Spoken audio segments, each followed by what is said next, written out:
Chapter 1. An Affliction. The ancient physician truly possesses remarkable skills. Indeed, with just a slight motion of his hands, he has cured my ailment. I long to experience his healing once more. Me too. By the way, may I inquire what ailment you suffer from, dear lady? Well, I feel rather embarrassed to disclose it. We're all women here. There's no need for embarrassment. It is a woman's condition. How coincidental. I share the same affliction. Nevertheless, the ancient physician's craft is truly exceptional. He merely waved his hands and restored my health. Indeed, his skills are extraordinary. In the city of Soto, on the continent of Douluo, two youthful women lingered outside a medical establishment known as the Divine Hand, reminiscing about the treatment they had received from the ancient physician. Their eyes fluttered shut momentarily, and a playful smile graced their lips, clearly lost in delightful reverie. Make way. Make way. Do not obstruct the entrance. We still require treatment. Exactly. It's obvious they are shameless, coveting the physician's charm. Indeed, it is precisely because of these brazen women that we, who truly need healing, must wait so long. Exactly. I'm still unable to receive the physician's care. At the entrance of the Divine Hand, a long line of youthful women formed, voicing their grievances towards the two obstructive ladies. Some among them were eager to hasten their departure. The most beautiful woman at the front of the line, visibly distressed, wept softly, clearly suffering greatly. The two women, still relishing their memories, glanced down, then rolled their eyes at the waiting crowd before turning to leave with an air of haughtiness. Next, at that moment, a male voice resonated from within the clinic. As soon as the voice echoed, the weeping of the beautiful woman ceased instantly. At last, it's my turn. She swayed her hips and rushed into the clinic, as if fearing someone might usurp her opportunity. Upon entering, she wasted no time and hurried to the treatment room, expertly reclining on the examination table, eager for the ancient physician's arrival. Soon, a handsome man clad in a white coat entered the room. His attire seemed out of place in Soto City or the Douluo world. Yet, to the beautiful woman on the table, he appeared like a firefly in the night, remarkable, distinct, and irresistibly captivating. Ancient physician, my chest feels rather uncomfortable. Suddenly, the beautiful woman lay on her side, one hand pressing against her chest, the other delicately covering her eyes, stealing glances at the man in the white coat, her gaze revealing a hint of flirtation. It's you? Didn't you visit yesterday? The man surveyed the youthful woman, recognizing her as a patient from the previous day, a hint of exasperation in his eyes. Physician, while my ailment was alleviated yesterday, today I find myself once again distressed in my chest. Please, do elaborate on your condition. The enchanting young woman revealed her joy through her expressive eyes, articulating her circumstances with each word, wishing time would slow down so she could fully convey her heartfelt thoughts to the handsome physician before her. The dashing man clad in a white coat listened intently, a deepening sense of helplessness reflected in his gaze. His name was Guyi, who 3 months prior had been an ordinary person from a distant blue planet, freshly graduated from a medical university and preparing to face the trials of society as an elite individual. In a twist of fate, he found himself transported to the world of Douluo Continent. Initially, panic washed over him, but upon realizing his new reality, he breathed a sigh of relief. After all, he was quite familiar with the lore of Douluo Continent, often referred to as the fantastical refuge for many travelers, a veritable haven for breathtaking beauties. He recalled vividly how the anime adaptation of Douluo had skyrocketed in popularity, largely due to the stunning appearances of several female characters, such as Bibi Dong, Qian Renxue, and Zhu Zhuqing, who had left an indelible impression on him. Now that he had traversed into this realm, he was determined to engage in a grand surgical experience with these women, enlightening them about the essence of life. However, upon his arrival in this world, Guyi faced a particular challenge. He was a soul transmigrator. Although his predecessor was remarkably handsome, possessing an ethereal beauty that rendered him nearly untouchable, his innate abilities were rather mediocre. He was well acquainted with the awakened, martial soul of his former self, a seemingly ordinary, yet uniquely powerful surgical knife that the inhabitants of this world. This knife might appear commonplace. Yet for Guyi, a physician with profound knowledge of human anatomy and unparalleled medical skills, it was an immensely potent martial soul. Over the past 3 months, he had opened a clinic in the city of Soto, leveraging his previous medical expertise and the extraordinary capabilities of his surgical knife, gaining a widespread reputation and attracting a multitude of patients.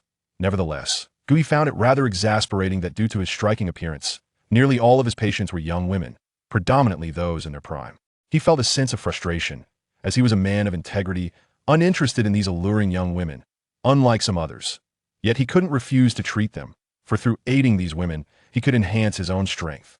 Indeed, like many other transmigrators, Guyi possessed the unique advantages surgical system intimately linked to his knife that by using his martial soul or medical skills to treat an individual, he would gain corresponding soul power and surgical points, which he could later exchange for items in the surgical system's shop. In essence, as long as he healed others, Guyi could grow stronger. Throughout these 3 months, in pursuit of power and accumulating surgical points, he had reluctantly set aside his moral compass to treat numerous young women with their peculiar ailments. Now, as he gazed upon the exquisite young woman lying on the bed, her face radiating satisfaction, he listened intently to her narrative of her so-called illness before proceeding to provide her with treatment, as he had done the day before. Guy's method was quite straightforward with a few deft movements. He swiftly treated the beautiful woman within mere minutes. Subsequently, he heard a notification from the system akin to the sound of a payment received. Congratulations, 5 surgical points have been credited. Gazing at these 5 surgical points, Guyi glanced once more at the beautiful young woman lying on the hospital bed, a look of satisfaction gracing her countenance, and he let out. Alongside, he felt somewhat speechless regarding this system. Throughout the past 3 months of treatment, he had discovered that the system exhibited a certain level of selectivity, perhaps based on appearance or status. For ordinary citizens, the reward for treatment were meager, amounting to just 1 point for those with slightly above average looks. 2 points were awarded for the more attractive, 3 points, and for those who were both beautiful and youthful, the reward soared to 5 points. That he harbored serious doubts about the integrity of the system. All right, you may leave now, he said calmly to the beautiful young woman who lingered on the bed, reluctant to depart. Though she hesitated, the long-term plan compelled her to obediently exit the clinic. With the beautiful young woman gone, Guyi resumed treating the queue of youthful women outside, accumulating surgical points at that moment. Outside the clinic known as the Divine Hand of Medicine, a boy of about 12, dressed in blue attire and possessing an ordinary appearance, strolled past.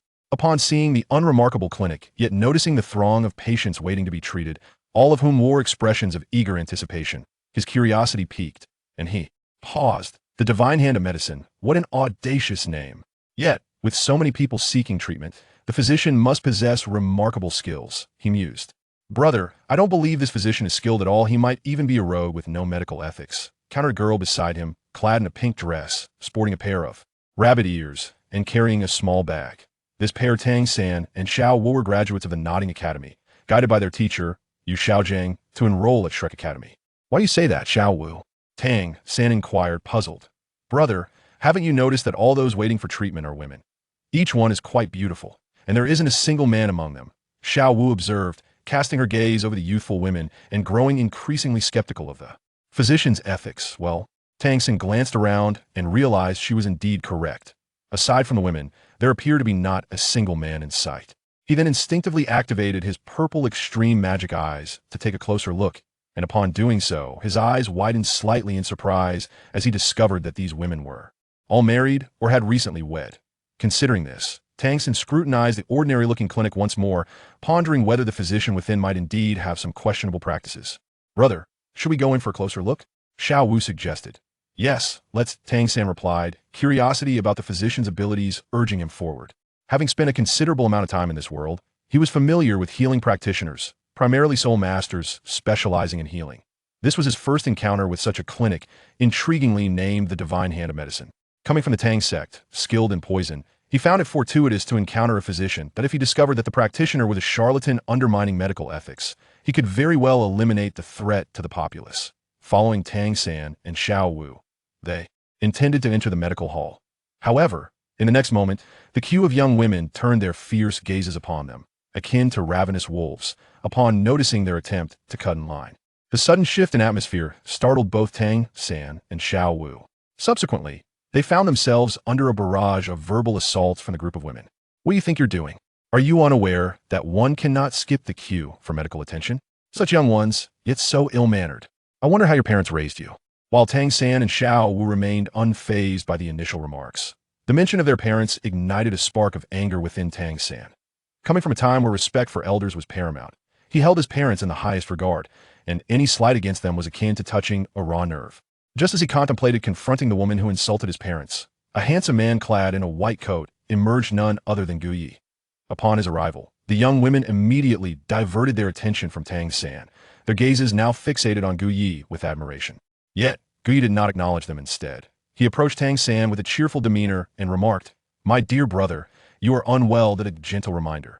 This book is a serious work, suitable for earnest readers. Notable feature: the narrative becomes increasingly serious as it unfolds. New book, Sunlight Douluo. Chapter 2, Tang San's ailment. Hey, how can you speak like that? You're the one who is unwell, and your entire family is well. Xiao Wu, far from being a benevolent angel, was inherently a bit headstrong as a shape-shifting soul beast. Upon hearing Gu Yi declare her brother Tang San unwell, she retorted without hesitation. The young women in line, incensed by Xiao Wu's rebuttal, placed their hands on their hips, their faces contorted with anger. How dare you speak to Dr. Gu like that? If he says he has an ailment, he surely does. Exactly. This man must indeed be ill. If he's your brother, he must certainly be unwell. The young women scrutinized Tang San, pointing fingers at him. Having been impressed by Gu Yi's medical skills over the past 3 months, they had already accepted his diagnosis. You all. Xiao Wu glared furiously at the women who claimed her brother was unwell. Xiao Wu, it's merely the ignorance of women, pay it no mind. Tang San pulled her back and turned to Gu Yi, coldly demanding, on what grounds do you assert that I am ill? If you cannot provide a reason, then there is no need for your medical establishment. Gu Yi circled Tang San, finally standing before him and Xiao Wu, declaring, because you're indeed unwell, and quite severely so. He paused, casting a glance at Xiao Wu, adding, you are likewise afflicted. You are the one who is unwell. Xiao Wu's anger flared further at this accusation. How could she be deemed unwell when she felt perfectly fine? Anyone would feel slighted upon being labeled unwell upon first meeting. Enraged, she instinctively raised her leg, clad in white stockings, to strike at Gu Yi. Tang San, maintaining his composure, grasped Xiao Wu's hand and shook his head. Xiao Wu, he is merely a quack, he is not worth our ire. Let us depart. However, brother, he actually insulted us, calling us sick. I cannot tolerate such disrespect, he must apologize to me, Xiao Wu said, her eyes fiercely glaring at Gu Yi. Tang San pondered for a moment and found himself in agreement. While he personally did not mind being called insane, he could not allow anyone to disparage his sister, Xiao Wu. She was his Achilles heel. He had once vowed that anyone who dared to bully her would have to step over his corpse. For Tang San, who was fiercely protective of his sister, this was an affront. Turning his gaze towards Gu Yi, Tang San spoke coldly. On what grounds do you claim we are sick? If you cannot specify what ailment I possess, you shall apologize to my sister immediately otherwise. Tang San's gaze was menacing as he fixed it on Gu Yi, revealing that when it came to Xiao Wu, his benevolence would dissipate. Such arrogance, he truly lives up to the reputation of Tang San, Gu Yi thought with a smirk inwardly. Indeed, Gu Yi had recognized Tang San the moment he laid eyes on him, not when he first saw him, but rather when Tang San and Xiao Wu arrived outside his clinic. This was because at that very moment, his surgical system had issued a task. This was the first task he had received during his 3 months of transmigration. Upon observing the task released by the surgical system, Gu Yi felt a surge of excitement. Name: Tang San. Identity: Transmigrator, protagonist of Douluo Continent, child of destiny. Strength: Level 29 Soul Master. Expertise: Mastery of hidden weapons and poisons. Possessing the Tang Sect's secret arts.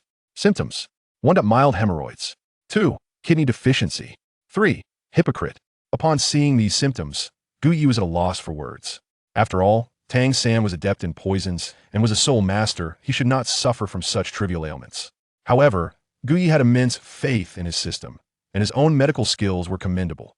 After a brief examination of Tang San, he confirmed that the latter indeed had ailments. Task 1. Perform hemorrhoid surgery on Tang San. Reward: 50 surgical points. Task 2. Execute a kidney excision on Tang San. Reward: 100 surgical points. Task 3. Conduct a neurosurgery on Tang San. Mental reward: 500 surgical points. Note: hypocrite is also an ailment, and a severe one at that. Task 4. Perform castration surgery on Tang San. Reward: 5,000 surgical points. Task 5. Conduct a gender reassignment surgery on Tang San. Reward: 10,000 surgical points. Tasks. As Gu Yi surveyed this series of tasks, he initially felt a thrill of excitement. The rewards were in the hundreds, thousands, and even tens of thousands. This was a first. However, upon reaching the later tasks of castration and gender reassignment, Gu Yi began to seriously doubt whether Tang San had offended the system in some way otherwise. Why? Would it issue such grotesque tasks? Nevertheless, Gu Yi gazed at the tantalizing surgical points, then glanced towards Tang San's lower half, his expression turning somewhat serious as he felt a surge of temptation. Noticing Gu Yi's unwavering stare, Tang San felt a wave of discomfort wash over him and coldly demanded, "What do you mean by saying I have an ailment? Are you really going to say it here?" Gu Yi looked up at Tang San. "If you cannot articulate your claims, then apologize to my sister. Since you wish to know, I shall reveal it to you." Gu Yi sighed, having made a quiet decision upon seeing the rewards of surgical points. Should the opportunity arise, he is determined to perform an extravagant castration surgery on the ailing Tang San, thereby reaping the countless surgical points. For to neglect such an opportunity would be a disservice to his identity as a traveler. Now, with Tang San so eager to uncover the nature of his ailment, how could Gu Yi possibly deny him this wish?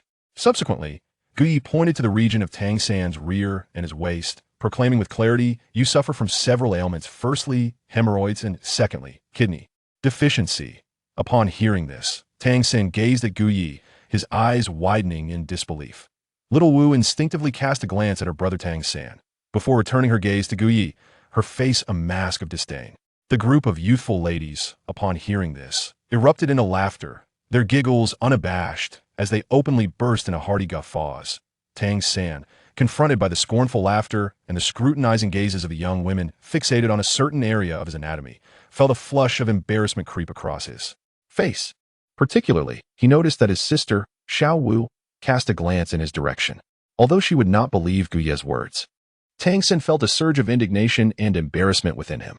He turned his gaze towards Gu Yi and coldly retorted, "This is utter nonsense." Subsequently, he grasped Xiao Wu's hand and turned to leave. "Brother, is what he said true?" Xiao Wu inquired as they walked. "Though my knowledge of medicine is not profound, I possess a fair understanding. How could such a condition exist? Moreover, we are soul masters, our constitution inherently superior to that of ordinary individuals, rendering such ailments even less plausible. Even if Gu Yi's claims were valid, I, Tang San, would never concede to them, especially since I am in perfect health."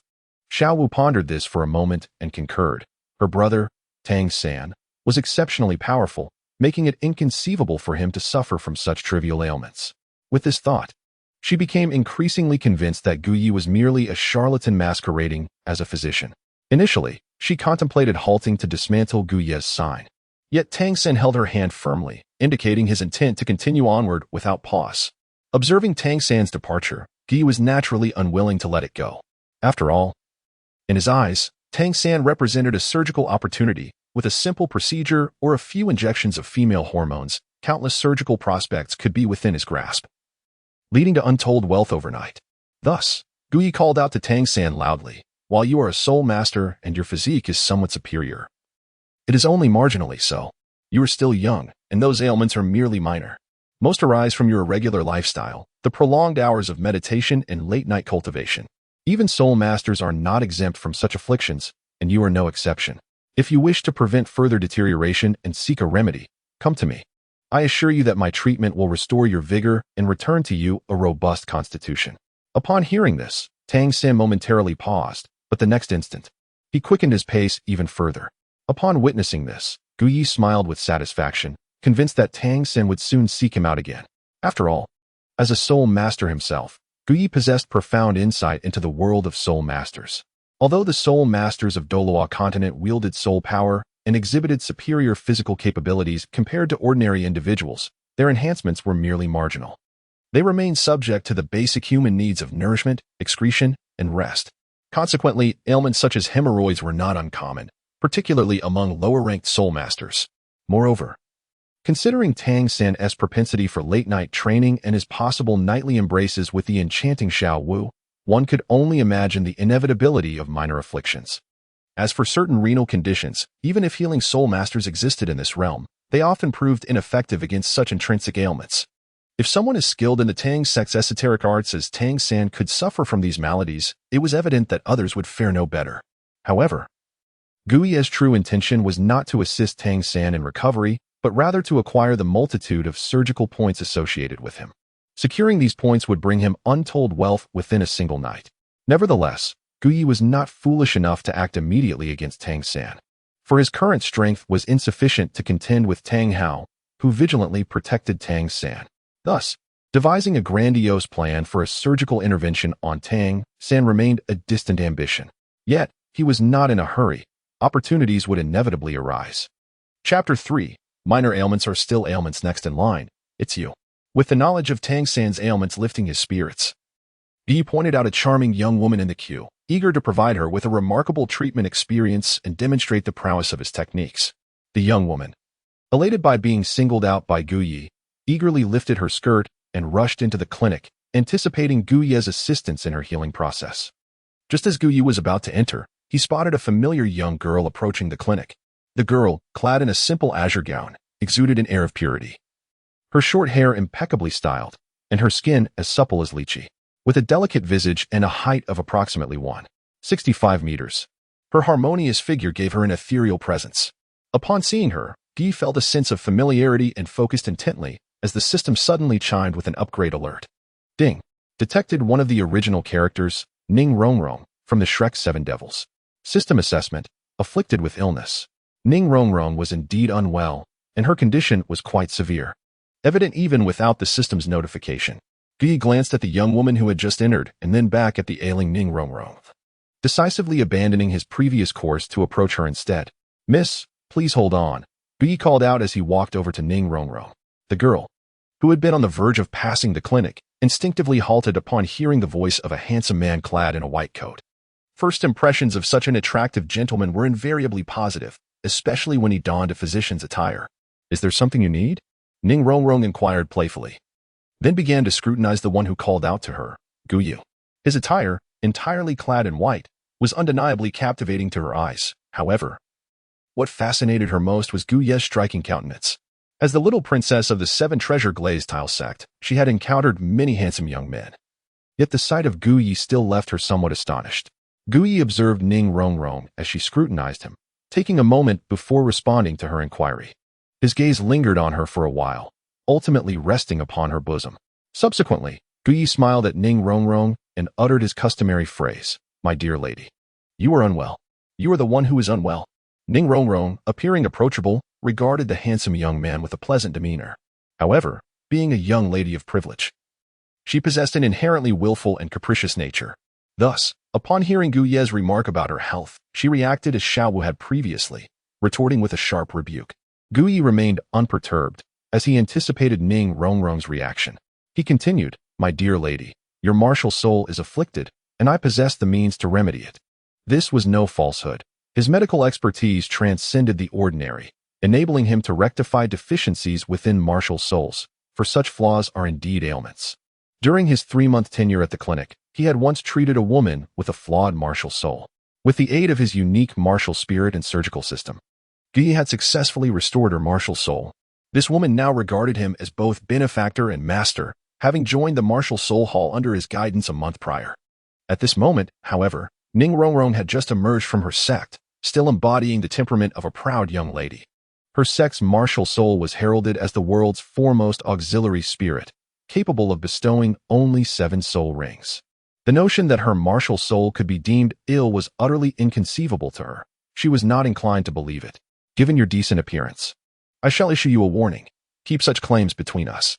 Should others discover this, you may find yourself in a precarious situation," Ning Rongrong cautioned Gu Yi, casting a discerning glance at his handsome visage and peculiar white attire, which she found rather appealing. Despite her fondness for attractive men, she was no mere infatuated girl. No amount of charm from Gu Yi would sway her. After scrutinizing him a moment longer, she haughtily snorted, leaving him with a captivating view of her retreating figure as she turned to depart. This time, she had slipped away from her family, eager to enroll in Shrek Academy, and she could not afford to miss the opportunity. Upon encountering Ning Rongrong, the esteemed golden figure, Gu Yi harbored a desire to retain her presence, wishing to provide her with meticulous care and treatment. Yet, he had no intention of resorting to servility. Healing, after all, is a pursuit wherein patients seek the expertise of physicians. It is not the role of a doctor to implore the patient. However, Gu Yi cast a glance at Ning Rongrong's condition, and the more he looked, the more displeased he felt. The prospect of the treatment reward stirred his interest profoundly. He then leaned towards Ning Rongrong and quietly introduced himself. "My dear lady, I am Gu Yi, the physician here." I possess the capability not only to remedy the ailment of your martial spirit, but also to address the afflictions of your body. As Ning Rongrong, who was just about to take her leave, heard Guyi mention her bodily ailments, she halted abruptly, her face adorned with a flicker of indignation as she glared at him. What ailments do I possess? If you cannot provide a satisfactory explanation, I shall ensure you regret your words today, she exclaimed, her voice resonating loudly enough to attract the attention of the young women queuing outside the clinic. All eyes turned towards Ning Rongrong, and as they glanced down at themselves, they noticed the absence of their own toes. The question of whether one was ill was evidently clear, even to those who were not physicians. Guyi's gaze remained fixed on Ning Rongrong, pure and earnest. It was at this moment that she became aware of the collective scrutiny from the women around her, and even Guyi's attention was upon her. Instinctively, she looked down, then back up at the slender figures of the young women surrounding her, suddenly grasping the implication of Guyi's earlier remark regarding her physical condition. Scoundrel! Ning Rongrong's cheeks flushed crimson as she chastised Guyi before turning to flee. She felt discomfort in the presence of those graceful women. However, just then, Guyi produced an item and placed it before Ning Rongrong, speaking in a tone that only she could hear. It is merely a minor ailment. I am a reputable physician. Should you wish to seek treatment, you may find me at any time, requiring only a few sessions for relief. Oh, and this is a gift for you. You may try it first to discern its efficacy. The method of consumption is inscribed above. Guyi placed a small white medicine bottle into Ning Rongrong's hand, offering her a comforting smile before turning to enter the medical hall.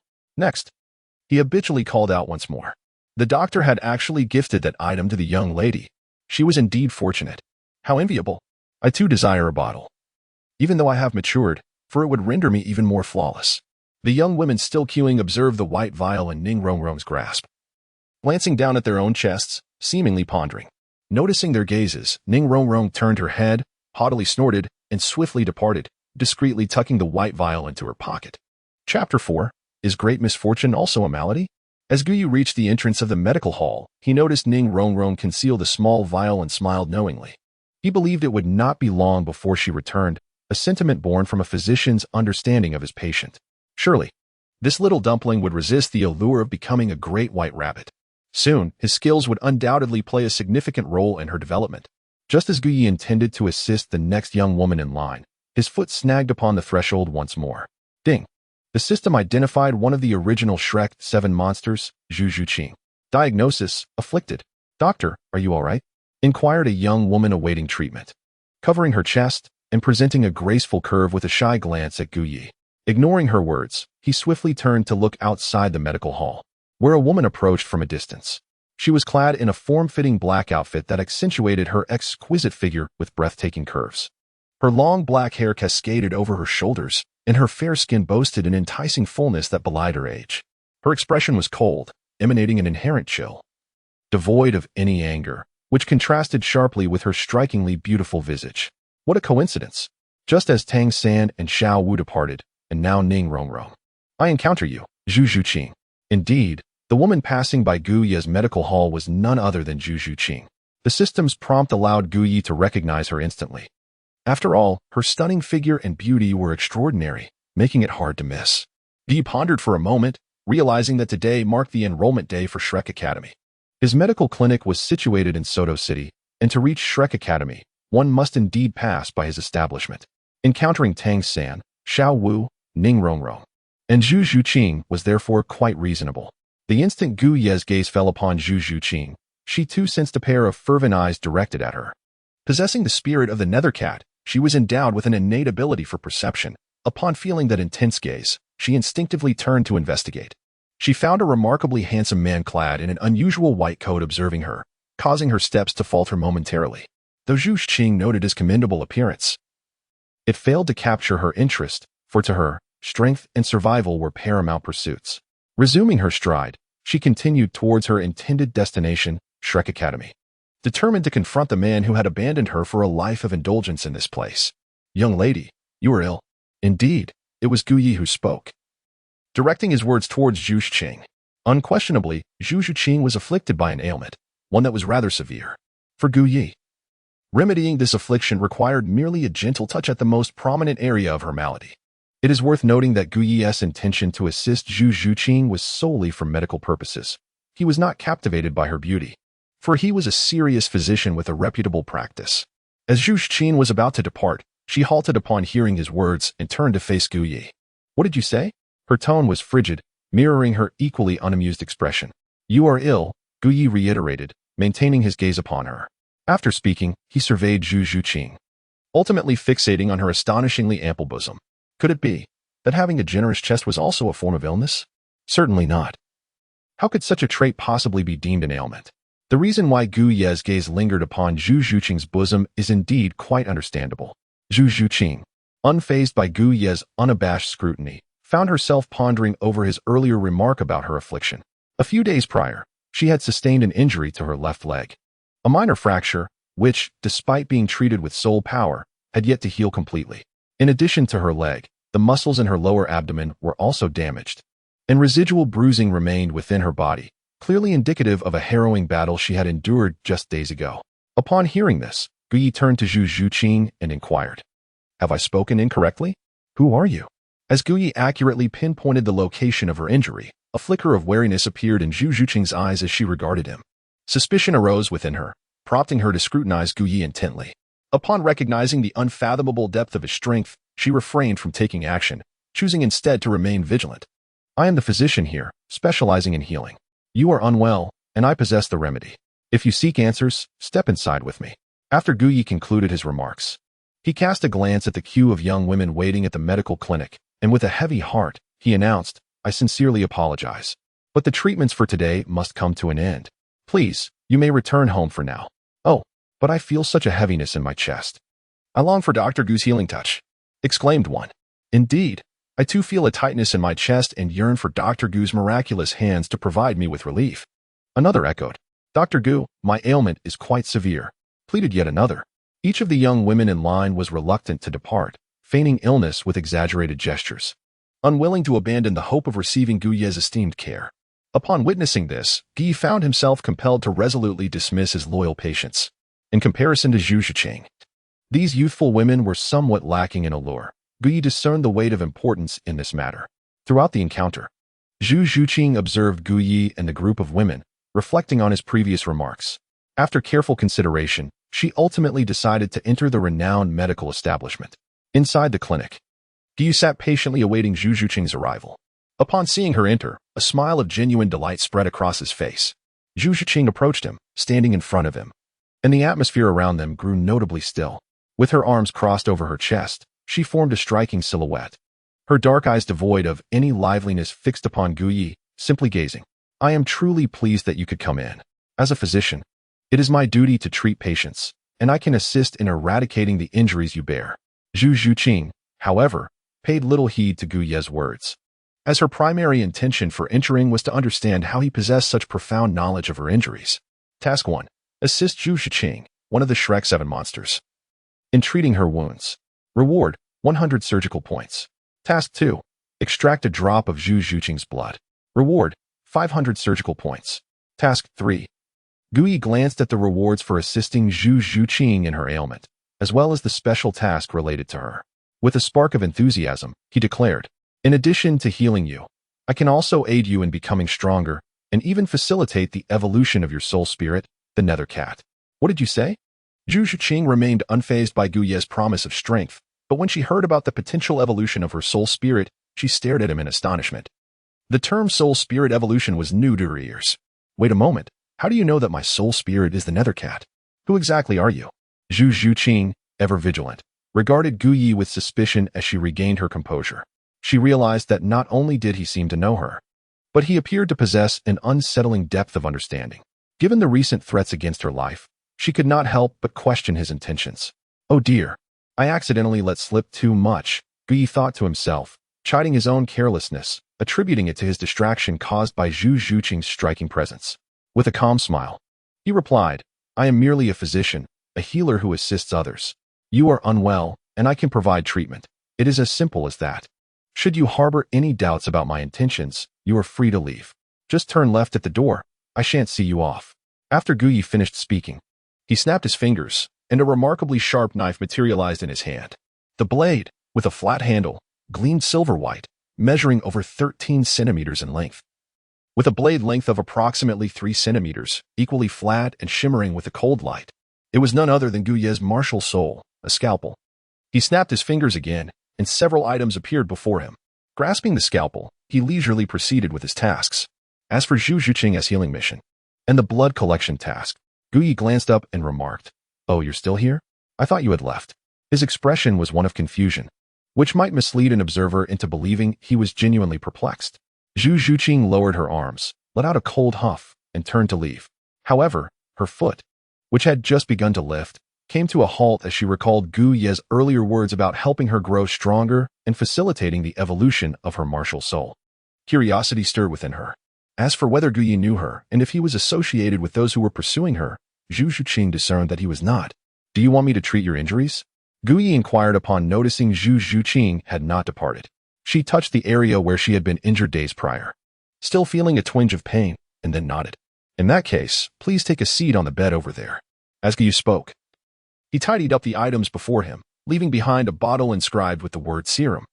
Zhu Zhuqing cast a glance at Gu Ye and chose to place her trust in him, settling down on a white bed nearby.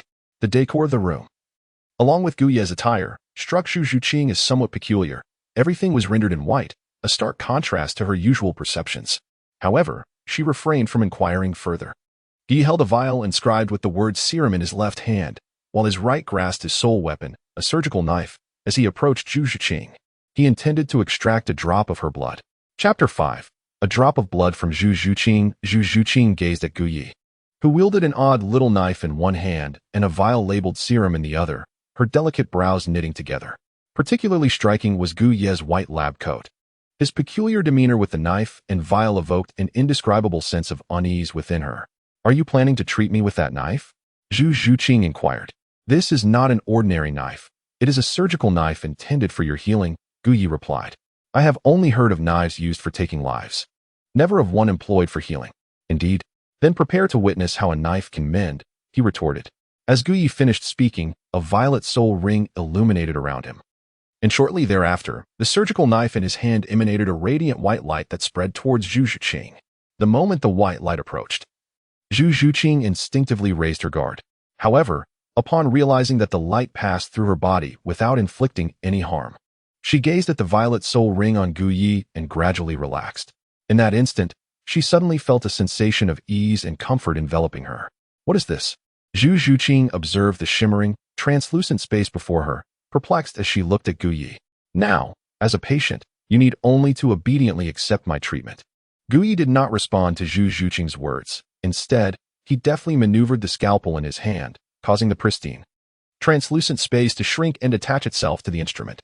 In an instant, with a swiftness that left Zhu Zhuqing unable to react, Gu Ye made a delicate incision in her black, form-fitting leather attire, revealing the alabaster skin of her thigh before his gaze. However, he did not linger on the alluring sight, quickly continuing his precise movements with the scalpel. At that moment, Zhu Zhuqing was utterly astonished. Observing Gu Ye's lightning-fast actions and the state of her own leg, it became evident that her thigh was vividly marked with sinew and clearly defined veins. Yet she felt no hint of pain.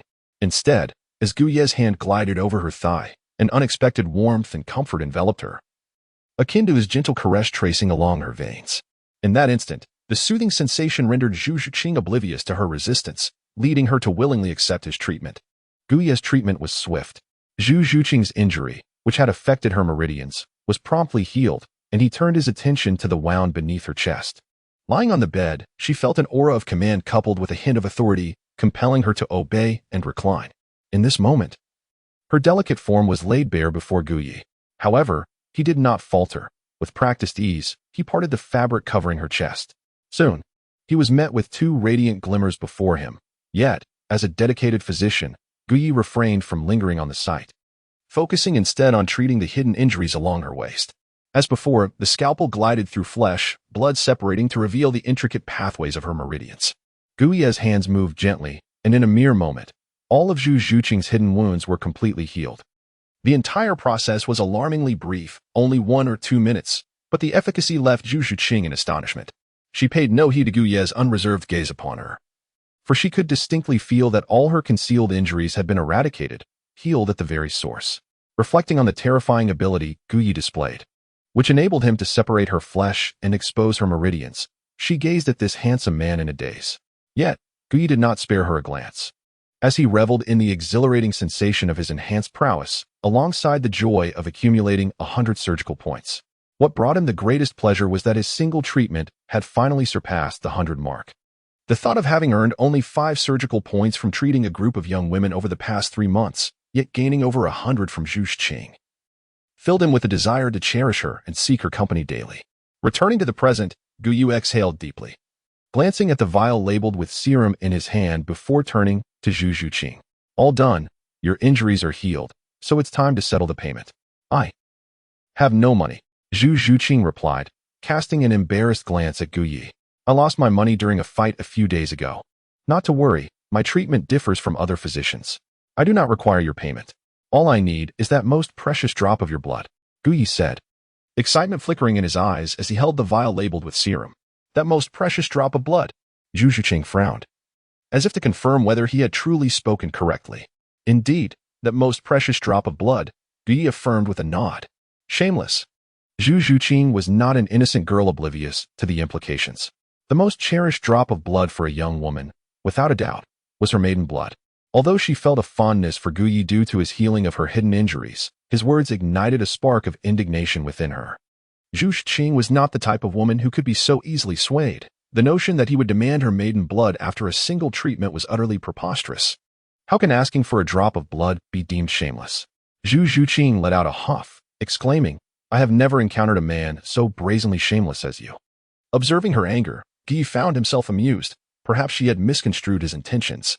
He merely sought a single drop of blood from her martial soul. So how could that be deemed shameless? Indeed, there exists blood within the martial soul, although it is not the conventional type one might assume. Rather, it is the essence of the martial soul, extracted through the collaboration of his surgical blade martial soul and the system, also referred to as the primal energy of the martial soul. Forget about the treatment costs. I will repay you once I am financially able. At this moment, seeing that Guyu remained resolute in his desire for her drop of blood, Zhu Zhuqing transformed and departed without a word. Wait, have you perhaps misunderstood something? Guyu's words momentarily caused Zhu Zhuqing to pause. All I desire is a single drop of blood from your martial soul, not your maiden blood. You must have misunderstood. You claim you do not wish for my maiden blood. Zhu Zhuqing gazed at Guyi, her cheeks tinged with a faint blush. Though still young, her thoughts were rather whimsical. Do you truly think I am so enamored with your body? Guyi retorted with a hint of irritation. He, Guyi, harbored lofty ambitions and was imbued with the legacy of Wei Wu. His heart had long been claimed. As for Zhu Zhuqing, Guyi scrutinized Zhu Zhuqing's alluring figure, particularly her astonishingly ample attributes, shaking his head in disapproval. Initially, Zhu Zhuqing felt a sense of pride as Guyu's gaze lingered on her bosom, but upon witnessing his disdainful expression, an inexplicable feeling of insult washed over her. With a cold huff, she crossed her arms and sat on the bed, pondering what the essence of martial spirit blood could be. Realizing she had misinterpreted the situation, her curiosity about Guyu's mention of martial spirit blood began to grow. Chapter 6. The Essence of Martial Spirit Blood.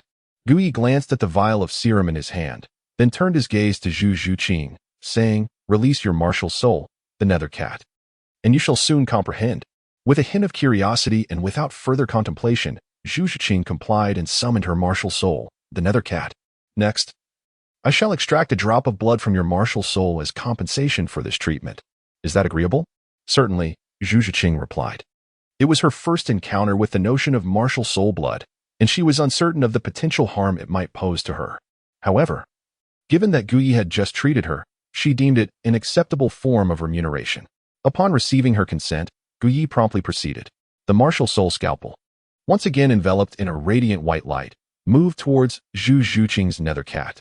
To everyone's astonishment, the nether cat, though incorporeal, was nonetheless cut by Guyi, resulting in a wound. Subsequently, a drop of black blood flowed from the nether cat's essence. Swiftly, Guyi collected this drop of black blood into the vial, sealed it, and then restored Zhu Zhuqing's martial soul. All done, Guyi observed as the drop of black blood rapidly dissolved and merged with the serum within the vial. He recalled the serum abilities acquired from the surgical system and couldn't help but smile in delight. Indeed, there is blood.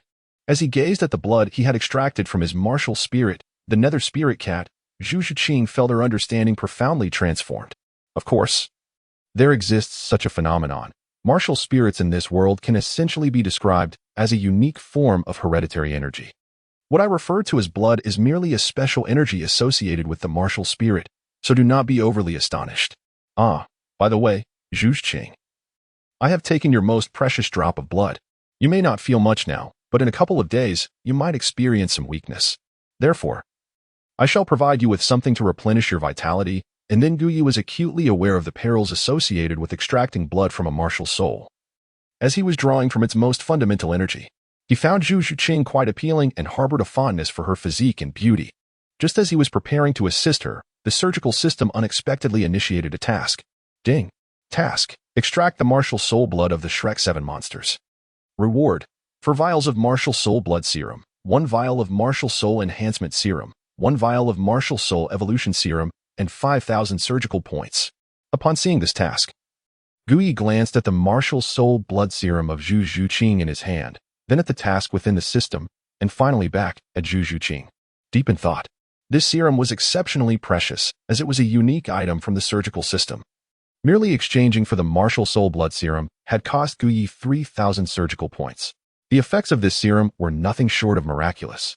For once infused into the blood of a soul master's martial soul, it could grant that soul master a martial soul when injected into an ordinary person or another soul master.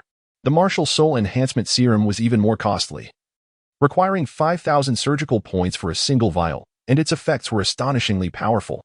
It could enhance a soul master's martial soul in specific aspects, such as increasing speed for speed-type enhancements or augmenting strength for strength-type enhancements. The martial soul evolution serum was even pricier, demanding 10,000 surgical points for 1 vial. And its effects were extraordinarily formidable, enabling a comprehensive evolution of a martial soul. The efficacy of this serum surpassed that of the celestial treasures consumed by the Shrek 7 monsters in the original narrative. It could be said that a single vial of martial soul evolution serum could guarantee a soul master the potential to ascend to divinity. Regrettably, Guyi could only lament his situation, as his current surgical points were just shy of 3,000, making the acquisition of a serum costing over 10,000 points impossible unless he performed a castration surgery on Tang San. The serum in Guyi's possession was the martial soul blood serum, which had already merged with Zhu Zhuqing's martial soul blood. Once injected into an ordinary person or a soul master, it would grant them the spectral cat martial soul. However, Guyi entertained another notion. What if he were to inject this spectral cat martial soul blood serum back into Zhu Zhuqing herself? What would be the outcome? The system had provided no explanation, leaving Guyi in uncertainty. Why are you looking at me like that? Zhu Zhuqing inquired, having noticed Guyi's prolonged gaze. Oh, it's nothing, Guyi replied, regaining his composure. I just took a precious drop of your blood. I'm gifting you something to help you recover. Please wait a moment. Guyi entered another room and, after some time spent rummaging, emerged holding several peculiar items. Zhu Zhuqing glanced over and noticed that Guyi was grasping a strangely shaped tubular object, its pointed tip gleaming with a chilling radiance. The middle section was hollow, seemingly containing some extraordinary liquid, accompanied by a vial and a bizarre bottle. Guyi placed 3 items before Zhu Zhuqing and said, "This vial contains a potion that will aid in replenishing your vitality, allowing your martial soul to regain some strength while also enhancing your abilities. Should you feel weak in 2 or 3 days, you may consume it. As for its composition, there is no need for you to concern yourself with that. Trust me and use it. If you do not believe, then refrain from doing so." And this. Guyi glanced at the syringe that bore an uncanny resemblance to the one from his previous life and remarked, "This is an instrument of assault, containing a potent anesthetic fluid. Once injected into another's body, even the most formidable individuals may find themselves vulnerable. Consider it a gift for your self-defense." The instructions for use are included. The final item is a wolf repellent spray, which harbors a unique gas, also intended for offensive purposes, particularly effective against men. Rest assured, it poses no harm, serving solely as a means of protection. Should you encounter that man who displeases you one day, simply use this spray on him. Its efficacy is remarkable. After Guyi finished speaking, he handed the 3 items to Zhu Zhuqing and signaled her to leave. However, Zhu Zhuqing gazed at Guyi in confusion, unable to comprehend why he would bestow such items upon her. While she could understand the medicinal properties of the first item, the needle and the so-called wolf repellent spray were evidently formidable weapons, undoubtedly rare and precious. They were not related, yet don't overthink it. I am merely giving you these out of consideration for your bloodshed. Now, Take your belongings and depart. I need to rest, Guyi urged her to leave. Zhu Zhuqing accepted the 3 items, cast a glance at Guyi, and turned to exit. Just as she reached the door, a thought crossed her mind, prompting her to pause and inquire, "May I ask your name?" "Guyi," he replied casually, returning to his tinkering with the objects on his table. "Guyi," Zhu Zhuqing murmured, stealing another glance at him, and with a hint of gratitude, she expressed, "Thank you. No need for thanks. Oh, by the way, I almost forgot to mention, if you wish to grow stronger, feel free to seek me out at any time." Upon hearing his words, just as she stepped outside the door, Zhu Zhuqing hesitated for a moment before departing from the clinic. As she left, Guyi observed her retreating figure, hoping she would utilize the 2 items for those in need. Guyi had just entrusted the needle and the wolf repellent spray to Zhu Zhuqing, and there was a rationale behind his actions.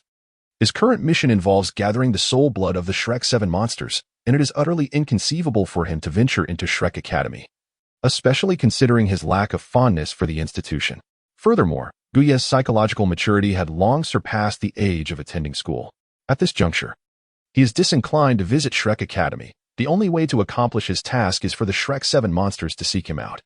Should Zhu Zhuqing employ the 2 items in her possession with judiciousness, it is likely that someone will come to him either tomorrow or the day after. Chapter 7. The Insecure Ning Rongrong. I hope it aligns with my expectations, but for now, I must first attend to this matter. Guyi gazed intently at the blood serum belonging to Zhu Zhuqing's ethereal spirit cat martial soul. He intended to conduct an experiment, seeking to ascertain whether he could independently develop this martial soul serum. Should he succeed, he would be able to produce it in large quantities without the necessity of system exchanges, thereby achieving his ambitious objective. Subsequently, Guyi let a single drop fall into a container, while the martial soul surgical knife conjured a transparent space to encase the sample. Guyi possesses a remarkable ability, bestowed upon him by his surgical system, which grants his martial soul the inherent capability of a surgical knife and the creation of a surgical space. When this ability is activated, it conjures a realm for him to perform operations, within which nothing can evade the incisive precision of Guyi's surgical blade. His path to strength aligns with the extreme discipline, as no matter how many soul rings he may acquire, his abilities remain intrinsically linked to this surgical space, and consequently, his soul techniques are inherently related to surgical and medical practices. This bears a resemblance to Trafalgar Law's surgical fruit powers in One Piece. However, Guyi surpasses him in strength, bolstered by the enhancement of his surgical system. I wonder how she is faring since joining the Spirit Hall. Guyi recalled the woman whom he had previously healed of her martial spirit deficiency, eagerly anticipating the good news she would bring from the Spirit Hall. When she departed, she had pledged with utmost sincerity to Guyi that she would join the Spirit Hall and earn the attention of Pope Bibi Dong. Guyi found himself intrigued by the noble Pope Bibi Dong. If only he could receive news of her at any moment, it would be splendid. Meanwhile, after leaving the Divine Hand Medical Hall, Zhu Zhuqing understood how to utilize the 3 items Guyi had given her and promptly made her way to Shrek Academy. Nestled in a remote village outside Soto City, Shrek Academy was neither too far nor too near to the city itself. Zhu Zhuqing arrived at the academy in a short span of time. Upon her arrival, she was greeted by the sight of a dilapidated village and a crooked sign bearing the words Shrek Academy. Doubt crept into her mind. Could this truly be an academy? However, upon seeing the students queuing to enroll, she approached them. Curiously, she overheard a girl in line murmuring, "Can this really make me grow?" Zhu Zhuqing cast a curious glance, and the girl in question was none other than Ning Rongrong. While waiting in line, Ning Rongrong gazed at the vial given to her by Guyi, contemplating its authenticity. Just then, she sensed someone watching her from behind and instinctively turned around. Lowering her gaze, she felt an overwhelming wave of self-doubt wash over her, as if struck by a mountain of burdens. She remained silent for a moment before finally speaking. "Hello, my name is Ning Rongrong. What is yours?" Recovering from her insecurity, she asked Zhu Zhuqing with a hint of admiration. "Zhu Zhuqing, you are here to join Shrek too, right? Then we shall be classmates," Ning Rongrong remarked. "I suppose so," Zhu Zhuqing replied, and their conversation continued. When it came time for their assessment, both undoubtedly passed with flying colors. At that moment, several figures emerged from the entrance of Shrek Academy: Tang San, Xiao Wu, and Dai Mubai. Dai Mubai's gaze fell upon Zhu Zhuqing, and he was immediately captivated by her stunning figure and angelic face. He had lost count of the women he had been with over the years, and the thought of such a breathtakingly beautiful woman joining Shrek Academy was simply unacceptable if he did not pursue her. Suddenly, Dai Mubai sensed a faint connection with her, and an idea sparked in his mind. As he regarded Zhu Zhuqing, she too turned to face him. It was clear that, due to that slight connection, she immediately recognized him as the one who had abandoned her to flee, recalling the harrowing events of a few days prior, when she had nearly lost her life. Zhu Zhuqing cast a cold glance at Dai Mubai and chose to ignore him thereafter. "All right, you may now come inside with me," she instructed. As Dai Mubai snapped back to reality, he acknowledged the two individuals who had passed the test and proceeded to lead Zhu Zhuqing and Ning Rongrong to the subsequent evaluations. Both Ning Rongrong and Zhu Zhuqing exhibited exceptional talents, making their way to the final challenge. Upon entering, Ning Rongrong's gaze lingered upon Zhu Zhuqing's remarkable attributes, filled with envy as she contemplated her own modest figure. Suddenly, she recalled the handsome physician Gu Yi who had provided her with a potion, and after a moment's hesitation, she retrieved it. Gazing at the vial, she resolved to give it a try. Had it not been for the overwhelming presence of Zhu Zhuqing, Ning Rongrong might not have entertained such thoughts.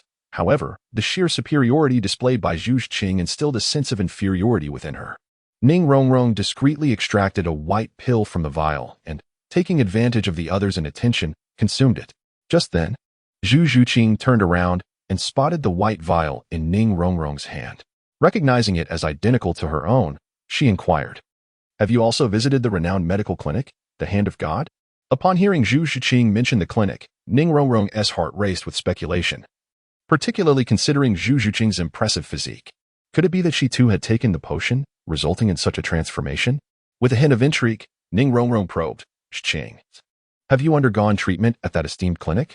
Zhu Zhuqing nodded affirmatively. Indeed, the physicians at the Hand of God are exceptionally skilled. Ning Rongrong's spirits soared at this revelation. If Zhu Zhuqing had experienced such a remarkable change, perhaps she could too. She gazed at Zhu Zhuqing, eagerly anticipating a similar metamorphosis. Meanwhile, Xiaowu, who walked ahead, overheard the conversation and recalled her encounter with Gu Yi, asking, "Zhuqing, Rongrong, you are also familiar with the Hand of God?" Ning Rongrong's hopes intensified at Xiaowu's acknowledgement. In a huff, Xiaowu retorted, "That fellow is nothing but a quack. He claimed I was ill and made outrageous comments about Sange. What happened to Sange?" Ning Rongrong pressed, curiosity piqued. Zhu Zhuqing also looked on with mild interest, while Dai Mubai halted to observe Xiaowu. As she contemplated the quack's words about Tang San's supposed condition, she faltered, ultimately exclaiming in frustration, "Regardless, that guy is indeed a charlatan." Indeed, a charlatan. Tang San scoffed. Though he was not an expert in medicine, he had no faith in Gu Yi's assertions. How could he, Tang San, possibly be deficient in vitality? Suddenly, Dai Mubai recalled something and inquired, "Is the physician you mentioned named Gu Yi, who operates a clinic called the Hand of God in Sutua City?" Xiaowu inquired, and Dai Mubai cast a glance at her, slightly irked by her calling him a lecherous tiger. However, given the circumstances, he refrained from voicing his displeasure. Chapter 8. The First Needle of Douluo. Dai Mubai nodded, acknowledging his awareness of the matter. He had heard that this ancient physician had emerged 3 months prior, subsequently establishing a clinic in Soto City, renowned for his miraculous healing capabilities, with no patient leaving untreated. Is he truly that formidable?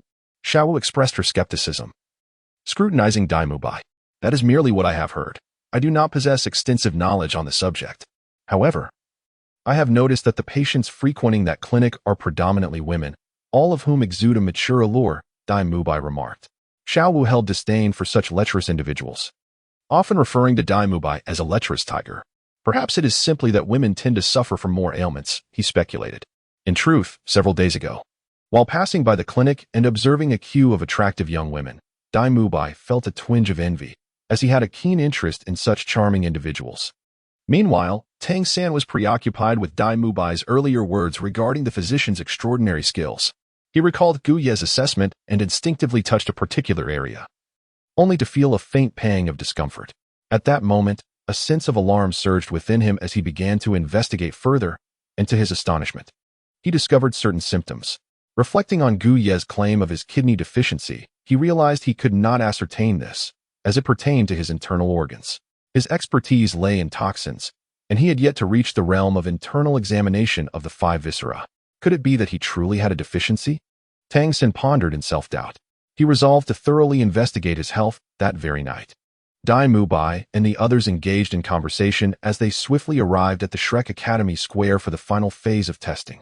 Originally, this last test was designated for Dai Mubai, who intended to use the opportunity to showcase his prowess to Zhu Zhuqing and subsequently foster a closer rapport to alleviate any tension between them.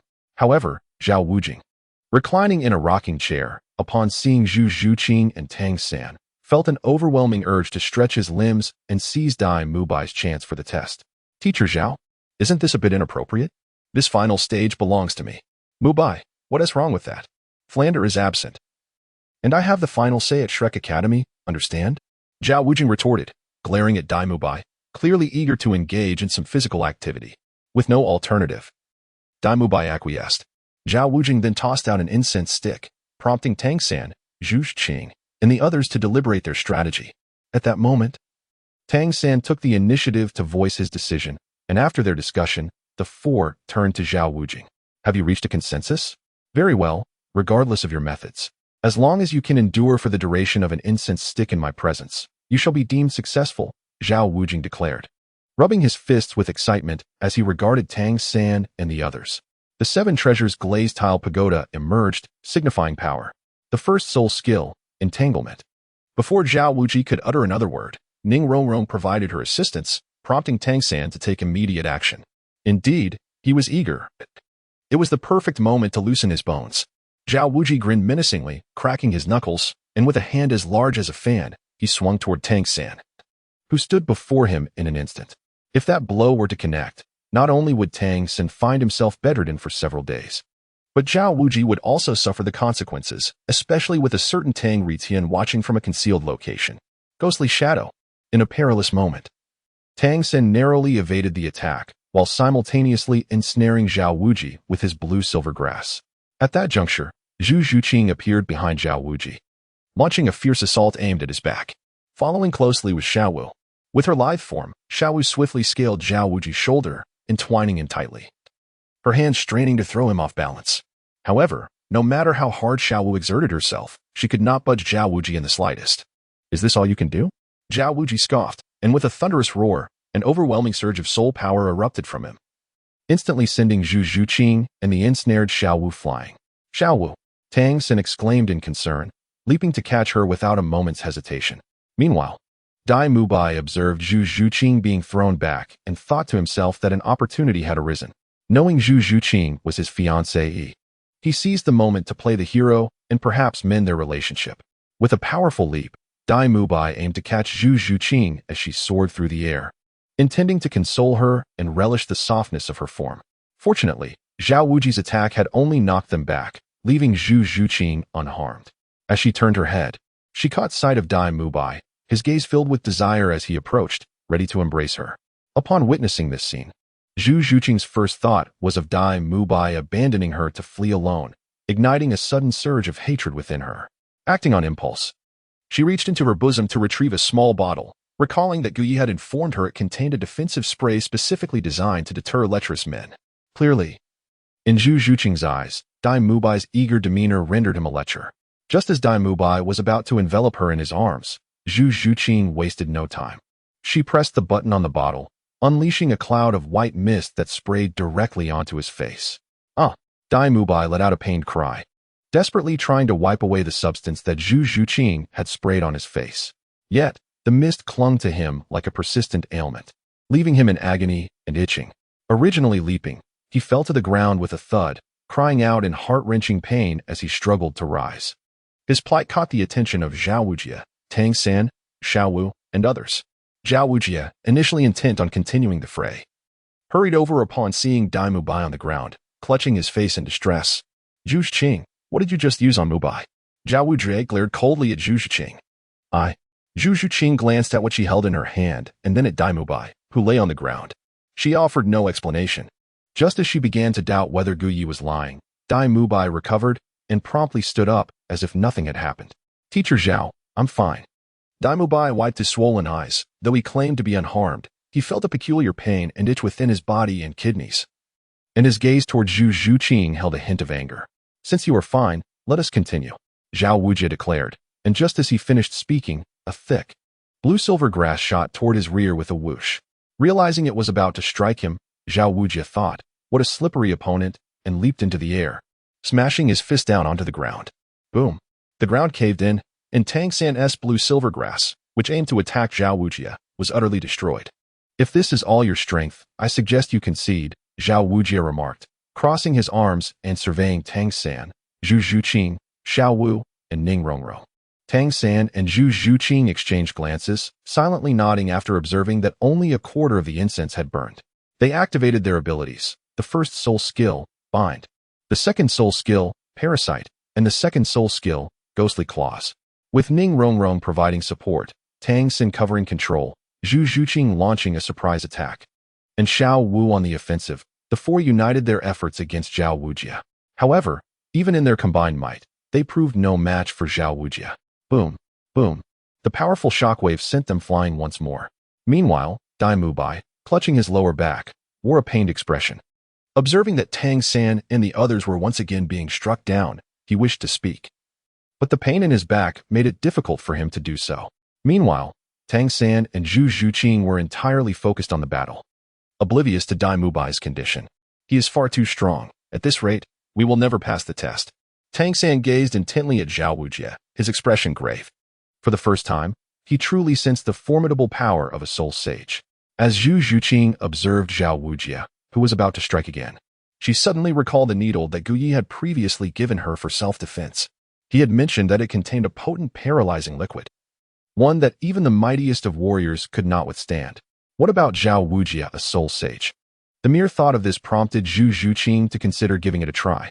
I possess something that may aid us in passing the test, she remarked, stabilizing her stance as she turned to Tang San and the others. Are you certain? They inquired. Not entirely, but it is worth a try. Very well. We shall buy you some time. With that, Tang San continued to employ his blue-silver grass to entangle and control, while Xiao Wu executed rapid, leaping attacks. Together, they created a brief opening for Zhu Zhuqing. At that moment, Zhu Zhuqing unleashed the full speed of her nethercat spirit. She moved like a streak of lightning through the night, swiftly appearing behind Zhao Wujie with a soft whoosh. Hey, you all are quite the team, Zhao Wujie grinned, seemingly unfazed by Zhu Zhuqing's presence behind him. It was not mere bravado. Given his exceptional defensive capabilities, it would be nearly impossible for Zhu Zhuqing, a great soul master, to penetrate his defenses. Yet, in that instant, Zhu Zhuqing drew forth an item from her bosom, the anesthetic needle that Gu Yi had bestowed upon her, containing a unique paralyzing fluid. As she brandished the needle, a glint of cold light reflected off its sharp tip under the sun. With blinding speed, Zhu Zhuqing thrust the needle toward Zhao Wujie's back. Humph! Zhao Wujie scoffed dismissively, summoning a surge of earthy yellow soul power to protect himself. He did not evade, exuding confidence that Zhu Zhuqing could not breach his soul power defense. Yet, sometimes, reality delivers swift retribution. With a barely audible sound, the paralyzing needle pierced Zhao Wujie's back without any resistance. In the next instant, the specially formulated anesthetic fluid crafted by Gu Yi swiftly entered Zhao Wujie's body and began to spread. His expression froze, and his body became rigid, rendering him immobile. Chapter 9. The healer approaches. Xiao Wu witnessed Zhao Wujie's transformation. With her lithe legs wrapped around his neck and her waist bent like a bow, she summoned all her strength and executed a heavy throw, sending Zhao Wujie crashing to the ground. Concurrently, Tang San seized the opportunity, unleashing his martial soul, blue-silver grass, which ensnared Zhao Wujie with numerous thick tendrils, binding him tightly before lifting him skyward and slamming him back down with tremendous force. Boom! A substantial crater was formed upon impact with the ground, and Zhao Wujie was driven into the earth like a nail. After Tang San and Xiao Wu completed their assault, they observed Zhao Wujie lying rigidly, still embedded in the ground without a trace of reaction, and exchanged puzzled glances with Zhu Zhuqing. They were eager to uncover what Zhu Zhuqing had done to Zhao Wujie, rendering him in such a state. His entire being had stiffened, firmly lodged in the earth, unable to extricate himself. Zhu Zhuqing, too, was astonished as she gazed at the syringe in her hand. She had not anticipated the potency of the paralysis needle provided by Gu Yi, which even a soul sage like Zhao Wujie could not resist. Meanwhile, Dai Mubai, witnessing the soul sage Zhao Wujie being subdued by Zhu Zhuqing, Tang San, and Xiao Wu, was utterly bewildered. Was this truly the Zhao Wujie he knew? How infuriating! Suddenly, a furious roar echoed, accompanied by a formidable pressure emanating from Zhao Wujie, who had managed to free himself from the ground. In that instant, As he unleashed his soul power, Xiaowu, standing closest, was caught off guard and was violently thrown back, crashing heavily to the ground.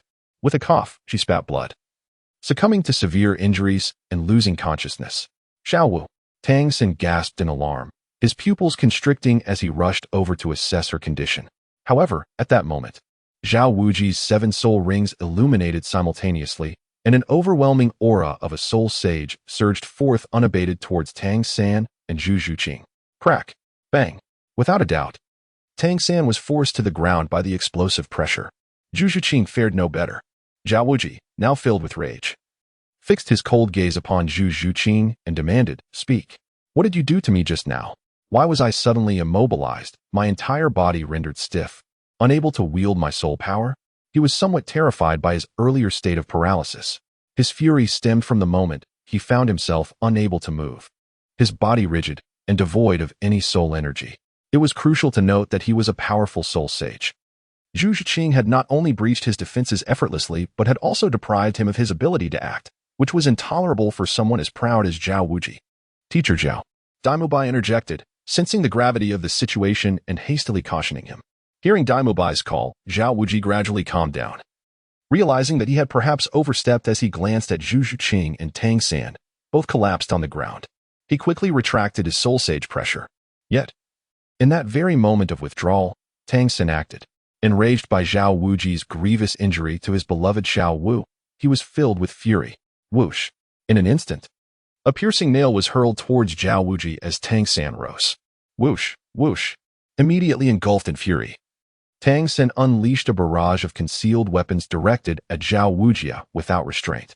Among them, the most formidable of all, the Dragon Whisker Needle, was launched with utmost force towards Zhao Wuji in his wrath. The brief window of Tang San's ambush caught Zhao Wuji off guard, as his attention lingered on Zhu Zhuqing. When he finally perceived the multitude of strange projectiles hurtling towards him, he hastily attempted to defend himself. However, the residual effect of Zhu Zhuqing's paralyzing needle still lingered, and as he faltered in his response, Tang San's Dragon Whisker Needle breached Zhao Wuji's defenses and struck him squarely in the backside with a resounding thud. In that instant, Zhao Wuji's countenance flushed crimson. His anger escalated. Repeatedly bested by these 2 young rascals left him utterly humiliated. After all, he was Zhao Wuji, the illustrious, unyielding king of the Spirit Master world. Being struck on the posterior by Tang San was an affront to his masculinity. With a thunderous roar, Zhao Wuji, in a fit of rage, unleashed a mighty swing of his enormous hand, sending Tang San crashing to the ground, unconscious. Just as he was about to retaliate against Zhu Zhuqing, Ning Rongrong suddenly cried out, "The incense has burned out." Upon hearing this, Zhao Wuji glanced at the extinguished incense and then at Zhu Zhuqing and Ning Rongrong. Though seething with anger, he had no choice but to relent. "What was that you used against me?" Zhao Wuji inquired, still haunted by the sensation of immobilization. Zhu Zhuqing did not answer, but instead countered. "Didn't you say that any means would suffice as long as we endured for the duration of the incense? It seems we have successfully completed the test. Haven't we?" Reflecting on her words, Zhao Wuji realized he had indeed made that claim, prompting an awkward scratch of his head before he begrudgingly declared the test a success. He then instructed Daimubai and Oscar to escort the unconscious Tang San, Xiao Wu, and the others to their lodgings. Soon, Zhu Zhuqing, Ning Rongrong, and Xiao Wu were comfortably settled. "Zhuqing, you were absolutely incredible just now, managing to bring the spirit Saint Zhao Wuji to his knees. By the way, what exactly did you use against him?"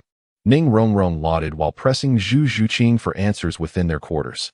Zhu Zhuqing examined the remaining syringe given to her by Gu Yi, carefully scrutinizing it without responding to Ning Rongrong's inquiries. She had anticipated the immense power contained within the seemingly mundane item, which had effortlessly penetrated Zhao Wuji's defenses. Ning Rongrong noticed Zhu Zhuqing's contemplation over the syringe and quickly recognized it as the instrument responsible for Zhao Wuji's defeat. Upon catching a glimpse of the label on the syringe, she exclaimed, "Isn't that the label from the renowned Divine Hand Medical Pavilion?" Ning Rongrong gazed at Zhu Zhuqing's impressive figure, lost in thought. Suddenly, Zhu Zhuqing let out a faint moan, followed by a wave of weakness that caused her to collapse onto the ground. "Zhuqing, what's wrong?" The abrupt change stirred concern within Ning Rongrong. Zhu Zhuqing shook her head and replied, "I'm fine. It might just be the result of excessive soul power consumption." However, She soon realized that it was not merely exhaustion from soul power, but rather a transformation within her martial soul. The words of Gu Yi flashed through her mind. Weak yet determined, she rose to her feet, retrieved a small white vial, and consumed its contents. This was the medicine Gu Yi had entrusted to her. Her condition mirrored exactly what Gu Yi had described. She had no choice but to trust his words. Upon ingestion, Zhu Zhuqing instantly felt revitalized. Warmth flooding through her entire being. Ning Rongrong, observing Zhu Zhuqing with the white vial that resembled the one Gu Yu had given her, widened her eyes in astonishment, connecting the dots with the earlier needle incident and Zhu Zhuqing's previous remarks. Ning Rongrong was now certain that Zhu Zhuqing had either taken Gu Ye's medicine or received his treatment, leading to her remarkable transformation. I must try this medicine again. If it proves effective, I shall visit in a couple of days. If it truly works, Ning Rongrong silently resolved, her gaze falling upon herself, envisioning her own enhanced form, prompting her to smile with delight. Zhuqing, please rest well. I shall go check on Xiao Wu. Go ahead, Zhu Zhuqing replied. After Ning Rongrong departed, Zhu Zhuqing sat cross-legged on her bed, cultivating her soul power. To her surprise, she noticed her cultivation speed had significantly accelerated. She took out the white vial once more. Could this be the cause? Gu Yi, who exactly are you? Can you truly enable me to grow stronger at such a pace? Remembering Gu Ye's words when she left his clinic, Zhu Zhuqing resolved to investigate further in a couple of days. Meanwhile, at Zhao Wujia's residence, he grimaced in pain. These little brats are quite ruthless. After expelling the needle that Tang San had shot into his backside, he recalled how Zhu Zhuqing had breached his defenses and injected something that had rendered him immobile. Now, Zhao Wujia was eager to discover what Zhu Zhuqing had used, as its potency was astonishing. Forget it. It doesn't matter now. They are all students of Shrek Academy. I can inquire about it later. With this thought, Zhao Wujia felt somewhat reassured, considering these young prodigies as his pupils. Zhao Wujia. At that moment, a deep voice resonated beside him. Who dares to play tricks here? Show yourself. Zhao Wujia bellowed, scanning his surroundings. I am waiting for you outside. The sound continued to emanate, and Zhao Wujia glanced outside, realizing someone was transmitting their spiritual energy to him. Without hesitation, he leaped through the window and pursued the source. Upon arriving at a secluded forest, he spotted a figure standing ahead. Zhao Wujia coldly inquired, Who are you? You are indeed the unmoved king, Zhao Wujia. It seems you take pleasure in bullying the younger generation. As Zhao Wujia beheld the scene before him, his eyes widened in astonishment, rendering him speechless. Just in time. I, too, am eager to witness the prowess of the unmoved king. Bang, bang, bang. In the desolate outskirts of Shrek Academy, the night was enchanting, akin to the haunting cries that resonated within the depths of the forest. Time slipped away, and soon, Zhao Wujia's garments lay in tatters. One hand pressed against his swollen face and the other against his rear, he wore an expression of grievance as he limped alongside Flander, emerging from the wilderness. Flander stifled a laugh, supporting Zhao Wujia as they made their way back to Shrek Academy. Wujia, tend to your injuries tonight. If you find some spare time tomorrow, consider visiting a physician in Soto City. By the way, I recently heard of a clinic there called the Hand of God, where the physician possesses extraordinary skills, never failing to cure any ailment. Flander patted Zhao Wujia on the shoulder before turning to leave. Zhao Wujia watched Flander's retreating figure, recalling how he had merely spectated during the earlier altercation, feeling a twinge of betrayal. This injury, not even the recovery sausages from Xiao Ao would suffice.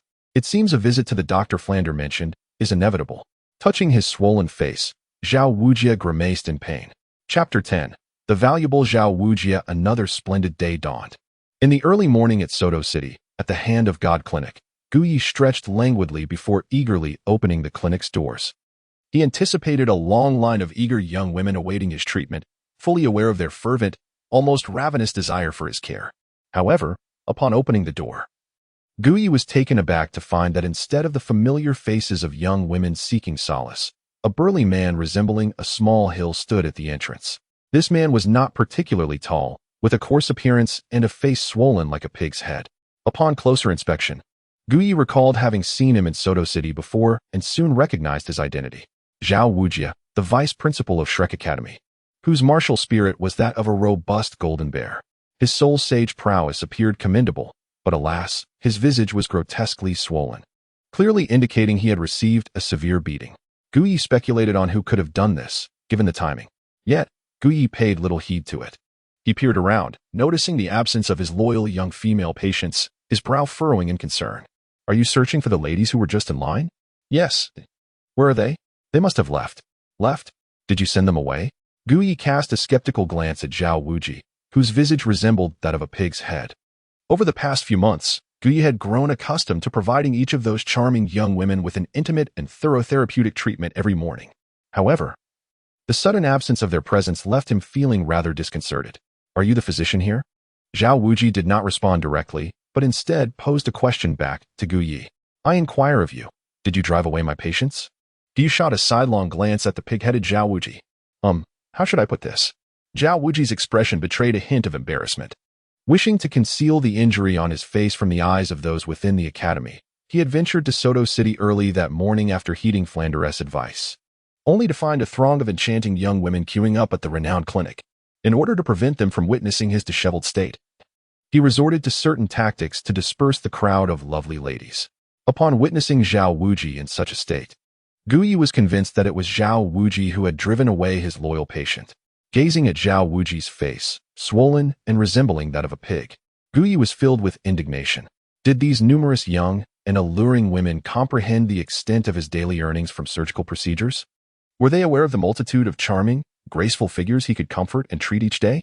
Gu Yi is indeed quite fond of providing treatment to those beautiful young ladies on a daily basis. However, now, Gu Yi glanced outside once more, confirming that only Zhao Wuji, with a face swollen to the likeness of a pig's head, remained. With no other option, he turned his attention to the unfortunate Zhao Wuji. You have come seeking medical treatment, I presume?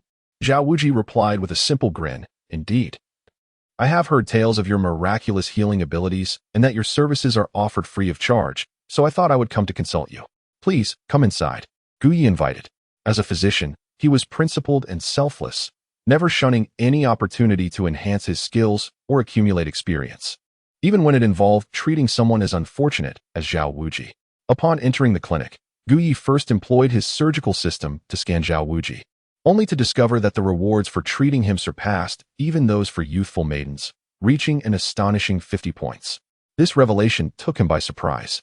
He approached Zhao Wuji, meticulously assessing what made him more valuable than that group of young women, finding that the difference was indeed tenfold. Was it his stout, robust physique? His firm pectoral muscles? Or perhaps, Gu Yi cast a contemplative glance at a certain part of Zhao Wuji. Are you employing the power of your gaze for healing? Zhao Wuji inquired, noticing Gu Ye's scrutinizing stare. Were it not for his knowledge of Gu Ye's identity as a physician, he might have suspected that this peculiar individual was a charlatan, given the intensity with which Gu Yi regarded him and his surroundings. Gu Yi withdrew his gaze and lightly cleared his throat, saying, I have a general understanding of your illness and symptoms. However, before we proceed with treatment, let us discuss the matter of fees. Isn't this place free? Zhao Wuji frowned. When he arrived, he distinctly heard the group of women outside mention that every visit here was complimentary. Furthermore, Gu Ye's reputation in Soto City was quite illustrious. It was well known that the physicians at the Divine Hand Medical Center treated patients without charge. Why then? Was he being asked to pay? Well, it is indeed free for the women you just saw, but your situation is different. Zhao Wuji furrowed his brow further, questioning how it could be different.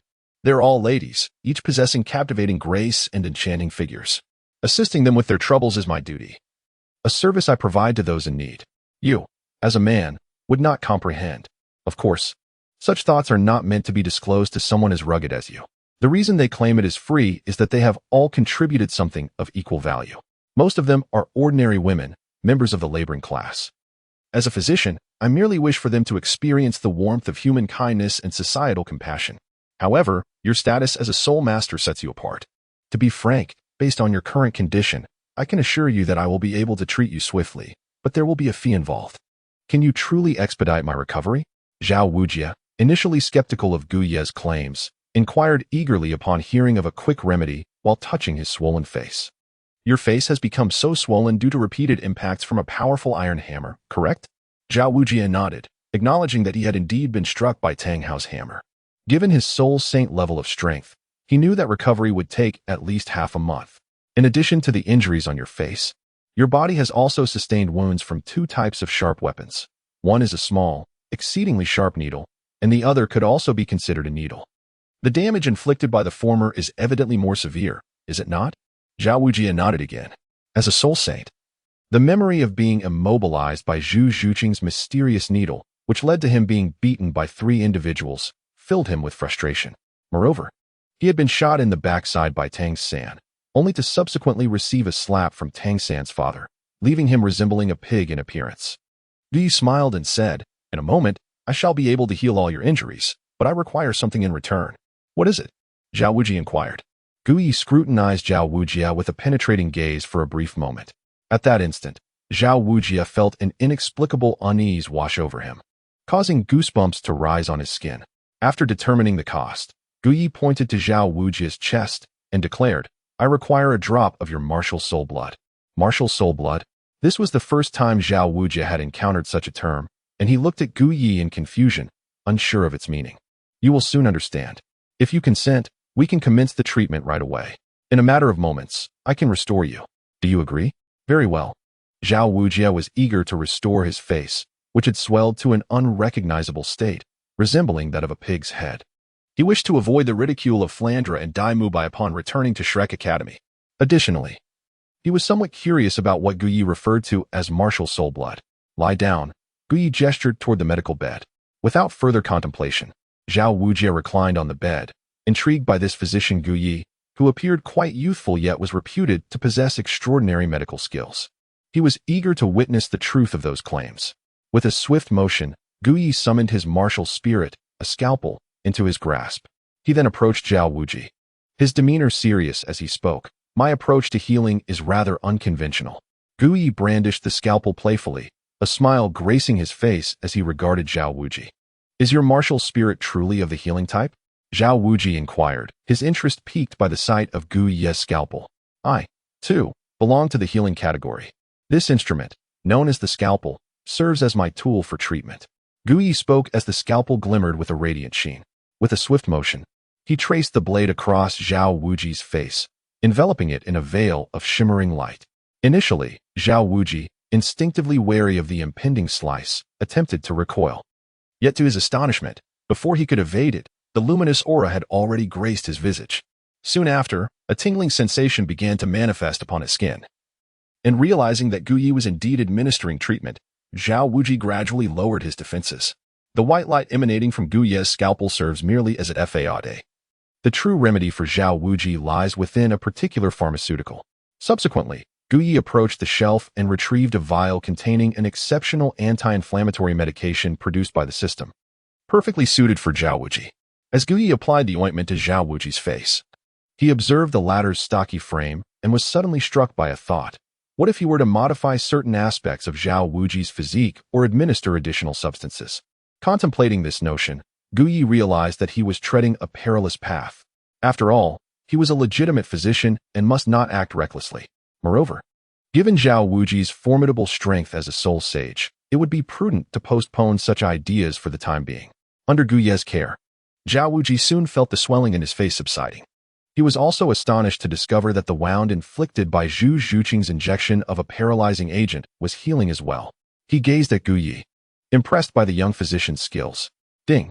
Treatment of the original character, the immovable King Zhao Wujia, awarded 50 surgical points. Randomly issued collection tasks. 1.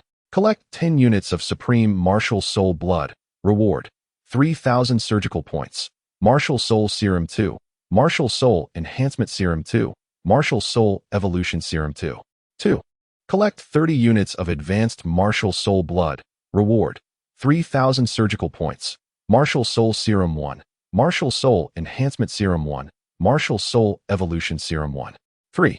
Collect 50 units of Intermediate Martial Soul Blood. Reward. 1,000 surgical points. Martial Soul Enhancement Serum 1. 4. Collect 100 units of low-level Martial Soul Blood. Reward. 500 surgical points. Upon receiving the surgical point reward for treating Zhao Wujia, Yi was met with the announcement of new tasks from the surgical system. In recent months, the system had been rather dormant, devoid of tasks. Yet, upon encountering significant characters from the original narrative, it seemed to come alive with enthusiasm. It appears that to grow stronger and amass a considerable amount of surgical points, he must engage in intimate surgical encounters with the protagonists of the original tale. After contemplating certain matters in his heart, Gu turned to Zhao Wuji and said, "All right, now that your injuries have healed, it is time to settle the payment." In Chapter 11, Ning Rongrong's ambition, Zhao Wuji touched his face and the area on his back, where Zhu Zhuqing had administered acupuncture, marveling at the complete recovery that left him in awe of Gu Ye's medical skills. It is worth noting that the injuries on his face had been inflicted by Tang Hao, and even he himself could not recover in such a short time.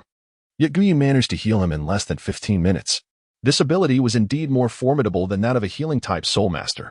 Upon hearing Gu Yi mention a reward, Zhao Wuji politely inquired, "How should I pay you for this so-called soul blood?" "It's quite simple. You just need to release your martial soul," Gu Yi replied. "Is it really that straightforward?" Zhao Wuji asked, slightly puzzled. "Indeed, it is that simple." After some consideration, Zhao Wuji released his martial soul, the powerful diamond bear. After all, he was not the kind of person to take advantage of others. Upon witnessing Zhao Wuji's martial soul, Gu Yi swiftly sprang into action. A brilliant light emanated from the scalpel, enveloping the entire medical hall and forming a transparent protective space. Then, with astonishing speed, Gu Yi made a swift incision on Zhao Wuji's powerful diamond bear, extracting a drop of energy resembling a yellowish blood and storing it in a vial. The entire process was as quick as lightning, and Zhao Wuji felt nothing, unaware that Gu Yi had already collected his soul blood. "All done," Gu Yi stated, securing the vial and looking at Zhao Wuji. "Is that it?" Zhao Wuji scratched his head, gazing curiously at the small vial in Gu Yi's hand. Moments ago, he had witnessed Gu Yi make a cut, and yet he had genuinely felt nothing, not even a hint of pain. If he hadn't seen the so-called blood, he would have doubted Gu Yi's credibility. "Yes, it's done. If you have no further business, you may leave," Gu Yi said, almost shooing him away. Zhao Wuji scratched his head again, glancing at the peculiar vial in Gu Yi's hand, still feeling no sensation. At this point, his injuries had completely healed, and remaining there served no purpose. He then turned to Gu Yi and asked, "I know your surname is Gu, but what is your full name?" "Gu Yi." "Gu Yi. Is it? Your medical skills are remarkable. Have you considered joining my academy?" Zhao Wuji inquired, intrigued by Gu Ye's unique martial soul and formidable healing abilities. He thought that if Flander learned of Gu Ye's extraordinary talents, he would surely be delighted. "I'm not interested," Gu Yi replied nonchalantly. "Our academy only accepts extraordinary individuals. Are you certain you do not wish to join us?" Zhao Wuji persisted, eyeing Gu Yi intently. "An academy that only accepts extraordinary individuals? You must be referring to the Shrek Academy located in the village outside Soto City, correct?" Gu Yi smiled as he looked at Zhao Wuji. Indeed. Upon realizing that Gu Yi was familiar with Shrek Academy, Zhao Wuji felt a sense of pride. However, Gu Yi promptly rolled his eyes at Zhao Wuji and remarked, "As far as I know, Shrek Academy is merely an institution devoid of any significant attributes. It lacks even the most fundamental training facilities, and the entire academy is situated within a village. What assurance do you provide for my enrollment?" It was not that Gu Yi held Shrek Academy in disdain. Rather, given the academy's configuration, it was an exaggeration to call it a 3-no institution. Aside from a handful of instructors, it was bereft of essential resources. Moreover, the faculty members were far from exemplary, particularly the recently joined Yu Xiaojiang and Flinder, who were not of noble character. Gu Yi completely disregarded Zhao Wuji. Zhao Wuji, taken aback and slightly irate by Gu Yi's words, felt a mix of embarrassment and anger. After all, to label his academy as a 3-no institution, while it may have reflected the truth, was unacceptable for someone in his position as the vice president. Yet, recalling how Gu Yi had just healed his injuries, he ultimately decided to suppress his frustration and leave the Divine Hand Medical Hall without further incident. Before departing, Zhao Wuji glanced at Gu Yi, resolving to bring Flinder along for a discussion next time. Gu Yi must have some misconceptions about Shrek Academy. He needed to speak with Flinder upon his return. If someone of Gu Yi's caliber were to join their academy, which only accepted exceptional talents, it would undoubtedly be a great honor for Shrek Academy. After Zhao Wuji left, Gu Yi dismissed the earlier invitation to join Shrek Academy from his mind and retrieved a vial containing Zhao Wuji's martial soul blood to assess its quality. The martial soul of the powerful golden bear was rated as advanced, with a collection of advanced martial soul blood reaching a completion of 130. Observing the system's evaluation of this powerful golden bear martial soul, Gu Yi began to infer the levels of martial souls within the Douluo world. On the continent of Douluo, the pinnacle of martial souls would likely include renowned entities such as the Ice Phoenix, the 7 Killing Sword, the 9 Treasure Glazed Tile Pagoda, the Haotian Hammer, and the white tiger. Martial souls like the six-winged angel and the sea god could already be considered divine-level martial souls. Guyi contemplated the challenge of gathering these soul bloods to complete his task. By the way, he wondered about the classification of Zhu Zhuqing's phantom cat soul. Out of curiosity, Guyi decided to analyze the blood extracted from Zhu Zhuqing's soul. To his surprise, the assessment revealed that it barely reached a high level. It seemed that this little feline would seek him out before long. Having learned about Zhu Zhuqing's soul rank and understanding her fervent desire for strength, coupled with her background and the previous day's discussion about the evolution of soul powers, he was confident that she would soon come to him. Moreover, he pondered when Ning Rongrong, the little dumpling, would arrive. It should be soon. Obtaining the blood of the seven treasure glazed tile soul from Ning Rongrong was undoubtedly the most fitting choice. If he could gather the soul bloods of all soul masters in this world, and subsequently nurture a few subordinates to bestow them various souls. He wondered if such an endeavor would succeed. What would the outcome be if it truly came to fruition? Guyi pondered, envisioning the scene, and chuckled softly. He was a man of lofty aspirations. How could he possibly confine himself to the small city of Soto? Upon entering this world, he had set a modest goal regarding the woman from the spirit hall, determined to administer a life-altering procedure to Bibi Dong when the opportunity arose. For now, he needed a perfect Zhu Zhuqing's martial spirit serum. How could such a magnificent feline be so feeble? With this thought, Guyi dismissed all other concerns and focused solely on his preparations. Meanwhile, within Shrek Academy, in the women's quarters, Ning Rongrong finally arose after a late night of conversation with the rejuvenated Xiao Wu and Zhu Zhuqing. Habitually rubbing her eyes, she instinctively touched her conscience. However, this touch jolted her awake from her drowsy state. Impossible. Could it truly be?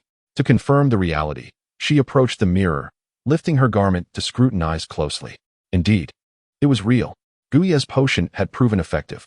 Ecstatic, Ning Rongrong exclaimed with enthusiasm, her voice resonating loudly. What is truly happening? In the adjacent room, Xiao Wu, who had been soundly asleep, was startled awake by Ning Rongrong's exclamation. Upon regaining consciousness, she inquired, Rongrong, what did you say? And nothing. Xiao Wu, you're awake. Let us have breakfast soon.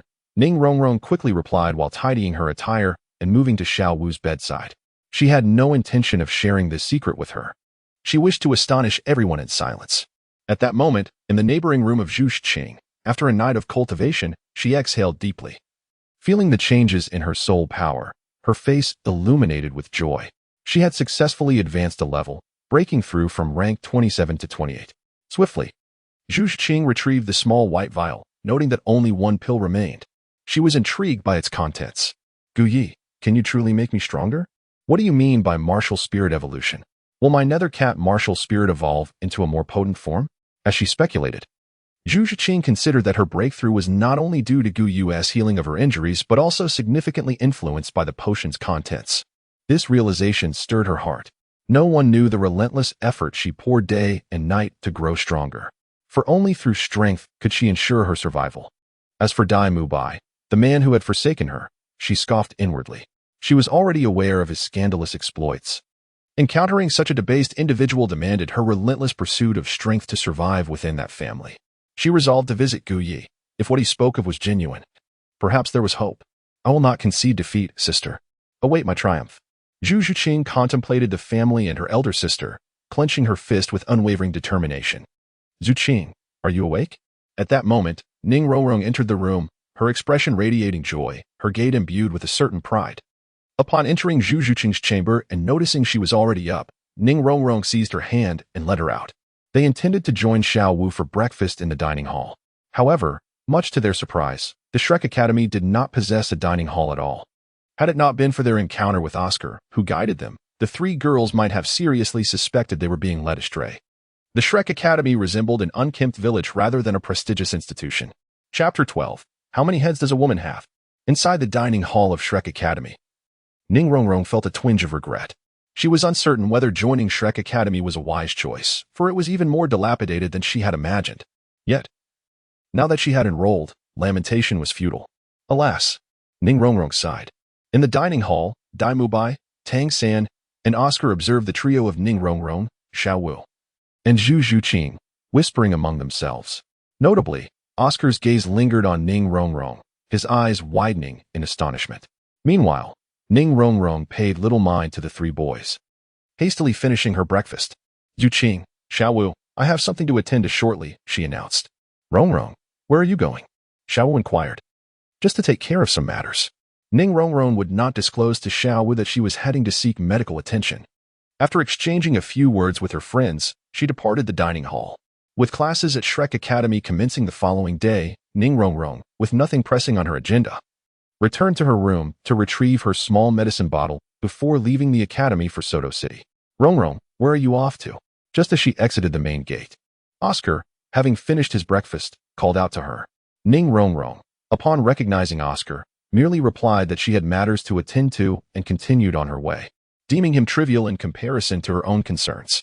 Oscar, feeling somewhat awkward as he watched Ning Rongrong dismiss him, scratched his head in embarrassment. Not long after Ning Rongrong's departure, another figure emerged from Shrek Academy. It was Zhu Zhuqing. Oscar, seeing her, asked, Zhu Zhuqing, where are you headed? Yet, Zhu Zhuqing did not even glance back as she exited the academy. Oscar felt even more awkward. Just as Zhu Zhuqing left, he encountered Dai Mubai, who had followed her out. Spotting Oscar at the entrance, Dai Mubai approached and inquired, Hey, Oscar, did Zhu Zhuqing just leave? She just left, Boss Dai. Do you know Zhuqing? Indeed. Dai Mubai responded with a single utterance. Zhu Zhuqing, his fiancée, had just joined Shrek Academy yesterday and was now leaving. Dai Mubai could not recall Zhu Zhuqing having formed any acquaintances here. As her betrothed, he felt it imperative to understand her intentions, so he promptly pursued her. Shortly after Ning Rongrong departed, she arrived outside the renowned medical clinic of the god of healing in Soto City. Upon stepping outside, she examined the small vial in her hand, placed a hand on her chest, hesitated momentarily, and then entered the establishment. As Ning Rongrong crossed the threshold, she spotted the handsome physician Gu Yi, who was preoccupied with his tasks. Noticing her presence, Gu Yi did not cease his work, but inquired, Here for a consultation? It's me, she replied. Upon hearing that familiar voice, Gu Yi looked up and was instantly cheered to see Ning Rongrong. You actually came, he said, rising with a smile. Is what you said yesterday true? Ning Rongrong seemed somewhat bashful, her voice barely a whisper.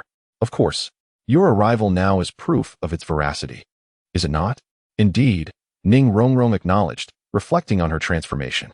Then, could you? Certainly, with a minor intervention, I can easily remedy your ailment. Gu Yi assured her. Is it truly just a matter of a simple gesture? Ning Rongrong gazed at him with hesitation. What? Do you wish for me to do something else? And no, Please, tell me how you will treat me, she stammered, for having come this far. She naturally wished to be healed, yet in Gu Ye's presence, she felt a wave of shyness. Come, take a seat so I can examine you, he instructed. All right. She replied, obediently positioning herself before him. Gu Yi then grasped Ning Rongrong's hand, expertly feeling her pulse. As he continued, he shook his head and sighed. Your skin is truly remarkable. Noticing Gu Ye's demeanor, Ning Rongrong felt a twinge of concern that he might declare her condition challenging, thus she quietly asked. What is it? Nothing. Open your mouth, he instructed. Oh, she responded. Gu Ye's words carried a commanding tone. In this particular environment, Ning Rongrong's psychological defenses were low, and with her earnest desire for Gu Ye's assistance in her healing, she obediently opened her mouth. Gu Yi gazed intently for a moment, his pure eyes finally resting upon Ning Rongrong's chest. He then let out a deep sigh, exclaiming, What a pity, truly a pity. Ning Rongrong looked at Gu Yi in confusion. Had he not claimed to possess the ability to heal? Yet, why did his tone convey such melancholy? She had approached Gu Yi with hopes of blossoming into beauty as she matured. Gu Yi gently caressed Ning Rongrong's petite hand and inquired with subtle implication. Do you know why you are so small? Ning Rongrong shook her head, her voice delicate and faint. I do not, no. Because your head is small. My head? Small? Ning Rongrong looked at Gu Yi in confusion, unable to grasp the meaning behind his words. What could her small head possibly have to do with anything? She then touched her own head, finding it perfectly proportioned, neither too big nor too small. Have you ever heard the saying, a head as large as a tub? Gu Yi continued to probe, stroking her tiny hand. Ning Rongrong shook her head once more. At that moment, she resembled a patient yearning for a physician to alleviate her ailments, instinctively believing and responding to Gu Yi's queries. Then let me ask you again. Do you know how many heads you have? Gu Yi pressed on. Isn't it just one? Wrong, it is 3. How can there be 3 when there is clearly only 1?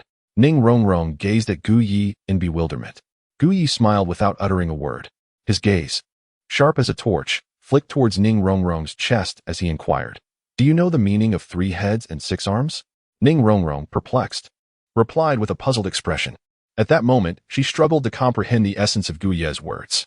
The term 3 heads and 6 arms refers to the most perfect and harmonious posture and physique a woman can attain. If one can reach this state, the thoughts that dwell in one's heart and the imperfections of the body can be effortlessly rectified. So what exactly does 3 heads and 6 arms entail? Ning Rongrong asked with curiosity. 3 heads, precisely, and as for the 6 arms? Gu Ye assessed Ning Rongrong and remarked, "The 6 arms naturally refer to the slender pair of arms, the elongated legs, and the well-rounded hips, which together signify the essence of femininity. If you can cultivate harmony and proportion in your 3 heads and 6 arms, achieving what you desire will become effortless." Ning Rongrong appeared to grasp this concept. Realizing that her lack of symmetry in her 3 heads and 6 arms was the root of her predicament. "What should I do?" she inquired with a hint of urgency in her gaze. "I trust you have taken the medicine I provided yesterday?" Gu Yu asked. "Yes, indeed." Ning Rongrong nodded vigorously, inwardly marveling at its remarkable efficacy. It is a rapid-acting remedy, yielding results within a few days. However, I would advise against relying solely on medication, as all remedies possess some degree of toxicity. My preferred method of treatment is, "I shall personally assist you," Gu Yi said with a gentle smile, his demeanor earnest and sincere. "How will you assist me?" Ning Rongrong yearned for perfection, longing to transform from a small steamed bun into a grand mantu, stunning all who beheld her. There are 2 methods of treatment. One is a manual technique, exceptionally effective, albeit time-consuming, entirely hands-on, and devoid of side effects. The other is an energy treatment, also highly effective but requiring a shorter duration. However, it comes at a considerable cost and may entail slight discomfort, especially since it will be your first experience. Upon hearing about these 2 methods, Ning Rongrong pressed further. "How does the manual technique work?" "Quite simply. It is performed using my hands," Gu Yi replied, extending his hands before her. "Just as so. I will subsequently apply a special concoction to stimulate certain hormones within your body, thereby achieving the desired enhancement. Rest assured, throughout this process, you need not worry. For I am a dedicated physician, and every part of your body is merely an organ to me. The treatment will be conducted with the utmost care." Gu Ye's gaze was pure and earnest as he looked at Ning Rongrong. However, upon discovering that Gu Ye's method of treatment required him to personally assist her, her cheeks flushed slightly. She glanced at the handsome Gu Yi and, conceding to herself, acknowledged his striking good looks. If only she were too. No. She quickly banished those inappropriate thoughts and said, "You, please elaborate on the second method of treatment." She would never agree to the first one. Despite Gu Ye's dashing appearance and his status as a respectable physician, it was simply too embarrassing. Gu Yi felt a tinge of disappointment. He had initially hoped to personally mentor Ning Rongrong. However, she was adamant about not allowing it, and he, being a respectable physician, would not impose his will upon her. "Very well, let us discuss the second treatment. This second method, of course, pertains to energy therapy. I shall concoct a medicinal solution for you, which you can apply to your body upon your return. After a week, you shall notice slight effects, and it will take about half a month for substantial results to manifest. For perfection, a period of approximately 6 months may be required." "What kind of medicine is it?" Ning Rongrong inquired, her curiosity piqued. "The specifics of the medicine are not for you to concern yourself with. Merely know that it is beneficial and will not harm you," he replied. "Oh," Ning Rongrong expressed no doubt, having already sampled it the previous day.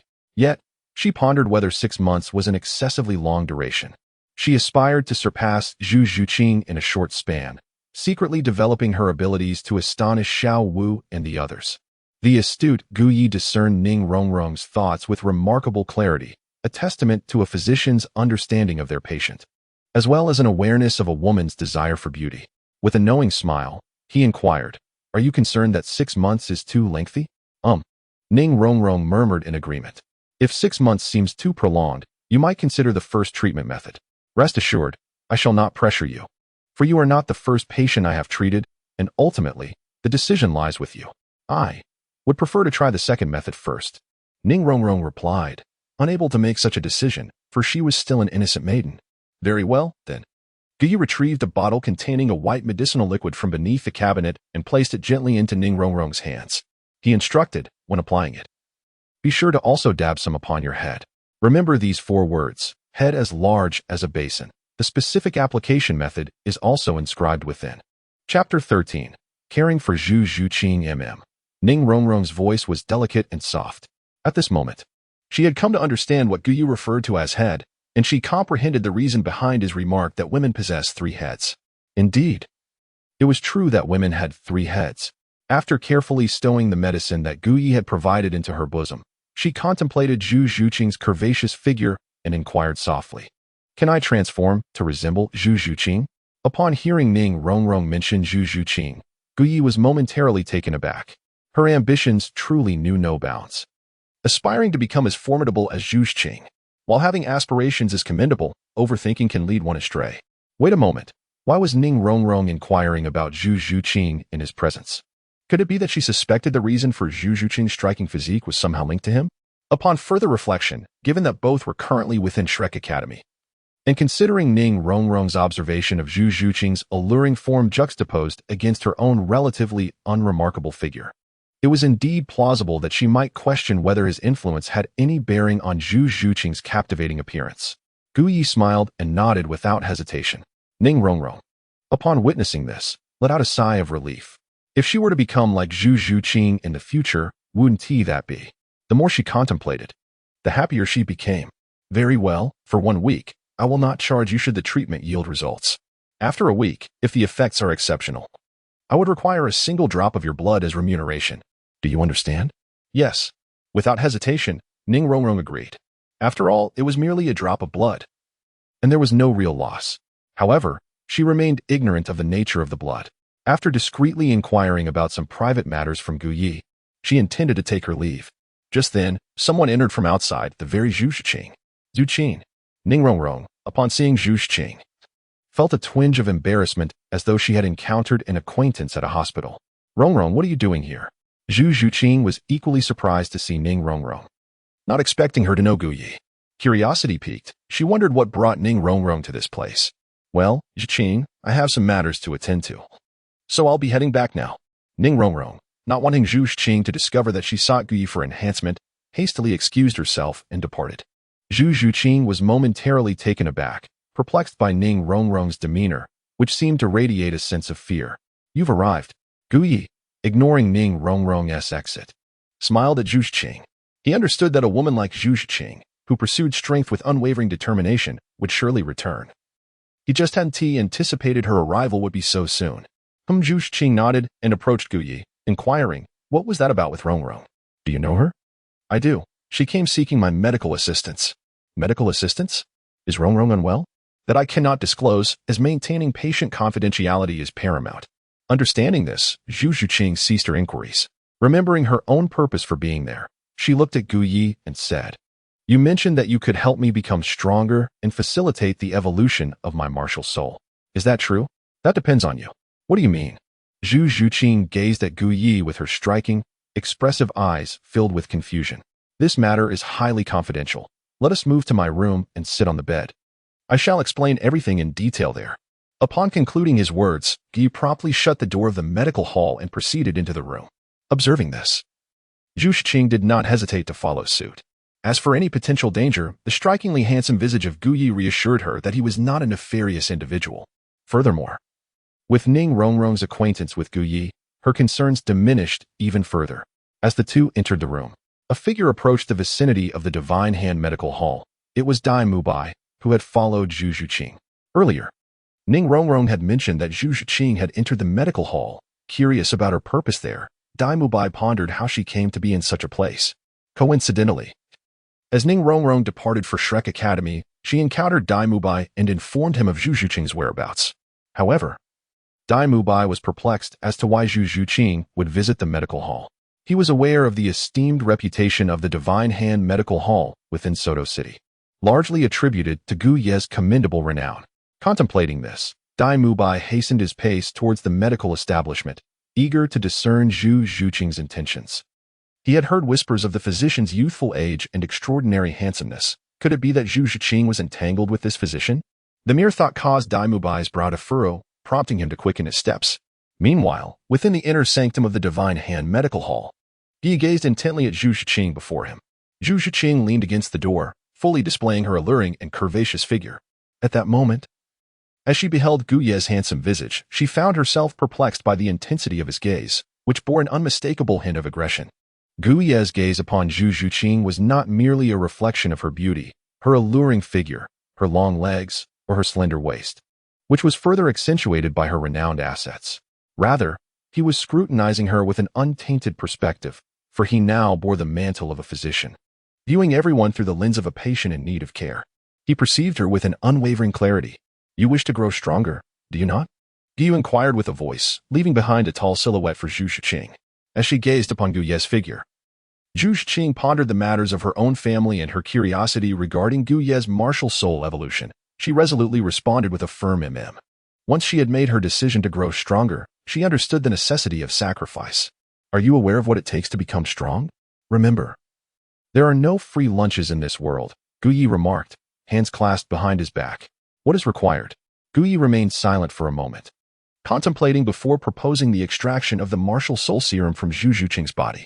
"Firstly, when the time is right, you must not oppose my taking that precious drop of blood from you. Secondly, I have an experiment I wish to conduct on you, one that, upon completion, could elevate your abilities to the pinnacle of this world, thereby making you even stronger. I assure you, there will be no adverse effects. Would you consent to this?" Indeed, Gu Yi intended to utilize the ethereal spirit cat martial soul serum on Zhu Zhuqing, as she was undoubtedly the most suitable subject for his experiment. As for extracting that invaluable drop of blood from her, Gu Yi was entirely serious. Zhu Zhuqing gazed at Gu Yi, readily agreeing to the first condition, believing he merely sought her martial soul blood. However, the second condition stirred a sense of conflict within her. She yearned for strength, as only power could shield her from the fate dictated by her family. Yet, she was uncertain whether to trust Gu Ye's words. "Will it truly not cause harm?" Zhu Zhuqing inquired, seeking confirmation from Gu Yi. "Naturally. If it were to inflict harm or leave you incapacitated for life, I would guarantee." As he spoke, Gu Yi turned and approached Zhu Zhuqing slowly, their eyes locking in a gaze mere centimeters apart. Gu Ye's gaze was intensely fixed on Zhu Zhuqing's enchanting eyes as he continued, "I, Gu Yi, can take care of you, Zhu Zhuqing, for a lifetime." Whispering those 3 words, Zhu Zhuqing suddenly felt her heart race. She nodded in agreement to Gu Ye's proposal, for beyond her desire to grow stronger, she discerned the sincerity in Gu Ye's eyes, which was the true reason for her consent. "Come, let us go to the bed." Seeing Zhu Zhuqing's acquiescence, Gu Yi gently led her to the bedside. Since she had agreed to partake in the experiment, Zhu Zhuqing instinctively complied with Gu Ye's words, lying down on the bed as she awaited his actions, compelled by the authoritative tone of his command. Chapter 14. Zhu Zhuqing.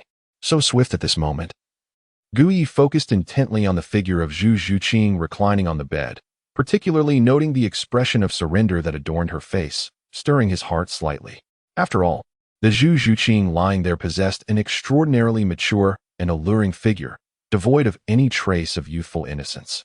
Far more sophisticated than the young matrons Gu Yi had treated in recent days, igniting a deep desire within him. Nonetheless, Gu Yi remained the earnest Gu Yi. After dispelling the whimsical thoughts swirling in his mind, he produced a vial and a needle. "Isn't that the blood extracted from my martial soul?" Zhu Zhuqing inquired upon recognizing the familiar vial in Gu Ye's hand. "Indeed, it is your martial soul's blood. This drop, through my research, possesses a unique effect. Shortly, I will inject it into your body to merge with your martial soul, the spectral spirit cat. Consequently, your martial soul will undergo certain transformations. The outcome will only serve to enhance your strength. This is my promise to you. Should any unforeseen consequences arise that result in harm, fret not. For as I have stated, I will take care of you for a lifetime." Gu Yi smiled sincerely as he stated that taking care of Zhu Zhuqing with a quilt was indeed a truth. Upon hearing Gu Ye's words, Zhu Zhuqing let out a soft snort, indicating her readiness to begin. Gu Yi is undeniably handsome. However, Zhu Zhuqing, with her self-discipline and strength, does not require Gu Yi to care for her throughout her life. It is evident that Zhu Zhuqing has misinterpreted Gu Ye's words, for he referred to a blanket, while she was contemplating a lifetime. Observing Zhu Zhuqing's insistence, Gu Yi wasted no time. He proceeded to extract the needle, tested the syringe, and subsequently drew the blood serum of the nether spirit cat martial soul. Gu Yi grasped his needle tightly, casting a mischievous glance at Zhu Zhuqing, and remarked, When my needle pierces your skin for the first time, it will indeed be quite painful. You must brace yourself. Zhu Zhuqing, observing the considerable size of the needle in Gu Ye's hand, felt a flicker of trepidation within her. Yet, having already proclaimed her resolve, she knew retreat was not in her nature. With a steely determination, she murmured, "Bring it on," and closed her eyes, awaiting the moment the needle would penetrate a certain part of her body. However, she was unaware of where exactly Gu Ye intended to strike, prompting her to open her eyes for a fleeting glance. To her astonishment, she discovered that Gu Ye had already completed his task. How swift! Zhu Zhuqing marveled at Gu Ye's speed, astonished that the procedure had concluded without her even noticing. Had Gu Ye been privy to Zhu Zhuqing's thoughts, he might have been inclined to use an even larger needle, provoking her to scream in surprise. "Is it done? Did you not say it would hurt the first time? Why did I feel nothing? And how could you be so fast?" Zhu Zhuqing's barrage of inquiries struck Gu Ye like a relentless hammer, leaving him momentarily speechless. In that instant, Gu Ye realized that Zhu Zhuqing was not as cold as he had initially perceived. Her words pierced through to the core of the matter. He regarded her with newfound respect, this bold woman who dared to assert his speed and claimed that the initial pain was non-existent. Soon, Gu Ye would ensure she understood the essence of true pain. "Why are you silent?" Zhu Zhuqing inquired, noting the somber expression that had settled upon Gu Ye's face. Her tone, imbued with a hint of concern, only deepened his speechlessness. At that moment, Gu Ye, embodying the essence of masculinity, made a pivotal decision. He would make Zhu Zhuqing acutely aware of profound inner anguish. 3, 2, 1. Gu Ye observed as Zhu Zhuqing counted down 3 seconds. The moment she finished counting, her expression shifted dramatically from a lack of gratitude to one of distress. She instinctively clutched her chest, her countenance growing increasingly anguished. Gu Ye gazed at Zhu Zhuqing, a flicker of excitement stirring within him. For the anguish etched upon Zhu Zhuqing's visage was akin to what he had anticipated.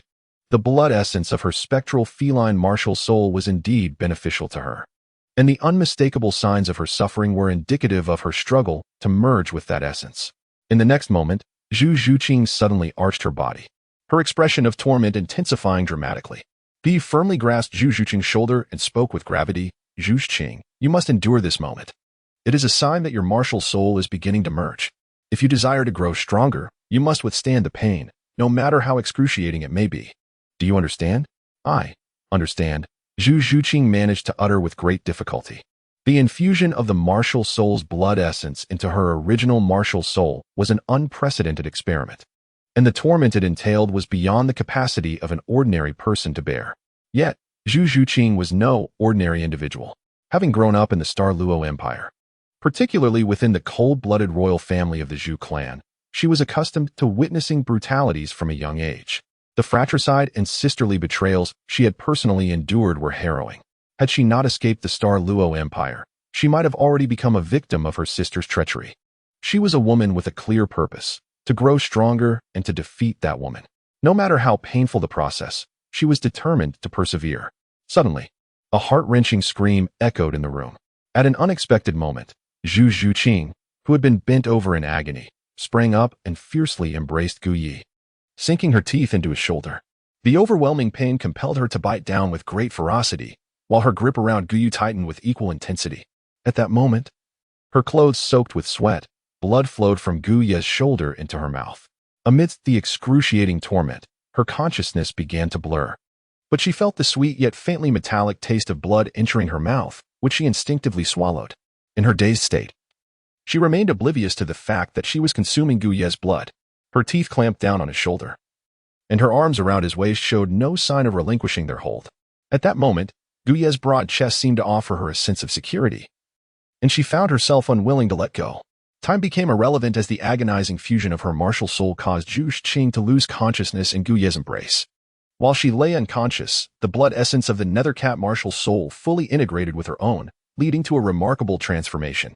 Her martial soul, once a deep black with hints of purple, now appeared even darker, radiating a lustrous sheen of pitch-black light. Simultaneously, a dark aura began to emanate from her nethercat martial soul, as if it were on the verge of igniting into a black flame. Gu Ye gazed at Zhu Zhuqing, who had fainted in his embrace, and then glanced at the wound on his shoulder, managing a wry smile. It seemed that he had achieved success. Subsequently, After further probing into the changes within Zhu Zhuqing's martial soul, he finally found some answers. Indeed, the martial soul serum could be applied to martial soul masters, yielding remarkable effects. At that moment, Zhu Zhuqing exhibited not only certain alterations in her martial soul, but also a significant enhancement in her soul power. This morning, her soul power had ascended from level 27 to 28, yet now she had already reached level 30. This is a testament to the potency of Gu Ye's martial soul serum. However, this remains merely a singular example, and further experimentation is necessary for conclusive results. As the pain endured is beyond what most individuals can withstand, Gu Ye gazed upon Zhu Zhuqing, who lay unconscious from her injuries, and found himself somewhat fond of her tenacious spirit. Nevertheless, he decided it was best to tend to the wound on his shoulder first. Gu Ye withdrew his gaze from Zhu Zhuqing's face and glanced at the row of bite marks on his shoulder, promptly attending to the bleeding. Even at that moment, with Zhu Zhuqing unconscious in his arms, her charming face flushed and fragrant sweat dripping onto his garments, he remained unconcerned. However, at that very moment, Dai Mubai had arrived outside the medical hall. Observing the scene within, a surge of anger coursed through him. Unable to contain himself, he forcefully kicked open the door. Chapter 15. A slap for Dai Mubai bang. With a furious kick, Dai Mubai stormed into the medical hall. Earlier, he had approached the entrance, initially believing the physician Gu Yi had already departed upon finding the doors closed.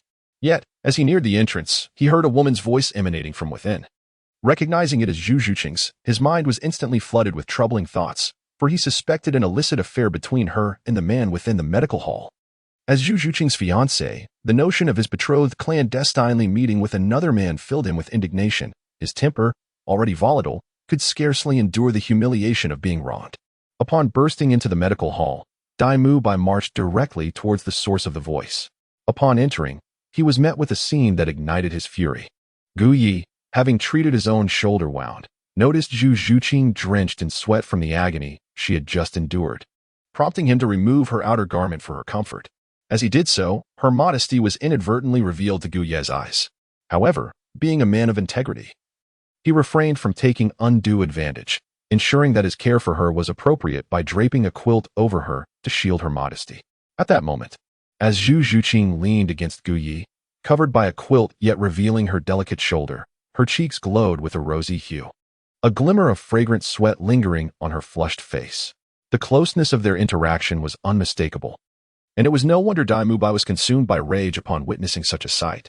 Anyone would be incensed to see their beautiful fiancée exposed in another man's embrace, let alone in a state of unconsciousness.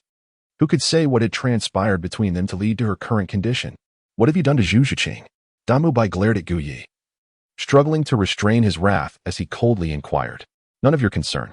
Gu Yi cast a glance at Dai Mubai, responding with indifference as he tightened his embrace around Zhu Zhuqing, drawing the blanket closer to shield her from any prying eyes. What business is it of yours?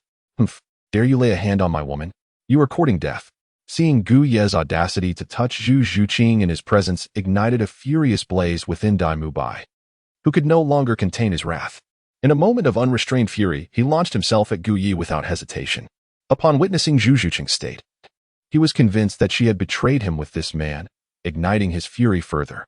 Consequently, he held nothing back as he unleashed a fierce wave of white tiger energy aimed directly at Gu Yi on the bed. When Gu Yi was interrupted by Dai Mubai's abrupt entrance, a flicker of irritation ignited within him. After all, the intrusion into his medical clinic had occurred without his consent, disturbing his treatment of Zhu Zhuqing.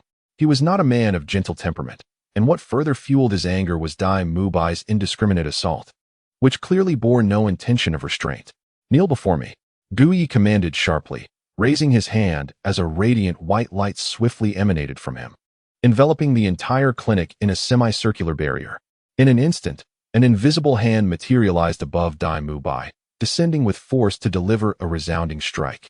With a resounding thud, the 37th rank Soul Master found himself brought low, crashing heavily to the ground in a rather intimate encounter with the floor. He cast a frigid gaze upon Dai Mubai, who lay sprawled on the ground. How dare you intrude upon my clinic and resort to violence? Do you think I am powerless? Dai Mubai struggled to summon his soul power, only to realize he was being pressed down by an unseen force. His gaze fixed in fury upon Gu Yi, who was cradling his fiancée, Zhu Zhuqing, in bed. You bastard, if you have the guts, let me go. I swear I will kill you. Dai Mubai spat out his furious words. His anger surged as he noticed Gu Ye's hand had slipped beneath the covers with Zhu Zhuqing concealed within. Gu Ye's intentions were all too clear to Dai Mubai, who had experienced numerous encounters with women. However, Gu Ye merely scoffed, raising his hand to deliver an invisible slap towards Dai Mubai. The sound echoed through the room a smack. At that moment, an unseen force struck Dai Mubai's face with tremendous force. This slap is a punishment for your unauthorized intrusion into my clinic. Smack. Another resounding blow followed. This slap is a reward for your indiscriminate attack upon me. Smack. Yet another slap rang out. This slap is for meddling in others' affairs. After 3 resounding slaps, Dai Mubai's face became a swollen mess, a testament to the weight of Gu Ye's strikes. He struggled valiantly. Yet Gu Ye's invisible grip held him firmly on the ground, leaving him to futilely wrestle against his predicament. You bastard. I will not let you off. Dai Mubai's eyes burned with rage as he glared at Gu Ye, who lounged on the bed with Zhu Zhuqing. He had never endured such humiliation, and now he was forced to watch as Gu Ye embraced his fiancée while he lay helpless on the ground. The self-proclaimed proud Dai Mubai found it unbearable. Yet in that moment, he seemed to recognize that he was no match for Gu Ye, though he was unaware of Gu Ye's true strength. The fact that he had been effortlessly defeated was undeniable. Despite his fury, Dai Mubai was not a fool. He lowered his gaze, turning away from the sight of Gu Ye and Zhu Zhuqing, gradually regaining his composure. Meanwhile, Gu Ye paid no further attention to the fallen Dai Mubai, his focus shifting instead to Zhu Zhuqing. Gu Ye observed a trace of blood lingering at the corner of Zhu Zhuqing's mouth. He reached out to gently wipe it away, then proceeded to smear the blood across the pristine white bedsheet. In an instant, the immaculate linen was stained with a vivid crimson hue. At that moment, the composed Dai Mubai, after regaining his composure, struggled to lift his head. Aware of his inferior strength, he intended to invoke his identity as a member of Shrek Academy, hoping to instill a sense of caution in Gu Ye regarding the repercussions of offending them. However, as he raised his gaze, he fortuitously beheld the bright red bloodstain on the white sheet. Suddenly, a realization struck him.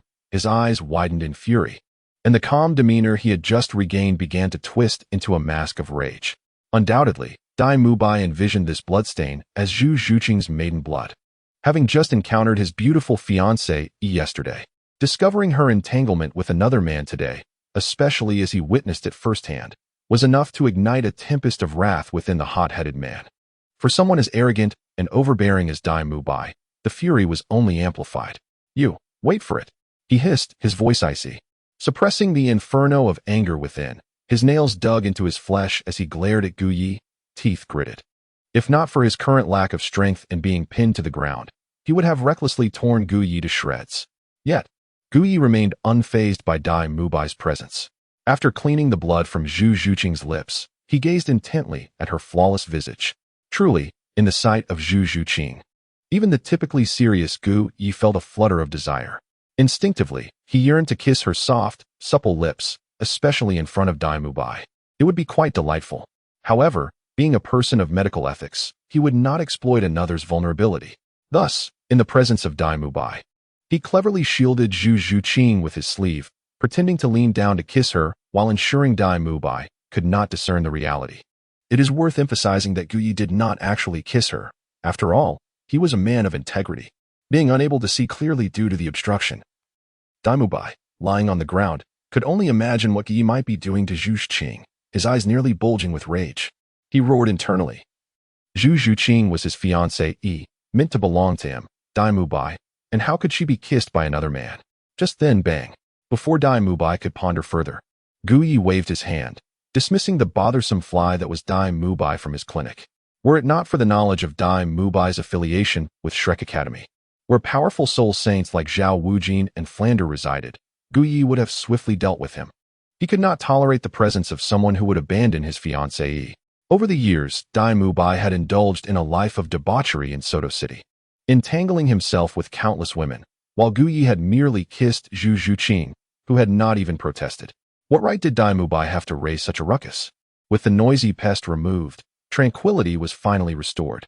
Gu Ye gazed at Zhu Zhuqing, a satisfied smile gracing his lips. He then gently lifted Zhu Zhuqing and laid her down on another bed for her to rest. Given the recent transformation of her martial soul, Zhu Zhuqing was unlikely to awaken anytime soon, allowing Gu Yi the opportunity to observe her condition closely. Naturally, his scrutiny was solely focused on her martial soul. He would never dare to surreptitiously examine her physical form. Chapter 16. Tang San's visit for consultation. Indeed, how remarkable. Zhu Zhuqing's physique is truly admirable. Oops, that was a slip of the tongue. The feline form, once small, has remarkably grown larger after the integration of the serum, truly befitting of Zhu Zhuqing's essence. Gu Yi gently cradled his chin, surveying the unconscious Zhu Zhuqing sprawled elegantly upon the bed, and could not help but express his admiration. In her current state of oblivion, Zhu Zhuqing exhibited a captivating grace. Her figure was striking, and her beauty was utterly enchanting. Were it not for the decorum of Gu Yi, an unprincipled physician might have seized the opportunity to engage in a scandalous encounter reminiscent of a dragon knight's duel. However, Gu Yi remained entirely serious, meticulously examining every aspect of Zhu Zhuqing's physique, keenly observing the transformations of her martial soul, the nether cat. Meanwhile, Dai Mubai, who had been unceremoniously expelled from the clinic, found himself in a rather disheveled state, sprawled upon the ground. Though the 3 slaps he received from Gu Yi had not inflicted severe harm, they rendered him incapable of movement, as the strikes targeted his vital points, which a mere soul sovereign like Dai Mubai could scarcely withstand. Just as he contemplated rising to seek reinforcements from Shrek Academy to exact revenge on Gu Yi, a figure approached the clinic, none other than Tang San. Earlier that day, Tang San had been exploring the village of Shrek with Xiao Wu, but after encountering Ma Hongjun and engaging in a brief skirmish, he sensed a peculiar discomfort in his body. Upon returning to Shrek Academy, Xiao Wu had sought out Ning Rongrong and Zhu Zhuqing. Alone, Tang San returned to his room to examine his condition and discovered he was indeed experiencing some internal heat, prompting him to seek Gu Yi's counsel, not for a malady, but merely to inquire about a few matters, for he did not believe himself to be ill. Is that Dai Mubai? Upon arriving outside the clinic, Tang San noticed someone lying on the ground, groaning in pain. Upon closer inspection, he realized it was Dai Mubai. Dai Mubai, what happened? Why are you lying here? Confused, Tang San hurried over to assist him and inquire about the situation. It soon became evident that Dai Mubai bore peculiar injuries. After a brief examination, Tang San's expression shifted to one of surprise. Although the wounds were not severe, each had struck vital areas, suggesting that the assailant possessed an intimate knowledge of human anatomy. It was the physician inside, Dai Mubai managed to utter, struggling to speak. The physician inside? Tang San questioned, glancing curiously at the clinic. Had Dai Mubai offended the physician in some manner? Otherwise, why would a confrontation have occurred? Using his soul power, Tang San gently aided Dai Mubai's recovery and then said, Dai Mubai, please wait here for a moment. I shall go inside and ascertain the situation. Wait, Tang San. Dai Mubai attempted to call out to Tang San, hoping he would bring back teachers from the academy to help restore his dignity, but Tang San, seemingly oblivious to his words, strode directly into the clinic.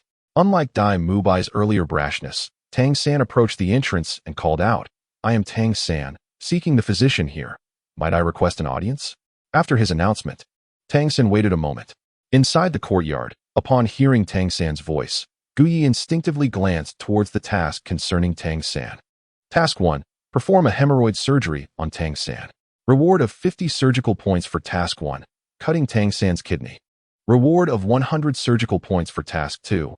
Performing a nerve surgery on Tang San, with a mental reward of 500 surgical points. Note, even a hypocrite suffers from ailments, and some are quite severe. Task 3. Castration surgery for Tang San, with a reward of 5,000 surgical points. Task 4. Transformation surgery for Tang San, with a reward of 10,000 surgical points. The first 3 tasks were immediately dismissed by Gu Yi, as his gaze shifted towards the 4th and 5th tasks, which could yield him a substantial income.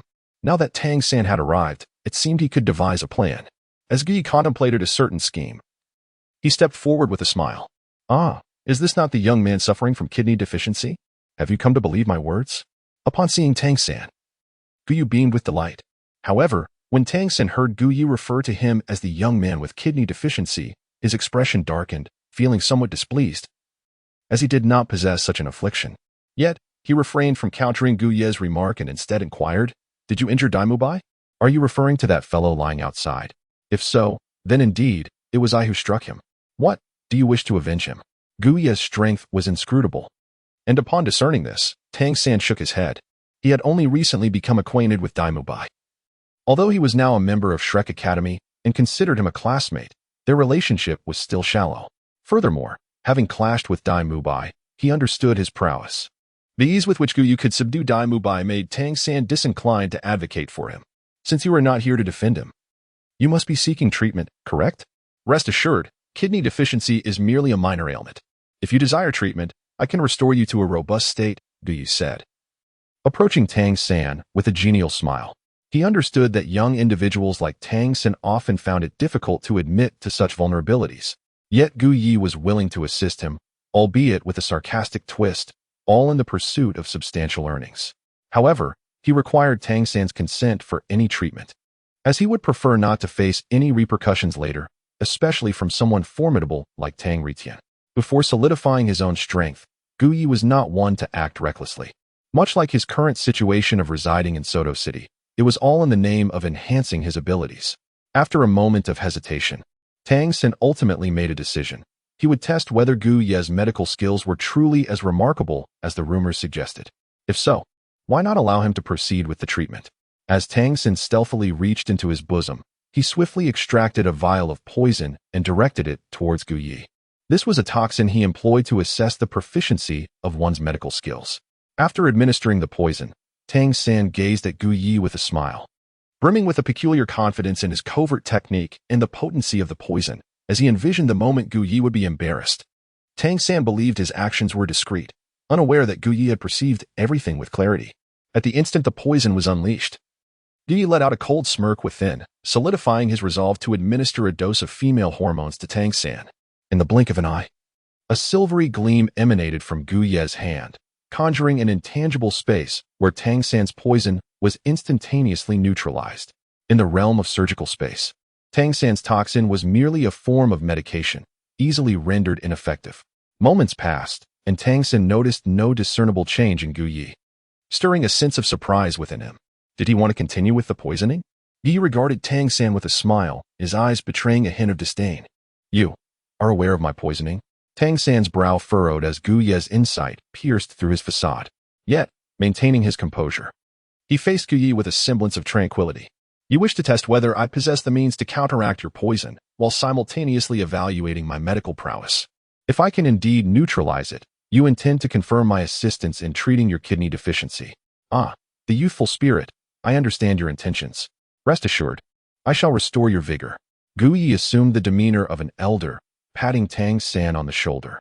Tang San instinctively attempted to evade, but it seemed Gu Ye's hand possessed an uncanny ability to track him, ensuring every attempt to dodge was in vain.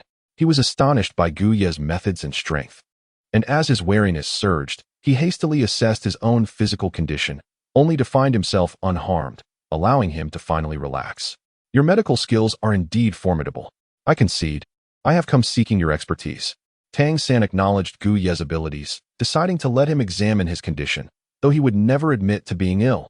After all, he merely sought Gu Ye's insight. Gu Yi smiled with satisfaction. The day when he would administer estrogen to Tang San or resort to castration was not far off. My approach to healing others is predicated on one essential condition: complete trust in me. My medical skills diverge significantly from those of an ordinary healing-type soul master, who can at best offer superficial restoration. In contrast, I possess the ability to facilitate a profound recovery at its very source. If you do not place your faith in me, then there is no need for treatment. Do you comprehend the essence of my words? Gu Yi inquired, gazing at Tang San. After a moment of hesitation, weighing the truthfulness of Gu Ye's statement, Tang San ultimately nodded. I believe in you. However, the individual outside, Dai Mubai, is my classmate. Could you possibly release him? Very well. Having deemed Dai Mubai's lesson sufficient, Gu Yi, not wishing to overstep, acquiesced to Tang San's request. Moreover, in order to inject Tang San with estrogen and fulfill his task of earning over 10,000 a day, releasing Dai Mubai seemed a trivial matter. With a swift motion of his hand, a beam of white light shot forth from the medical hall. Chapter 17. Administering hormones to Tang San? Outside the medical hall, Dai Mubai suddenly realized he could move again. He quickly rose to his feet, the earlier intimate posture between Gu Yi and Zhu Zhuqing igniting a smoldering vengeance within him. Instinctively, he contemplated charging in to confront Gu Yi. Yet, recalling Gu Ye's overwhelming prowess, he recognized that he stood no chance against him in his current state. Moreover, having been in there for such an extended period, he wondered if something had befallen Tang San. This thought caused him to hesitate. Ultimately, he retreated, devising a plausible excuse, and hastily departed from the medical hall, making his way back to Shrek Academy. He needed to summon reinforcements to restore his honor. Dai Bai ever remembered the words of Dean Flander, "A soul master who shies away from conflict is not a worthy soul master." Now that he had stirred up trouble, but found himself unable to resolve it, it was imperative to enlist the formidable soul saint, Flander, to reclaim his dignity. As Dai Bai left, within the medical hall, under Gu Ye's guidance, Tang San entered another room in the back courtyard. "Please, take a seat," Gu addressed Tang San, approaching the medicine shelf to retrieve various potions and peculiar items. On this shelf, many of the items bore resemblance to the pharmaceuticals from his previous life. However, these concoctions were derived from a surgical system, boasting far greater efficacy. In the realm of Douluo Continent, a fantastical underworld, the potions produced by this system were akin to divine elixirs. Take, for instance, the female hormones, which could effortlessly enhance Tang San's physique and beauty. Yet, Gu Yi was astute enough not to inject a copious amount of hormones into Tang San all at once, for an overdose would undoubtedly attract attention to his transformations. Should Tang Hao, the formidable Tang Ritian, come seeking him, Gu Ye's current prowess would render him defenseless, a situation he wished to avoid. Moreover, given Tang San's heritage from the Tang sect, his ancient disposition would not easily lend itself to trust. Thus, Gu Yi resolved to proceed with caution, setting a modest objective, administering a small dosage to allow Tang San to experience the wondrous effects of the hormones gradually. With this thought, a smile graced Gu Ye's lips. Meanwhile, Tang San, seated nearby, scrutinized the peculiar room as Gu Yi rummaged through the shelf. While it bore a semblance to a familiar apothecary, the items upon the shelves were entirely unrecognizable to him, none of which he could identify. For instance, the syringe that Gu Yi held caught Tang San's gaze. It bore an uncanny resemblance to the one Zhu Zhuqing had used on Zhao Wujie the previous day. Realization dawned upon him that Zhu Zhuqing must have received that syringe from Gu Yi. As he recalled that even a soul sage like Zhao Wujie had succumbed to a single injection, Tang San's wariness surged. If Gu Yi were to administer one to him as well, he would find himself utterly incapacitated, vulnerable to his adversary's whims. With this apprehension ignited, Tang San abruptly rose, exclaiming, "Dr. Gu, I have some pressing matters to attend to. I no longer require your treatment." With that, he hastily departed, for he sensed the overwhelming enigma surrounding the clinic. The medicines Gu Yi employed were entirely foreign to him, and he could not fathom whether Gu Yi might misuse them. Tang San's sudden change of heart momentarily stunned Gu Yi, who pondered why someone who had previously consented to treatment would now retract their agreement. Gu Yi gazed at the syringe containing female hormones in his hand, then turned his attention to Tang San, who was exiting. Could it be that he harbored suspicions? Or did he recognize that this was the female hormone that could enhance his beauty? It seemed implausible. As he watched Tang San leave the room, Gu Yi refrained from intervening, uncertain whether Tang Hao was lurking nearby, observing him. Since Tang San did not voluntarily accept his treatment, Gu Yi chose not to act, deciding that it would be prudent to preserve this syringe of female hormones for the time being. Tang San, Zhu Zhuqing. Upon stepping out of the back room into the main hall of the clinic, Tang San noticed Zhu Zhuqing's look of surprise. Similarly, Zhu Zhuqing was taken aback by Tang San's presence. "Where's Gu Yi? He is inside, isn't he?" At that moment, Zhu Zhuqing did not dwell on why Tang San was there. Her sole focus was on finding Gu Yi. Upon awakening, she had already sensed her transformation. Not only had her soul power reached level 30, but her martial soul had also undergone profound changes. She was now certain that Gu Ye's earlier assertions were indeed true. However, Zhu Zhuqing, are you not at Shrek Academy? How did you end up here?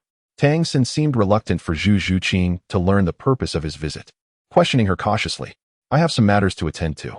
Zhu Zhuqing paid little heed to Tang San. In comparison to him, Gu Yi was of greater significance to her. After all, her connection with Tang San had diminished, while she had previously interacted with Gu Yi. Yes, Zhu Zhuqing recalled the incident where she had bitten Gu Yi, only to lose consciousness in his embrace thereafter. She then bypassed Tang San and entered the courtyard room. Watching Zhu Zhuqing walk in, Tang San did not leave. Inside the courtyard room, Gu Yi, upon seeing Zhu Zhuqing enter, instantly forgot about Tang San and smiled, saying, "You're awake. How do you feel?" "Very well." Zhu Zhuqing nodded, glancing at Gu Yi's shoulder, and quietly inquired, "Is your injury all right?" "It's nothing." Gu Yi shook his head, moving closer to Zhu Zhuqing and gently taking her hand to check her pulse. The pulse was steady. The fusion of her martial soul had proceeded smoothly, and her soul power had indeed surpassed level 30, establishing a solid foundation. "Congratulations, Zhu Zhuqing. With the addition of another soul ring, you will ascend to the rank of soul ancestor. The changes in your martial soul will require your own exploration." "Thank you." Zhu Zhuqing expressed her gratitude. Although she had known Gu Yi for merely 2 days, he had shown her such assistance.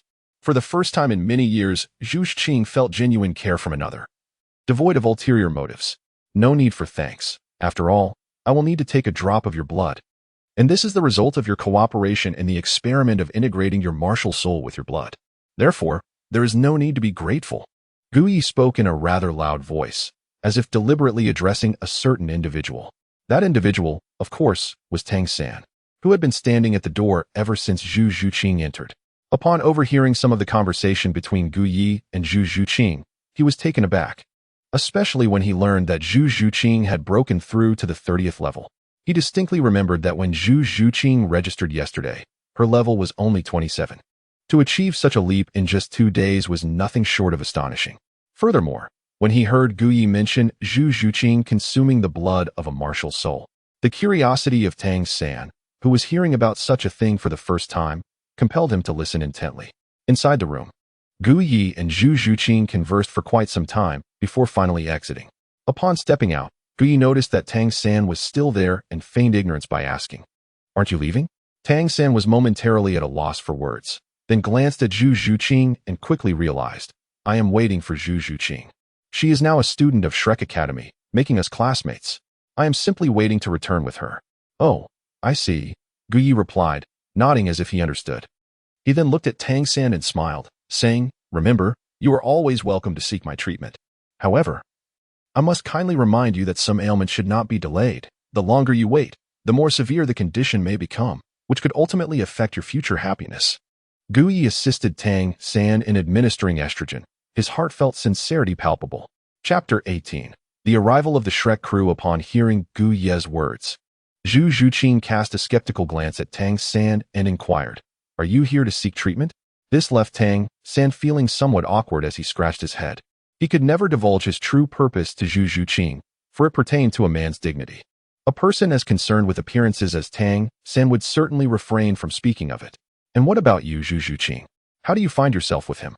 Tang San quickly responded, eager to discern the nature of the relationship between Zhu Zhuqing and Gu Yi, questioning why Gu Yi would extend such assistance to her. And what indeed was the essence of the martial soul blood? Zhu Zhuqing did not respond, instead turning her gaze toward Gu Yi, as if silently inquiring whether matters regarding martial soul blood could be disclosed to others. Gu Yi shook his head and, with a light chuckle, replied, "Tang San, Zhuqing is merely my patient. She sustained injuries a few days ago, and I provided her with treatment. It is as simple as that, wouldn't you agree, Zhuqing?" Gu Yi smiled at Zhu Zhuqing, who nodded in affirmation. Indeed, the nature of her relationship with Gu Yi was as uncomplicated as he described. Meanwhile, as Gu Yi, Tang San, and Zhu Zhuqing engaged in conversation within the clinic, Dai Mubai, having returned in disarray to Shrek Academy, arrived outside the clinic with reinforcements. Upon reaching Shrek Academy, Dai Mubai recounted to Flinder how he had been indiscriminately beaten by Gu Yi, and how Gu Yi had captivated Zhu Zhuqing, possibly intending to harm her, along with a series of other alarming implications regarding Tang San. Flinder, aware of Gu Yi's reputation as a physician, was initially skeptical. However, upon observing Dai Mubai's injuries and his earnest expression, he became convinced. Consequently, he accompanied Dai Mubai to Soto City. Coincidentally, Zhao Wujia, Ning Rongrong, Xiao Wu Oscar, and Ma Hongjun were present and, after hearing Flinder's account, decided to join him. Ning Rongrong was naturally incredulous about Dai Mubai's claims, as she perceived Gu Yi as gentle, handsome, and courteous, thus incapable of the actions Dai Mubai described. Xiao Wu followed out of concern for Tang San, given Dai Mubai's assertion that he might be in danger. Ma Hongjun and Oscar were merely intrigued by the commotion, especially curious about the stunning Zhu Zhuqing, while also having heard of Gu Ye's esteemed reputation, prompting them to investigate further. Mubai, are you certain of what you were saying? Zhao Wujie questioned skeptically as they arrived at the clinic. Teacher Zhao, I witnessed it with my own eyes. Gu Yi had Zhu Qing in his arms on the bed, and she was unconscious in his embrace. Dai Mubai exclaimed, his face flushed with indignation. Though he did not elaborate further, the implication was clear to all present. I refuse to believe it. I'm going to confront Gu Yi today. I encountered Zhu Qing as well, and they were already acquainted. How could Gu Yi possibly wish her harm? It is evident that you, Dai Mubai, are simply envious and spouting nonsense. Ning Rongrong confronted Dai Mubai directly. Indeed, from my understanding, Gu Yi does not seem to be the type of person described. Zhao Wujie also came to seek medical attention today, and it is evident that Gu Yi does not match Dai Mubai's portrayal. Enough of this chatter. Wouldn't the truth be revealed once we step inside? If what Mubai claims is true, that Gu Yi truly is such a person who dares to harm a member of Shrek Academy. Flanders scoffed. He is certainly not a benevolent individual. One can discern his character from his assertion that a soul master who refrains from causing trouble is not a good soul master. Subsequently, Flanders, Zhao Wujie, and Dai Mubai stormed into the medical hall. However, they were taken aback to find Gu Yi seated calmly in a chair, engaging in conversation with Zhu Zhuqing, while Tang San remained by her side, not departing. At that moment, Tang San was attentively listening to Gu Yi as he explained matters to Zhu Zhuqing, growing increasingly astonished and impressed. For Tang San realized that Gu Yi's knowledge and insights far surpassed his own understanding, with some aspects even outshining those of his teacher Yu Xiaojiang. For instance, the discussion surrounding martial souls and the blood aspect of martial souls that Gu Yi spoke of with Zhu Zhuqing left Tang San both astonished and admiring, gradually leading him to believe that Gu Yi could indeed heal him and genuinely wished to do so. Just then, Gu Yi paused and glanced towards the entrance of the medical hall. Similarly, Zhu Zhuqing and Tang San turned their attention to the doorway. The intrusion of Flanders, Zhao Wujie, and Dai Mubai disrupted their conversation. Zhuqing, are you all right? Third brother, are you unharmed? The first to reach Zhu Zhuqing and Tang San were Ning Rongrong and Xiao Wu, inquiring with concern. How could I be in trouble? Zhu Zhuqing replied calmly. I'm fine. Why are you all here? Tang San looked puzzled at Zhao Wujie and Dai Mubai, not understanding their arrival. Isn't it because that lecherous old tiger claimed that third brother was in danger here, and that Zhu Qing might have been harmed by Gu Yi? We were worried about you, so we came, Xiao Wu said indignantly. Clearly, she was quite upset about Dai Mubai's deception. Zhu Qing, are you truly unharmed? Ning Rongrong scrutinized Zhu Zhuqing's condition. I'm fine. Zhu Zhuqing simply replied with 2 words and said no more. At this moment, Ning Rongrong, Tang San, and Xiao Wu turned their gaze towards Dai Mubai. Flanders and Zhao Wujie also directed their attention to him. Mubai, didn't you say they were in danger?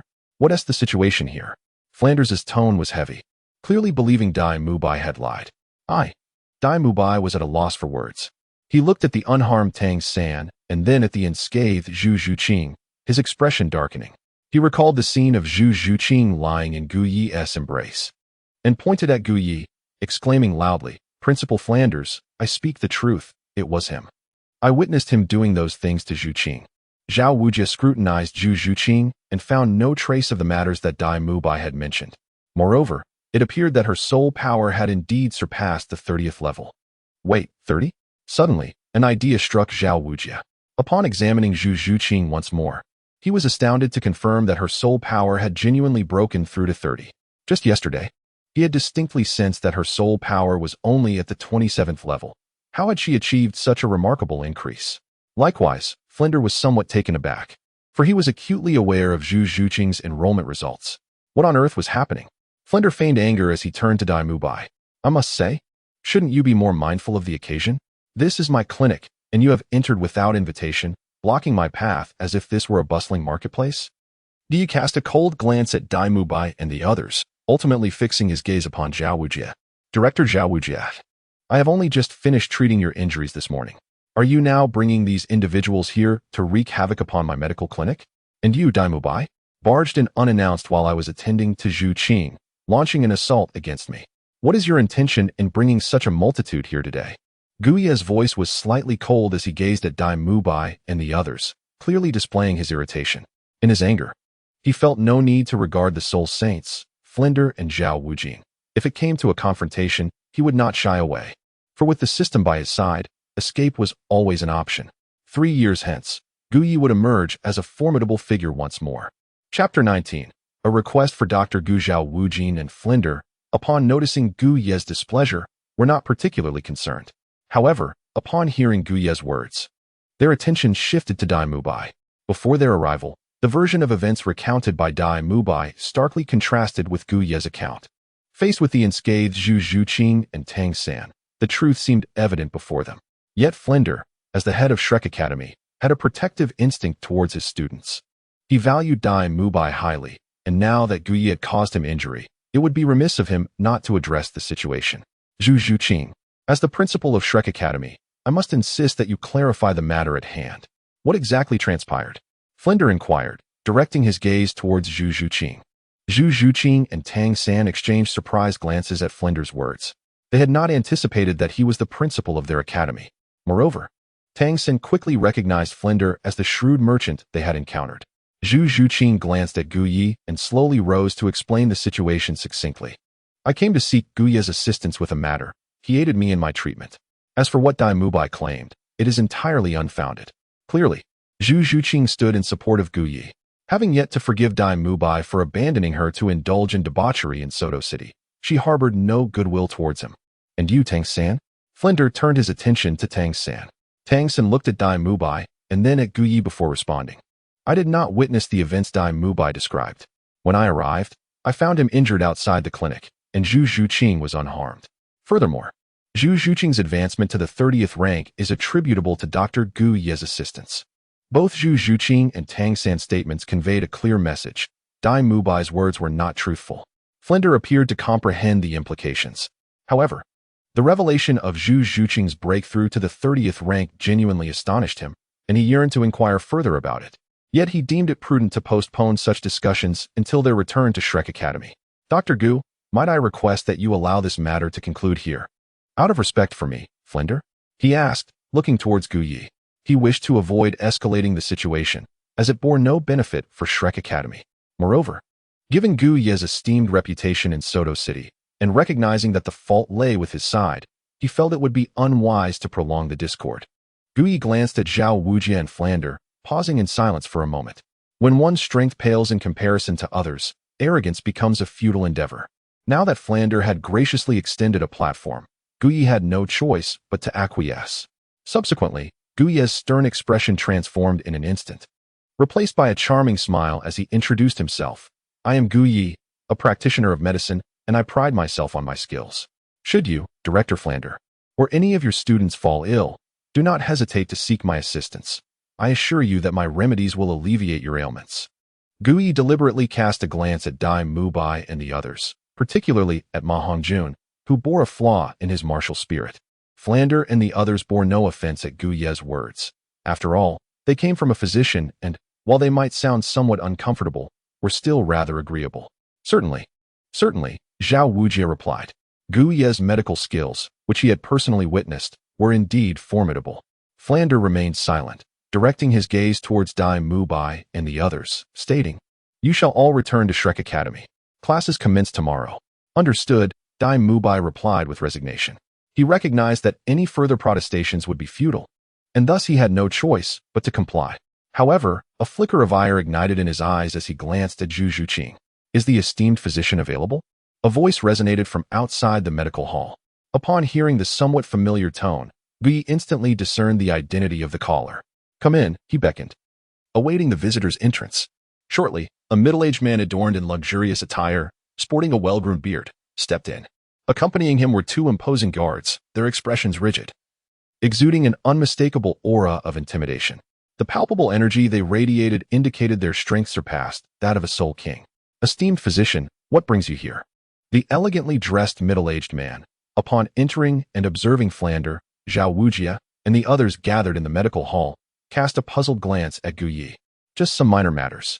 I was unaware of your esteemed presence in my humble establishment, Gu Yi surmised, directing a questioning look at the opulent figure. The middle-aged man nodded. Indeed, my wife has been feeling unwell, and I was sent to invite you to our residence to provide assistance. Ah, I understand, Gu Yi responded, instantly grasping the implications. His thoughts turned to the man's mention of his wife, the stunningly beautiful lady, his expression momentarily turning serious. Both Flander and Zhao Wujia were taken aback upon recognizing the middle-aged man, for they were aware of his identity. Qin Xiao, a formidable figure in the service of the Lord of Soto City, a soul sage, was also one of the guardians of the Grand Soul Arena in Soto City. As Flander was aware, the Lord of Soto City was a prince of the Baloch Kingdom, and while his personal strength was not particularly impressive, his princely status afforded him substantial influence, particularly due to his blood ties to the Heaven Do Empire, which attracted powerful allies. Throughout Soto City, it was common knowledge that the Grand Soul Arena was protected by two soul sages, Qin Xiao being one of them. In terms of strength, Flander and his companions regarded Qin Xiao with a healthy respect. Moreover, he was among the closest confidants of the Lord of Soto City.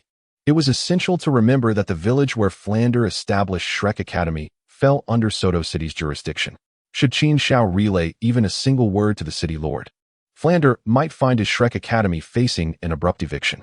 Ah, are you not the one called Flander? Qin Xiao remarked, eyeing Flander with a glimmer of recognition, recalling their previous encounter at the Grand Soul Arena in Soto City. Indeed, I remember now. You are the head of that academy named Shrek located just outside Soto City. Correct? Ah, you are also a soul sage. It is indeed an honor to be remembered by you, Brother Qin. Flander chuckled heartily. He certainly did not wish to offend Qin Xiao, a powerful soul saint of equal standing. What is the matter, Dean Flander? Is there some misunderstanding between you and Dr. Gu? Qin Xiao inquired. Dr. Gu has saved our city's lord's life, and his wife holds Dr. Gu's medical skills in the highest regard. If there are any grievances between you two, I believe it would be prudent to let it go for my sake. Wouldn't you agree? Though Qin Xiao did not utter any overt threats, his words carried an implicit menace. A man as astute as Flander could easily discern the underlying meaning. To disregard Qin Xiao would be to invite conflict. Flander, who aspired to keep Shrek Academy thriving, certainly would not seek discord with a soul saint like Qin Xiao, especially given that the latter was one of the guardians of the Soto City Great Soul Arena. A shrewd individual like Flander would avoid antagonizing him at all costs. Brother Qin, how could you say that? I merely sought Dr. Gu to inquire about a few matters, and I was just about to escort these students back. Flander replied with a cunning smile. That is indeed a relief. I feared there had been some conflict between you and Dr. Gu, but it seems to be merely a misunderstanding. Indeed, it is a misunderstanding. Now that it has been resolved, might I ask if Dr. Gu is available to visit my home to attend to my wife's health? Qin Xiao turned to Gu Yi for confirmation. Yes, that would be acceptable. Gu Yi nodded in agreement. Thank you for your assistance, Dr. Gu, Qin Xiao expressed politely. Chapter 20. The enigmatic beauty, Caden, associated with Gu Yi subsequently, Gu Yi. After relaying a few instructions to Zhu Zhuqing, accompanied Qin Xiao toward the city lord's mansion of Soto. Meanwhile, Flander returned to Shrek Academy with Tang San and the others. Dean, was that person really that formidable? Why were you so courteous? Ma Hongjun inquired, perplexed, during their journey back to Shrek. He recalled that Flander was not one to bow so lowly. Isn't he a fellow soul saint like myself? Flander glanced at Ma Hongjun. Upon hearing this, Ma Hongjun was taken aback. No wonder Flander, who usually instructed them not to shy away from trouble, was so deferential. It appeared he had encountered a rival. Moreover, I must inform you all that he is not merely a soul saint. He is also a personal guard to the city lord of Soto, a member of the royal family, and one of the guardians of the Great Soul Arena. His prowess should not be underestimated. Furthermore, you will be attending classes at the Great Soul Arena tomorrow, and if you offend its master, how will I continue to earn a living? Flander remarked with irritation. I see now, Ma Hongjun nodded in understanding. However, after a moment, he sensed something amiss. Tang San, Xiao Wu, Zhu Zhuqing, and Ning Rongrong shared glances, evidently questioning Flander's motives based on his earlier remarks. Ahem, let us return to Shrek Academy for now and discuss this further later, Flander suggested, unintentionally revealing his innermost thoughts. Flander awkwardly muttered a quick apology and hastened ahead. Pausing momentarily, he added, moreover, Zhu Zhuqing, upon our return, I would appreciate a detailed account of your breakthrough to level 30. With that, he quickened his pace even further. The members of Shrek Academy regarded Flander, who appeared somewhat sheepish, with a palpable suspicion regarding his intentions. Meanwhile, Gu Yi had arrived outside the residence of the city lord of Soto. This was a place he least desired to visit yet found himself compelled to enter. The reason being, within resided a woman, the wife of Lord Shuehong of Sodo, a stunningly beautiful and captivating lady with whom he shared a complex and profound connection. To clarify, it was the former Guyi who had such a relationship with this enchanting woman, and it bore no relevance to the current Guyi. Prior to his transmigration, which occurred merely 3 months ago, the former Guyi had engaged in an improper relationship with this alluring lady, a situation undoubtedly influenced by Gu Ye's astonishing appearance. On a night shrouded in darkness and swept by the wind, Gu Yi vaguely recalled his fateful encounter with a beautiful young woman in the wilderness, an encounter that left an indelible impression upon him. This was followed by a profound exploration of their connection amidst the untamed surroundings. Eventually, they found themselves together once more under the night sky, where a radiant moon hung like a luminous disk, and the air was charged with an unspoken tension in the little grove. 3 months prior, Guyi had traversed into this realm, clandestinely meeting with the enchanting lady in the wild. During that time, he found himself engulfed in self-doubt, pondering whether the reason for his soul's transference into this body was somehow entwined with that captivating woman. "Dr. Gu, my lady has been waiting for quite some time. Please, do come inside," Qin Xiao remarked, noticing Guyi lingering at the entrance for an extended period. Indeed, Guyi nodded, letting out a sigh within. He then proceeded into the city lord's residence. "Pray tell, is the city lord present?" Guyi inquired. "Indeed, he is. The city lord, upon learning of your visit, has already prepared a banquet with his wife in anticipation of your arrival. Is that so? I am truly honored." Guyi let out a dry laugh. He found himself at a loss for words regarding Prince Xiehong of the Balak Kingdom, the lord of Sodo City. The memory of that fateful night 2 months prior left him utterly speechless. At that time, having only been in this world for a month, Guyi possessed mediocre abilities, being merely a level 32 soul master, barely establishing a foothold in Sodo City. It was on that particular evening, under the fervent invitation of the Lord's wife, that Guyi reluctantly agreed to meet the enchanting young woman at none other than the Lord's residence. His initial intent for attending was to ascertain that Lord Xiehong was absent. However, fate had other plans, just as he was engaged in conversation with the beautiful lady. Xiehong returned unexpectedly, grievously wounded and on the brink of death. Proficient in the healing arts, Guyi managed to save him, thereby becoming the life savior of Lord Xiehong, who subsequently honored Guyi as a distinguished guest.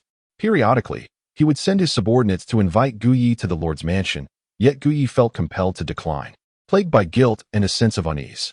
Today, his primary intention was to sever ties with the alluring young woman, for he was not one to indulge in such entanglements. Soon, guided by Qin Xiao, Guyi arrived at the Lord's mansion in Sodo City. Within the grand hall sat a man in his mid-30s, the very lord of Sodo City, Xiehong, a prince of the Balak Kingdom. His father, King Kundela of Balak, was a cousin of Emperor Okurashuya of the Tiando Empire, bestowing upon him a noble lineage. Beside Xiehong sat a woman in her early 30s, elegantly adorned in a purple dress, her golden hair cascading loosely. Her visage was as captivating as autumn waters, perpetually graced with a charming smile that rendered her utterly enchanting. The alluring curves of her mature figure, accentuated by her purple attire, left one in awe, pondering how such a captivating woman could exist in this world. This woman was none other than Lord Xiehong's wife, Princess Cadden of the Silvus Kingdom. Their union, though seemingly fitting given their royal statuses, was merely a political alliance devoid of genuine affection. Xiehong's hedonistic tendencies kept him preoccupied with indulgence, often absent from home, thus providing the opportunity for Cadden to seek out Guyi in the past. "Is the esteemed physician nearing?" Xiehong inquired, glancing at the beautiful Cadden beside him. "Yes, he should be arriving shortly. However, is it truly appropriate for us to deceive the esteemed physician in such a manner?" Cadden feigned concern. Yet her heart brimmed with anticipation to see Guyi again, for it had been 2 months since their last clandestine meeting, and she longed for him. "Without such measures, I fear the esteemed physician would be reluctant to come," Xiehong replied. "Indeed," Cadden agreed. "It has come to my attention that the esteemed physician has been diligently occupied with the noble pursuit of healing the afflicted, offering his services free of charge to the citizens of Sodo City. Is this true?" "Indeed, it is most certainly true. His medical prowess is truly commendable. Were it not for the ancient physician, I might no longer be among the living." Shuehong sighed, then turned to the beautiful young woman beside him, speaking earnestly. "My lady, during my last encounter, I regrettably did not have the opportunity to express my gratitude to the physician before he departed hastily. Moreover, my recent work commitments have left me with little time to seek him out. When he arrives, we must be sure to extend our heartfelt thanks. Qian nodded earnestly. Rest assured, I shall treat him with the utmost hospitality, and I shall attend to him with both body and soul. This was her unspoken sentiment. Just then, Qin Shao and Gu Yi arrived at the entrance of the hall. The city lord and lady, the physician has come. Hearing this, Shuehong and Qian quickly rose to their feet, excitement coursing through them upon recognizing Gu Yi. Ancient physician, please take a seat. Shuehong approached Gu Yi and promptly invited him to sit. Qian, eager to extend her hospitality, nearly grasped Gu Yi's hand. No need for such formality, city lord. Gu Yi replied with a smile, then turned to the beautiful young woman beside him, inquiring with curiosity, Lady Qian, did you not mention that you were unwell and required my assistance? Qian felt a twinge of embarrassment as she glanced at Shuehong. She wished to confide in Gu Yi about her discomfort. The mere thought of him made her heart flutter, and her lips felt parched, yearning for his healing touch. However, with Shuehong and others present, such intimate sentiments remained unvoiced. Ancient physician, if I had not resorted to such measures, you would not have come. I previously sent invitations multiple times, but you were unavailable, hence this course of action, Shuehong remarked with a smile. Indeed, Qian echoed, casting a reproachful glance at Gu Yi. She felt quite disheartened that he had not visited her in the past 2 months. Now I understand, Gu Yi discerned their intentions. One genuinely wished to see him, while the other desired his presence in a more intimate manner. Ancient physician, I have yet to properly express my gratitude for your life-saving intervention. Today, I have specially prepared a banquet in your honor to convey my heartfelt appreciation, and I sincerely hope you will not refuse my invitation.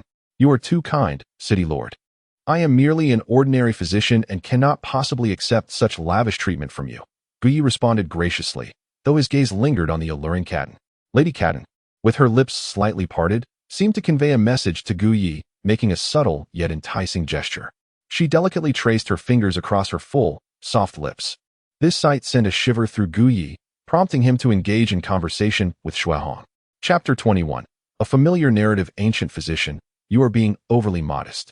In comparison to your life-saving grace, this gesture pales in significance. Come, let us indulge in conversation as we dine. Faced with the exuberance of Shuehong, Gu Yi felt a sense of resignation. He cast a glance at the enchanting young woman, Qian, with whom he shared a connection, and ultimately settled down to eat and chat. I have heard, esteemed physician, that you have been providing free medical care to the citizens of Soto City recently? Shuehong inquired, sipping his drink. It is merely a small contribution on my part. As a physician, it is my duty to heal and save lives. Just as I could not turn a blind eye to your grave injuries when I encountered you before, Gu Yi humbly replied. Indeed, physicians like Gu Yi, who are so willing to assist others, are a rarity. Come, esteemed physician, allow me to raise a toast to you. I am deeply grateful for the life-saving assistance you rendered to me 2 months ago. Shuehong lifted his cup and drained it in one gulp. You are too kind. City lord, it was my obligation to save you, Gu Yi remarked, also downing his drink in one swift motion. However, in that fleeting moment, his gaze flickered towards Qian. For at that instant, she discreetly made a gesture towards him while Shuehong was preoccupied, a gesture that Gu Yi found remarkably familiar. As if she were conveying a message, let us meet tonight in the grove. Gu Yi refrained from casting a glance at the exquisite beauty of Qian, instead sipping his drink with utmost seriousness. Following a series of toasts and exchanges, the atmosphere had become quite spirited, with wine flowing freely and dishes savored. Gu Yi maintained a facade of earnestness while exchanging glances with Qian, subtly rejecting her invitation for a rendezvous in the little grove, all the while engaging in various conversations with Shuehong, the city lord. To be frank, had it not been for the intimate relationship he shared with Qian, he would not have graced this gathering with his presence. Moreover, it had been 2 months since Gu Yi had rescued Shuehong, and the timing of this visit, without any other pretext, hinted at an underlying matter of significance. Indeed, Shuehong, visibly imbibed, set down his glass and turned his attention to Gu Yi, saying, Dr. Gu, I have a matter I wish to discuss, though I am uncertain if it is appropriate to do so. Please, speak freely, my lord, Gu Yi replied. It pertains to a request for your assistance. You are surely aware that Suatoa City falls under my jurisdiction, and there exists a place of vital importance, the Suatoa City Grand Arena. This venue hosts soul master battles daily.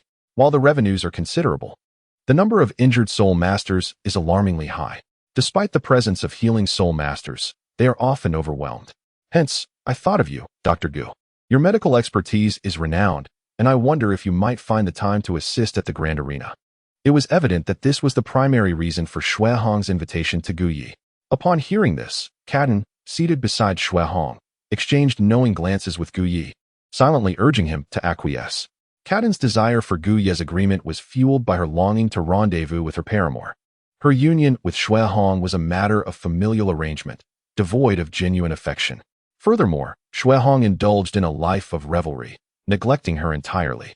Otherwise, she would not have sought out Gu Yi, nor engaged in certain indescribable encounters, having clandestinely agreed to meet him.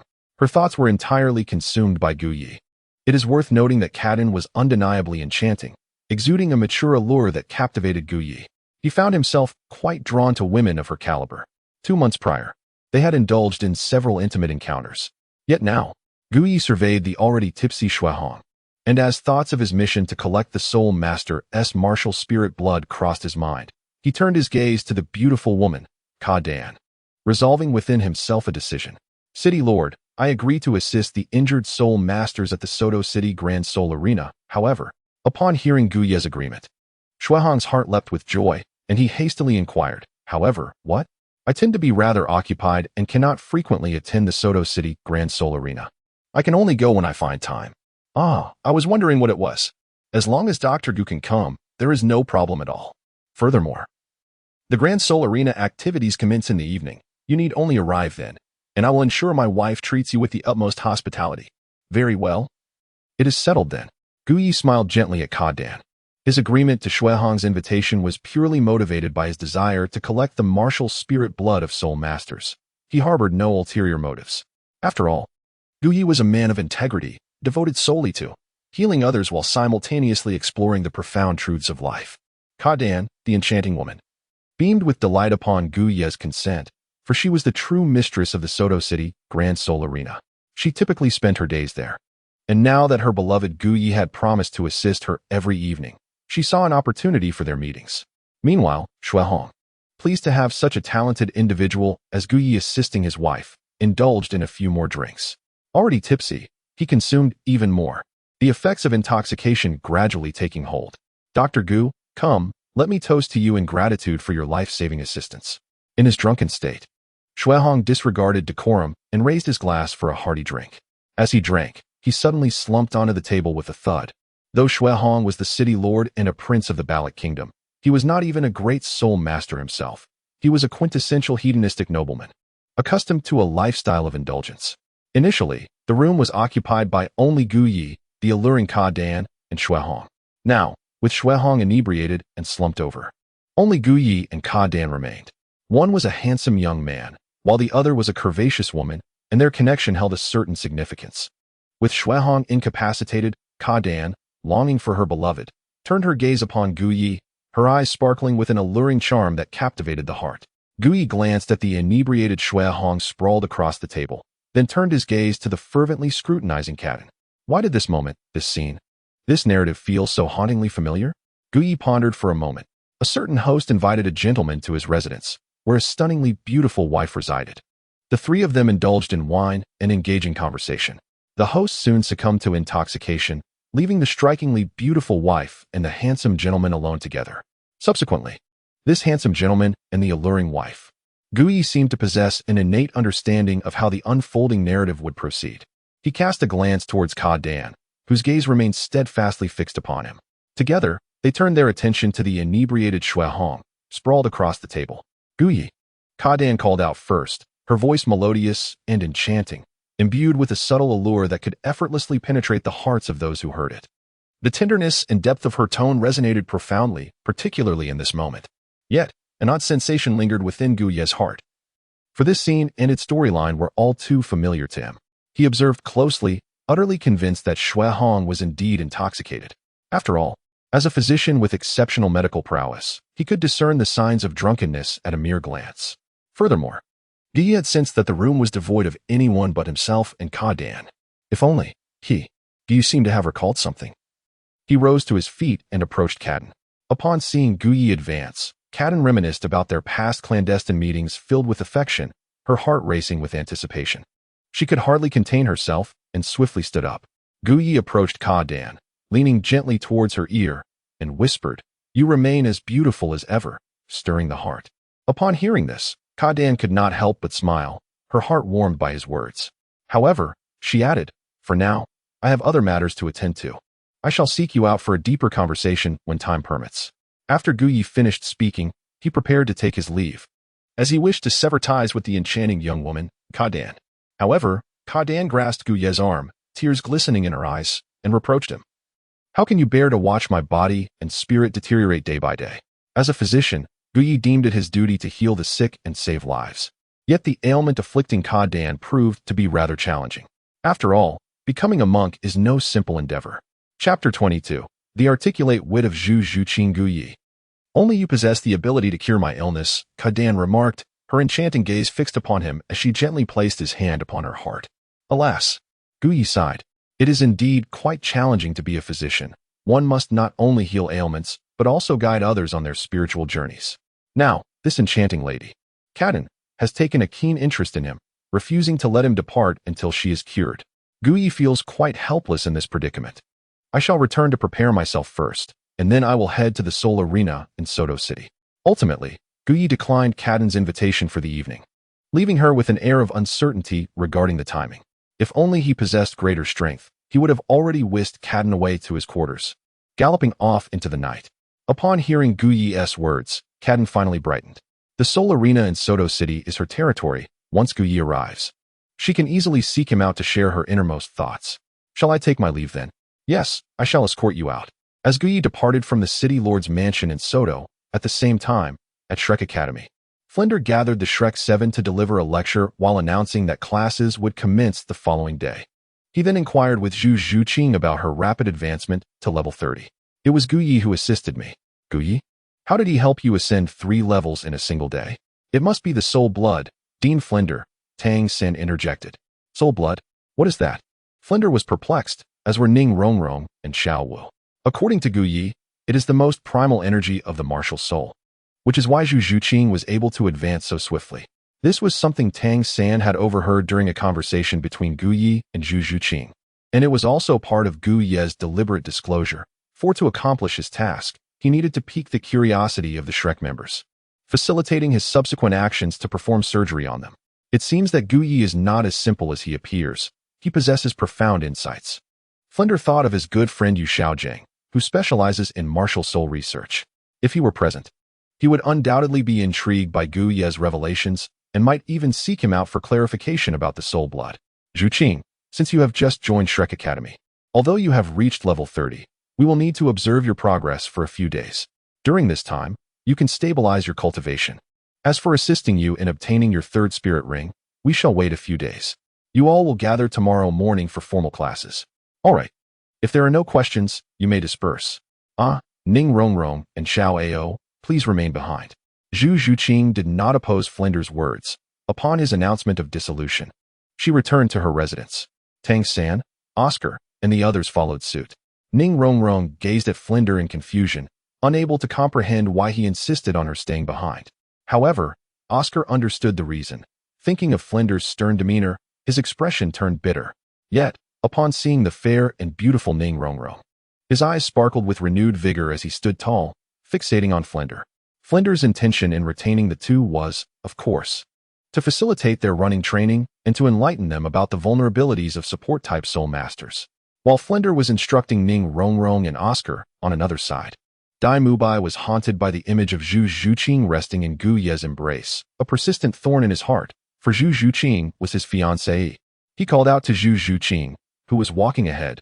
"Zhu Zhuqing, halt." She paused and turned to face him, her demeanor cold. "What is it?"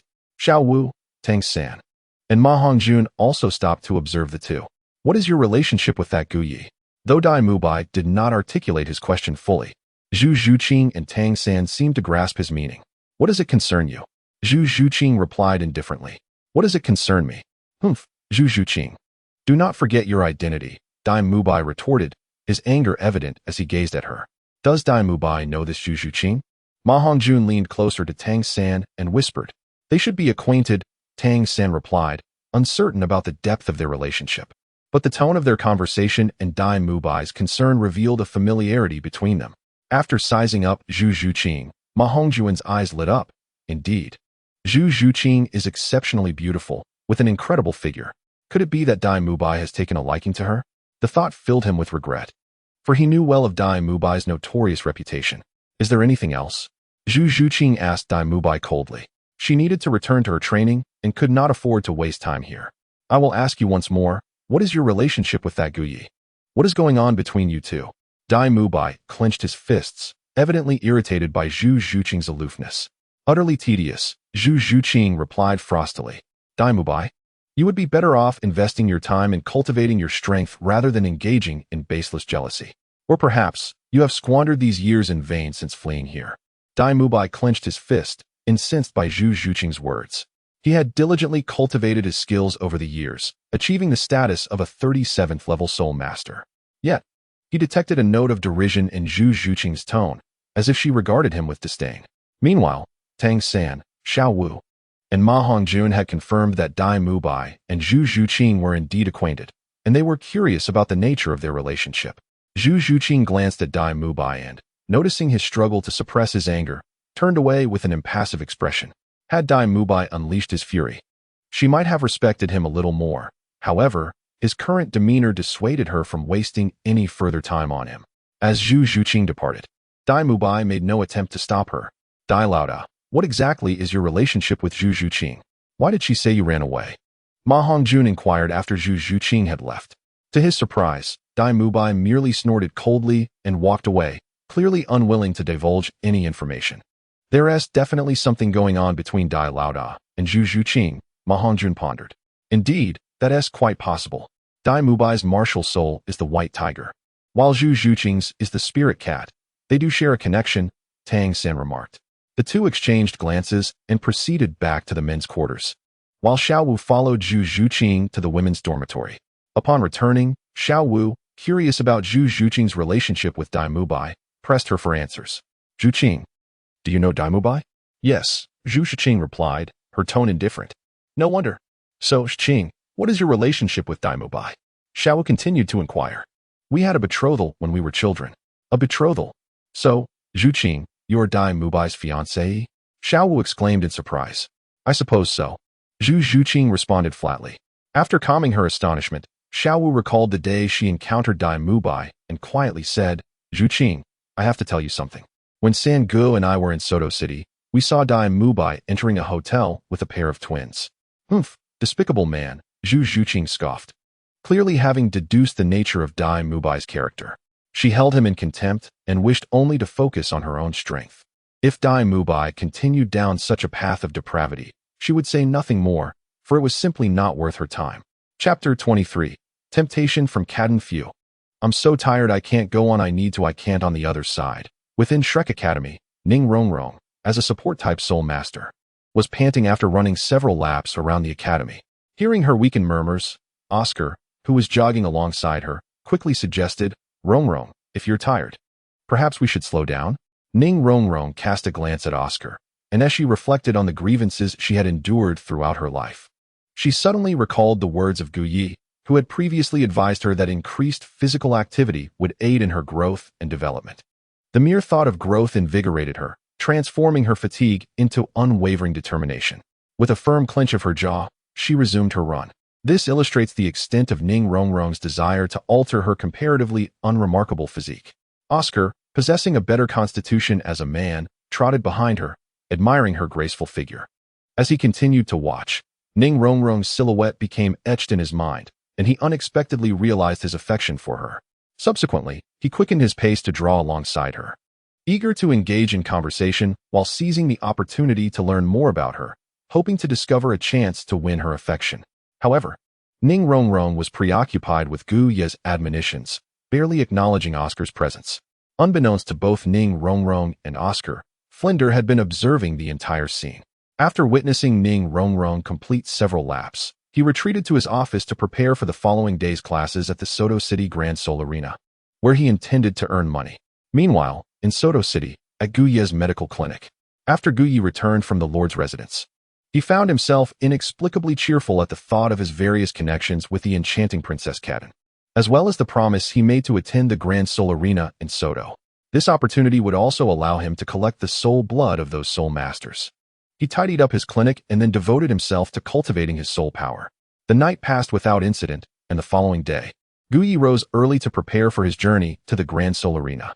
At that moment, a luxurious carriage arrived outside the clinic, and two individuals alighted, none other than Xue Hong, the Lord of Soto City, and the captivating Qian.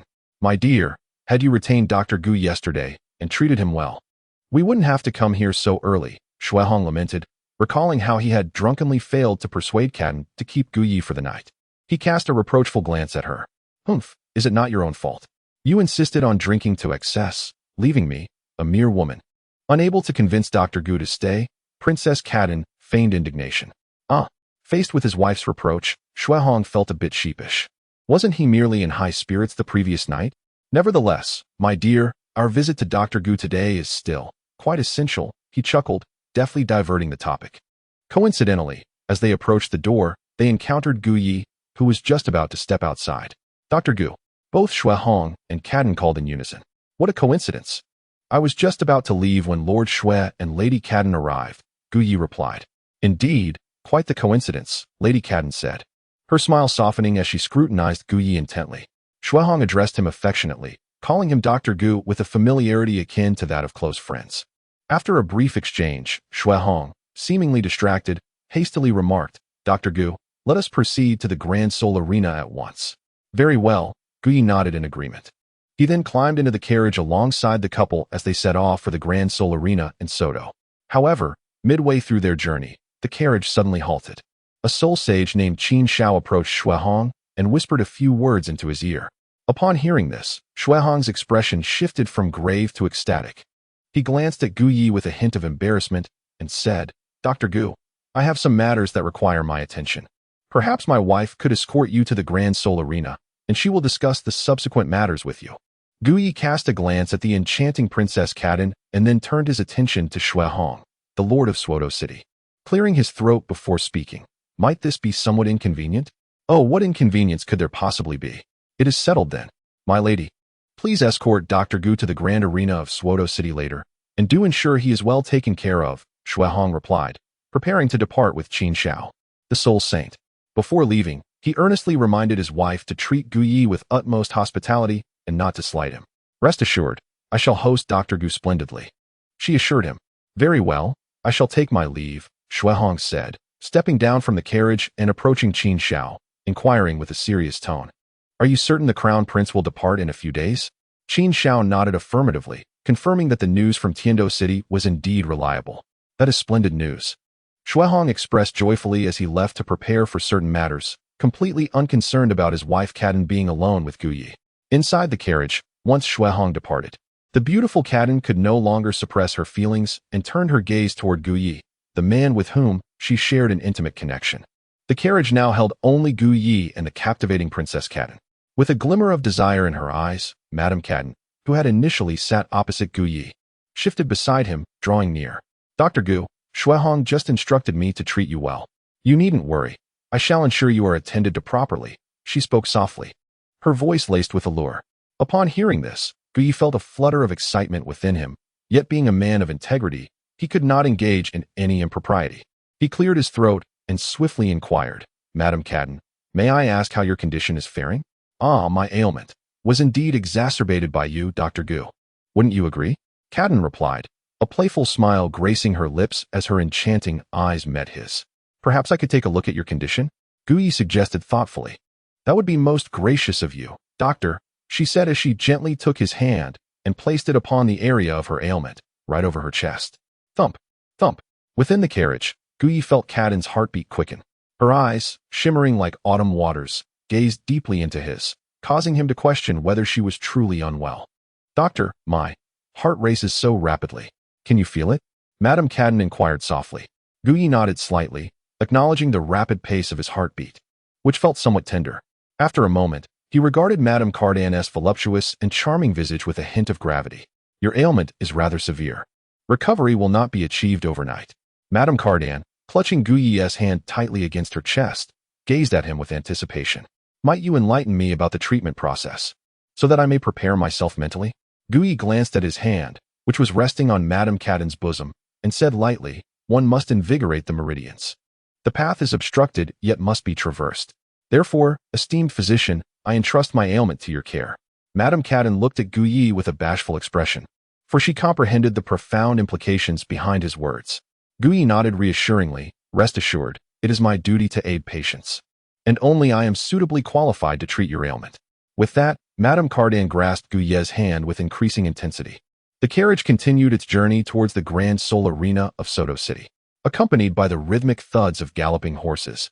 The previously stable carriage now swayed with a bit more vigor. Inside the carriage, Gui showcased his exceptional skills, employing his techniques to treat Madame Caden. Upon their arrival at the Grand Seoul Arena, the two alighted from the carriage, and Madame Caden's complexion appeared rosy and radiant, signifying a marked improvement in her health. Although Gui has spent some time in Soto City, it is his first visit to the Grand Seoul Arena. Gazing upon the majestic circular structure before him, Gui couldn't help but exclaim in admiration at its impressive stature. Dr. Gu, let us enter.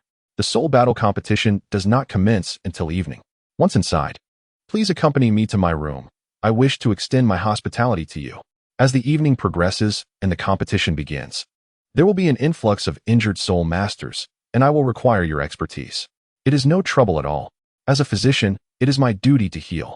Gui smiled softly as he entered the Soto City Great Spirit Arena alongside Caden. Chapter 24. A reunion at the Soto Great Spirit Arena. Madam. The staff at the Soto City Great Spirit Arena greeted Caden with deep respect upon her arrival. Caden nodded slightly, continuing to lead Gui further inside. Upon entering the arena, a middle-aged man in his 40s hastily approached them, bowing before Caden. Madam, this is Dr. Gu. From today onwards, Dr. Gu will be treating the injured spirit masters here at the arena. Treat him with the same reverence as you would me, understood? Caden declared. The middle-aged man glanced at Gui and replied, yes, madam, your subordinate understands. Additionally, inform all the staff at the arena that they are to regard Dr. Gu with the same respect as they would me. As the true master of the Soto City Great Spirit Arena, Caden's words were not to be questioned, and the man promptly relayed the message. After addressing a few matters, Caden led Gui to the highest VIP room in the Soto City Great Spirit Arena, which served as her residence. Madam Caden, I did not expect you to wield such influence here, Gui remarked. Well, it's not too bad. By the way, Gui, when it's just the two of us, you should continue to call me Caden, understood? Understood, Madam Caden. With Caden's arrangements, Gui smoothly became the healing physician for the Soto City Great Spirit Arena. As the spirit battles were typically held in the evening, there was still considerable time before the competitions commenced. Thus, Gui followed Caden back to her room to treat her as a patient. Time flew by swiftly during the treatment, and the two were so engrossed that they hardly noticed the evening approaching. Meanwhile, not far from the Soto City Great Spirit Arena, Flinder had brought several members of the Shrek Academy to a nearby tea stall. At that moment, Xiao Wu frowned at the frothy tea before her. Dean, we're not having our first class here, are we? Of course not. Your classroom is over there, Flinder replied, gesturing outside. Following Flinders, Tang San and the others looked in the indicated direction, and their eyes fell upon the Soto City Great Spirit Arena. Dai Mubai's expression shifted slightly as he whispered, Dean, is it really appropriate to take them there on the first day? Flinder answered nonchalantly, you must all remember, you are not ordinary individuals. You are extraordinary. As such, you must adopt the training methods befitting your exceptional nature. In the heart of Soto City lies the grandest and most renowned arena for combat, the Soto Great Spirit Arena. Today, you are to enter and partake in a practical battle, which constitutes the essence of today's lesson. Subsequently, Flander elaborated on the intricacies of the Soto Great Spirit Arena and its combat rules to Tang San, Xiao Wu, and Zhu Zhuqing. After listening intently, Tang San and Zhu Zhuqing cast curious glances at the arena. After a moment of reflection, Tang San turned to Flander and inquired, Dean Flander, have Dai Mubai and Ma Hongjun already participated in the spirit battles here? Flander nodded affirmatively. With a subtle smile, Dai Mubai, devoid of any arrogance, remarked, I began participating in the Soto Great Spirit Arena's contests at the age of 29, and to date, I have fought 56 battles, achieving a record of 29 victories and 27 defeats. My current score stands at 2. To ascend from Iron Spirit to Copper Spirit, one requires 100 points. Each victory in combat grants 1 point, Thus the battles within are indeed quite formidable. After sharing his experience, Dai Mubai glanced at Zhu Zhuqing, as if to convey that his years spent here were not in vain. However, Zhu Zhuqing barely acknowledged him, which kindled a flicker of irritation within Dai Mubai. Still, he chose to suppress his feelings, having discerned that Zhu Zhuqing remained untouched, a realization born from his extensive experience with women. It was precisely because Zhu Zhuqing had not engaged with Gu Yi that Dai Mubai contemplated reconciling with her. Yet, her indifference was unexpected. Flander, noticing the time, remarked, "The hour is upon us, let us proceed. I shall elucidate the remaining details when we arrive at the venue." After settling the tea bill, the group of 6 exited the tea house and made their way toward the Soto Great Spirit Arena. As they approached, the arena's grandeur became even more astonishing. When Tang San and Xiao Wu first arrived in Soto City, they had not ventured to this part and thus had not realized the existence of such a magnificent structure within the city. The Soto Great Spirit Arena is primarily elliptical, soaring to a height of 120 meters, featuring a main arena alongside 24 auxiliary arenas. It can accommodate up to 60,000 spectators, including 100 exclusive VIP boxes. This venue serves not only as a place for spirit masters to hone their skills and engage in exchanges, but also as a battleground for various factions to showcase their strength. As they continued toward the arena, Flander briefly shared additional insights about the arena with Tang San and the others.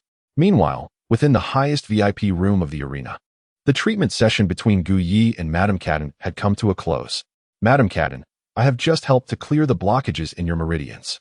You've worked hard today. It would be best for you to rest now while I step outside for a moment." "Very well, do as you wish. I shall take a moment to recuperate," Madame Cadden replied, appearing fatigued, her eyes shimmering with a hint of vitality, before drawing the covers around herself to rest. Gu Yi cast a glance at the enchanting Cadon, offering a subtle mockery. "Chao Xing does not perish." He then exited the chamber. Upon stepping outside, the principal overseer of the Seoul Arena in Soto City approached him without delay, inquiring softly, "I trust that Dr. Gu has been resting well?" "Indeed," Guy replied with a satisfied nod. "Dr. Gu, our soul battles are about to commence. We shall rely on your expertise shortly." "That is within my duties. I shall take a stroll first, and I expect to be approached by any injured soul masters thereafter." "Very well. Might I offer assistance in guiding you?" "Not necessary," Gu Yi responded succinctly as he began to wander within the grand arena. His purpose for coming to Soto City was primarily to attend to Kadon's ailments, and now he seized the opportunity to witness the distinctive soul battles characteristic of the Douluo Continent. Coincidentally, at that moment, Zhu Zhuqing, Flinder, and Tang San approached him head-on. "There he is." The keen-eyed Dai Mubai immediately spotted Gu Yi, his expression darkening. "Dr. Gu, what brings you here?" Tang San, harboring a measure of admiration for Gu Ye's medical prowess, inquired with a hint of cordiality. Similarly, Zhu Zhuqing's previously cold demeanor softened upon seeing Gu Yi. Her curiosity piqued as she wondered what had led him to this place. What a remarkable coincidence. Gu Yi chuckled as he gazed at Zhu Zhuqing and the others. "I am the healing physician here. You have come to participate in the soul fighting, have you not? Should you find yourselves injured, do not hesitate to seek my assistance. I would be more than happy to help." Gu Yi would not disclose to Dai Mubai and Ma Hongjun that his courteous intentions to assist in their treatment stemmed from his plan to perform some rather dubious procedures during the process. For instance, considering Dai Mubai, one might argue that it would be remiss not to administer a special hormone to such a lecherous individual. Likewise, if Gu Ye's memory serves him correctly, Ma Hongjun, with his mutated martial soul and the condition of needing to release his sinister flames through the company of a woman, bore a striking resemblance to someone who had practiced the sunflower manual without undergoing castration. Perhaps, if Gu Yi were to assist Ma Hongjun in this regard, he might find that his malevolent flames would no longer necessitate feminine companionship, as he would exhaust himself in the process. Chapter 25. Gu Yi provides personal guidance to Zhu Zhuqing, the healing physician, when Tang San, Dai Mubai, Ma Hongjun, and Flinder learned that Gu Yi was the healing physician of the Soto City Great Soul Arena. Their expressions varied. Given Gu Ye's previous intimate encounter with Zhu Zhuqing, despite not reaching the final stage, Dai Mubai still harbored an unfavorable opinion of him. Flinder, having heard of Gu Ye's reputation and knowing his connections with Shui Hong, the Lord of Soto City, and the significant backing of the Great Soul Arena, was delighted. As a merchant eager to profit from bringing his students for training, he jovially remarked that they should certainly participate. The soul battles were about to commence, and Gu Yi remarked that they could join if they wished. After casting a meaningful glance at Zhu Zhuqing, he departed. Upon receiving Gu Ye's gaze, which seemed to convey a message, Zhu Zhuqing appeared to grasp something profound. Following Gu Ye's exit, Flinder instructed Tang San and the others to engage in their respective soul battles. Principal, Xiao Wu and I will head to our competition now, Tang San remarked, as Xiao Wu, intrigued by the battles, expressed her eagerness and proceeded to join the fray. Principal, I shall take my leave as well, said Dai Mubai, who was well acquainted with the arena due to his numerous battles. After exchanging words with Flinder, he made his way to the battle platform. Meanwhile, Zhu Zhuqing, contemplating Gu Ye's profound gaze, turned silently to depart, not to participate in the competition, but to seek out Gu Ye. At this moment, Gu Ye stood upon a railing, observing a spirited soul battle unfolding below. As he gazed intently, he noticed Zhu Zhuqing approaching with measured steps. Without turning to acknowledge her presence, he merely smiled with satisfaction. A single glance was sufficient for Zhu Zhuqing to comprehend his thoughts, which filled Gu Ye with delight. Gu Ye, did you summon me? Zhu Zhuqing inquired as she reached his side. Indeed, he replied. Gu Ye gazed down at the fierce battle unfolding in the soul arena, nodding slightly. Zhu Zhuqing glanced at Gu Ye and positioned herself beside him, following his line of sight. On the arena floor, a robust soul master wielding a heavy iron hammer relentlessly struck at another soul master. The latter's martial spirit, a patterned leopard, moved with remarkable agility, evading the hammer strikes with finesse. Aren't you curious as to why I summoned you? Gu Ye inquired nonchalantly. Zhu Zhuqing cast a sidelong glance at Gu Ye. Although she remained silent, her curiosity about his intentions mirrored his own. What do you think of their abilities? Gu Ye gestured toward the two combatants on the stage. Both were powerful soul masters, each adorned with century-old soul rings, showcasing their formidable strength. Upon hearing this, Gu Ye merely shook his head. In his eyes, these two individuals appeared rather feeble. Their techniques were excessively rigid and ostentatious. In this world, no one possessed a deeper understanding of the human body than Gu Ye. Nor was anyone more acutely aware of its vulnerabilities. At present, he wielded the surgical knife as his martial soul, coupled with the ability to manipulate a surgical space. Were he to step onto the arena of soul battles, he could effortlessly eliminate both adversaries without breaking a sweat. Moreover, after observing for a while, Gu Ye noted that the two combatants on the soul battle platform exhibited a wholly mechanical execution of their skills. In essence, the soul masters in this realm predominantly adhered to a monotonous application of their soul techniques. It resembled the mechanics of a video game. You unleash a skill, I evade. If evasion fails, I counter with a similar skill, alternating strikes in a predictable rhythm. Of course, this characterization did not encompass all soul masters. From Gu Ye's perspective, it was evident that those who reached higher levels of mastery could manipulate these rigid soul techniques with remarkable fluidity, thereby developing their own distinctive styles. Zhu Zhuqing regarded Gu Ye with curiosity, puzzled by the meaning behind his words. Gu Ye turned his gaze towards Zhu Zhuqing and commanded, "Extend your hand." The authoritative tone was all too familiar to Zhu Zhuqing, and instinctively, she complied. Gu Ye then grasped her hand and gently probed her pulse. "Have you experienced any changes in your body since yesterday?" he inquired. "No," Zhu Zhuqing replied, shaking her head. "Any discomfort?" Again, she shook her head.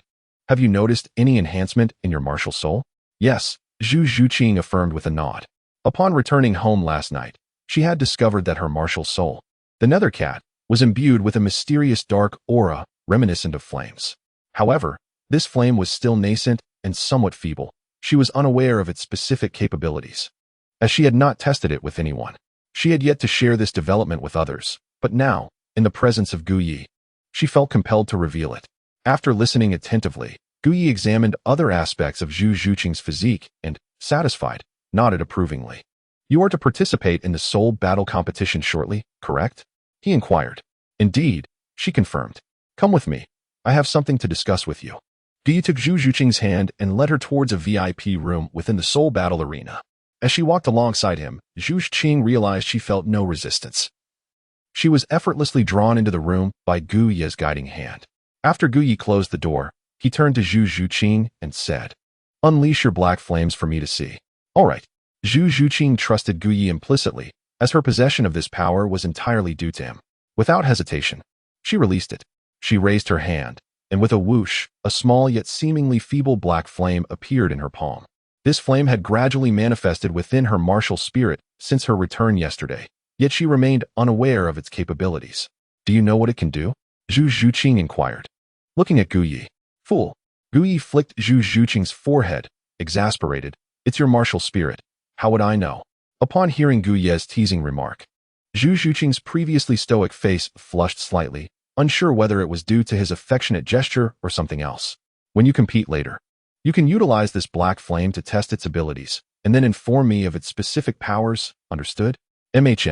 Zhu Zhuqing shared this sentiment. However, before the battle, let me teach you a few things. What? Zhu Zhuqing asked, her curiosity piqued as she gazed at Gu Yi. Vital points of the human body. Vital points? Indeed. Understanding the vital points allows you to strike with greater precision and more easily overwhelm your adversaries. Take the battle we just witnessed between those two soul masters. It was utterly pathetic. Though they appeared to be putting on a show, it was entirely devoid of substance. You must realize that here, the purpose of combat is to pursue victory. My instruction is, of course, aimed at ensuring your triumph. Zhu Zhuqing listened intently, and after a moment of silence, she looked at Gu Yi earnestly. Why are you being so kind to me? Because you still owe me a drop of your most precious blood. Gu Yi replied with a mischievous grin. Understanding Gu Ye's intention, Zhu Zhuqing accepted his guidance. Throughout the entire exchange, she had envisioned that drop of blood as the essence of her martial spirit.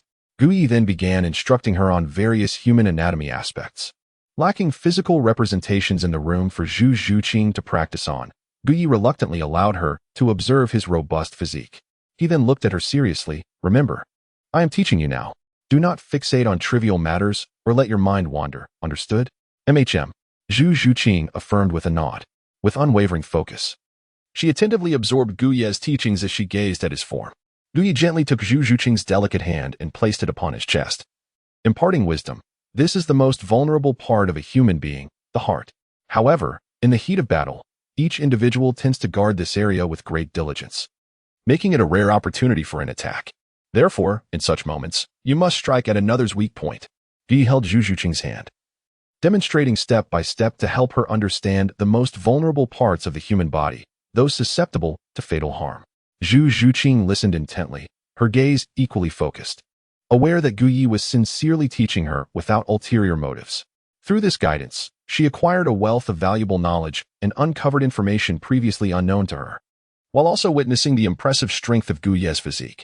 As a woman observing him in such a manner, her expression remained calm and composed. Yet her heart was ablaze with embarrassment. Nonetheless, seeing Gu Ye's earnestness in teaching, she was determined not to disappoint his expectations. She was not just watching attentively. She was learning diligently. In the room, Gu Yi spent half an hour meticulously explaining human anatomy to Zhu Zhuqing, followed by an in-depth lesson on combat techniques before he finally exited the room. Reflect on what I just said. Think about it again before you sleep tonight. Revisit those thoughts each night, and this knowledge will remain etched in your mind. Do you understand? I understand, Zhu Zhuqing replied softly, her cheeks flushed. She avoided meeting Gu Ye's gaze, as if fearing he would discover her embarrassment. All right, now you may proceed to your soul fight. Understood, Gu Yi. I shall take my leave, Zhu Zhuqing said, and with quick, delicate steps, she hurried away. Chapter 26. The eruption of Ma Hongjuan's evil fire. Gu Yi watched as Zhu Zhuqing departed, a satisfied smile gracing his lips. He was certain that his personal instruction would leave a lasting impression on her. When the moment arrived, he was determined to claim the precious drop of her blood. Subsequently, Gu Yi meandered around the Grand Soul Arena, and by chance, he encountered Tang San and Xiao Wu engaging in a pair soul battle. After observing for a while, he chose to look away. He deemed it far more worthwhile to focus on the delightful Zhu Zhuqing than to linger on Tang San and Xiao Wu. Just then, a staff member approached Gu Yi from behind. Upon hearing his name, Gu Yi turned to find the individual's face etched with urgency. Is there an injured party? He inquired. Yes, the staff member nodded. I would like to request your assistance in providing treatment. Lead the way, Gu Yi replied. Certainly, esteemed healer, please follow me. The staff member said respectfully, proceeding ahead to guide Gu Yi. Before long, they arrived beside a combat platform, where an injured soul master lay. A gaping wound marred his chest, making it difficult for ordinary healers to restore him. Gu Yi glanced at the scene before him, retrieving several items necessary for the surgical procedure.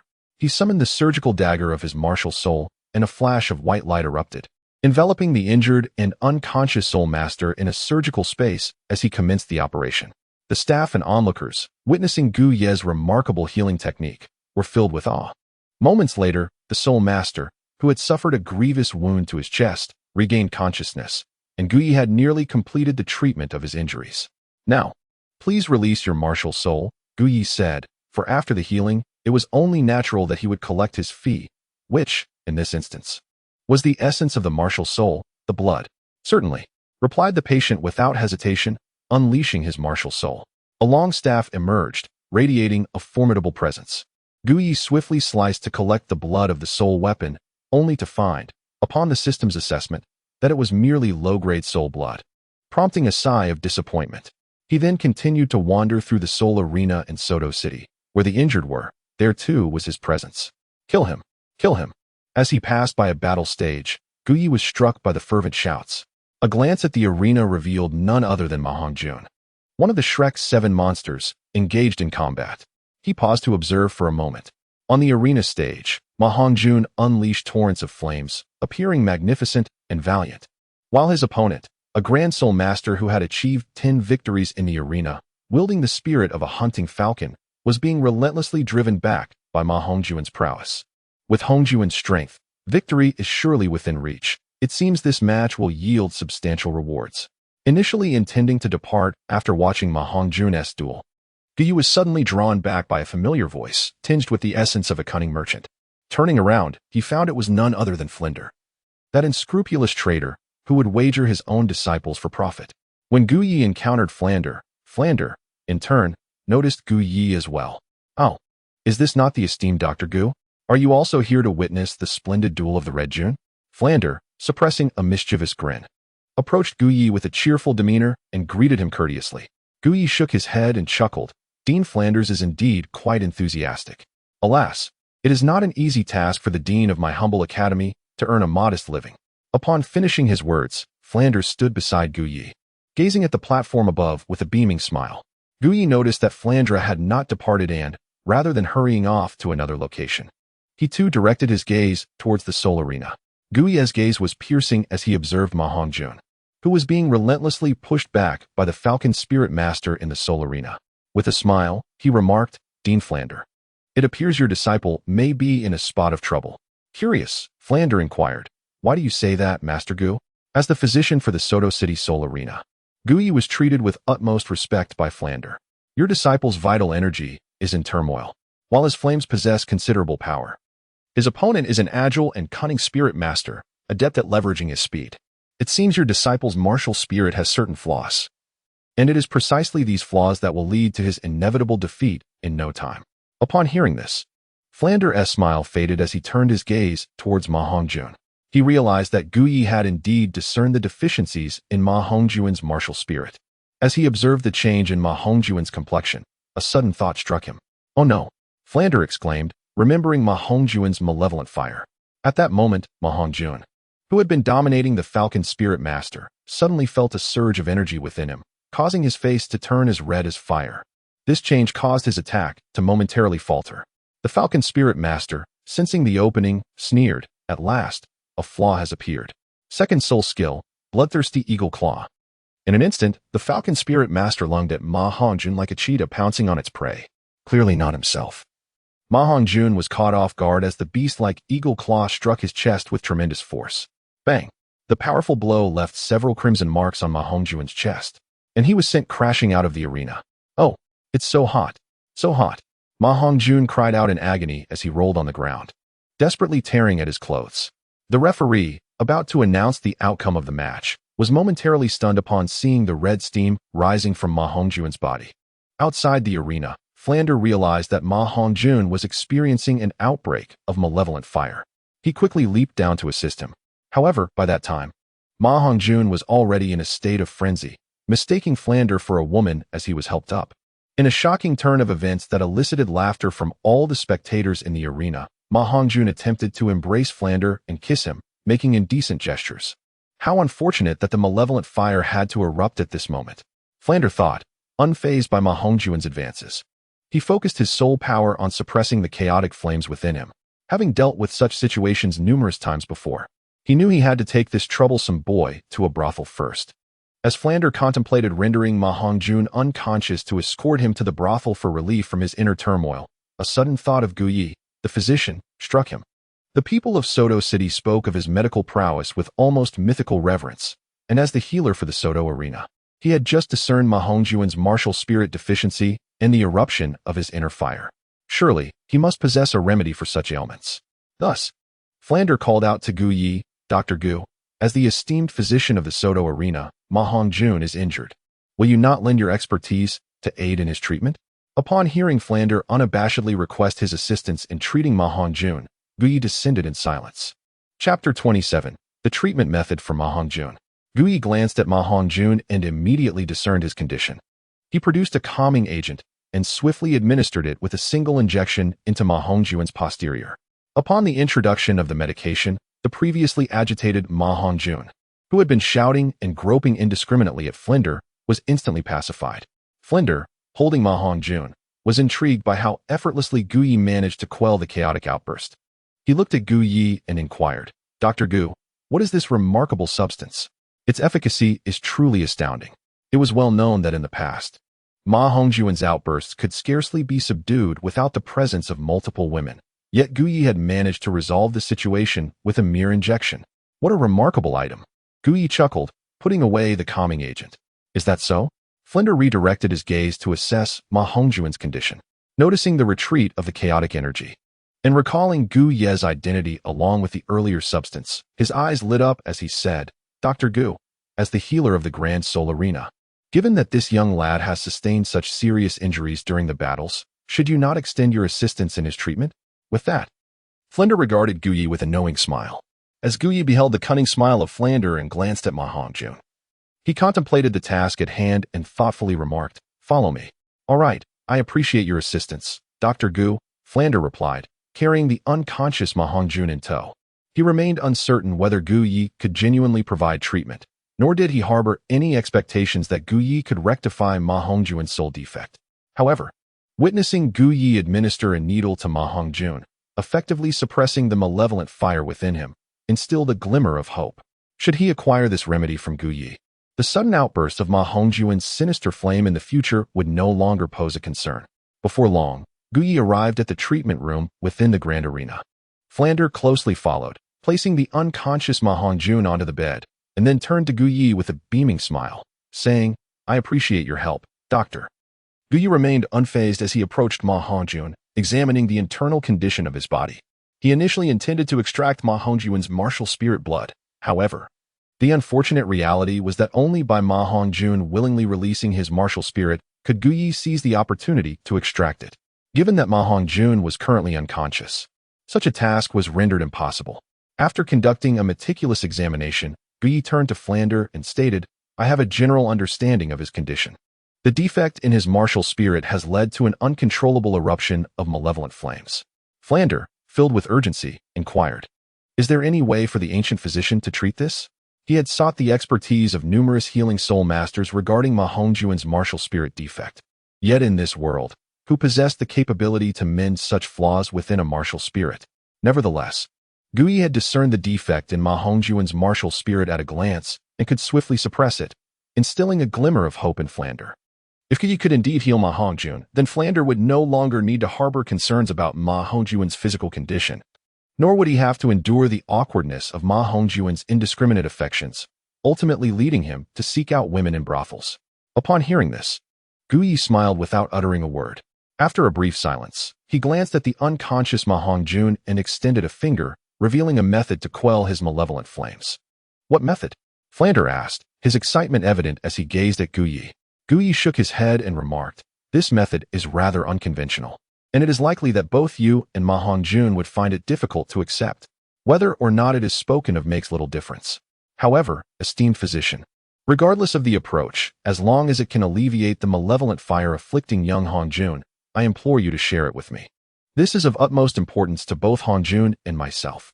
Gu Yi cast a glance at the unconscious Ma Hongjun, then shifted his gaze to the anxious Flander. Letting out a sigh, Very well, since it has come to this, I shall reveal the solution to you. Flander's eyes sparkled with anticipation as he looked at Gu Yi, eager to learn of the remedy for Ma Hongjun's soul fire affliction. The solution is to castrate Ma Hongjun, Gu Yi stated in a tone devoid of emotion. Flander felt a wave of disbelief wash over him, his forehead darkening with concern as he fixed an intense gaze upon Gu Yi, his expression turning exceedingly peculiar. Gu Yi, you cannot be serious, Flander exclaimed, the politeness he had previously shown evaporating, replaced by a flicker of anger in his eyes. To castrate Ma Hongjun would mean to sever his lineage. How could you even suggest such a thing?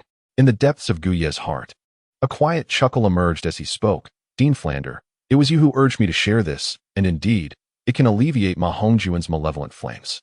You must be aware that Ma Hongjun's martial spirit is flawed. When it erupts, it unleashes sinister fires that assail his body. Am I correct? Indeed. But what does this have to do with castration? Flander inquired.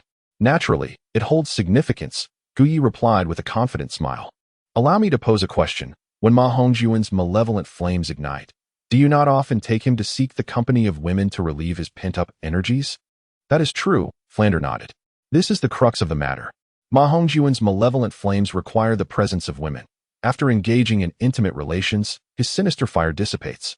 However, should there come a day when he finds himself devoid of female companionship, or in a peculiar circumstance when his flames erupt, he risks the peril of exploding from within.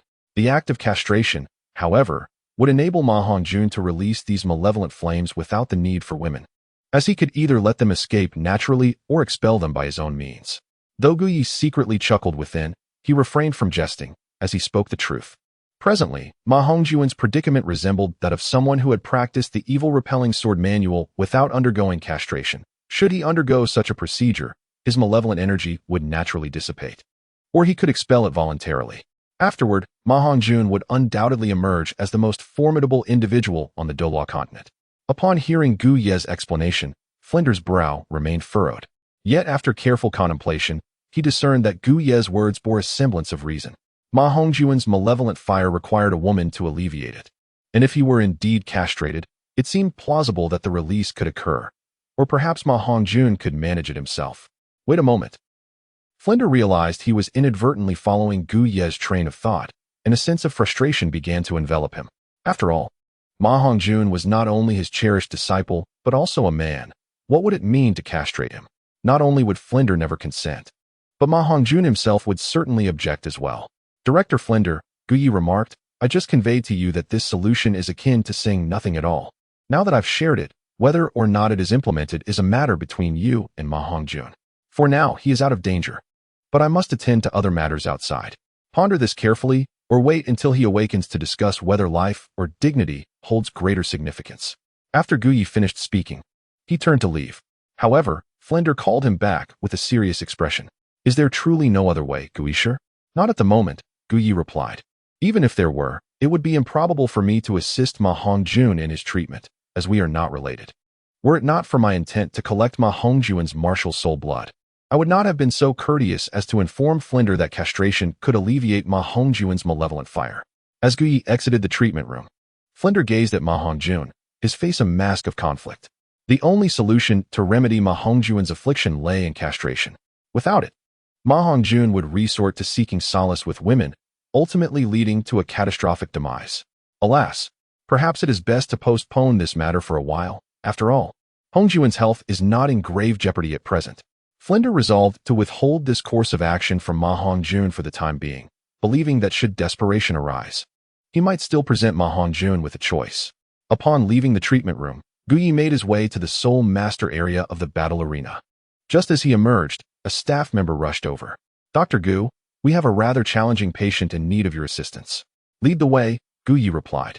Before long, Gu Yi realized who the troublesome patient was, a male Soul Master injured by Zhu Zhuqing. At that moment, Zhu Zhuqing stood to the side with her arms crossed. Upon seeing Gu Yi, her previously emotionless expression softened. Chapter 28. Another encounter. After parting from Gu Yi, Zhu Zhuqing had come here to participate in her first battle, only to encounter a lascivious man who shamelessly declared his desire to take her as his woman. Naturally, Zhu Zhuqing would not tolerate such insolence. She swiftly defeated him using the techniques Gu Yi had taught her and scorched him with her black flames, leaving him unable to rise. Did you inflict this injury? Gu Yi inquired as he approached Zhu Zhuqing. Yes, she nodded. It was indeed my black flames. Is that so? What offense did he commit against you? Gu Yi observed the male Soul Master writhing on the ground, clutching his groin and howling in pain, his lips twitching slightly. Zhu Zhuqing remained silent. Yet Gu Yi understood her unspoken message. The arena staff, noticing Gu Yi and Zhu Zhuqing engaged in conversation while completely disregarding the severely injured male soul master on the ground, stepped forward and asked, Dr. Gu, will you not assist this patient in his recovery? Gu Yi gestured for the other party to remain calm. He was not in immediate danger, so there was no need for concern. With Gu Yi, the physician, assuring them, the staff at the soul fighting arena felt a sense of relief. Thank you, Gu Yi. Zhu Zhuqing expressed her gratitude, reflecting on the transformation of her martial soul. Upon hearing her words of thanks, Gu Yi chuckled and teased, "This is quite unlike you, Zhu Zhuqing. After all, you wouldn't typically express such sentiments in my presence." Zhu Zhuqing felt a slight flush of embarrassment at his remark. While she often projected an aura of cold detachment, this demeanor was reserved for strangers. To those she deemed close and kind, she was genuinely affectionate. Much like Gu Yi, she perceived the sincerity of his goodwill towards her. Gu Yi exchanged a few words with Zhu Zhuqing, and upon noticing the cacophony created by the wailing spirit master on the ground, he reluctantly decided to lend a hand in his treatment. To his surprise, upon investigation, he discovered that Zhu Zhuqing's black flames had indeed inflicted harm upon the male spirit master's soul.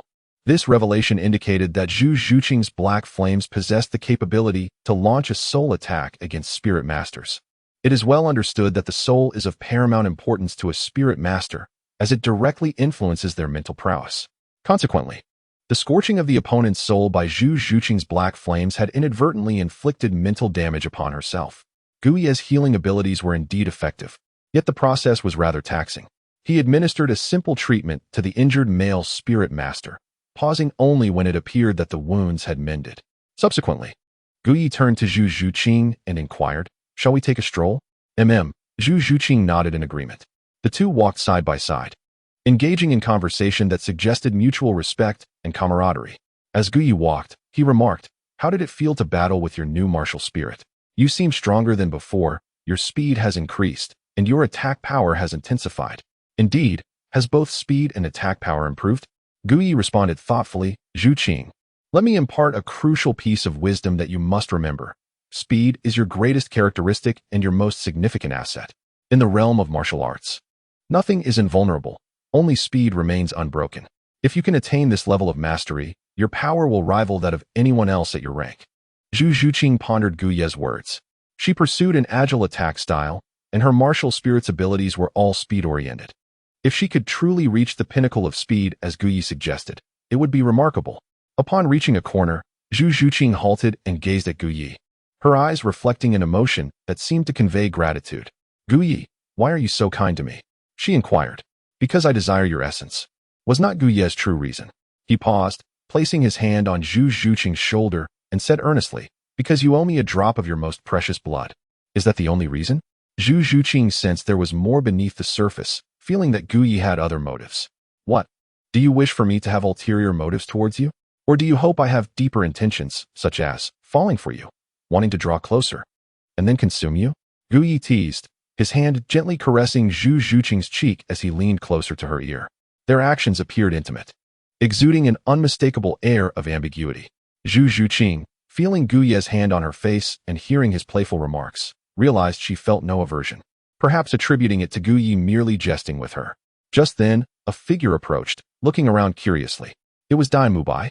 After finishing his battle, he sought out Flanders and the others, but was unable to locate them. Ultimately, he decided to find his fiancée, Zhu Zhuqing, but upon discovering she was also missing, he thought of Gu Yi within the Great Soul Arena.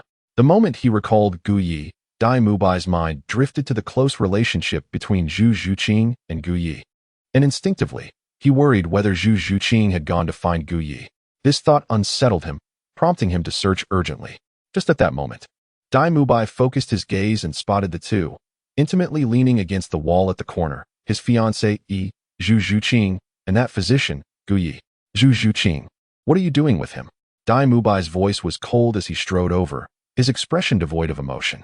Upon hearing that chilling tone, Zhu Zhuqing turned and, upon recognizing Dai Mubai, glanced at her own intimate posture with Gu Yi, realizing how close they appeared. From behind, it seemed as though she was nestled in Gu Yi's embrace, resting her head on his shoulder. It was no wonder Dai Mubai felt compelled to confront her. However, the thought of Dai Mubai's repulsive antics with twins made Zhu Zhuqing reluctant to engage with him further. Meanwhile, upon hearing Dai Mubai's voice behind him, Guyi turned to see the furious figure of Dai Mubai approaching. As Dai Mubai reached them, he noticed Guyi's hands still caressing Zhu Zhuqing's face, the two seemingly oblivious to his presence as they maintained their intimate position, which only fueled his ire. Upon seeing Dai Mubai, Guyi instinctively withdrew his hand from Zhu Zhuqing's face, placing it around her slender waist instead, drawing her closer as he spoke. Dai Mubai, what has you so agitated? Is it because I have my arm around Zhuqing? But why should that bother you? I recall, just a few days ago, you were quite cozy with a pair of twin sisters, retreating to a hotel room with them. Additionally, I remember you passing by my clinic several times recently, each day with a different attractive woman in your embrace. So, what is the source of your anger now? Guyi's seemingly jesting inquiry caused Zhu Zhuqing's expression to darken. How repugnant. She cast a cold glance at Dai Mubai. She was aware that Guyi spoke the truth and possessed knowledge of certain matters in detail, which only served to diminish her regard for Dai Mubai. If Dai Mubai could seek the company of numerous women, why should Zhu Zhuqing be precluded from desiring the companionship of men? With this mindset, Zhu Zhuqing leaned comfortably against Guyi, feeling an unexpected sense of tranquility. Dai Mubai observed Guyi, who had his arm around Zhu Zhuqing, and the sight of her nestled against him filled him with both anger and embarrassment. Yet, he was Dai Mubai, the aristocratic prince with a patriarchal disposition. It was acceptable for him to indulge in the company of women, for he was a man. But Zhu Zhuqing's pursuit of male companionship was deemed unacceptable, as she was a woman and, moreover, his fiancée. Guyi, release her, he commanded. His fists clenched in fury as he glared at Guyi. And if I do not? Guyi retorted with a mocking tone, defiantly casting a glance at Dai Mubai while tightening his embrace around Zhu Zhuqing's waist. You, Zhu Zhuqing, sensing Dai Mubai's seething rage, found a peculiar sense of comfort in the situation. Zhuqing, what are you two up to? Came the voice of Xiao Wu from a distance, just as Dai Mubai was on the brink of losing his temper. Chapter 29, Dai Mubai's questionable character. Upon hearing Xiao Wu's words, Guyi turned to look. He saw Xiao Wu, Tang San, and the awakened Ma Hongjun approaching alongside Flandre. He still did not release his hold on Zhu Zhuqing. At that moment, Xiao Wu and her companions reached Dai Mubai's side. Her large, expressive eyes glanced over Dai Mubai, then shifted to the intimate interaction between Guyi and Zhu Zhuqing. Noticing Guyi's arm wrapped around Zhu Zhuqing's waist, and observing that she neither resisted nor showed any signs of discomfort, her eyes widened slightly. Zhuqing, what is your relationship with him? Xiao Wu inquired, pointing at Guyi. Flandre, Ma Hongjun, and Tang San also noted the closeness between Guyi and Zhu Zhuqing, casting puzzled glances in her direction. The way these two were holding each other so tightly certainly seemed unusual.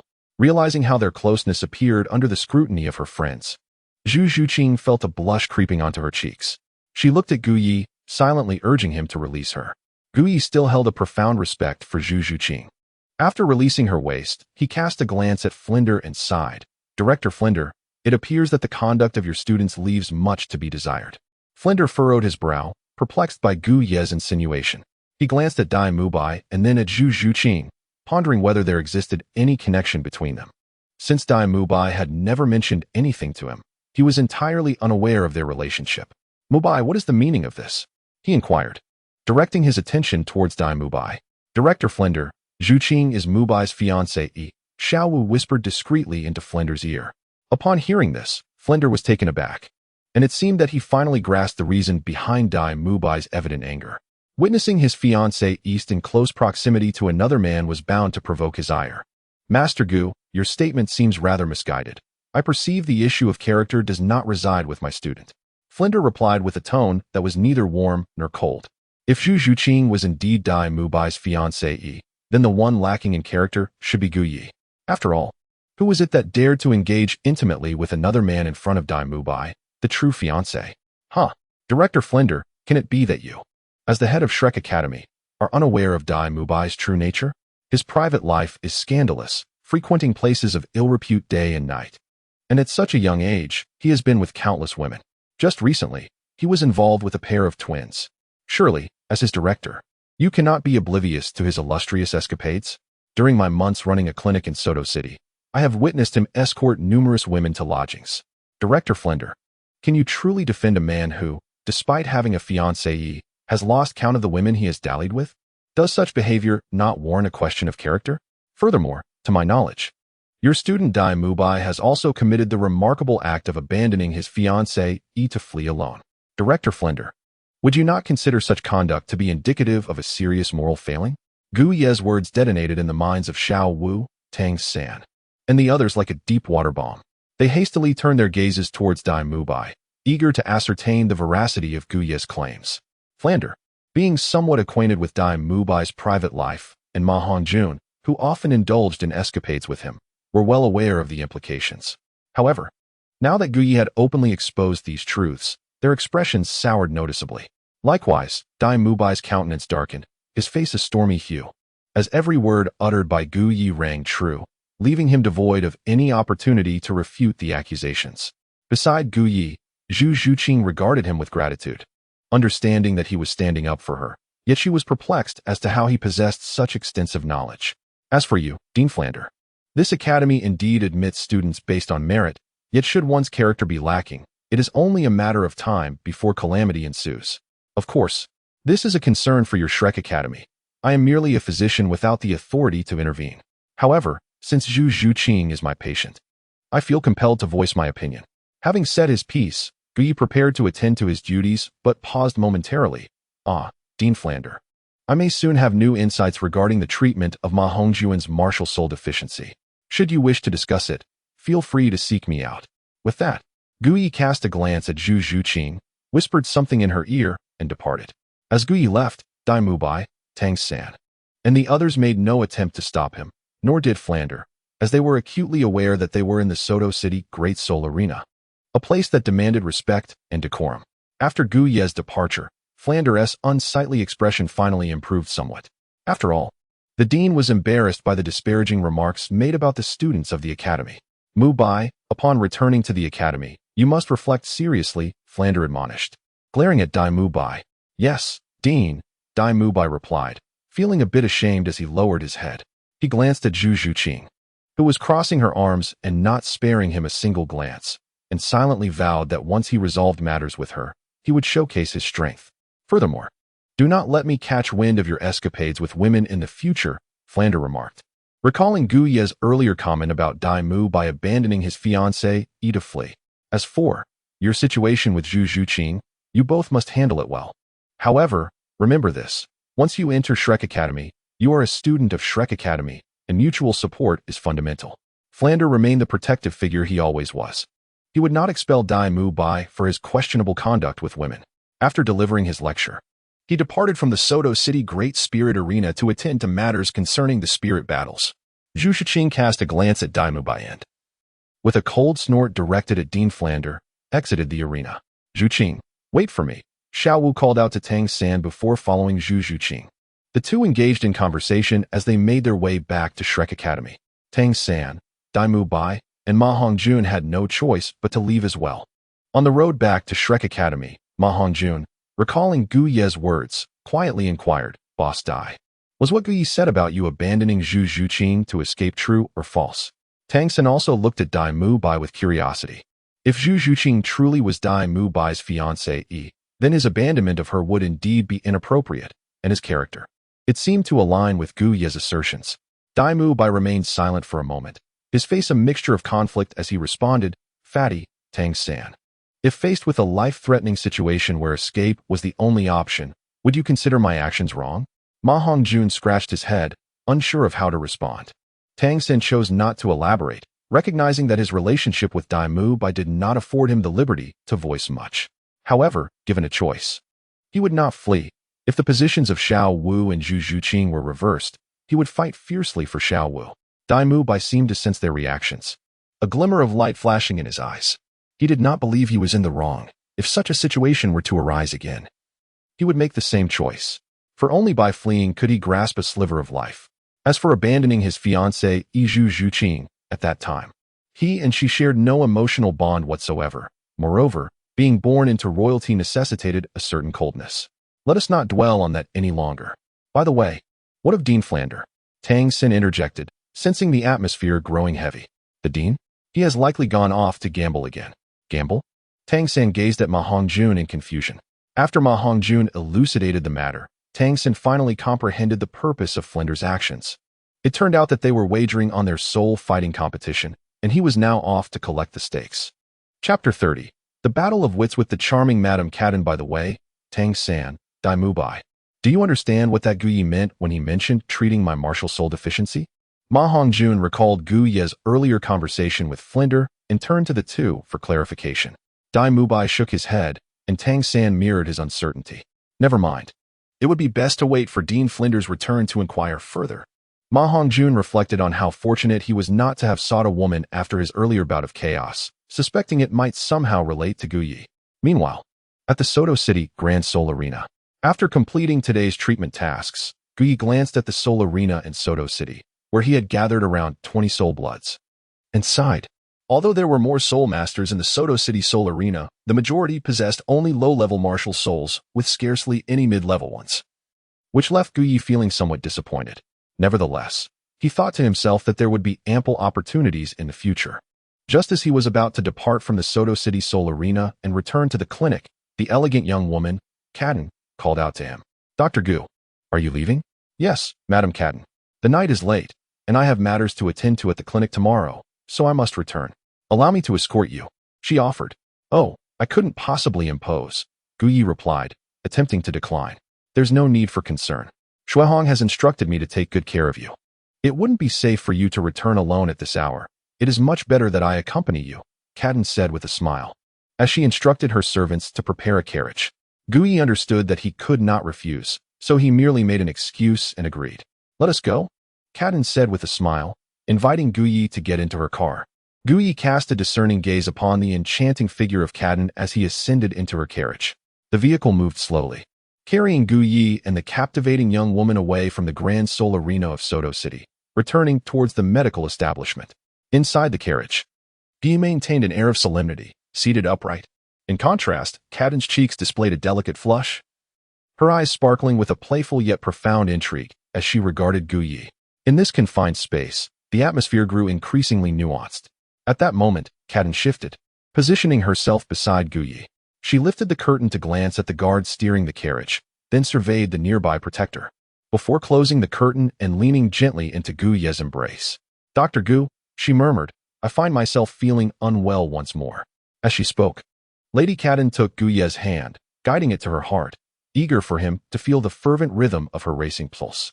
Gu Yi hastily withdrew his hand, saying, Cadden, this is inappropriate. It may lead to misunderstandings. However, Cadden tightened her grip on Gu Ye's hand, refusing to let him pull away, and reproached him with a gaze. What is wrong with it? Besides, are there any others present? Yet Gu Yi replied, But Cadden, you are the wife of the Lord of Xiahong.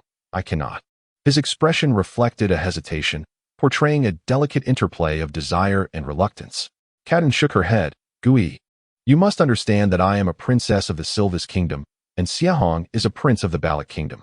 Our union is merely a political alliance, devoid of genuine affection. Furthermore, he frequently frequents places of ill repute, showing little regard for me. I, too, am a woman in need of care. She continued. Have you forgotten? A few months ago, we gazed at the moon together in the forest, where you held me closely and affectionately called me your beloved little sweetheart. But now, you are. Cadden covered her face, on the verge of tears. At this moment, Gu Yi felt an overwhelming surge of frustration coursing through him. Why did Lady Cadden insist on calling him sweetheart? It was clearly a consequence of his past romantic entanglements, and had nothing to do with him. However, upon witnessing the beautiful young Lady Cadden softly weeping, his heart softened with compassion. Please, do not refer to me as Lady Cadden. Simply call me Cadden, she implored. Very well, Cadden, he replied, embodying the manners of a gentleman. Unable to bear the sight of her tears, he gently took her hand and said, I am a physician, and should you feel unwell, you may seek my assistance. I will ensure your comfort, do you understand? And what if my heart feels unwell?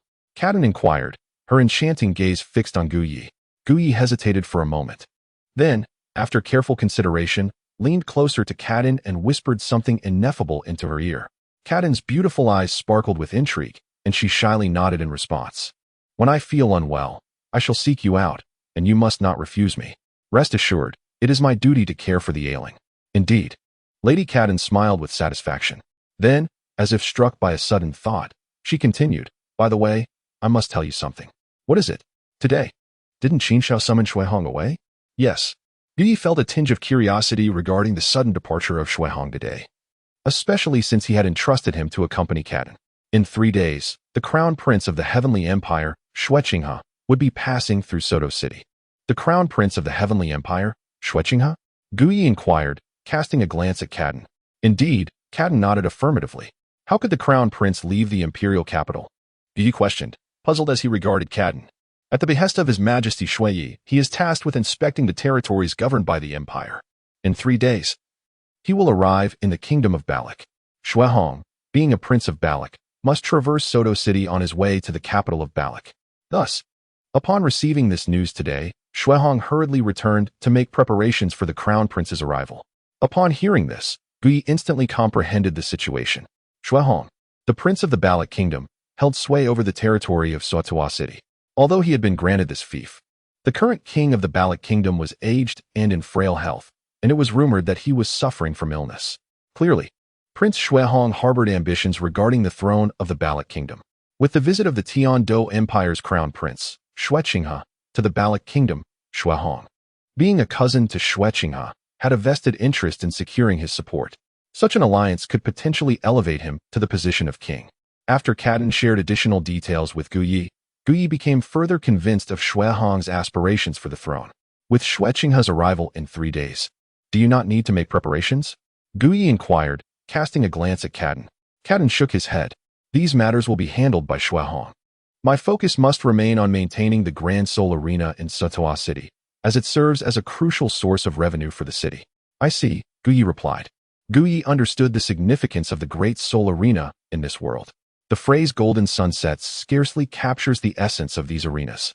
On the carriage, Yi conversed with the enchanting maiden, Kaden, and soon they returned to the medical clinic.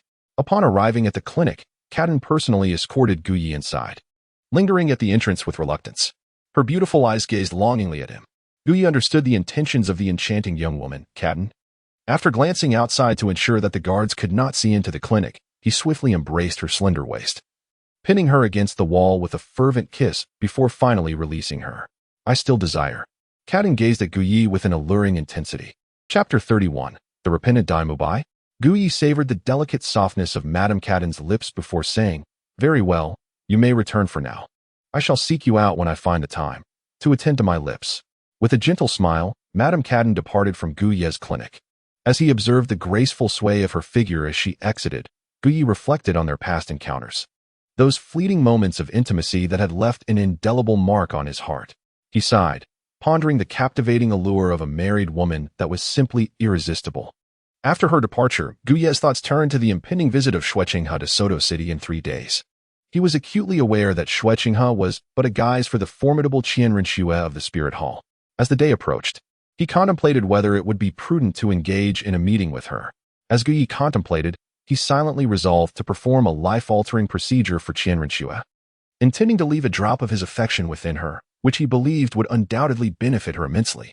The night passed in silence, and on the following day, Yi resumed his duties at the medical clinic, attending to patients as usual. However, by evening, he planned to venture to the Soul Arena in Soto City to collect soul blood and pay a visit to the lovely Kaden, assisting her with her injured lips while soothing her troubled heart. Meanwhile, at Shrek Academy, the bell for class rang, summoning the students to the playground. The first to arrive was Dai Mubai, who, having returned to the academy the previous night to reflect on his actions, could not shake off the sting of Yi's sarcasm and Zhu Zhuqing's disdain, which had kept him awake throughout the night.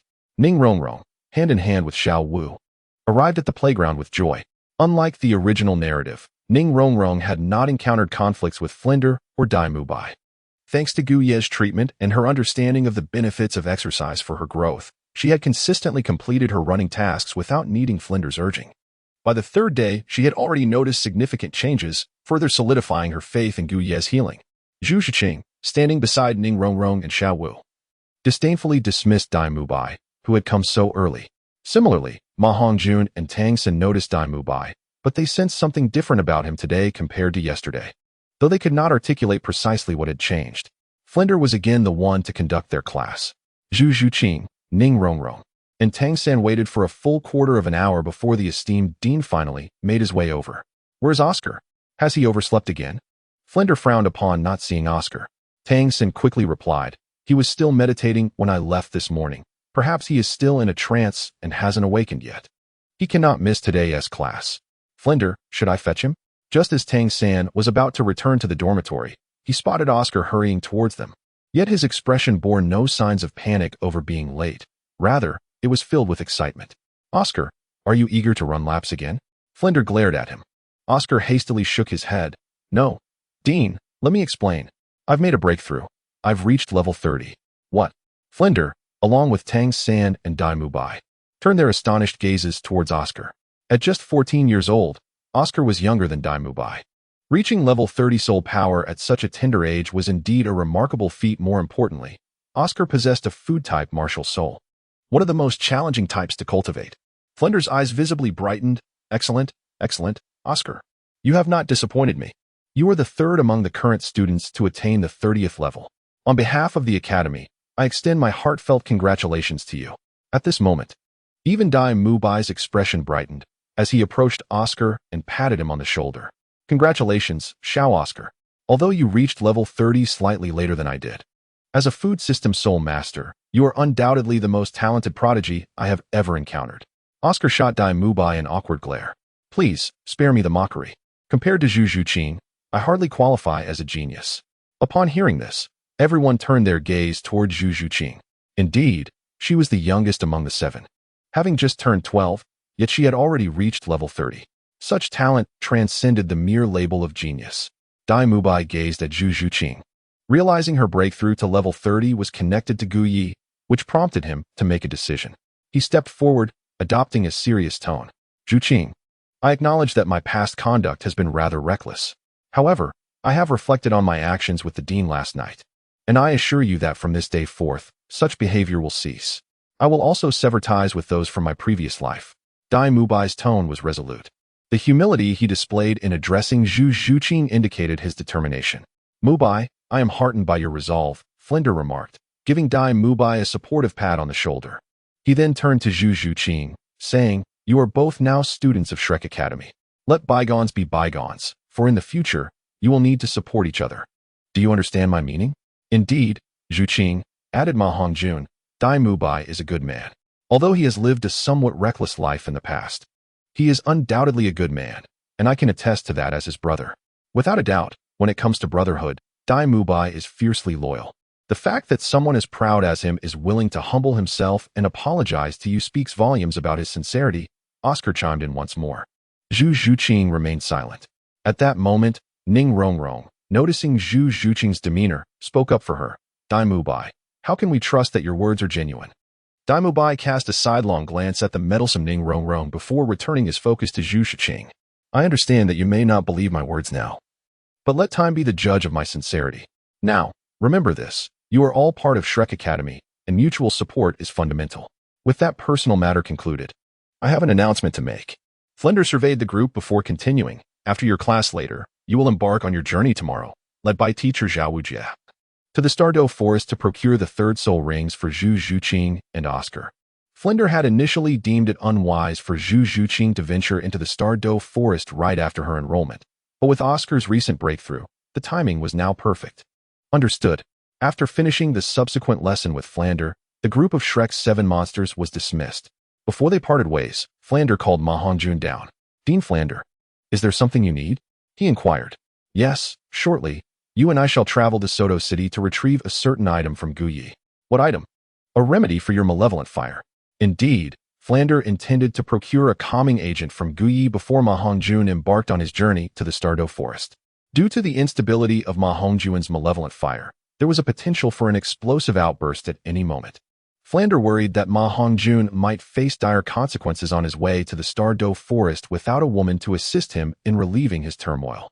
Thus, he thought it prudent to request a calming agent from Gu Yi as a precautionary measure.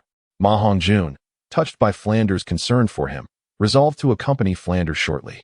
Meanwhile, upon returning to the women's quarters, Zhu Zhuqing and Ning Rongrong both remembered Gu Yi as they prepared for their expedition to the Stardow Forest the following day.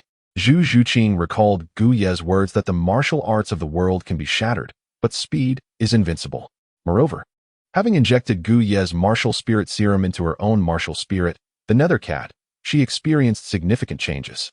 Gu Ye was the most knowledgeable about her martial spirit's transformation and was well acquainted with her training direction. Zhu Zhuqing discovered a sense of reliance on Gu Ye. As she prepared to venture into the Stardow forest to hunt for her third spirit ring, he was the first person who came to her mind. Thus, she wished to visit Soto City to see Gu Ye and inform him of her impending journey to hunt for her third spirit ring. Ning Rongrong, on the other hand, thought of Gu Ye due to her recent success with the steamed buns, which had turned the tables on the large buns. She would also be departing for the Stardow forest the next day, and the round trip would undoubtedly take at least half a month, if not longer. Before her departure, it was essential for her to visit Soto City to seek Gu Ye's assistance and to discuss her plan for a comeback.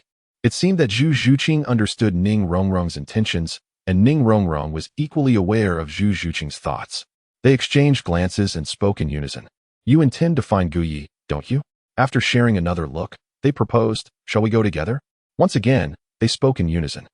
Both had come to a mutual understanding and lowered their heads, ultimately deciding to journey together to Soto City in search of Gu Ye. Ning Rongrong was confident that Gu Ye would keep her secret, and Zhu Zhuqing, having previously visited the medical clinic, would accompany her. The sentiment was reciprocated by Zhu Zhuqing.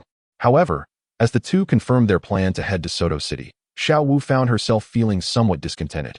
"Zhuqing, Rongrong, are you both going to seek out that Gu Ye? What about me?" "Xiao Wu, aren't you going to look for your third brother?" "Humph. He is surely engrossed in his training and has no time for me." Xiao Wu, feeling a mix of frustration and disappointment at Tang San's obliviousness, felt a surge of anger within her. "How about this, Zhuqing, Rongrong, may I join you on your journey?" she proposed, glancing at both of them. Ning Rongrong was reluctant to allow Xiao Wu to accompany them, yet with Xiao Wu expressing her desire to go, she found it difficult to refuse, especially since Gu Ye would safeguard the matter of her treatment. In the end, Ning Rongrong and Zhu Zhuqing resolved that the three of them would travel to Soto City together to find Gu Ye. Later that afternoon, within the confines of Gu Ye's medical clinic in Soto City, Gu Ye was preparing to take a moment's respite after treating numerous patients when he was approached by Flender and Ma Hongjun. "Ah, is that not Flender, the esteemed dean of Shrek Academy? What brings you to my humble clinic?" Gu Ye teased upon seeing Flender. Flender chuckled heartily as he approached, saying, "Gu Ye, I have come to seek your assistance with a matter." "Oh, a matter you say? Could it be that your disciple's evil fire has erupted once more?" Gu Ye inquired, scrutinizing Ma Hongjun who stood beside Flender. Indeed, it was related to the evil fire, but not an eruption. Rather, they sought to acquire something from Gu Ye. "Acquire something? What might that be?" Gu Ye asked, amusement dancing in his eyes as he regarded Flender. "It is the substance you previously introduced into Hongjuan's body to swiftly suppress his evil fire." "Oh, so it is that item. Well, that is quite agreeable. However, Dean Flender, I must inform you that this item is exceedingly precious, and the cost." Gu Ye smirked slyly. Seeing the expression on Gu Ye's face, Flender felt a pang of discomfort. Finally, with a steely resolve, he produced a bag and tossed it before Gu Ye. "Here are the gold coins. Will this suffice?" Gu Ye picked up the items and examined them. Their quantity was considerable. However, since he was not in need of money, he shook his head. "Is this insufficient?" Flender stared at Gu Ye with wide eyes. "Indeed, I require something else." "What is it?"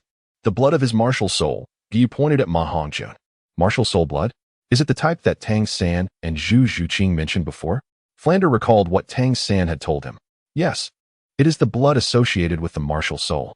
You wish to remedy Ma Hongjuan's martial soul deficiency, do you not?"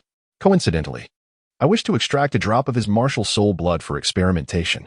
Perhaps, in due course, I may discover a remedy to cure his martial soul defect." "Really?" Ma Hongjun looked at Gu Ye with excitement. If this could indeed resolve his martial soul deficiency, he would soar to great heights, transforming from a mountain chicken into a phoenix. "Will extracting that martial soul blood cause any harm?" Flender inquired with a hint of concern. Gu Ye shook his head, asserting that it would not be harmful. At most it would leave him weakened for a day or two. "Is that so?" Flender contemplated for a moment before glancing at Ma Hongjun. Ultimately, he decided to permit Gu Ye to draw blood. "Come in," he said, seeing their agreement. Gu Ye smiled as he led them into the room in the backyard. Subsequently, Gu Ye produced a tranquilizer obtained from the system and handed it to Flender, explaining, The method of use is quite simple. Inject it into his body when his evil fire erupts, and you will witness its effects. Understood.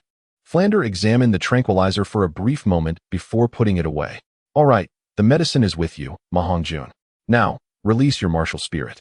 Ma Hongjun glanced at Flander and then unleashed his martial spirit, the evil fire phoenix. Observing Ma Hongjun's martial spirit, Guy swiftly summoned his martial spirit, a surgical scalpel, and infused it with a glimmer of white light. With a swift motion, he drew the scalpel across Ma Hongjun's martial spirit, causing a trickle of crimson blood to flow forth. Guy collected the vial and stored it away. With the addition of Ma Hongjun's spirit blood, he had now gathered the essence of 2 members of the Shrek's 7 monsters, while the remaining 5 would require further contemplation. Observing Guya's actions, Flinder was astonished to witness the blood actually flowing from the spirit. He resolved to relay this information to his friend Yu Xiaojiang, who would undoubtedly find it intriguing. Having secured the spirit blood, Guyi signaled to Flinder and Ma Hongjun that they could take their leave. Dr. Gu, should you discover a remedy for Hongjun's spirit deficiency, please do inform me. It is of great importance to me. I beg of you, Flinder remarked courteously, gazing at Guyi. Certainly, certainly. I shall not impose further on you, Dr. Gu, Flinder replied before departing with Ma Hongjun. Principal, do you truly believe he can develop a cure for my spirit deficiency? Ma Hongjun inquired as they walked a short distance away. I cannot say for certain, but his medical expertise is commendable, and I hold that in high regard. While we may only harbor a glimmer of hope, it is better than none at all. Indeed, Ma Hongjun understood the gravity of his spirit deficiency. As time passed, or should he grow older, the failure to remedy this condition could lead to dire consequences, potentially culminating in a fiery demise. Now, Guy had ignited a flicker of hope within him. If Guy could concoct a remedy for his affliction, he would go to any lengths to obtain it. Chapter 33. In-depth discussion with Zhu Zhuqing within the clinic. Guyi paid no mind to Flinder and Ma Hongjun's departure. He examined Ma Hongjun's spirit blood and soon discerned its peculiarities. Ma Hongjun's spirit, though referred to as the evil fire phoenix, was not genuinely that. Its quality was high but not elite, standing at the pinnacle of the advanced tier. However, it possessed a singular strength, namely its fire, or rather, its malevolent flames and insatiable desires. Guyi endeavored to delve into this area of research, pondering the possibility of enhancing the control of the fire attribute within this drop of martial soul blood, or perhaps even extracting additional properties. Just then, a few individuals approached from outside the medical hall. It was none other than Zhu Zhuqing, Ning Rongrong, and Xiao Wu, the trio from Shrek Academy. Guyi, Ning Rongrong exclaimed as she entered, immediately catching Guyi's attention. Noticing the arrival of the 3 young ladies brought a hint of surprise to Guyi. Zhuqing, what brings you here? He inquired. Of course, we have matters to discuss with you. And Guyi, I arrived first, so why did you only acknowledge Zhuqing? Oh, I see. You must have a fondness for her. It's only natural, given how beautiful she is with such an admirable figure, Ning Rongrong teased, casting a playful glance at Zhu Zhuqing. Rongrong, what are you saying? Zhu Zhuqing replied, glancing shyly at Guyi, unconvinced that he would harbor any feelings for her. However, when she caught Guyi smiling at her, a blush crept onto her cheeks, causing her to lower her gaze. After observing the interaction between Guyi and Zhu Zhuqing, Ning Rongrong couldn't help but chuckle inwardly before stating, Guyi, we are heading to the Star-Do Forest tomorrow, which is why we came to find you today. By the way, Zhuqing mentioned that you possess extensive knowledge regarding her martial soul, so she specifically sought you out. Is that so? Guyi asked with a smile, looking at Zhu Zhuqing, who nodded in affirmation. Very well, in that case, Zhuqing, come with me. Ning Rongrong and Xiao Wu, please wait outside for a moment. Yi said as he stood and made his way towards the back courtyard. Zhu Zhuqing informed Ning Rongrong and Xiao Wu to wait and followed him inside. Ning Rongrong, unperturbed, felt a surge of curiosity and began to examine the interior of Gu Ye's medical hall with keen interest. Rongrong, aren't you concerned about Zhuqing being alone with Gu Yi? Xiao Wu whispered. Concerned about what? Gu Yi is quite handsome, if there is any worry. It should be for him. Besides, Xiao Wu, didn't you notice that Gu Yi looks at Zhuqing differently? And Zhuqing seems to feel the same way about him. Ning Rongrong replied with a grin. That does seem to be the case, Xiao Wu mused, reflecting on Ning Rongrong's observation. As the 2 girls exchanged whispers.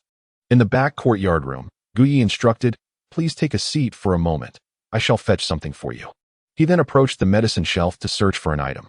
Zhu Zhuqing obediently sat on the bed, her gaze fixed on Gu Yi as he rummaged through the shelves. You must have some understanding of the soul beast required for the third soul skill aligned with your martial soul's path, correct? Gu Yi inquired while continuing to search. Indeed. My family has conducted research on the soul skills of the Nethercat martial soul, and we possess a set of exclusive soul skills. Typically, when breaking through to a new realm, we tend to pursue that direction, Zhu Zhuqing explained. Noting that her family's techniques for the Nethercat martial soul have largely remained unchanged over centuries.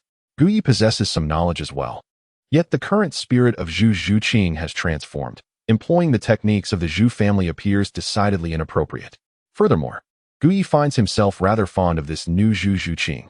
She still owes him a drop of her most precious blood, and he is determined to help this feline become stronger and grander.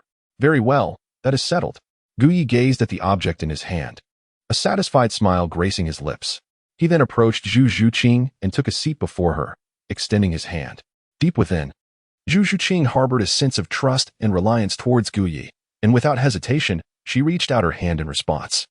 Gu Yi extracted the syringe and drew the liquid from the vial, then, after testing it, injected it into Zhu Zhuqing's body. What is this? Zhu Zhuqing inquired softly. It is something that will greatly benefit you, Gu Yi assured her. Oh. Zhu Zhuqing trusted Gu Yi. If he claimed it would be of significant advantage. It must be true. Why do I feel some pain? Zhu Zhuqing's expression reflected a tinge of discomfort as she bit her lower lip and gazed at Gu Yi. Just endure it. The pain will pass shortly. Zhu Zhuqing nodded, yet she still felt some lingering pain. This discomfort was not akin to the agony of a severed limb, but rather a mild, irritating ache as if her body were being nibbled by countless ants. The pain prompted a soft whimper from Zhu Zhuqing, who quickly stifled her cry, her eyes sparkling with tears as she looked at Gu Yi, appearing somewhat pitiful. Unbeknownst to her, that very cry had traveled outside. In the main hall of the medical clinic, Ning Rongrong and Xiao Wu exchanged glances, then turned their attention to the backyard. Rongrong, why did Zhu Qing make such a sound? Xiao Wu asked, perplexed. I have no idea, Ning Rongrong replied, shaking her head. Do you think she might be with that Gu Yi? Xiao Wu questioned, casting a doubtful look at Ning Rongrong. That seems unlikely. Zhu Qing is not that kind of person. True, they both concurred. Though they had only known Zhu Zhuqing for a few days, they understood her character was not that of a frivolous woman. Nevertheless, both were curious about what Zhu Zhuqing and Gu Yi were doing in the back room. In the rear chamber, Zhu Zhuqing lowered her head, feeling a bit embarrassed. I'm sorry, Gu Yi, she uttered an apology. Gu Yi glanced at the bite mark on his hand, offering a wry smile. This was already the second time Zhu Zhuqing had left her mark upon him. Does it still hurt? He inquired. Are you aware that this is the second time you have left your imprint on my body? Gu Yi directed Zhu Zhuqing's attention to the bite mark on his arm. Upon seeing the blood drawn from the wound, Zhu Zhuqing felt an even deeper sense of embarrassment and lowered her head. Gu Yi assisted her, yet she reciprocated with actions that caused him harm, which would make even the ever-cold Zhu Zhuqing feel a twinge of embarrassment. How about this? I shall leave a mark upon you, and then we shall be even. What do you say? Gu Yi smiled at Zhu Zhuqing. Are you going to bite me? Zhu Zhuqing inquired, glancing at the bite mark on Gu Yi's arm. Indeed. Gu Yi nodded, though he refrained from mentioning where he intended to bite her. Very well. After some contemplation, Zhu Zhuqing agreed with a nod. It was merely a matter of allowing Gu Yi to take a bite. She, Zhu Zhuqing, was not afraid of pain. With an innocent demeanor, she lifted the black leather of her sleeve, revealing her fair arm. She extended it before Gu Yi, closing her eyes, seemingly apprehensive of the pain. Observing the adorable Zhu Zhuqing, Gu Yi couldn't help but chuckle. Here I go. Gu Yi gently caressed Zhu Zhuqing's fair arm, offering a reminder. Go ahead and bite. Zhu Zhuqing recalled the excruciating sensation of countless ants gnawing at her earlier, feeling apprehensive that Gu Yi's bite might be even more painful. Observing Zhu Zhuqing's anxious expression, Gu Yi took a moment to glance at her tense little face before proceeding to bite down. Chapter 34. The Zhu Zhuqing Nurturing Planum. Zhu Zhuqing's eyes, previously closed, suddenly flew open wide as she stared at Gu Yi, who was so close. She had not anticipated that he would choose to bite her in such a place. Stunned, Zhu Zhuqing gazed at Gu Yi, who was momentarily taken aback by his own action. With a pained cry, Zhu Zhuqing shot a glare at Gu Yi. Her cheeks flushed with a blend of embarrassment and anger as she touched her own lips. All right, I've bitten you back, Gu Yi stated in a calm tone. He felt no sense of impropriety about leaving his mark on Zhu Zhuqing's lips, as it was a mutual exchange. She had bitten him first, and now he reciprocated. All under Zhu Zhuqing's consent, making it a perfectly ordinary occurrence. Oomph. Zhu Zhuqing let out a cold snort, her fingers brushing against her bitten lips. Her previously impassive face now showing signs of irritation. Gu Yi, seemingly unperturbed by the adorably vexed Zhu Zhuqing, inquired, "What is the age you have designated for your third soul ring?" Due to her irritation, Zhu Zhuqing did not respond to Gu Yi immediately, finally stating, "Approximately 1,000 years." Gu Yi's commanding tone prompted Zhu Zhuqing to respond instinctively. Upon finishing her reply, a sense of curiosity stirred within her. Why was she so compliant? After a millennium of being subdued, do you wish to grow stronger? Gu Yi's words made Zhu Zhuqing forget the pain of her recently bitten lip. She gazed at Gu Yi, comprehending the implications of his statement. For ordinary soul masters, 1,000 years is the most suitable age for the third soul ring. However, for true prodigies, a millennium is far too modest. As for you, Zhu Zhuqing, your martial soul transcends the ordinary spectral cat. And having just received a dose of my special enhancement potion, the potential age of your third soul ring can be significantly greater. Is that true? Naturally. When have I ever deceived you? The enhancement serum that Gu Yi just administered to Zhu Zhuqing is a cellular reinforcement agent produced by the surgical system. It was acquired at a considerable expense, redeemed from the system by Gu Yi. Gu Yi harbored a profound notion within his heart. He aspired to personally cultivate Zhu Zhuqing into a formidable warrior, gradually conquering her mind and spirit, ultimately becoming the man who stands behind her. He relished the sensation of nurturing her from the ground up, which was the very reason for his benevolence towards Zhu Zhuqing. Naturally, there was an allure to her physical form as well. The excruciating agony that Zhu Zhuqing had just experienced was a result of the cellular enhancement elixir restructuring her body, fortifying her cellular integrity. In a matter of days, once Zhu Zhuqing underwent the complete transformation, her physical constitution would ascend to an entirely new echelon. In the fantastical realm of Douluo, Gu Yi's cellular enhancement elixir not only fortified Zhu Zhuqing's cells, but also enhanced her meridians, physical strength, and flexibility at that point. Absorbing soul rings of approximately 2,000 years would pose no challenge whatsoever. Zhuqing, he began earnestly, let me convey this to you. Your third soul ring should be within the range of 2,000 years, and within this limit, you may absorb freely. However, I have never heard of anyone absorbing a third soul ring of such a high age. Since it has never been done, you, Zhu Zhuqing, must become the first. If you wish to grow stronger, your mindset must evolve. Do not assume that what others deem impossible is beyond your reach. If you persist in this line of thought while training, you shall never become a true powerhouse in this lifetime. Do you understand, Zhu Zhuqing? Gu Yi's words reverberated in Zhu Zhuqing's mind like the thunderous roar of a tempest, leaving her in a state of profound contemplation for an extended period. Gu Yi's words illuminated a profound truth for her. Her temperament was yet insufficient to elevate her to the status of a true warrior. Nevertheless, she resolved not to surrender. She would diligently strive to become a formidable force, determined to shatter the shackles of her family's predetermined fate through her own efforts. Contemplating this, Zhu Zhuqing gazed at Gu Yi and suddenly realized the immense impact he had on her. Before she met Gu Yi, she had never entertained the notion of breaking free from her own destiny solely through her own strength. Otherwise, she would not have ventured to Soto City in search of Dai Mubai. Yet now, inspired by Gu Yi, she harbored that ambition. She aspired to be a warrior who did not rely on Dai Mubai, one capable of dismantling the chains of her fate through her own prowess. Gu Yi, I understand now. I shall become a strong individual, the foremost among them, Zhu Zhuqing declared, her gaze resolute as it met Gu Yi's. I believe in your potential. And with the substance I injected into your body earlier, you already possess the foundation to become a powerful entity in this world.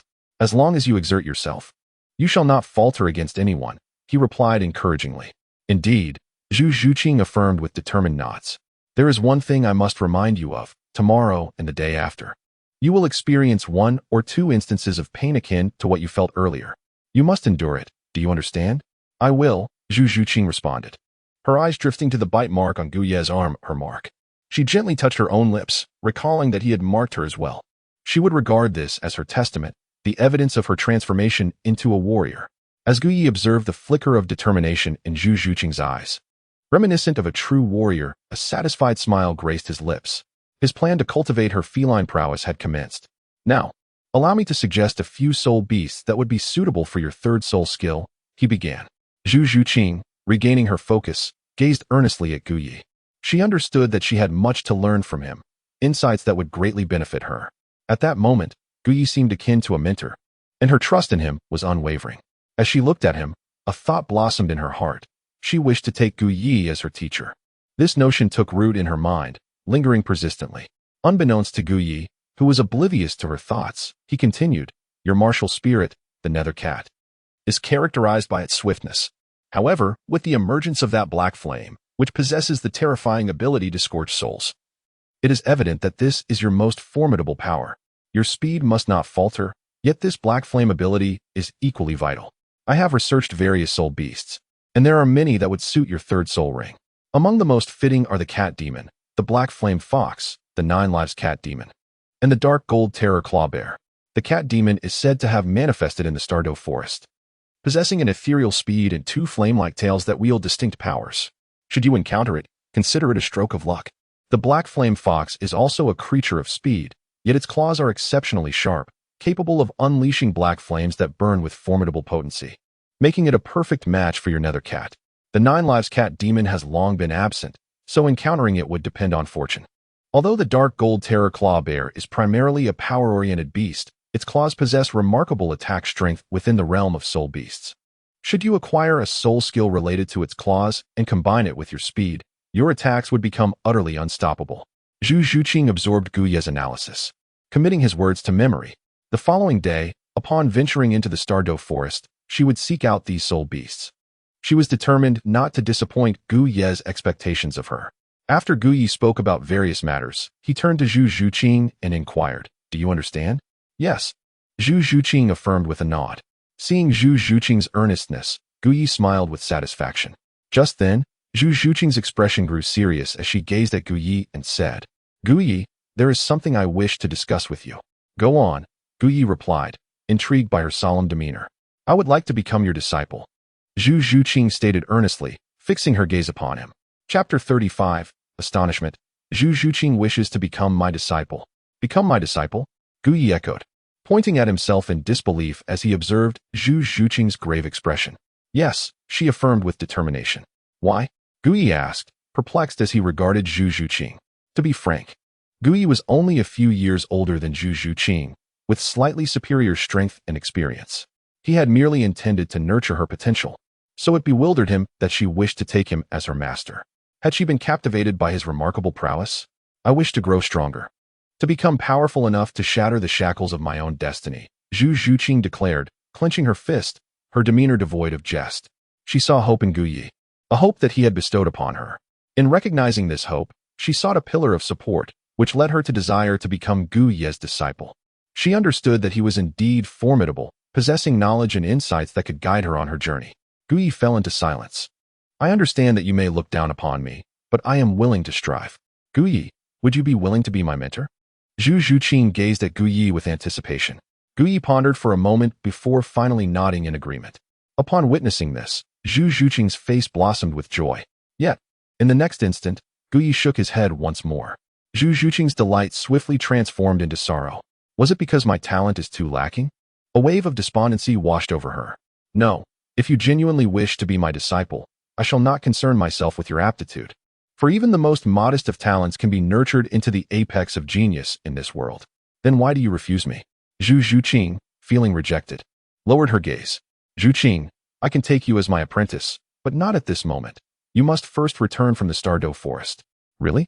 Upon hearing Gu Yi's words, Zhu Zhuqing's spirits soared once more. "Indeed. However, your journey to the Douluo forest, alongside the Shrek Academy, shall serve as a test for you. If your third soul ring meets my expectations, upon your return, I will accept you as my disciple.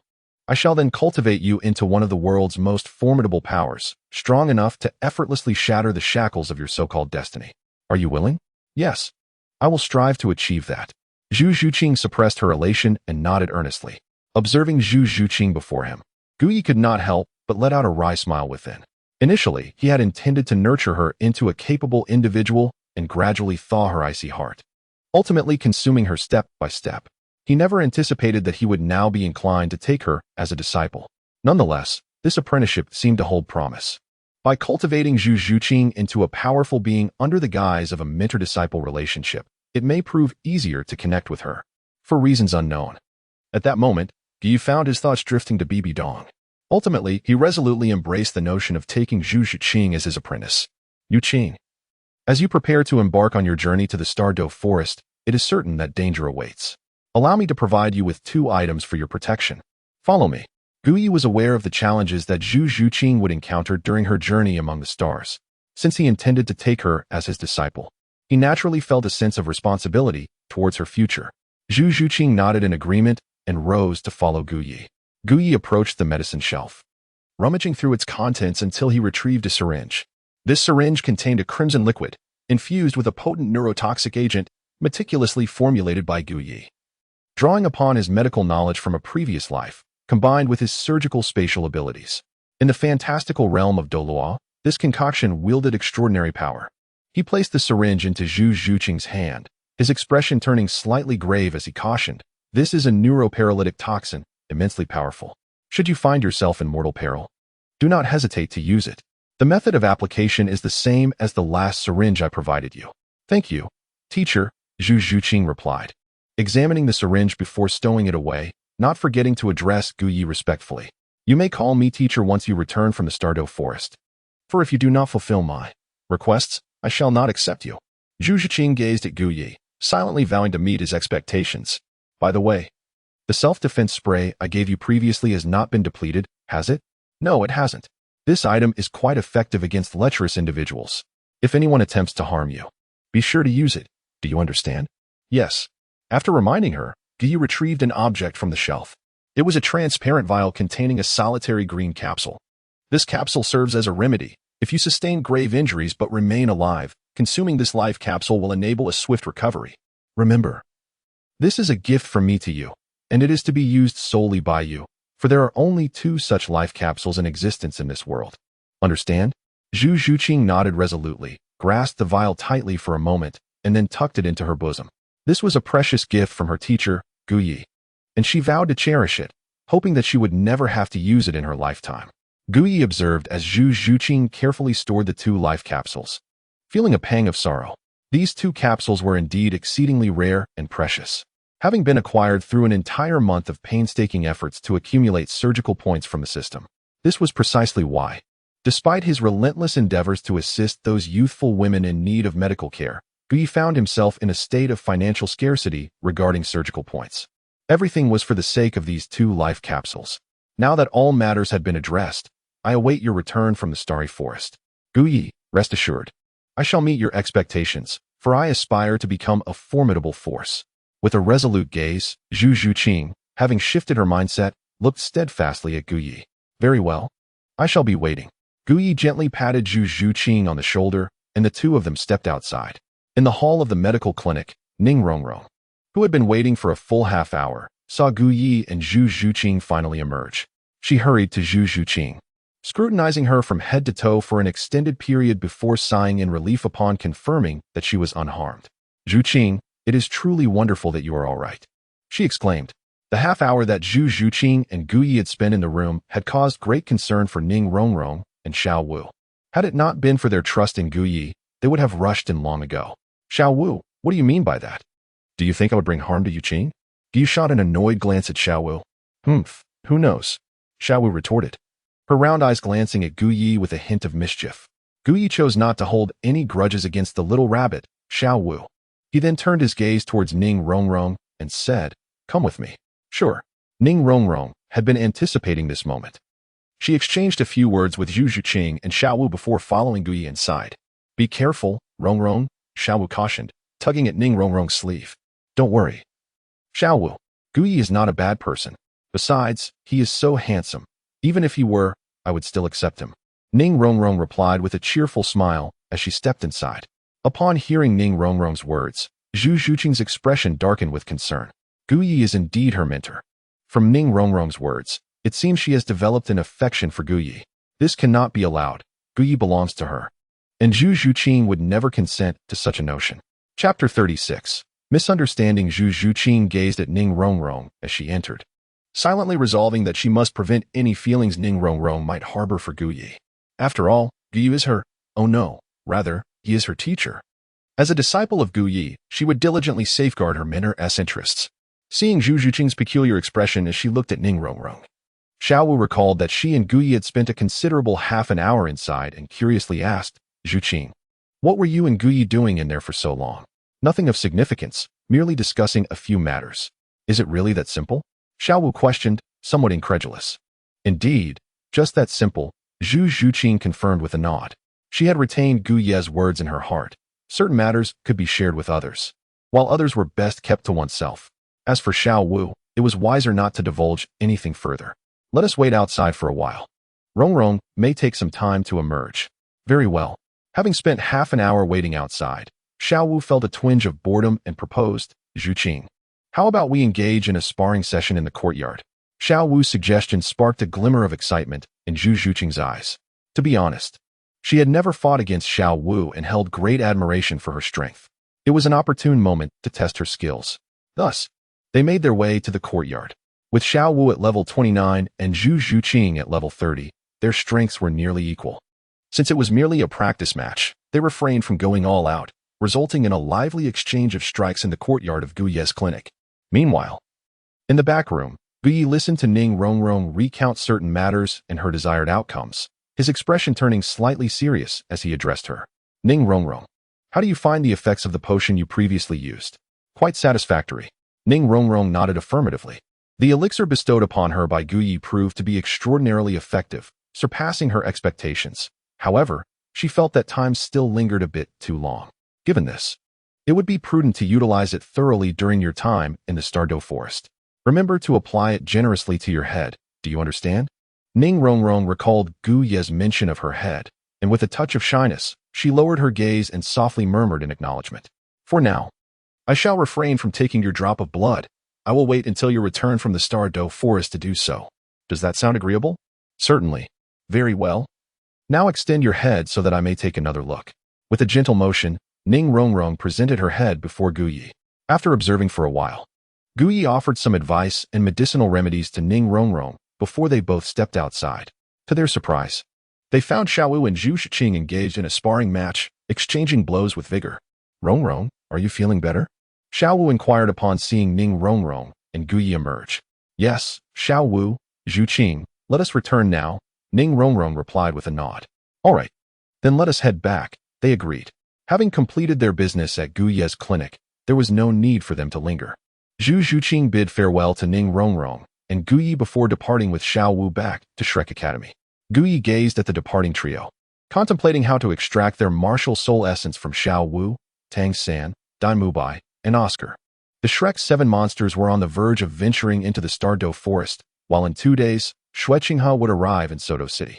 Reflecting on Xueqinghe, a persona assumed by Qian Renxue of the Spirit Hall, Guyi was reminded of the woman whom she had healed from her martial soul deficiency. It had been some time since she had gone to the Spirit Hall. He wondered how she fared and whether she had become a confidant of Bibi Dong. If so, she would likely have sent word by now. Nevertheless, he decided to set aside such thoughts for the moment and focus on enhancing his own strength. In this world, possessing sufficient power was essential to pursue one's ambitions effectively. Without much contemplation, Guyi returned to his room in the backyard to commence his cultivation. Upon his arrival in this new realm, he had already attained the rank of Soul Master. Through diligent practice and the healing of others, he had received system rewards that elevated his soul power, and now he stood at the esteemed level of 47, a 4-ring Soul Elder. After assisting Ning Rongrong with her treatment, he sensed a slight loosening in his own realm, prompting him to retreat to his quarters to attempt to break through. Meanwhile, Zhu Zhuqing, Ning Rongrong, and Xiao Wu had returned to Shrek Academy. Upon reaching the academy's entrance, they encountered Dai Mubai, Oscar, and Tang San, who were engaged in conversation. Third brother, what brings you here? Xiao Wu inquired as she approached Tang San. We were waiting for your return, Tang San replied with concern. Xiao Wu, where did you go? Where else could they have gone? It's obvious they went to Soto City to find that Guyi, Dai Mubai remarked coldly, directing a piercing gaze at Zhu Zhuqing and Ning Rongrong. His displeasure towards Guyi was palpable, especially as he recalled the previous intimate encounters between Guyi and Zhu Zhuqing, igniting a simmering anger within him. Xiao Wu, did you truly go to find Guyi? Tang San pressed further. Yes, Xiao Wu nodded, feeling there was little reason to conceal the truth. Upon hearing her admission, Dai Mubai's irritation flared even more. He yearned to unleash his frustrations and confront Zhu Zhuqing about whether she had met Gu Yi in private. Yet his rationality held him back as he awaited the full story. Rongrong, what was your purpose in seeking out that Gu Yi? Oscar, harboring feelings for Ning Rongrong, also expressed curiosity regarding their visit to the healer. Nothing much, just a few matters to discuss, Ning Rongrong replied, unwilling to disclose that she had sought Gu Yi for the treatment of her dim sum. Seeing that Ning Rongrong remained tight-lipped, Dai Mubai turned his attention to Zhu Zhuqing. A few matters, Zhu Zhuqing answered succinctly before retreating to her residence. Ning Rongrong followed suit, as she needed to return to her room to apply the medicinal liquid Gu Yi had provided for her two companions, leaving no time to waste conversing with Oscar and the others. Xiao Wu, however, had matters to discuss with Tang San and decided to remain behind to chat with him. Observing Zhu Zhuqing's departure, Dai Mubai turned to Xiao Wu, curious about Zhu Zhuqing's intentions. Xiao Wu, what were you all doing with Gu Yi? I am not entirely certain. Xiao Wu replied. But you went together. How could you not know? Because Gu Yi took Zhuqing and Rongrong into a private room. And what transpired there remains a mystery to me. However, it is worth noting that they spent a good half hour together. For further details, you would have to ask Zhuqing. The words of Xiao Wu left Dai Mubai and Oscar gazing at the departing figures of Zhu Zhuqing and Ning Rongrong, their eyes lingering for an extended moment, particularly for Dai Mubai. The mere thought of Zhu Zhuqing and Gu Yi spending half an hour in a room together conjured unsettling notions, had it not been for the discernment he possessed. Revealing that Zhu Zhuqing remained untouched, he would have confronted her, demanding to know her intentions with Gu Yi. Tomorrow we embark on our journey to the Stardo Forest. Let us return and rest for now, Tang San proposed, before departing with Xiao Wu. Dai Mubai and Oscar, too, did not linger, retreating to their quarters to prepare for the forthcoming expedition. Meanwhile, within the Lord's mansion of Soto City, Lord Xuehong contemplated the news of the impending arrival of the Crown Prince, Xue Qinghe, in 2 days. The mere thought filled him with excitement, as he mused on the possibilities this support could afford him in his quest for the throne of the Ballot Kingdom. Allow me to clarify the nature of the abilities that will gradually unfold as the narrative progresses, so readers need not fret over any ambiguity. The surgical space is an inherent capability bestowed upon the martial soul, akin to the powers of the surgical fruit. The first 3 soul skills are pre-existing in the former entity. First soul skill, cutting, later refined by Gu Yi in conjunction with the surgical space to create a high-frequency cutting blade. Second soul skill, electric knife, having absorbed the essence of a lightning weasel. The surgical knife gained electrical properties, further enhanced by Gu Ye's integration with the surgical space. The third and fourth will be revealed later. Chapter 37. The transformation of Zhu Zhuqing Qin Xiao. Instruct the preparations for the welcoming ceremony in 2 days, Xuehong commanded, directing his gaze towards Qin Xiao. Understood, Qin Xiao replied, preparing to exit when Xuehong called out, wait a moment. Stopping in his tracks, Qin Xiao inquired, Lord, is there anything else? Why has the lady not returned to the mansion these past 2 days? The lady has been occupied at the Soto Great Soul Arena, overseeing the arena and collaborating with the esteemed Dr. Gu. Oh, is that so? Then there is no cause for concern. You may leave and proceed with the preparations. Xuehong stated, harboring no suspicions as he allowed Qin Xiao to depart. His trust in both his wife and Gu Yi was unwavering. One was his savior, the other his spouse, and he believed no impropriety could arise between them. Soon, when Qinghe, his cousin, arrives, securing his support will be paramount. Brother, await my retribution. The grievances of 2 months past shall be repaid. Xuehong recalled the harrowing experience 2 months prior when he was ambushed by a formidable soul saint, sustaining grievous injuries that nearly cost him his life. Had it not been for Qin Zhao's timely intervention, he would not have escaped. And it was only through Gu Ye's healing that he managed to reclaim his life. Otherwise, he would now be lying beneath a foot of grass. It was precisely this act of salvation that instilled in Xuehong an inexplicable confidence in Gu Yi. The night passed in silence. On the following day, the Shrek's 7 monsters, under the guidance of Zhao Wujing, departed from Shrek Academy, making their way towards the Stardo Forest. This forest is located in the southeast of the Barak Kingdom, with a small portion bordering it. Soto City itself lies in the southeast of Barak Kingdom, merely a few hundred kilometers from the Stardo Forest. Thus, it naturally serves as the prime location for Shrek Academy's students to acquire their soul rings. As they journeyed towards the Stardo Forest, Zhu Zhuqing noticed a transformation within herself. Her body felt light, her movements swifter, her stamina more abundant, and her energy consumption significantly reduced. While Tang San, Dai Mubai, and Ma Hongjun required Oscar's sausages to restore their energy, Zhu Zhuqing felt no such need, as she sensed little depletion of her strength. Remembering Gu Ye's previous words, her resolve to take him as her mentor solidified. Zhuqing, aren't you going to eat Oscar's recovery sausage? During a brief rest, Xiao inquired, having noticed Zhu Zhuqing had not consumed any of Oscar's sausages along the way. To her surprise, Zhu Zhuqing shook her head, declining, I do not require it. You may eat. Very well. Seeing Zhu Zhuqing's refusal, Xiao picked up a sausage and took a bite. Zhu Zhuqing's situation puzzled Tang San, Dai Mubai, and Ma Hongjun. As men, they generally possessed greater physical stamina than women, yet Zhu Zhuqing appeared unfazed throughout the journey, which left them perplexed. Zhuqing, how is it that you seem completely unfatigued? Ning Rongrong, panting slightly, gazed at Zhu Zhuqing and asked. Perhaps it is due to my proficiency in speed, Zhu Zhuqing replied simply, choosing not to elaborate further. Her words left Tang San and Dai Mubai with the impression that Zhu Zhuqing had undergone a subtle yet significant change, though they could not quite articulate what was different. All right, let us continue, Zhao Wujie announced, and continued on his journey. As he ran, he took a moment to observe Zhu Zhuqing behind him and noticed her movements were light and her speed remarkably steady among the group. This piqued Zhao Wujie's curiosity as to why this was the case. After all, in terms of strength, Dai Mubai was the most formidable among the seven. Yet he found himself outpaced by Zhu Zhuqing. Her transformation was undoubtedly a result of the cellular enhancement serum that Guyi had injected into her body the previous day. Her changes were only just beginning, and in a few days, she would undoubtedly grow even stronger. As night fell, the Shrek team had traveled over 400 kilometers. Drawing near to the Stardow forest, realizing they would not reach their destination that day, Zhao Wujie issued the command to rest, as they had just arrived at a small town. Continuing further without supplies would be unwise. Upon entering the town, Zhu Zhuqing found it to be far more bustling than she had anticipated. The town was roughly 3 times the size of the village where Shrek Academy was located. With no walls to speak of, it resembled a small city, with shops lining the streets, offering a diverse array of goods. After surveying the town, Zhu Zhuqing withdrew her gaze and focused on the sensations within her body.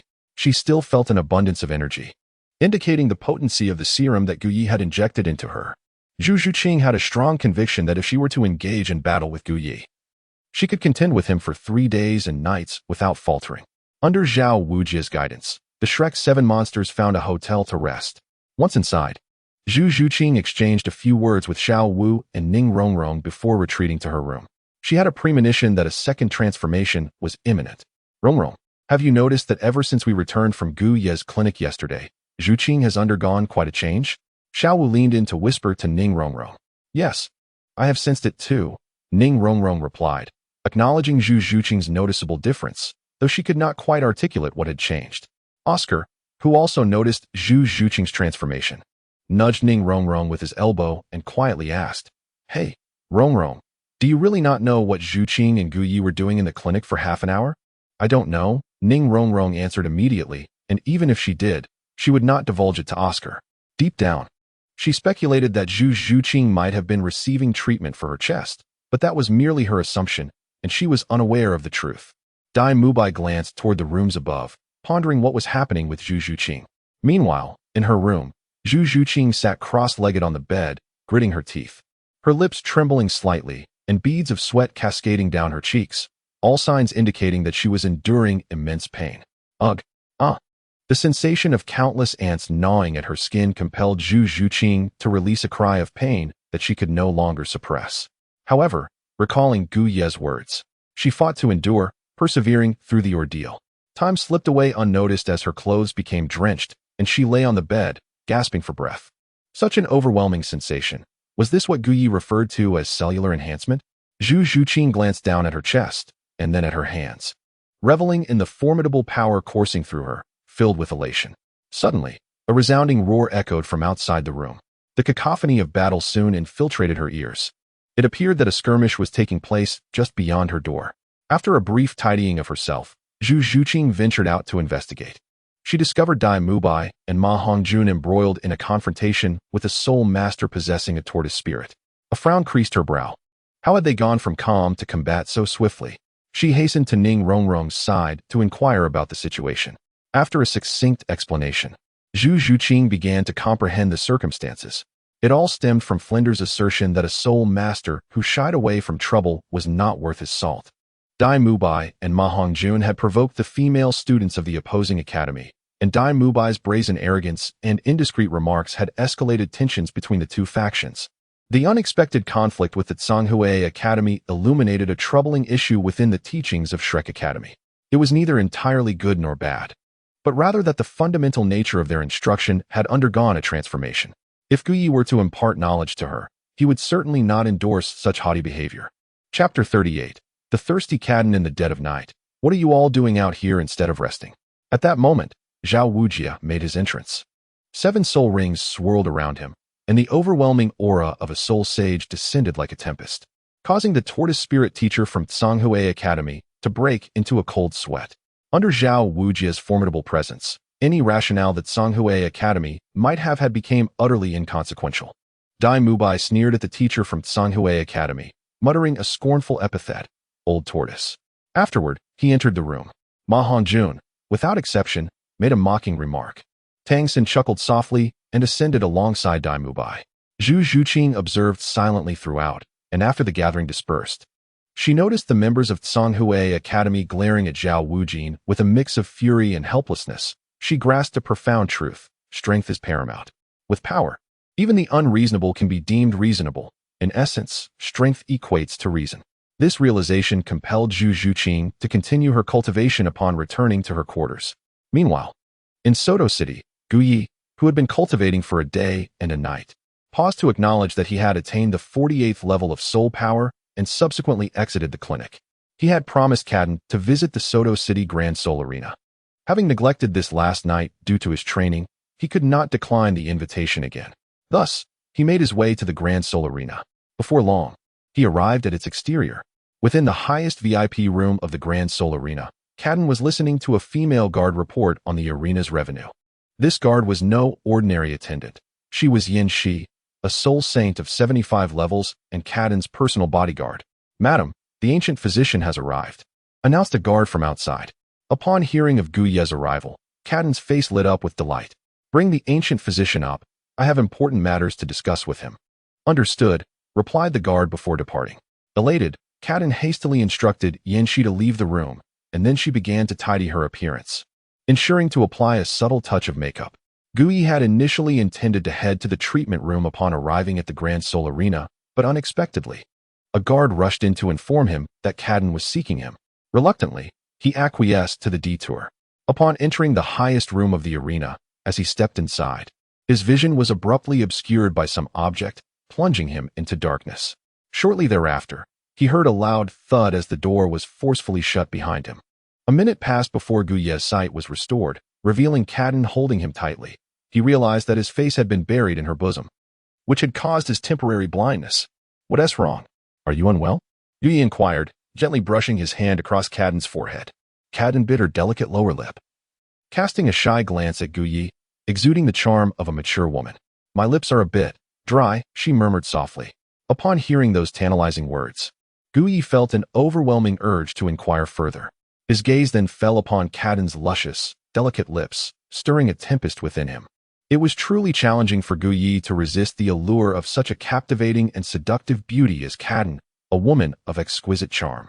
However, recalling the purpose of his visit and the fact that he was in the Grand Soul Arena, an inappropriate setting for such distractions, Guyi swiftly composed himself. Guyi gently caressed the delicate lips of Cadden and said, "When I find the time, I shall tend to your ailments, if that is agreeable to you." "No, I want it now," Cadden insisted firmly, her gaze unwavering as it fixed upon Guyi. The expression on her face spoke volumes. Should Guyi refuse, she would cling to him without relent.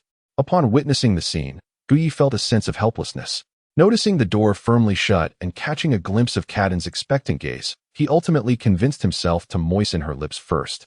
He gently placed his hand on Cadden's alluring visage and pecked her delicate lips before withdrawing. "All right, I have matters to discuss with you."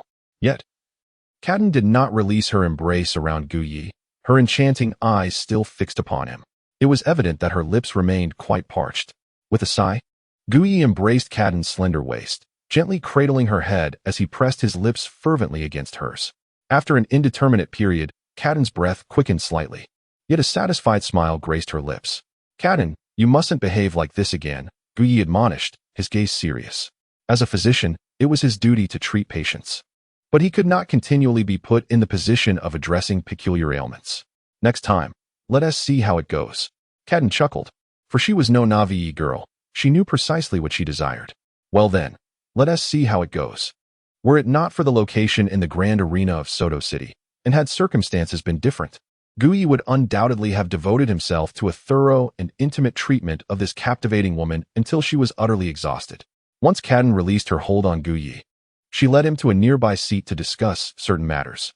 Reflecting on Xue Hong, Guyi inquired, "Are you aware of Xue Hong's ambitious schemes?" "Of course," she replied. "What are your thoughts on the matter?" Guyi regarded Cadden meaningfully. She hesitated before responding. Her union with Xue Hong was one of royal alliance. And now Xue Hong sought to usurp the throne of King Balak. Should he succeed, she would ascend to the position of queen. However, if his machinations were to be exposed, the Prince of Balak would not spare her or Xue Hong, much like the assassination attempt on Xue Hong 2 months prior. Yet, her feelings for Xue Hong were tepid at best. Her heart belonged to Guyi. Gazing at him, Cadden sought an answer from his depths. Guyi possesses a remarkable idea, yet his current capabilities fall short, as he has yet to reach the level of a soul king, rendering such aspirations beyond his grasp. Nevertheless, he remains eager to attempt it. Cadden, do you aspire to become a king? Guyi's words were astonishing. Cadden looked at him in surprise, unable to comprehend his meaning. First, tell me, do you still wish to be with Xue Hong? Guyi grasped Cadden's delicate hand, his gaze earnest. Cadden shook her head, then buried herself in Guyi's embrace, saying, "Do you still not understand my feelings for you? Ever since I became yours, my heart and soul have belonged to you." Cadden spoke softly, yet every word resonated with sincerity, for she had truly fallen for Guyi. The women in the Douluo world are remarkable. Once they fall in love with a man, their hearts and minds become wholly entwined with him. This is evident from the romantic histories of the female protagonists in the original narrative. After listening to Cadden's words, Guyi fell into a moment of silence. Previously, he had contemplated severing ties with her. Yet, Cadden's affection and her captivating charm made it difficult for him to convince himself to abandon such a beautiful young woman. "Cadden, if I could make you the queen of the Balak kingdom, would you desire that?" Guyi inquired earnestly, fixing his gaze upon her.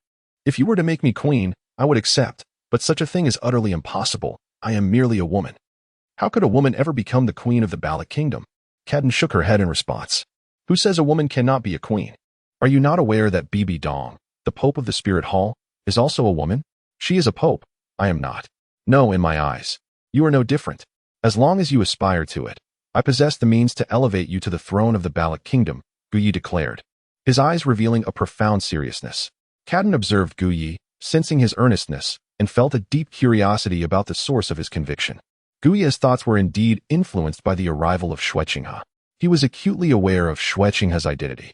If the aristocratic wastrel Xue Hong, who only knew how to indulge himself, could persuade Xue Qinghe to support him in ascending to the throne of the Balak kingdom, then Guyi was equally confident in his ability to elevate Cadden as the first queen of Balak. At that juncture, once he attained the requisite strength, it would merely require him to discreetly eliminate Xue Hong, followed by meticulous planning to ensure Cadden's ascension to the throne without issue. Chapter 39. The arrival of Xue Qinghe, however, while scheming is one thing, reality presents a different challenge altogether. Although Guyi harbored the ambition of elevating Cadden to the throne, the current circumstances rendered this goal unattainable. He could only briefly communicate his objectives and certain matters to Cadden. Devotedly concerned for Guyi, Cadden would acquiesce to whatever he said. That night, Guyi and Cadden embarked on their initial steps to devise a plan for the kingdom of Balak. 2 days later, at the gates of Soto City, a convoy of cavalry escorts gradually entered the city. At the center of the procession was the most opulent carriage, where a handsome young man clad in noble attire sat upright on the cushions, engrossed in a book. At that moment, the captain of the knightly guard arrived on horseback beside the carriage, announcing, "Your Highness, we have arrived at Soto City." "Ah," Xue Qinghe replied, closing his book and drawing back the carriage curtain to gaze towards the city gates. He was quite pleased to be dispatched by the snowy night emperor to inspect the kingdoms and principalities under the banner of the Tiando Empire. After all, opportunities to partake in official duties while enjoying a leisurely visit, along with the chance to relay messages to the Spirit Hall, were rare. How could he not be delighted? Moreover, This tour would allow him to gather insights into the discontent of various kingdoms towards the Tiando Empire, providing valuable information for the Spirit Hall and aiding future plans. Today, he was meant to head straight to the capital of the Kingdom of Balak, yet he found himself in Soto City, primarily due to his nominal cousin, Shuehong, the second prince of Balak. The aging king of Balak was in declining health, with his demise imminent, and Shuehong harbored ambitions of ascendance to the throne. From Shueqinghe's perspective, Shuehong was quite the incompetent. Should he take Shuehong under his wing and leverage his influence to elevate him to kingship, it would undoubtedly maximize his own benefits. Qinghe, cousin. Just then, Shuehong excitedly dashed out from the city gates. At that moment, he appeared disheveled, barefoot and bare-chested, clad only in a nightgown. This scene bore an uncanny resemblance to Cao Cao welcoming Suyu barefoot. Merely a quarter of an hour prior, Shuehong had been indulging in merriment at an entertainment venue, entwined with a woman, until the news from his guard, Qin Xiao, compelled him to hastily emerge without even having time to dress properly. Inside the carriage, upon hearing someone call out for his cousin, Shueqinghe glanced towards the figure rushing from the city gates and instantly recognized him.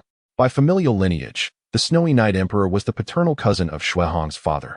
Yet Shuehong was older, thus making the term cousin fitting and fostering a sense of intimacy. However, as Shueqinghe surveyed Shuehong's appearance, a trace of disapproval flickered in his eyes. Panting, Shuehong reached the carriage only to be intercepted by the cavalry guards. He gasped for breath, exclaiming loudly to Shueqinghe, "Qinghe, cousin, I have eagerly awaited your arrival." "Not at all." Shueqinghe gestured for passage, and the knightly guards complied with the command. Observing this, Shuehong hurried to the front of the carriage. "Cousin Shuehong, what brings you here in such disarray?"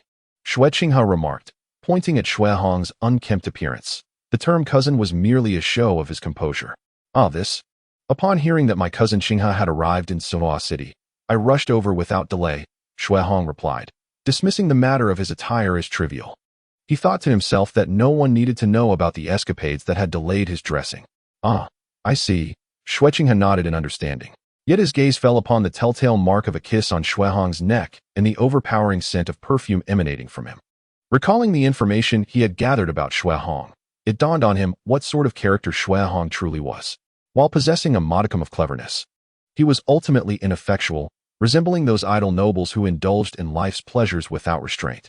However, for Shueqinghe, such a person was ideal, easily manipulable, precisely what he required. Under Shuehong's guidance, Shueqinghe and his entourage entered Soto City. Once inside, Shuehong led Shueqinghe to the Lord's mansion, where an abundance of gourmet food, fine wine, and exquisite beauties awaited their arrival. As the crown prince of the Tiando Empire, Shueqinghe was already accustomed to such extravagance, his expression betraying no emotion. Meanwhile, Shuehong, sipping his wine, proceeded to articulate his ambitions clearly to Shueqinghe. He expressed his desire to become the next king of Balak and sought Shueqinghe's support in this endeavor. Certainly, certainly, Shueqinghe replied, taking a sip of tea. Cousin Qinghe, are you truly willing to support me in becoming the next king? Shuehong asked, excitement gleaming in his eyes. Shueqinghe nodded, then shook his head. Cousin Qinghe, what do you mean by that? Shuehong inquired, puzzled. I can support your claim to the throne, but what can you offer me in return? Shueqinghe replied, savoring his tea. Shuehong, realizing the implication, contemplated briefly before responding, Cousin Qinghe, if I can ascend to the throne of Balak, I shall grant you whatever you desire. Driven by his ambition to become king and avenge his brother's near-fatal incident from 2 months prior, Shuehong was willing to risk everything. Shueqinghe, observing this, remarked coolly, very well, the terms are agreeable. Shuehong, upon hearing the seemingly profound remark, instantly grasped Shueqinghe's intention. He rose with excitement, offering Shueqinghe 3 toasts. Subsequently, Shueqinghe engaged Shuehong in conversation, subtly probing into his character, thus gaining a deeper understanding of him. Lacking in remarkable talents, Shuehong seemed perfectly suited for control, making him an ideal candidate for the next king of Balak. As per Shueqinghe's assessment, by the way, I have heard that your cousin, Shuehong, has a domain in Soto City, renowned for the Soto City Grand Arena. Might I accompany you there to witness it? Shueqinghe's cousin, intrigued by such an interest, readily agreed, especially since his wife happened to be in the arena at that moment. Shueqinghe was somewhat taken aback to learn that Shuehong's wife was at the Grand Arena. His desire to visit stemmed not from a mere whim but rather from the tedium of drinking with Shuehong. It would be far more engaging to observe the extraordinary talents showcased at the arena, perhaps to recruit some under his banner. However, the mention of Xue Hong's wife being present piqued his interest. Indeed, my wife typically oversees the grand arena, so she is usually found there. Is that so? I find myself curious about what kind of remarkable woman your wife is, dear cousin. Remarkable? She is just an ordinary woman, Xue Hong humbly replied, though inwardly he was elated. After all, receiving praise from the crown prince of the Tiando Empire for his wife was a matter of great pride for him. Following a brief exchange of pleasantries, they made their way to the Soto City Grand Arena. Meanwhile, within the highest VIP chamber of the Grand Arena, Cadden sat gracefully, accompanied by Gu Yi. She observed Gu Yi, who was engrossed in composing a letter, becoming increasingly captivated by his focus. Where have you reached? Gu Yi inquired, placing his pen down.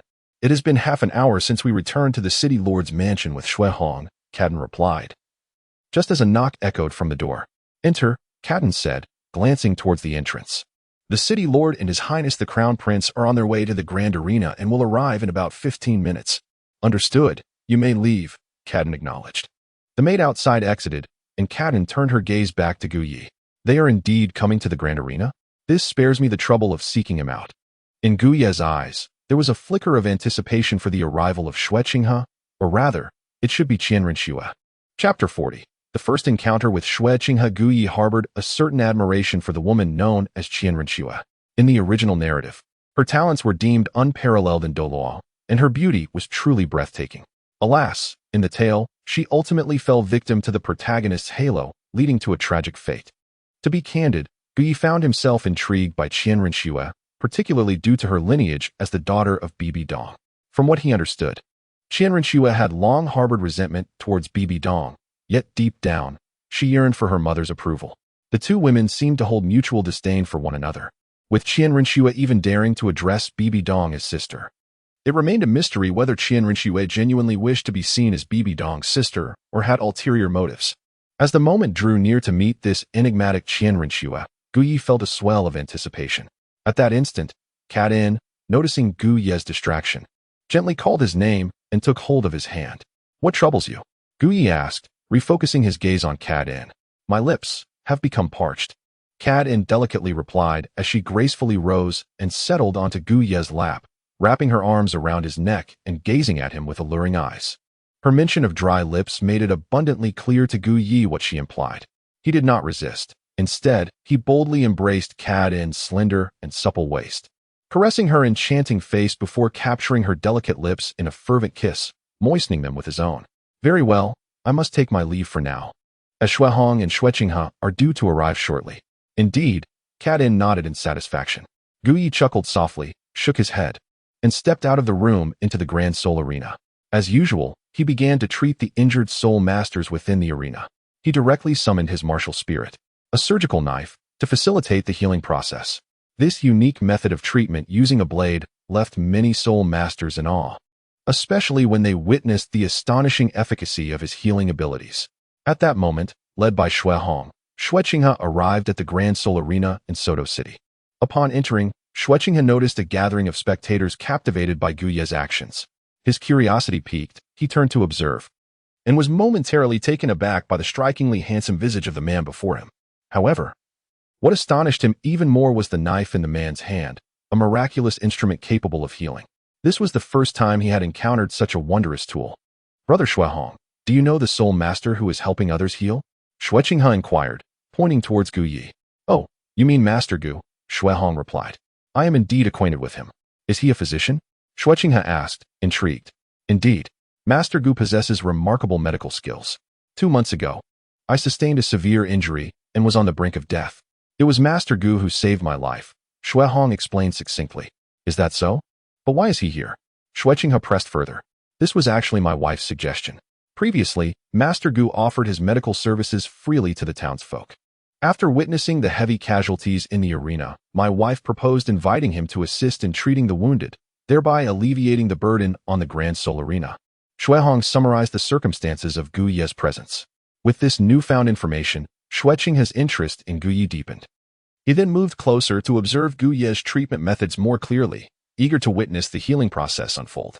Gu Yi seemed oblivious to the presence of Xue Qinghe, who stood not far from him, as he remained engrossed in treating the injured. The patient had suffered a broken leg and severe burns during the recent battle. However, Under Gu Ye's skilled care, the fractured limb began to heal rapidly. Subsequently, he meticulously excised the charred skin with a scalpel, applying a medicinal solution that stimulated the swift growth of new skin.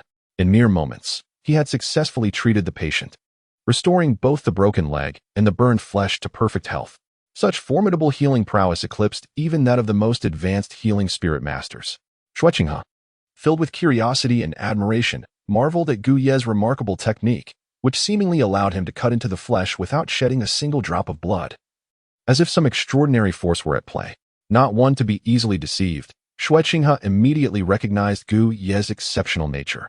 Observing the scalpel in Gu Ye's hand, which shimmered with a silvery light, he inquired with keen interest, "Might I have the honor of witnessing your martial spirit?" As Gu Ye heard the sound and looked up, he instantly recognized the man before him. It was none other than Qian Renxue, the sister of the renowned Bibi Dong. "My martial soul is rather unremarkable." Gu Ye maintained a calm demeanor, not displaying any significant surprise upon encountering Zhu Zhuqing, as he had already anticipated the latter's arrival. Furthermore, Gu Ye was acutely aware of Zhu Zhuqing's status and possessed knowledge of many matters unknown to him. However, Gu Ye was not naive enough to divulge everything upon their initial meeting. He regarded the notion of revealing his intentions so openly, akin to baring one's soul, followed by leveraging prophetic insights to unearth Zhu Zhuqing's true identity, as a rather undignified approach to gaining his respect. Zhu Zhuqing, noticing Gu Ye's reticence, paid it little mind. Earlier, he had learned from Xue Hong that Gu Ye was a remarkable talent.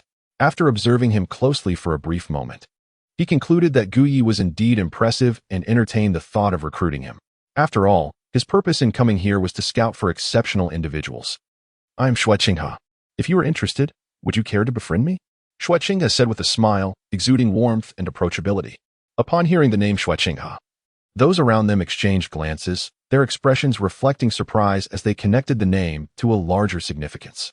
Upon hearing this, Gu Ye's face revealed a look of astonishment, akin to that of a common citizen of the Tiando Empire encountering the crown prince. With a smile, he extended his hand and said, "I am Gu Ye, a physician. Should you be afflicted by any ailment, feel free to seek my assistance. I assure you, my remedies will cure you." Zhu Zhuqing felt somewhat embarrassed. The very first statement implied he was unwell, truly a professional physician. He glanced at Gu Ye's outstretched hand, surmising it was an invitation for a friendly handshake. Subsequently, he extended his own hand in response. Gu Ye took the opportunity to grasp Zhu Zhuqing's hand, while simultaneously pressing his right cheek against the side of Zhu Zhuqing's face, explaining, "This is a customary way of befriending in my hometown." Initially, Zhu Zhuqing intended to push Gu Ye away as soon as their faces touched, but the subsequent words caused him to pause. Releasing Zhu Zhuqing, Gu Ye smiled and remarked, "Your skin is as delicate as snow, and your slender hands reveal that you are accustomed to a life of comfort. I am determined to befriend you." Zhu Zhuqing was momentarily speechless, regarding Gu Ye with a smile. He found the statement somewhat disconcerting, for the descriptions of delicate skin and slender hands are typically reserved for women. Casting a few skeptical glances at Gu Ye without detecting anything amiss, he finally spoke. "Brother Gu Ye, may I inquire if it is possible for me to witness your unique healing blade, your martial soul?" Zhu Zhuqing had always been intrigued by Gu Ye's healing knife. Naturally, as friends, that is entirely permissible. Gu Ye extended his hand, and the surgical knife of his martial soul materialized within his grasp.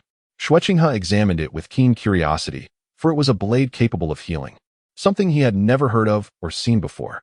Observing Zhu Zhuqing's keen interest in Gu Ye, Xue Hong hurriedly approached Gu Ye and whispered, "Dr. Gu, this individual is none other than the crown prince of the Tiando Empire. He seems quite taken with you. Is that so?" Upon hearing this, Gu Ye was astonished and regarded Zhu Zhuqing with newfound curiosity, as though seeing him for the first time. Zhu Zhuqing withdrew his gaze from the surgical knife and humbly replied, "What crown prince? It is merely a title, and for now, I am simply a friend of Brother Gu Ye. There is no need to regard my status." Gu Ye smiled silently. Zhu Zhuqing's words seemed plausible, but was it truly the case? As for Zhu Zhuqing's earlier suggestion of friendship, it might have merely stemmed from a fleeting curiosity about his martial soul, or perhaps a desire to recruit talent, a whimsical notion to bring him under his wing, and nothing more. Gu Ye is not foolish. One can simply listen to Zhu Zhuqing's polite remarks. Chapter 41. An invitation from Zhu Zhuqing after exchanging a few pleasantries. Zhu Zhuqing continued to explore the grand fighting soul arena with Xue Hong, and he expressed a modicum of interest in Gu Yi, naturally inviting him to join. Gu Yi, eager to delve deeper into the character of this intriguing figure, Qian Renxue, who aspired to be Bibi Dong's sister, graciously accepted the invitation. However, just as the trio had not ventured far, the enchanting young woman, Caden, descended from the VIP room of the Grand Fighting Soul Arena. Upon her arrival, she immediately noticed the trio of Xue Qinghe, Xue Hong, and Gu Yi, though her gaze lingered predominantly on Gu Yi. After all, compared to him, the other two could not spark her interest.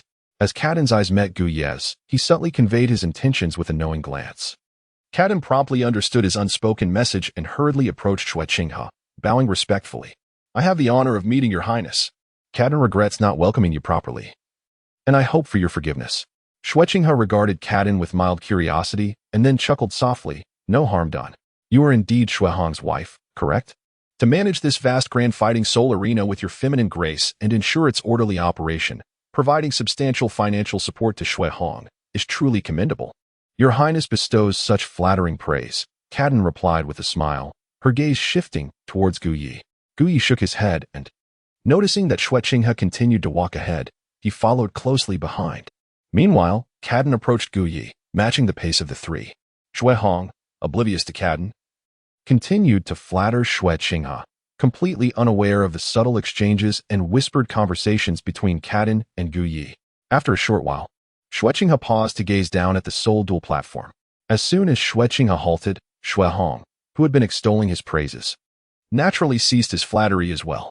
Gu Yi and Caden exchanged curious glances as they continued to observe.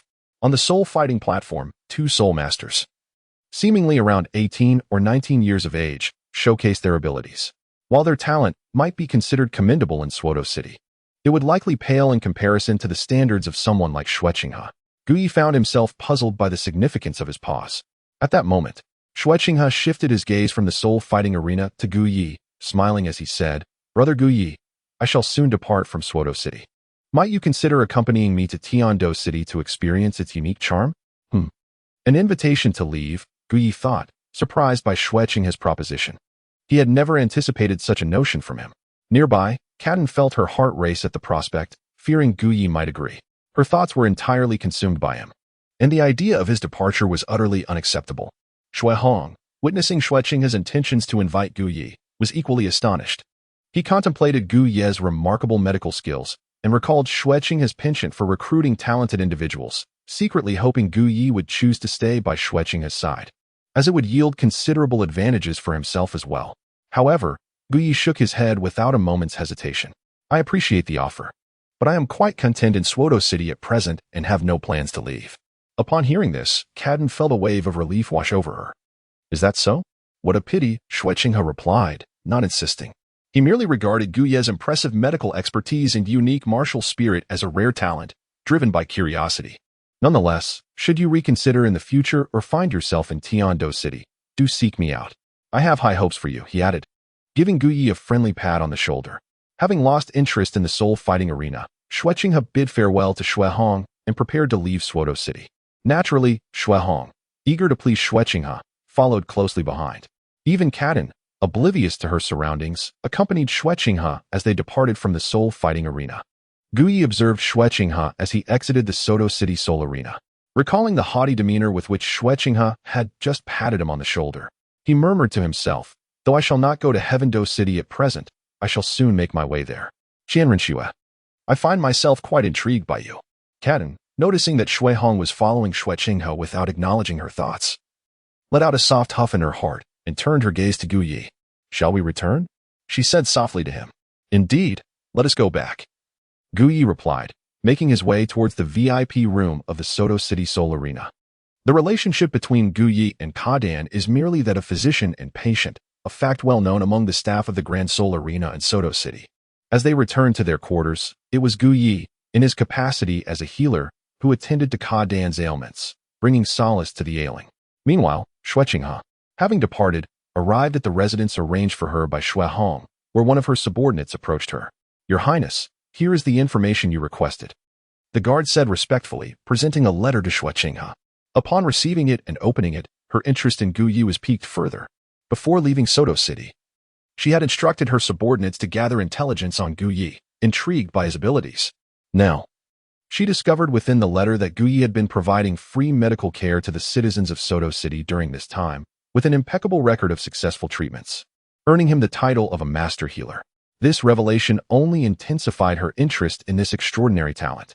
Such remarkable medical skills could prove invaluable if employed for my purposes in the future. Zhu Zhuqing had contemplated the Snow Knight Emperor and the purpose of his years of concealment within the Tiando Empire, a cold smile gracing his lips. However, there was no urgency in his demeanor. His focus remained on Guyi, waiting for the opportune moment to entice Guyi into the Tiando Empire.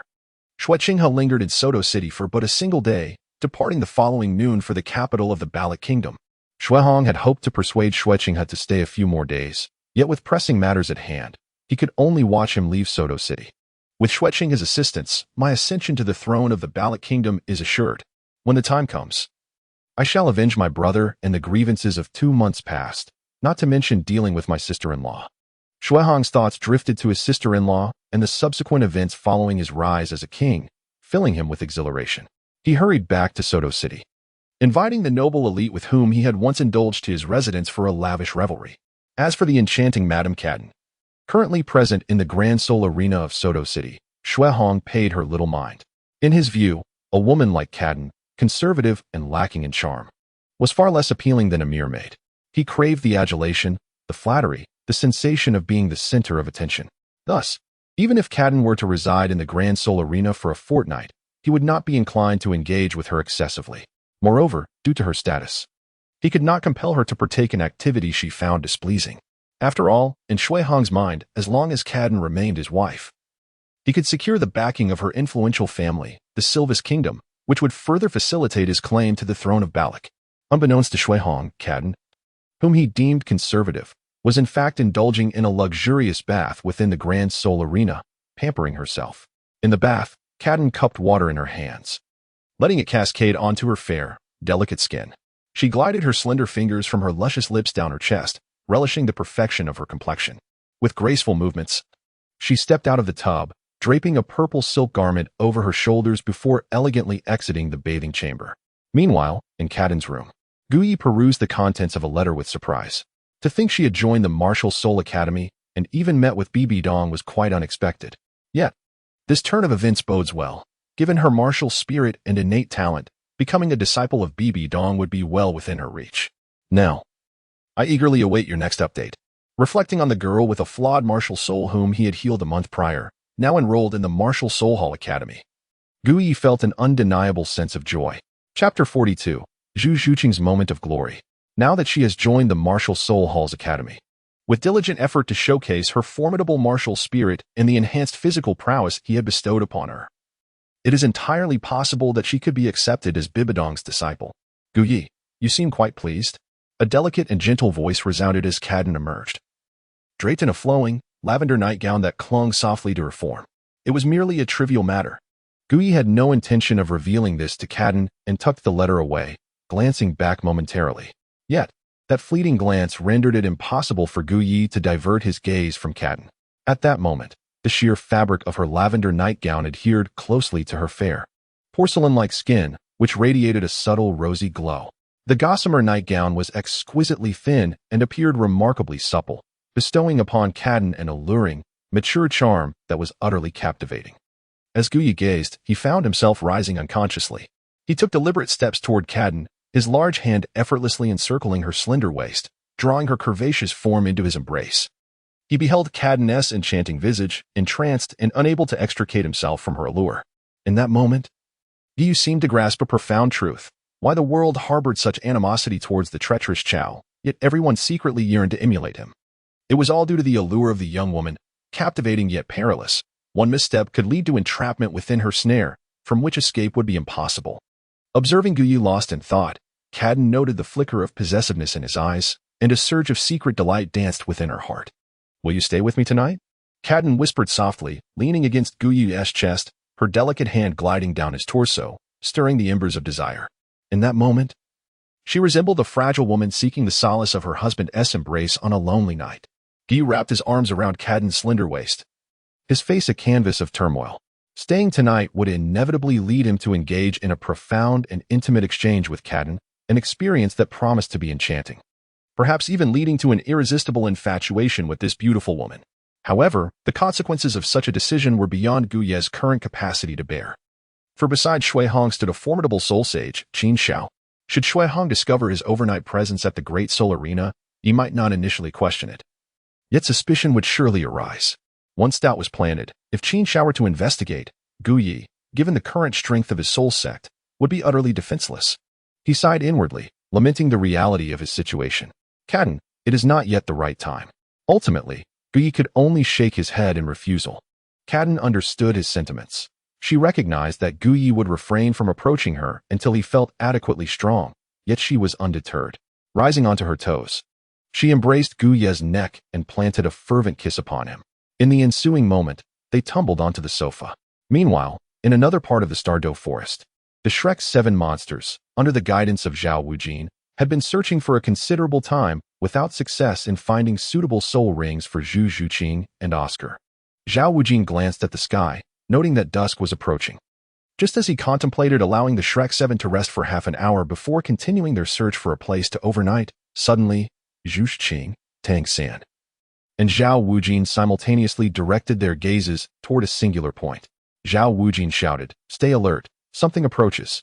The rustling sound grew progressively louder. Even Oscar and Ning Rongrong, despite being auxiliary soul masters, could distinctly sense the rapid approach of the unknown creature. Zhu Zhuqing, observing the thicket ahead, did not wait for Zhao Wujin to speak. She swiftly rose, her claws extending, and nimbly ascended a nearby tree to gaze in the direction of the sound. The vision of a cat is exceptionally keen, even in the dark, and at this moment, it was still afternoon. Moreover, after undergoing the fusion of her martial soul with enhancing serums, her night vision was impeccable. Soon, her cold voice echoed down from the tree. It is a spider, with a body diameter exceeding 1.5 meters and legs over 3 meters long, all encased in a glossy black exoskeleton. A spider? Zhao Wujin furrowed his brow at Zhu Zhuqing's description, fixating on the grass ahead. However, before Zhao Wujin could inquire further, Zhu Zhuqing, perched in the tree, suddenly exclaimed, "Not good." A resounding crash ensued. In the blink of an eye, 8 long, ebony legs of a spider moved with astonishing speed, creating a series of phantoms as they swiftly approached Zhu Zhuqing. 2 of the forelegs suddenly lifted and aimed directly at her head. Zhu Zhuqing reacted with remarkable agility, leaping down from the tree to the ground. While she successfully evaded the attack, the tree was cleaved in 2 by the force of the spider's strike. This sudden turn of events startled Zhao Wujie, Daimobai, and Tang San, who had not anticipated the spider's rapid approach. "Wait, this is the faceless demon spider." Tang San's eyes widened as he beheld the dark creature before them. His knowledge of soul beasts, imparted by his teacher, enabled him to recognize this as the infamous small soul beast killer, the faceless demon spider. Zhu Zhuqing, be cautious. This faceless demon spider, with its size and ferocious aura, clearly exceeds 2,000 years in age. You are no match for it, Tang San urged, imploring Zhu Zhuqing to flee. At that moment, the spider was less than 5 meters away from her. Although Zhu Zhuqing heard Tang San's warning, she had no intention of retreating. She was determined to test her newfound strength. After integrating the cell-enhancing potion given to her by Gu Yi, she felt a significant transformation within her body, though she was uncertain of her exact power level. This was the perfect opportunity to gauge her abilities against a creature surpassing 2 millennia. In an instant, Zhu Zhuqing transformed into a shadow, vanishing from the spider's line of sight. The next moment, she reappeared at the left side of the faceless demon spider. "Yin Ming. 100 claws." Her cold voice resonated as she unleashed her sharp claws, ignited by black flames, launching a swift assault on the spider. The sound of piercing scratches echoed as numerous lacerations appeared on the spider's dark carapace, each one smoldering with the searing black fire. After the attack, Zhu Zhuqing leapt gracefully, her form dissolving into shadow beside the faceless demon spider, rejoining her companions from the Shrek 7. The entire engagement transpired within mere seconds, a speed almost beyond comprehension. "Such incredible swiftness!" Zhao Wujie exclaimed, astonished. He was not alone in his amazement. Tang San, with his purple extreme demon eye activated, was equally astonished. Zhu Zhuqing's prowess and velocity surpassed all his expectations.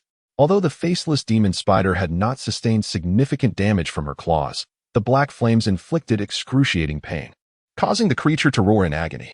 Its 8 spear-like legs began to thrash violently, launching a frenzied counterattack towards Zhu Zhuqing. Clearly, her earlier strike had enraged the beast, especially the torment of the black flames igniting its fury. Zhu Zhuqing remained vigilant. In the midst of the battle, Zhu Zhuqing, undeterred by Tang San's cautious reminder, charged directly towards the faceless spider, a foe that Tang San believed she could never surpass. With remarkable swiftness, she evaded the spider's spear-like legs, moving with an ethereal grace. In a breathtaking display of skill, she executed her phantom claw technique, leaping onto the spider's back while using the surrounding trees as leverage. In a rapid descent, her claws, imbued with soul-searing black flames, struck at the spider's wounds. The air was filled with sharp, piercing sounds as her claws tore through the black exoskeleton of the faceless spider, the flames relentlessly scorching it in agony. At that moment, Zhu Zhuqing seemed to grasp the meaning behind Gu Ye's earlier words. In the world of martial arts, nothing is invulnerable, only speed is unbreakable. Her velocity had reached such heights that even the faceless spider could not land a blow. She could clearly perceive its attacks and deftly evade them, countering with her own strikes.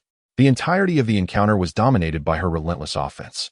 Zhu Zhuqing's enhanced physical strength, reflexes, and attack speed were all attributed to her absorption of the blood essence from the same lineage martial soul, the Nether Spirit Cat, along with cell-enhancing serums. Chapter 43. Tang San's soul bone is gone bang. Zhu Zhuqing appeared as if she had conjured multiple phantoms, encircling the massive form of the faceless spider, her claws ablaze with black flames, mercilessly assaulting its wounds. The cacophony of sizzling sounds mingled with the crackling of flames filled the air as sparks flew. The once formidable faceless spider was now reduced to a mere target for Zhu Zhuqing's relentless barrage. When did she become so powerful? Xiao gasped in astonishment, while Ning Rongrong shared her disbelief. They watched in awe as Zhu Zhuqing ruthlessly dominated the faceless spider. The most incredulous were Dai Mubai and Tang San. One was a soul master of level 37, convinced of his superiority among the 7, while the other, a disciple of Yu Shaojiang, understood the true might of the faceless spider. Both struggled to comprehend how Zhu Zhuqing, a newly ascended level 30 great soul master, could possibly overpower a creature renowned for its lethality, especially in such a merciless fashion. After observing closely with his purple extreme demon eye, Tang San began to uncover the truth behind Zhu Zhuqing's unexpected prowess. So that's it, he mused, realization dawning upon him. No wonder Zhu Zhuqing could contend with the so-called small soul beast slayer, the faceless spider. It has sustained injuries. As a teacher, Zhao Wuji observed Tang San and Dai Mubai, along with the others, staring vacantly at Zhu Zhuqing as she engaged in combat with the faceless spider. With a commanding shout, he urged, "What are you standing there for? Are you merely spectators while Zhu Zhuqing battles the faceless spider? Hurry and assist her." Realizing their oversight, Tang San, Dai Mubai, and the others shook off their stupor and promptly sprang into action. Ning Rongrong, provide support, Tang San habitually commanded. Ning Rongrong noted that Zhu Zhuqing was managing to fend off the faceless spider due to her speed and quickly bestowed upon her an additional speed enhancement. Subsequently, Tang San and Dai Mubai joined forces, launching a coordinated assault on the faceless spider. Observing this, Zhu Zhuqing deftly evaded to the side, exhaling a silent sigh of relief. Although she had held her ground against the faceless spider through sheer speed, it had come at a considerable cost to her stamina. With Tang San and the others finally in the fray, she found herself with a moment to recuperate. Boom, boom. The white tiger-esque radiant wave, the blue-silver bind, the waist bow, the phoenix fire line. One after another, Tang San and his companions unleashed their powers upon the injured faceless spider. This ancient creature, over 2,000 years old, was already weakened from its prior injuries sustained from Zhu Zhuqing's onslaught, further exacerbated by the searing black flames she had conjured. Now, under the relentless barrage of attacks, it was on the brink of defeat. At that moment, Zhu Zhuqing lowered her posture slightly, her gaze fixed on the wound beneath the faceless spider's abdomen. The black flames quickly manifested on her fingertips. In the next instant, she transformed into a shadow, darting towards the spider's abdomen, her claws imbued with black fire relentlessly striking at the wound. In the blink of an eye, Zhu Zhuqing had executed over 100 attacks. Seeing her onslaught, Tang San and the others halted their efforts, recognizing that the faceless spider was nearing its end. Just then, a commanding voice rang out, "Stop." A strikingly beautiful woman clad in silver-scaled armor, wielding a serpent staff, rushed forth. Accompanying her were an elderly man with a radiant complexion and an old woman. The trio were none other than Meng Yiran, Long Shi, and Pe. While Zhu Zhuqing and her companions heard Meng Iran's call, her attacks did not cease. With a flurry of strikes, culminating in a final, resounding blow, the faceless spider was sent hurtling through the air before crashing heavily to the ground, lifeless and defeated. You have slain my soul beast. Meng Iran glared furiously at Zhu Zhuqing as a purple soul ring emerged from the corpse of the spider with a human face. Originally, she had been pursuing a phoenix-tailed coxcomb snake alongside her grandmother, but for reasons unknown, they lost track of it, and she was compelled to reunite with her grandfather. Shortly thereafter, the trio encountered a spider with a human face. After wounding it, they intended for her to deliver the final blow and claim the soul ring.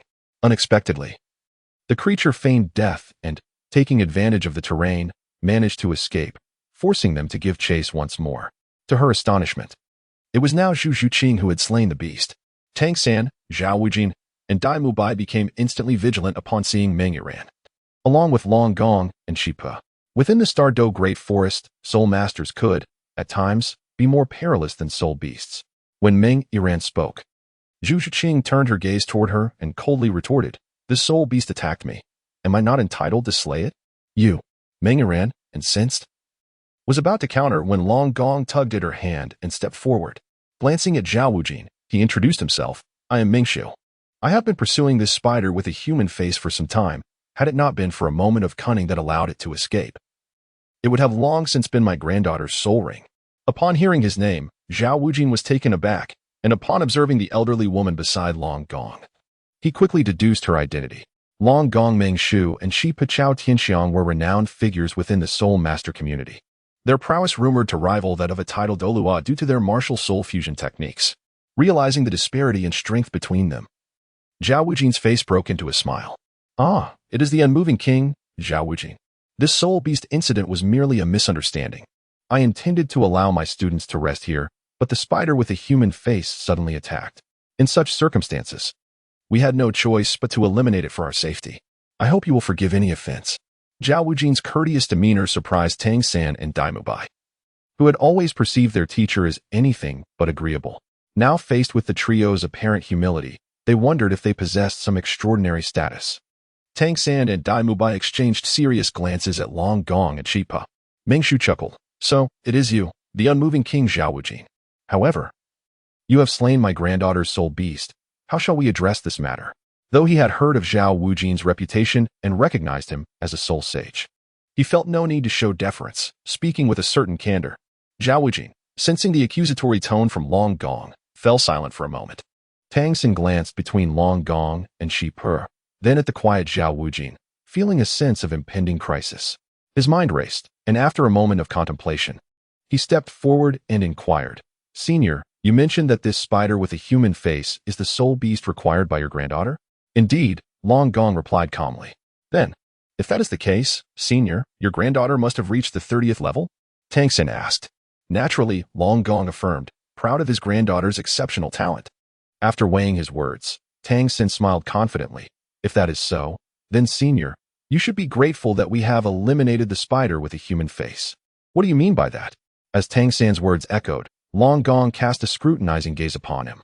Tang San hastily clarified, "This human-faced demon spider has surpassed 2,000 years of age. Consider this.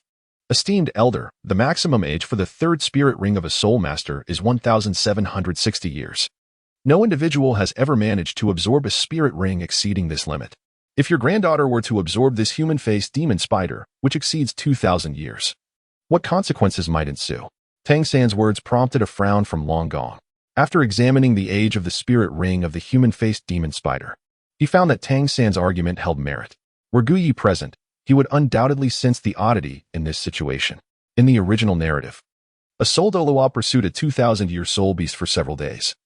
Yet this soul Douluo was unaware of the age of a human-faced demon spider and intended to have it serve as a spirit ring for his granddaughter. Upon reflection, such discrepancies became evident. After hearing Tang San's explanation, Long Gong was further astonished to learn that Tang San was a disciple of the renowned theoretical master in the soul master realm, Yu Shaojiang. His surprise grew when he discovered that Oscar and Zhu Zhuqing had both reached level 30 at such a young age. Achieving such prowess at their age, even without coming from an illustrious family, suggested an extraordinary background. Furthermore, with Zhao Wujia, a soul saint, protecting them, he felt a desire to forge a friendship. After some conversation, they set aside their differences and agreed to search for suitable soul beasts together in the perilous Stardo Forest. Due to Zhu Zhuqing's early breakthrough to level 30 affecting the original plot, Tang San also did not reach level 30, ultimately losing the opportunity to acquire the human-faced demon spider as a spirit ring and the external spirit bone, 8 spider lances. Chapter 44. Xiao Wu and the Titan Giant Ape. As night fell within the Stardo Forest, Zhao Wujia, the Shrek 7 monsters, and Long Gong, along with Meng Po, found a suitable location and erected tents to rest, while roasting food over a fire. Meng Yiran recalled the impressive prowess Zhu Zhuqing displayed when defeating the human-faced demon spider and, intrigued by her current age, approached Zhu Zhuqing and sat beside her, asking, "Zhu Zhuqing, how have you trained to progress so quickly?" It was not only Meng Yiran who sought to know. Long Gong and Meng Po were equally curious about how Zhu Zhuqing had attained level 30 at such a young age. Through consistent effort, Zhu Zhuqing replied rather blandly, her response offering little insight. However, Meng Yiran felt somewhat disheartened, as she had previously considered her own talent commendable, only to realize, upon meeting Zhu Zhuqing, Oscar, Tang San, and Xiao Wu, that she was not as exceptional as she had imagined. "Zhao, your students truly are astonishing," Meng Shu remarked to Zhao Wujia, sitting nearby. With a tone of admiration, given their current cooperative relationship, Meng Shu was notably more courteous. "Oh, not at all. Your granddaughter is indeed a remarkable talent." Zhao Wuji smiled humbly, offering another compliment. "However, my dear Zhao, might you share with me how Zhu Zhuqing has achieved such strength at her age?" Meng Shu expressed genuine curiosity. "Well," Zhao Wuji murmured, "could it be that I cannot disclose this? Indeed, matters concerning cultivation are quite delicate. I apologize for my impudence." Noticing Zhao Wuji's demeanor, Meng Shu refrained from pressing further. It's not that I cannot speak of it. The reason Zhu Qing has attained level 30 at such a young age is not solely due to her own diligent cultivation, but also involves another individual. Who might that be? A physician named Gu Yi. This individual is extraordinary, possessing formidable medical skills and arcane knowledge, including that of the martial soul blood. Martial soul blood? Long Gong Meng Shu looked at Zhao Wuji with confusion, having never encountered this term before. Zhao Wuji briefly elaborated, redirecting Long Gong, and she posed attention to Gu Yi, choosing not to elaborate further. Upon learning about martial soul blood, Long Gong and Shipa became increasingly intrigued by Gu Yi. Meanwhile, Zhu Zhuqing, Meng Yiran, and the others continued their lively conversation. Suddenly, the expressions of Zhao Wuji, Meng Shu, and Chao Tianxiang shifted dramatically.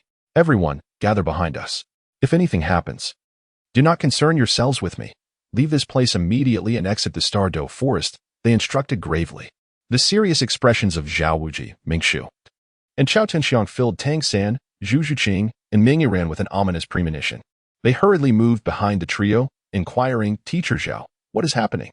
Yet Zhao Wuji, Meng Shu, and Chao Tianxiang remained focused on the front, silent, as beads of cold sweat began to trickle down their faces.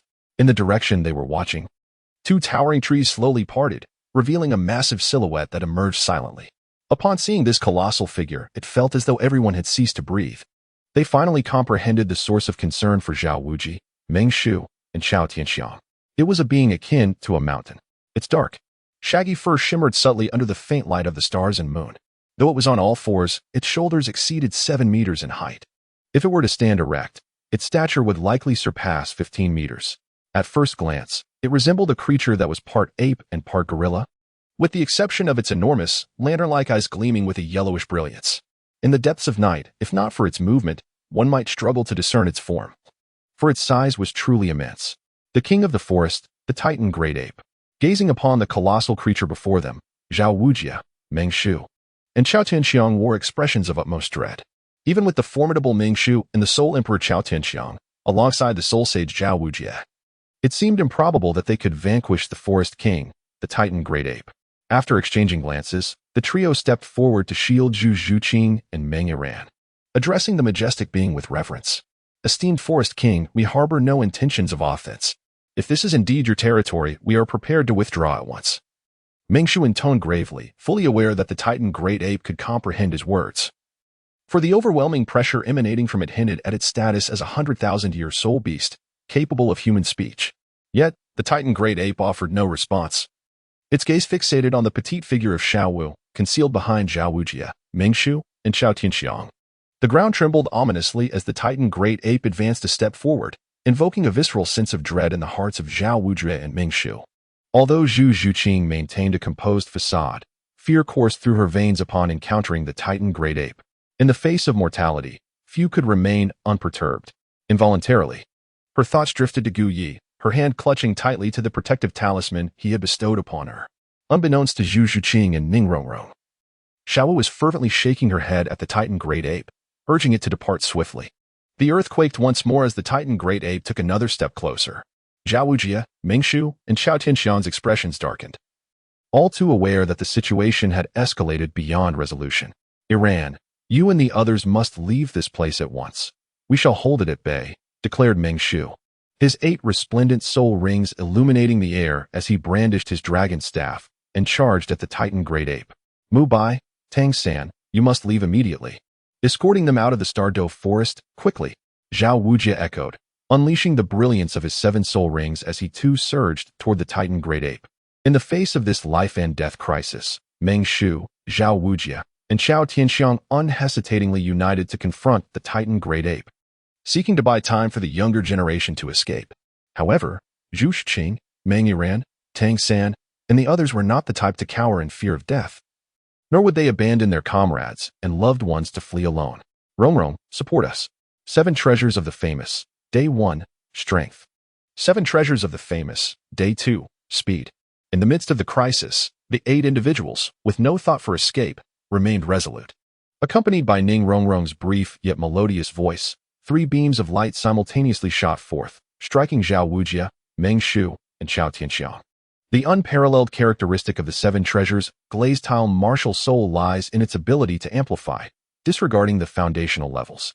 At present, Ning Rongrong could provide a 30% enhancement, which meant that regardless of the inherent strength of the target, the amplification remained uniform at 30%, even for Zhao Wujie, who was at level 76, and the spirit Douluo Meng Shu.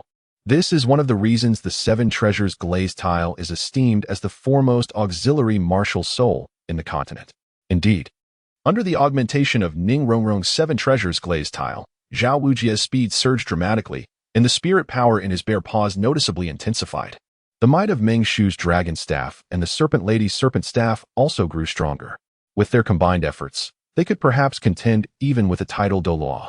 However, before the Titan Great Ape, who was singularly focused on seizing Xiao Wu, the trio was rendered insignificant. The Titan Great Ape swung its colossal paw downwards towards Zhao Wujie, Ming Shu, and Xiao Tianxiang. The sound of rushing wind filled the air as the massive paw descended upon them in an instant. Bang! Predictably, the 3 were sent flying, crashing heavily to the ground. Roar! The Titan Great Ape let out a thunderous howl, striking its own chest with affectionate iron fists before swinging its hand towards Tang San and Xiao Wu. The sight of Zhao Wujie, Meng Shu, and Xiao Tianxiang being effortlessly dispatched stunned Mu Bai, Tang San, and the others. As the gigantic hand of the Titan Great Ape descended, Xiao Wu hastily stepped forward to shield them. Upon seeing Xiao Wu, the Titan Great Ape hesitated momentarily, then seized her and fled. The abrupt departure of the Titan Great Ape left Ning Rongrong and the others momentarily bewildered, but once it was gone, a sense of relief washed over them. Zhao Wujie, having risen from the ground, still in a state of confusion, was taken aback by the Titan Great Ape's retreat. Ming Shu and Xiao Tianxiang shared a similar sentiment. However, Tang San was different. He realized that Xiao was missing, having been taken by the Titan Great Ape. His eyes instantly filled with rage, fixating on the rapidly disappearing colossal figure as he bellowed, Xiao Wu. Perched upon the shoulders of the Titan Giant Ape, Xiao Wu appeared to have heard Tang San's words. She turned her head, intending to respond, but at that moment, she found herself atop the Titan Giant Ape, overwhelmed and unable to attend to her elder brother. Moreover, the Titan Giant Ape offered no opportunity for Xiao Wu to express herself. It bolted away with great haste. Having not seen Xiao Wu for an extended period, it yearned to take her back for a few days of merriment. Chapter 45, A Gentle Kiss. Steady yourself due to Oscar's lack of a 3rd spirit ring and the absence of flying mushroom sausages. Tang San could only watch helplessly as Xiao Wu was whisked away by the Titan Giant Ape. The aftermath of their departure remained a mystery to all. Tang San was perplexed as to why the Titan Giant Ape had taken Xiao Wu. This confusion was shared among Zhao Wujie, Ming Shu, Xiao Tianxiang, and Zhu Zhuqing. who also failed to comprehend the ape's grand entrance and subsequent abduction of Xiao Wu. They stood in silence, gazing in the direction from which the Titan giant ape had vanished. Meanwhile, in a room in the Soto City Grand Sol Arena, Guyi was oblivious to the events transpiring deep within the Star Doe forest. He was unaware that Zhu Zhuqing's early attainment of level 30 had resulted in deviations from the original storyline. At that moment, he sat on the sofa, embracing the graceful Kaden, captivated by her enchanting visage, gradually regaining his composure. Only moments ago, he had been on the brink of an intimate exchange with the beautiful lady on the sofa. Yet, as destiny would have it, he halted just as the moment of passion was upon them. What is it? Kaden, leaning against Gu Ye's chest, lifted her gaze to him, her eyes brimming with reproach. She had welcomed him warmly, yet he had abruptly withdrawn, leaving her feeling quite unsettled. Gu Ye let out a soft sigh, signaling Kaden to compose herself. With one hand pressed against her chest and the other wrapped around Gu Ye, she presented a myriad of enchanting poses, her eyes brimming with alluring charm. How could she possibly calm down? In that moment, she resembled a vehicle racing down a highway, unable to halt unless a catastrophe occurred, compelled only to forge ahead. Thump, thump. She leaped with fervor, akin to a car accelerating on an expressway. Her cheeks flushed, her blood coursing through her veins like gasoline, surging with relentless velocity. How could she find tranquility in such a state? Upon witnessing Kaden in such a state, with her vitality surging, Gu Yi, being a physician, swiftly devised a method to help her regain her composure. Kaden, let us share a kiss to calm ourselves, he proposed, wrapping his arms around her waist and pressing his lips against her ruby-like mouth. Kaden's eyes fluttered shut as she embraced Gu Yi, reluctant to let go. After a brief moment, she realized she was on the verge of breathlessness, yet unbeknownst to her, she gradually began to find her tranquility. Gu Yi, witnessing the efficacy of his method, silently commended himself, indeed a miraculous healer. Calming down, Kaden realized that she had nearly indulged with Gu Yi just moments ago, yet Gu Yi, do you truly dislike being with me so much? Kaden lamented, gazing at him, her face etched with discontent. Upon witnessing this, Gu Yi tightened his embrace around Kaden. However, Kaden, feeling displeased, wriggled away and turned her head aside. Gu Yi leaned close to Kaden's ear and whispered, Kaden, you must understand that my strength is insufficient at this moment, thus I cannot remain here tonight. However, rest assured, I shall soon grow stronger, and when that time comes, it will be akin to that night in our little grove, fiery and audacious. Upon hearing these words, Kaden turned her gaze back to him and said, Then promise me you'll come to the Great Sol Arena in Soto City every night. All right, I promise you. Is that sufficient? Gu Yi replied, gently caressing Kaden's enchanting face. Reluctant to tear his gaze away. Then I shall take my leave, he said, not wishing to linger any longer, fearing that he might lose control and embrace Kaden, escorting her to her room. The sensation of a sudden halt felt quite distressing, as if his skin were about to tear. Noticing Gu Ye's intent to depart, Kaden tugged at him. What is the matter? Gu Ye inquired as he turned back. My lips feel a bit dry. She was aware that once Gu Ye left, he would not return the following day, and his earlier promise was merely to amuse her. Thus, before Gu Ye could leave, she wished for him to stay just a little longer. Gu Ye teased as he gazed at Kaden. What has that mouth done? Kaden, somewhat perplexed by Gu Ye's remark, wondered if she possessed a second mouth. What do you think? She retorted, casting a disdainful glance at him. Ahem, I must have misinterpreted, Gu Ye replied, feeling a twinge of embarrassment for his inappropriate comment. After sharing a tender moment with Kaden, he departed from her room. Kaden watched his retreating figure, a satisfied smile gracing her lips. Gu Ye, you must hasten to grow stronger, or I shall not acquiesce to you, she murmured softly, before summoning her soul Saint Guardian to discuss various matters in her chamber. As Gu Ye returned to his abode, he promptly retreated to his chamber to commence his cultivation. He needed a moment of tranquility to reflect upon certain matters. The earlier encounter with Kaden was akin to a bewitching siren, tempting enough to ensnare him. Had it not been for his formidable will, he would have succumbed to the allure of her presence.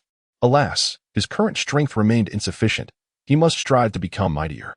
The mere thought of possessing only level 48 soul power filled him with a sense of inadequacy. It was precisely due to his limited prowess that he hesitated to confront certain issues. Furthermore, it was this lack of strength that deterred him from remaining with Kaden for an entire night, entangled in her web, and delving into the truth that lay at the dark end of the abyss. He resolved to enhance his power in the coming days, aiming for a breakthrough to level 50. Once he reached that pinnacle, he would no longer fear the repercussions of any revelations concerning his entanglement with Qian. Guyi resolved to refrain from practicing medicine for the next few days, focusing primarily on achieving the milestone of level 50. Once he reaches this level, he would no longer need to exercise excessive caution. At that juncture, he could indulge in a passionate encounter with Qian without apprehension. Even if Shui Hong were to discover it, he would not be intimidated. It is not that Guyi would be capable of defeating Shui Hong's soul saint, Qin Xiao, upon reaching level 50, but rather that once he attains this level, his means of self-preservation would render him fearless of soul saints. In that moment, the thought of Qian's exquisite beauty stirred something within Guyi. Striving for a woman of such allure was undeniably worthwhile. As Guyi immersed himself in his cultivation, several days slipped by unnoticed. During this period, he adhered to Qian's expectations and refrained from visiting the Grand Soul Arena. So devoted was he to his training that he even neglected to open the medical clinic. This dedication underscores the lengths to which Guyi was willing to go to enhance his strength, so as to engage in a fervent entanglement with Qian, deeply entrenched in his endeavors. Meanwhile, within the Stardow Forest, Oscar received congratulations for acquiring his third spirit ring. "Oscar, congratulations!" exclaimed Daimubai and Ma Hongjun as they approached him. At that moment, Oscar had successfully obtained his third spirit ring, remarkably acquiring the same rooster-crowned wind serpent as depicted in the original narrative. However, Oscar did not appear particularly jubilant. He cast a glance at Tang San, who sat in silence, and let out a sigh.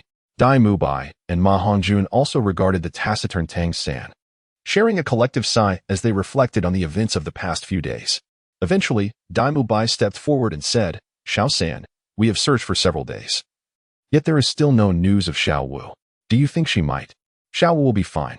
If you do not wish to search with me, you may leave," Tang San replied, his tone somber. Dai Mubai, taken aback by Tang San's words, felt a surge of anger. "Xiao San, what do you mean by that? If we didn't want to help you find Xiao Wu, would we have ventured this deep into the forest with you? You must consider that as we delve further into the Stardow Forest, we all face peril. Are you only concerned about Xiao Wu and not the safety of everyone else?" "Indeed," Tang San echoed Ma Hongjun and Oscar, who were equally incensed. They had accompanied Tang San in search of Xiao Wu, confronting countless dangers along the way. Had it not been for Zhao Wujia's presence as a spirit saint, they might have perished numerous times. Xiao Wu had been captured by the Titan giant ape for several days, and the uncertainty of her situation weighed heavily on them all. It was only natural for them to be concerned, yet Tang San's prickly remarks only fueled their frustration. In the midst of the escalating argument, Zhao Wujia, who had been on guard, interjected with a commanding voice, "Enough. No more bickering. We have ventured deep into the Stardow Forest, where danger lurks at every turn. What purpose does this quarrel serve? We must rest and then continue our search. Xiao Wu is a student of Shrek Academy, and the Academy does not abandon its students." The words of Zhao Wujia compelled Tang San to lower his head. He realized that his obstinate decision to seek out Xiao Wu had led his companions and teacher into peril. Venturing deep into the Stardow Forest was a venture none desired, for the dangers therein were utterly unpredictable. Had it been otherwise, Meng Shu, Chao Tianxiang, and Ming Yiran would not have diverged from their path alongside them. Tang San's silence cast a pall over Oscar, Ma Hongjun, and the others. After a moment of contemplation, Daimubai glanced at Tang San before turning to Zhao Wudre and inquired, "Teacher Zhao, should we truly continue deeper into the Stardow Forest?" Ma Hongjun, Ning Rongrong, and Zhu Zhuqing also looked towards Zhao Wujia. They were not afraid of death. Otherwise, they would not have recklessly thrown themselves into battle against the Titan giant ape. Nor would they have ventured into the Stardow Forest in search of Xiao Wu. Yet, aimlessly wandering deeper into the forest without direction felt akin to courting death. In this hopeless predicament, thoughts of retreat began to surface. Zhao Wujia surveyed Tang San before observing the weary expressions of Daimubai and the others. Considering the dangers they had faced in recent days, the relentless assaults from soul beasts aged for millennia, he pondered the grim reality. Continuing deeper into the Stardow Forest would likely spell their doom. He hesitated, torn between the decision to press on or to withdraw. To delve deeper meant that the seven of them risked imminent danger. To retreat would mean abandoning Xiao Wu. At that moment, a light footstep caught Zhao Wujia's attention. Who could it be? With uncertainty, his icy gaze turned towards the source of the sound, his soul power surging instinctively. Due to the multitude of dangers they had encountered in recent days, Daimubai, Ma Hongjun, and Zhu Zhuqing had grown accustomed to being on guard. As Zhao Wujia spoke, the six had already become alert, their focus fixed on the direction of the sound. "Teacher Zhao, it's me," A slender figure emerged from the woods. Upon seeing her, not only was Zhao Wujie taken aback, but Zhu Zhuqing and the others were also momentarily stunned. The figure that had suddenly appeared was none other than Xiao Wu. Xiao Wu appeared somewhat disheveled, her clothing torn in several places, and her once neat scorpion braid now a tangle. Yet her complexion was remarkably rosy, suggesting a newfound maturity. "Xiao Wu, you're alive?" Oscar blurted out, only to realize how harsh his words sounded. Xiao Wu retorted, somewhat annoyed, "Are you wishing for my demise?" "Xiao Wu, is it truly you?" Tang San's voice trembled as he rushed forward, enveloping her in a tight embrace. "Xiao Wu, it's such a relief to see you unharmed. You have no idea how worried I've been." Tang San's excitement rendered him nearly breathless, his body trembling with emotion. "What transpired during your days captured by the Titan giant ape? In recent days, where have you been? How did your clothes become so tattered? Are you injured?" Tang San gazed at Xiao Wu, pressing her with urgent inquiries. "Third brother, isn't Xiao Wu standing right in front of you just fine?" Oscar chimed in, "Indeed. Just look at her rosy cheeks, radiant with vitality. Perhaps she not only evaded danger these past few days, but also stumbled upon some fortuitous opportunity." Zhu Zhuqing and Ning Rongrong both noticed that Xiao Wu seemed transformed. She appeared significantly more mature, despite her tattered garments and disheveled hair. A hint of grown-up blush graced her face, reminiscent of the physical growth and changes resulting from a breakthrough in soul power. Zhao Wujie sensed something amiss and swiftly approached, asking, "By the way, Xiao Wu, how did you escape the clutches of the Titan giant ape? You must tell us what transpired." At Zhao Wujie's inquiry, Dai Mubai, Oscar, and the others turned their attention to Xiao Wu, with Tang San also curious about his sister. Xiao Wu, of course, had been brought home by Heir Ming. In the past few days, she had visited Ming and discussed various matters, but these details were not something she could share with Zhao Wujie and the others. "Teacher Zhao, I am not entirely certain what happened. The Titan giant ape seized me and dashed into the forest. After running for a while, I heard a roar akin to that of a bull from a certain direction, which made the Titan giant ape appear quite anxious. Subsequently, it abandoned me and fled on its own. I then felt a dizzying sensation and fainted. When I awoke, it was already gone. The scene was terrifying. At least dozens of soul beasts around me were stunned. The weaker ones perished, bleeding from their mouths and noses. I am unsure whether to consider myself fortunate or unfortunate. But I suddenly realized that my soul power had also surpassed the 30th level." Zhao Wujie was taken aback. "What? You are at the 30th level?" Not only Zhao Wujie, but Oscar and the others also looked at Xiao Wu in astonishment. Xiao Wu nodded, saying, "When I heard that sound, I was terrified. Being grasped by the Titan giant ape, my body likely broke through due to the intense external stimuli. I then serendipitously discovered a millennium soul beast suitable for me while in a stupor, and I hunted it down to obtain my third ring. Is that even possible?" Ma Hongjun stared at Xiao Wu, his expression one of disbelief, as if he had witnessed a blind cat stumbling upon a dead mouse. Xiao Wu displayed a look of lingering trepidation. "I suppose I am quite lucky. I thought I was doomed. To avoid being attacked by the surrounding soul beasts once they regained consciousness, I had no choice but to eliminate all the stunned soul beasts around me. After absorbing the third soul ring, I regained my strength and retraced my steps based on my memories. I followed the familiar sounds from this direction and finally found you." The words of Xiao Wu raised numerous doubts upon first hearing them. However, the fact that she has returned alive overshadows any curiosity regarding her recent encounters with the Titan Great Ape or the nature of their relationship. Tang San and the others instinctively choose to believe her. Yet, Zhu Zhuqing senses something amiss. Due to the transformation of her martial soul, the Nether Cat, she possesses an acute awareness of sense. She detects the lingering presence of the Titan Great Ape on Xiao Wu. A troubling thought crosses her mind. Could Xiao Wu's disappearance over the past few days be linked to the Titan Great Ape? As soon as this notion arises, she instinctively dismisses it. Meanwhile, Zhao Wujie nods after listening to Xiao Wu's explanation, remarking, "It's good you're back. After you were captured, Xiao San became frantic. We ventured in here to find you." Zhao Wujie succinctly recounts the events that transpired earlier, and Oscar appropriately offers a large recovery sausage. Listening to Zhao Wujie, Xiao Wu gazes at her brother, Tang San, her eyes reddening. "Brother, I'm sorry for worrying you." "It's all right, as long as you're safe," Tang San replies, gently patting Xiao Wu's head with a relieved smile. "Now that Xiao Wu is back, we must leave immediately. We cannot linger here any longer. If we encounter danger again, I shall surely be scolded by Flinder." Indeed, with Xiao Wu safely returned, Tang San no longer opposes the decision. After a brief gathering of their belongings, they prepare to depart. Just then, A fox-like spirit beast dashes in from a distance. Chapter 47. Zhu Zhuqing's third spirit ring. This fox-like spirit beast boasts a coat of jet black fur, standing erect as if engulfed in black flames, presenting a most peculiar sight.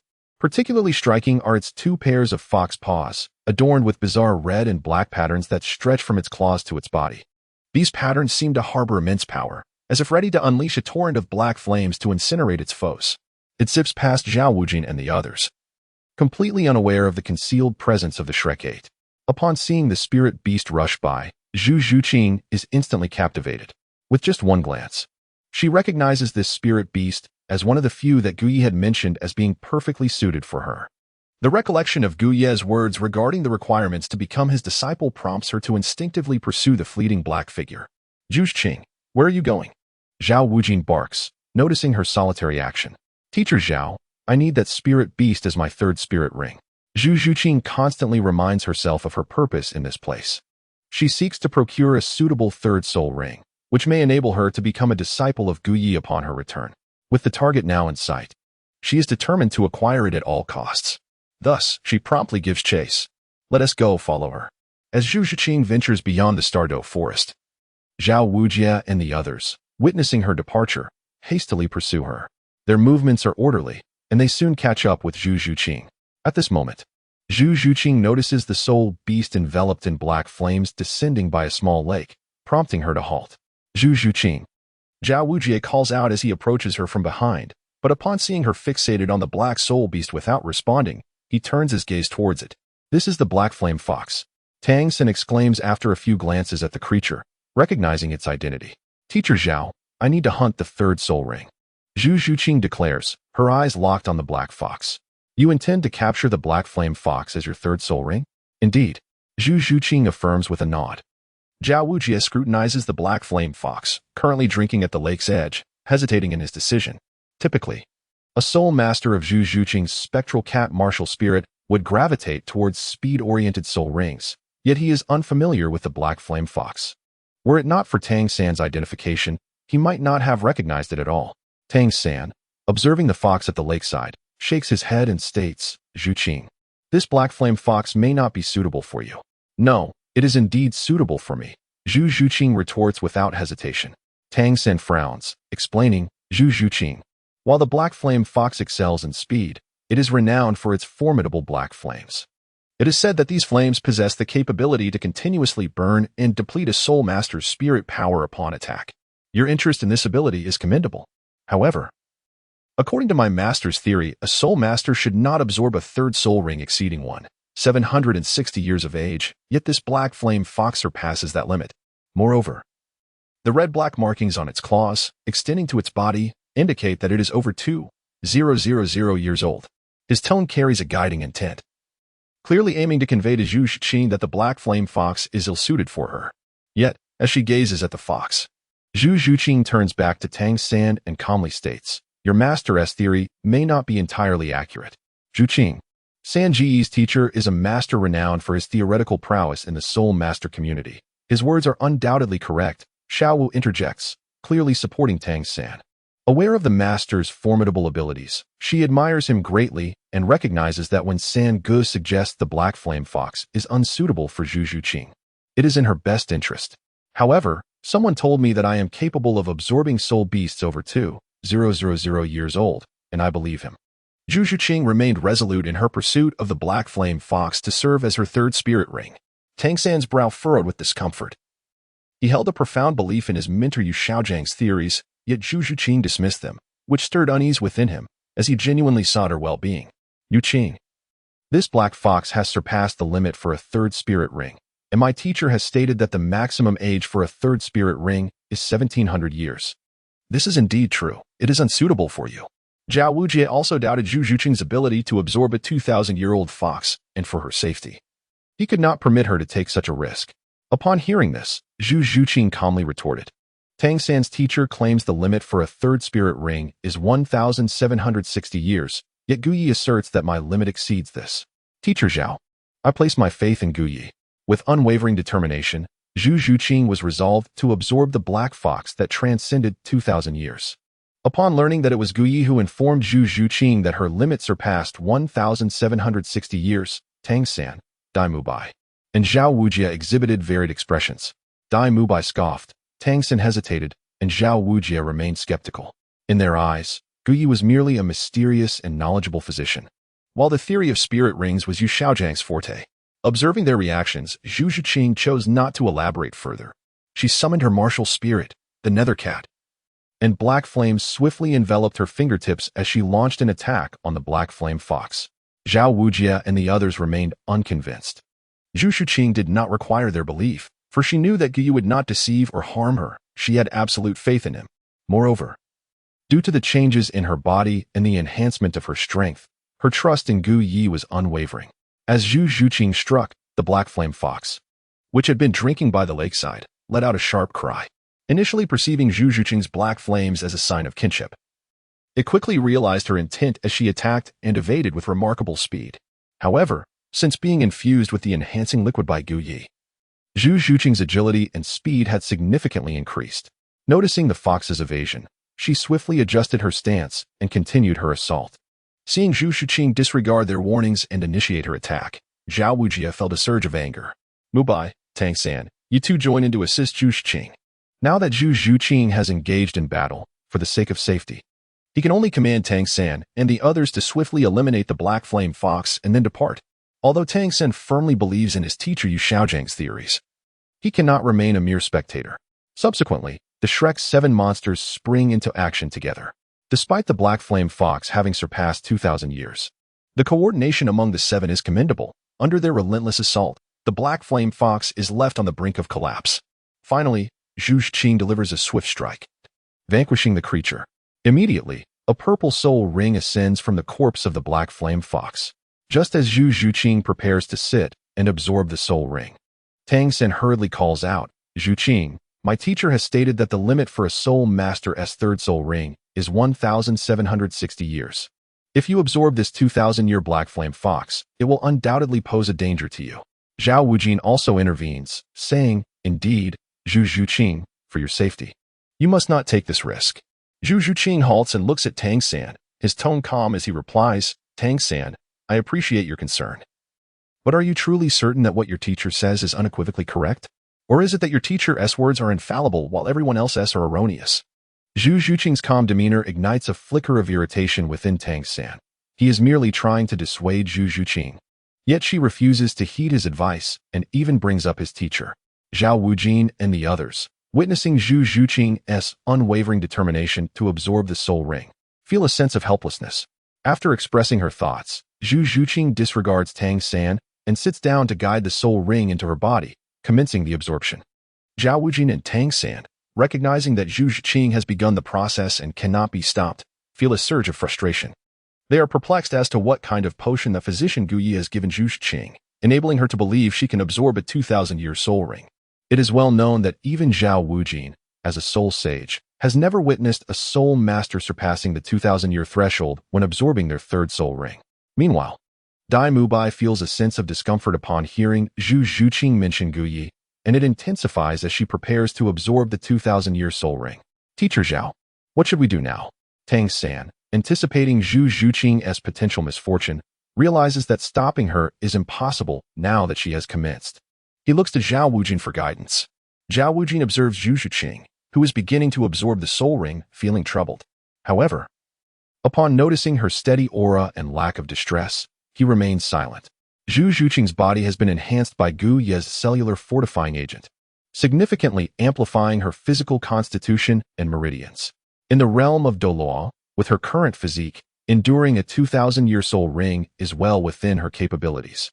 The process of absorption, though slightly painful, proceeds without any unforeseen complications. Zhu Zhuqing successfully absorbs her third soul ring, the black flame fox, exceeding 2,000 years.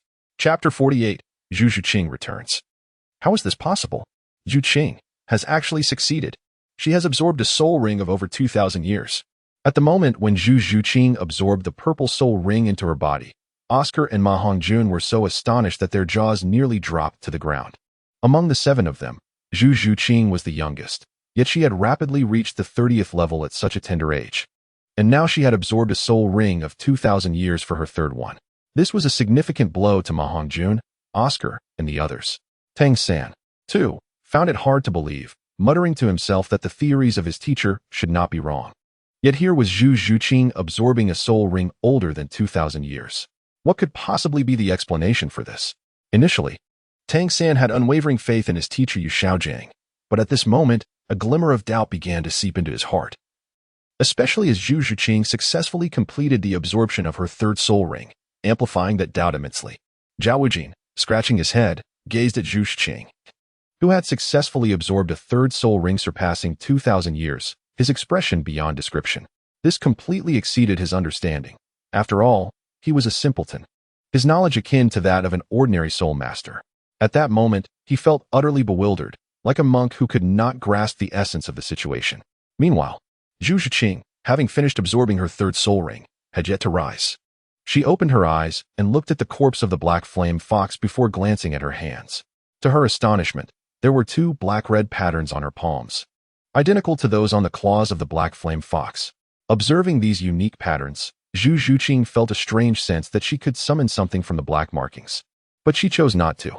She resolved to wait until she returned to inform her master Gu Yi first. Zhuqing, how are you feeling? Ning Rongrong approached her immediately upon seeing her rise, inquiring with concern. Very well, Zhu Zhuqing replied with a calm nod. Xiaowu, Oscar. And the others hurriedly gathered around to ask about her condition. Curiously, Ma Hongjun asked, Zhuqing, what is your third soul skill? Not only was Ma Hongjun curious, but Xiao Wu, Ning Rongrong, and Tang San were equally intrigued. After all, this was a soul ring exceeding 2,000 years. The soul skill should be exceptionally powerful, right? However, Zhu Zhuqing merely shook her head, stating, it's a secret, I'll discuss it later. Though she and Ma Hongjun, Tang San, and the others were classmates, the soul skill pertained to a soul master's intrinsic abilities, and she intended to inform Gu Yi first before revealing it to Tang San and the others. Ma Hongjun, having received no answer, was unbothered. Along with Oscar and the others, he regarded Zhu Zhuqing with awe. For a person whose third soul ring surpassed 2,000 years was an unprecedented phenomenon for them. All right, now that we have obtained the soul rings, we will discuss the specifics once we leave the Stardow forest, Zhao Wujin declared. As they were still deep within the forest, and he wished to avoid any further mishaps, he instructed everyone to gather their belongings in preparation for departure.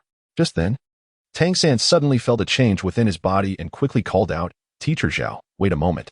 After speaking, he sat down to meditate. Tang San's transformation caused Zhao Wujia's brow to furrow, prompting him to inquire about the situation.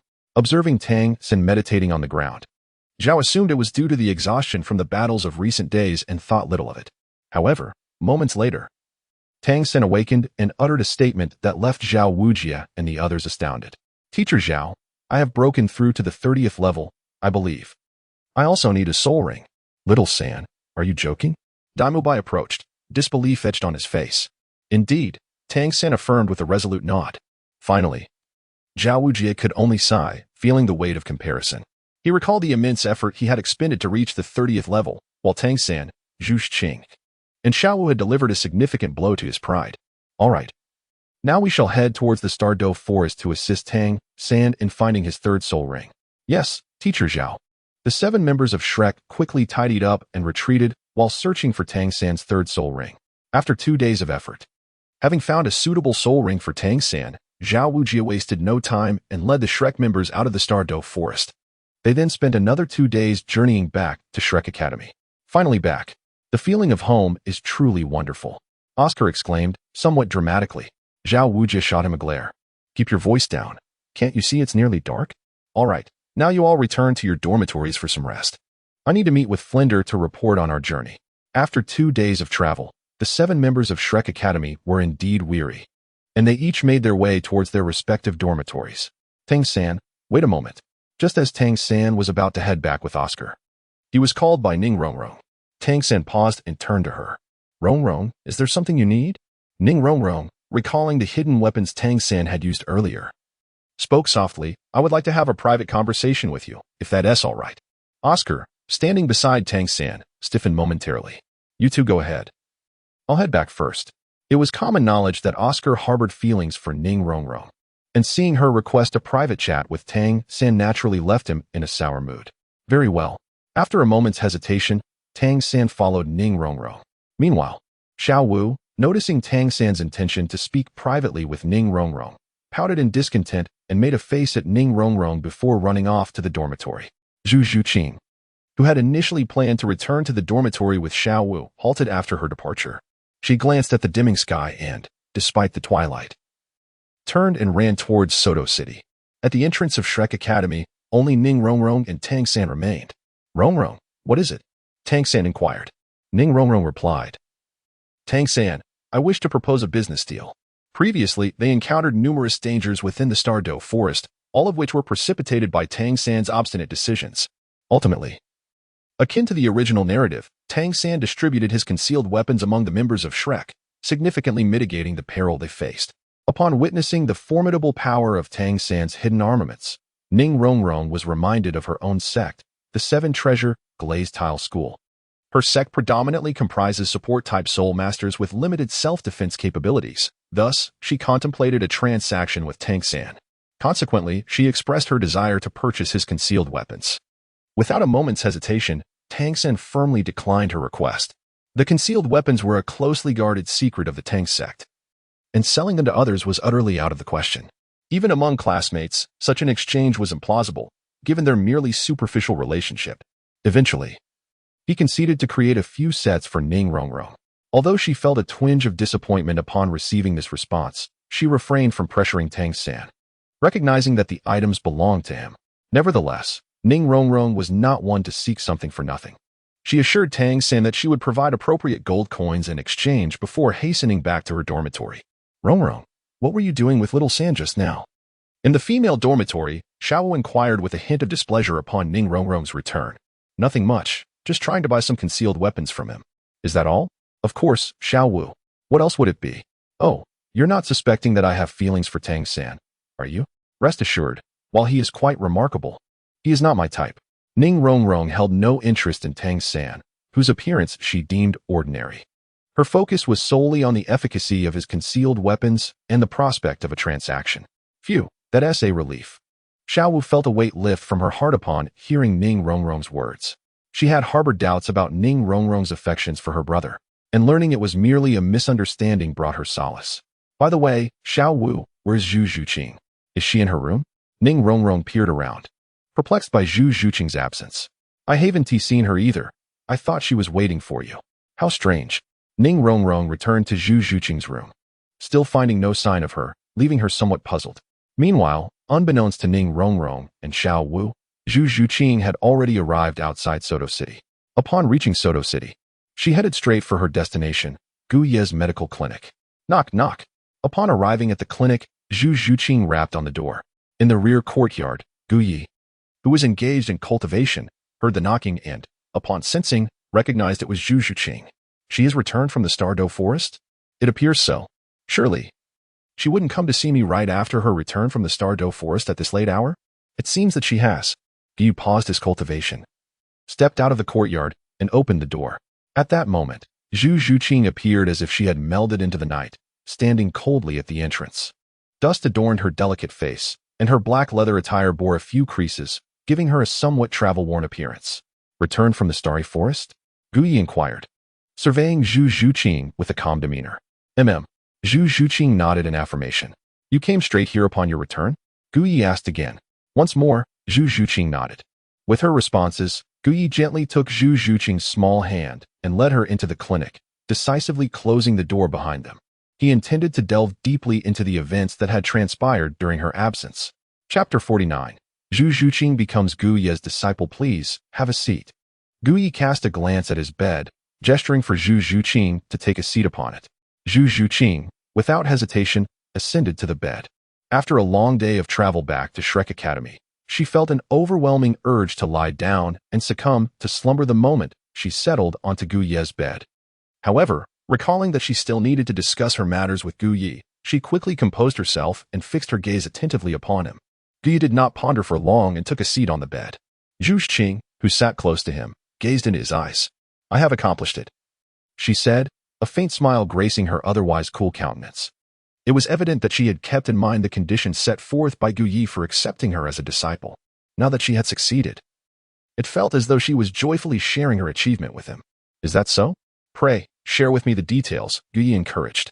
Zhu Zhuqing nodded and candidly recounted everything that had transpired during her time in the Douluo forest. She spoke of the disturbances caused by Dai Mubai and others at the hotel, her encounters with the Dragon King and the Snake Lady, the ambush by the Titan Giant Ape, and the capture of Xiao Wu.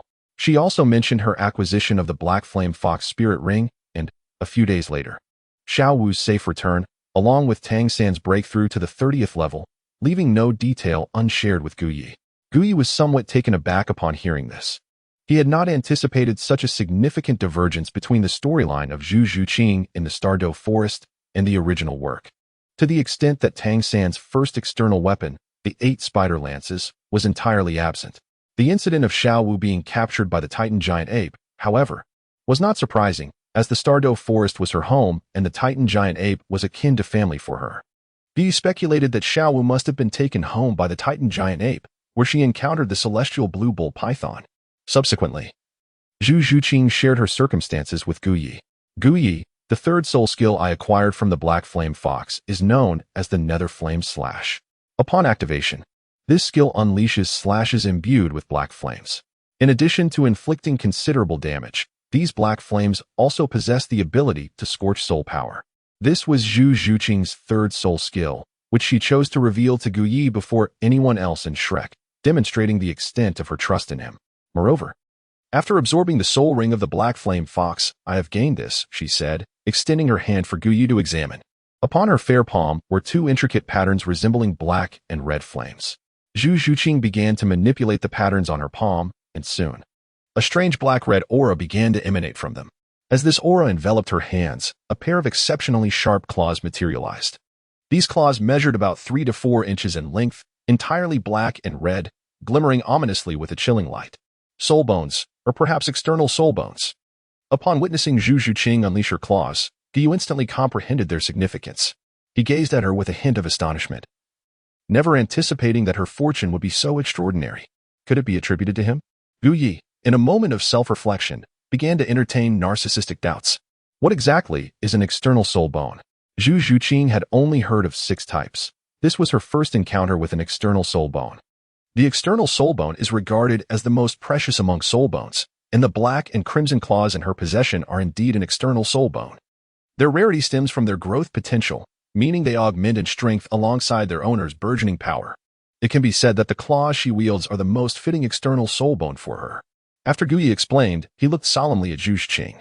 Yu Qing, I must impress upon you that apart from myself, you must not disclose the existence of this soul bone to anyone, not even to those from Shrek Academy. Do you understand? Zhu Zhuqing nodded in understanding. She recognized the significance of soul bones in this world for soul masters and would not be foolish enough to share this information with others. Of course, Gu Yi was an exception, as he was currently the person she trusted most, and soon he would also be her teacher.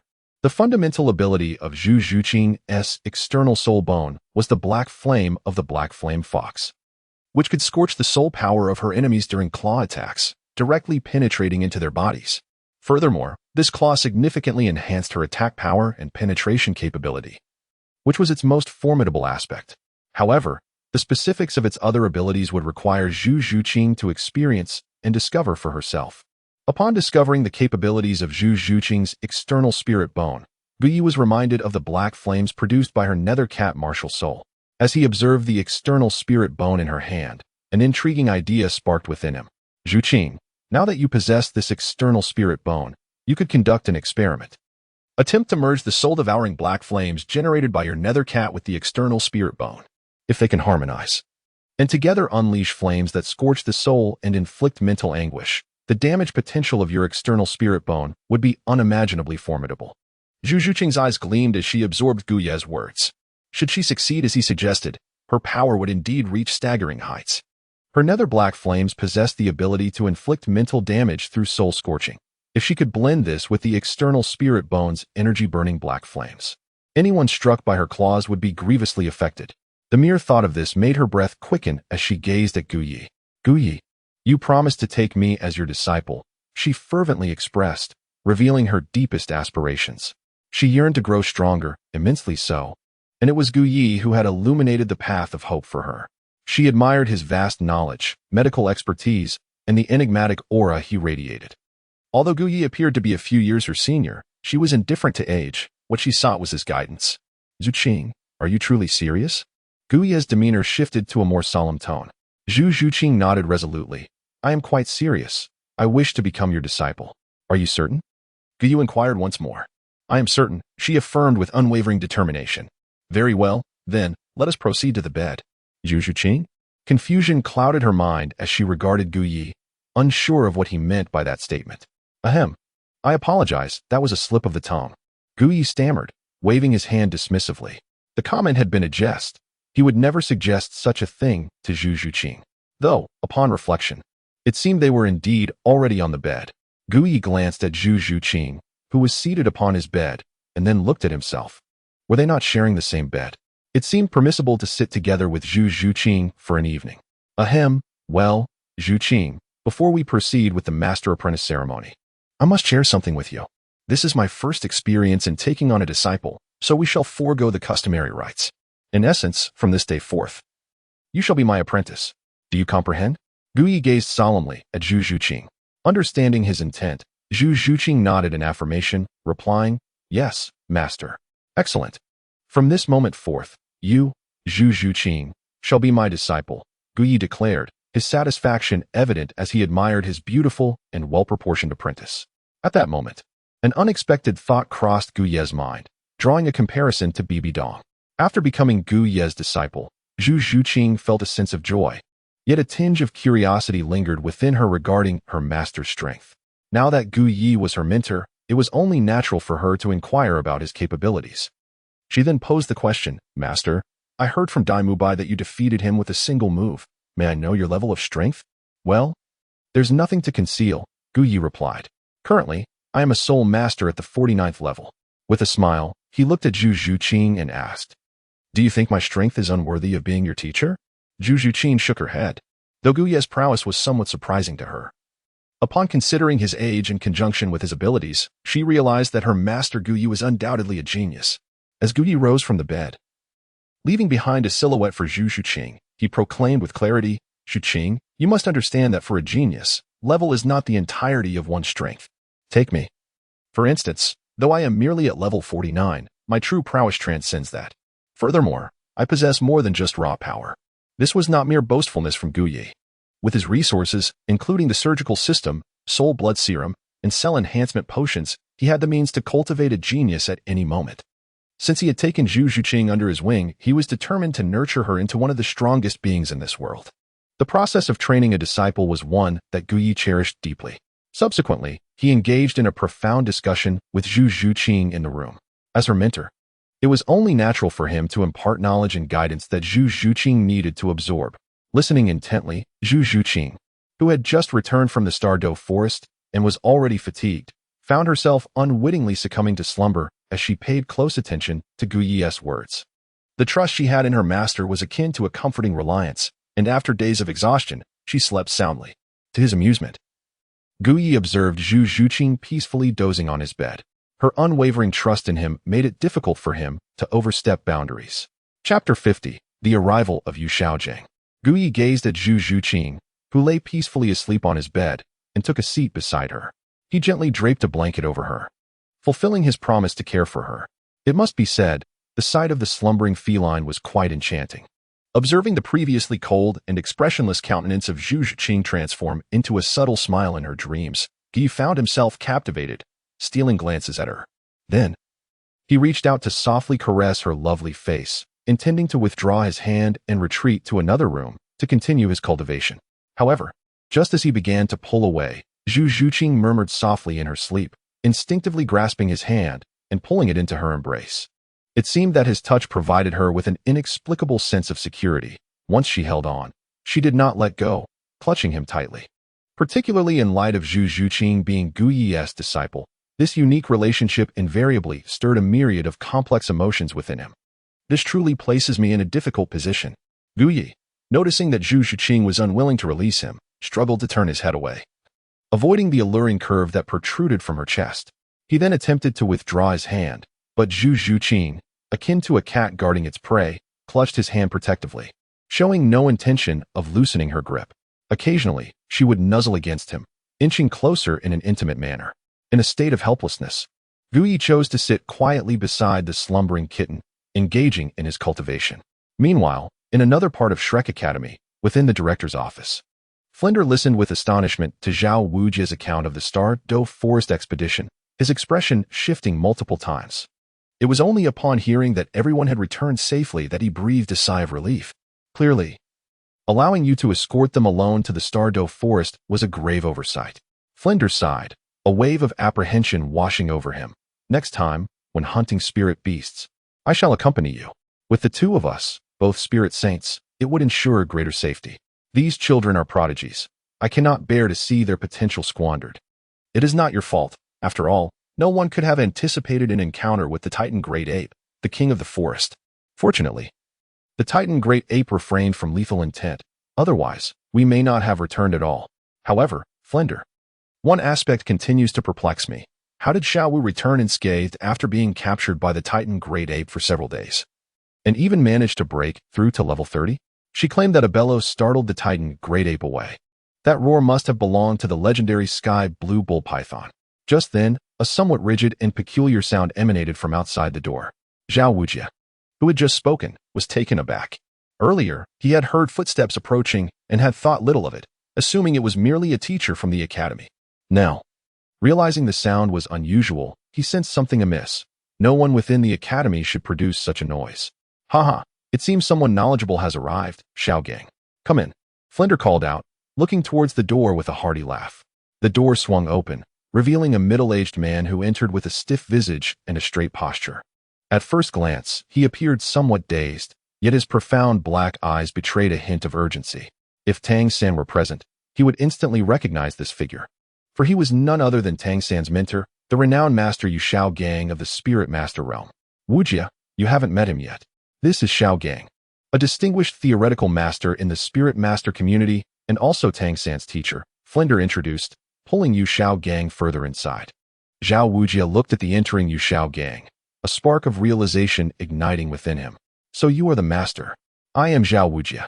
It is an honor to finally meet you. The unmoved King Zhao Wujia greetings. You have returned. I trust that Tang San is safe as well? Yes. The journey through the Douluo forest exhausted Tang San, and upon his return, he sent the others to their rooms for rest. Relieved to learn of his disciple's safety, Yu Xiao Gang then proceeded to explain to Zhao Wujia that the sound they heard was that of the legendary 100,000-year spirit beast, the sky blue bull python, along with a series of related matters. It seems that Xiao Wu truly has had fortuitous luck. Upon learning this, Zhao Wujia let out a sigh. He could hardly fathom that Xiao Wu's true identity was that of a transforming soul beast. Her capture was merely due to the long separation of the two beasts, Daming and Erming, who wished to bring her back home for a conversation. After explaining, Yu Xiaojiang continued, Teacher Zhao, I have thoroughly reviewed the profiles of the students. Your journey to the Douluo forest was to assist Oscar and Zhu Zhuqing, who wields the nether cat martial spirit, in seeking a third spirit ring. I wonder what soul beast they ultimately acquired? Upon mentioning the spirit ring, Zhao Wujia chuckled and replied, Our fortune this time has been quite remarkable. That young rascal Oscar obtained a 1,000-year windtail rooster crown snake spirit ring, and he has also acquired a rather splendid third spirit ability. Hearing the name of the windtail rooster crown snake, Yu Xiaojiang's facial muscles twitched slightly. Excellent. This soul beast aligns closely with the types of spirit rings I had envisioned for Oscar. The windtail rooster crown snake is inherently mild yet exceedingly cunning, adept at evasion. Its cultivation is not easily attained, and if my conjecture holds true, Oscar's third spirit ring must pertain to speed. Zhao Wujia, instinctively impressed, remarked, as expected of a master. You deduce such intricate details from mere words. You are indeed correct. Oscar's third spirit ring is indeed related to speed. His third spirit ability is a mushroom sausage that allows him to maintain flight for a minute with a velocity matching that of the windtail rooster crown snake. Yu Xiaojiang appeared taken aback, clearly not anticipating that Oscar would acquire such a spirit ability, and firmly stated, This child's talent in food-type martial spirits is unprecedented. Among all food-type soul masters I have encountered, he is the most exceptional, with an immeasurable future ahead. Flinder chuckled, Xiaojiang, our Shrek Academy only admits monsters. Did you not know this? Yu Xiaojing dismissed Flinder's remark with a glance and continued. Yet I am even more astonished by the aptitude of Zhu Zhuqing, who possesses the nether cat martial spirit. Her profile indicates that she is merely 12 years old, the youngest among the 7. Yet she has already reached level 30 ahead of Oscar. To my knowledge, the nether cat martial spirit does not typically exhibit such qualifications. Might teacher Zhao elaborate on Zhu Zhuqing's circumstances? Upon learning of the nether cat martial spirit, Yu Xiaojing had already surmised Zhu Zhuqing's identity, as the Zhu family was quite renowned on Douluo Continent. Zhao Wujie cast a furtive glance at Flinder, contemplating the age of Zhu Zhuqing's 3rd spirit ring, yet hesitated to speak. After all, Yu Xiaojing was a highly esteemed theoretical master within the Soul Master community and a good friend of Flinder. Revealing this information in such a context would be akin to striking Flinder's face in front of him. Flinder revealed to Yu Xiaojing the reason for Zhu Zhuqing's rapid advancement to level 30.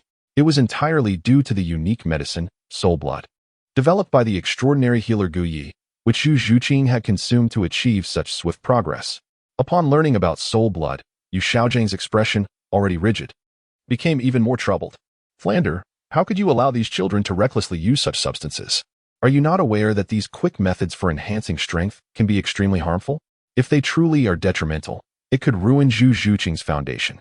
Surely, you have not forgotten the infamous evil spirit masters of the past, who hastened their power through similar means, only to meet a tragic fate? Yu Xiaojing's admonition left Flinder feeling somewhat embarrassed. He quickly defended himself, saying, Xiaojing, you are mistaken. Zhu Zhuqing's foundation is remarkably stable and strong. The healer Gu Yi, who administered the soul blood to Zhu Zhuqing, is renowned in Soto City. His medical skills are unparalleled. It is said that he can even remedy flaws in martial spirits. He was the one who identified the defects in Hong Jun's martial spirit and successfully suppressed his malevolent fire with a specific potion. He even mentioned the possibility of developing a remedy to heal Hong Jun's martial spirit flaws. Is what you say truly the case? Yu Xiaojing inquired, his serious demeanor betraying a hint of excitement. Xiaojing, I witnessed it with my own eyes. Would I deceive you?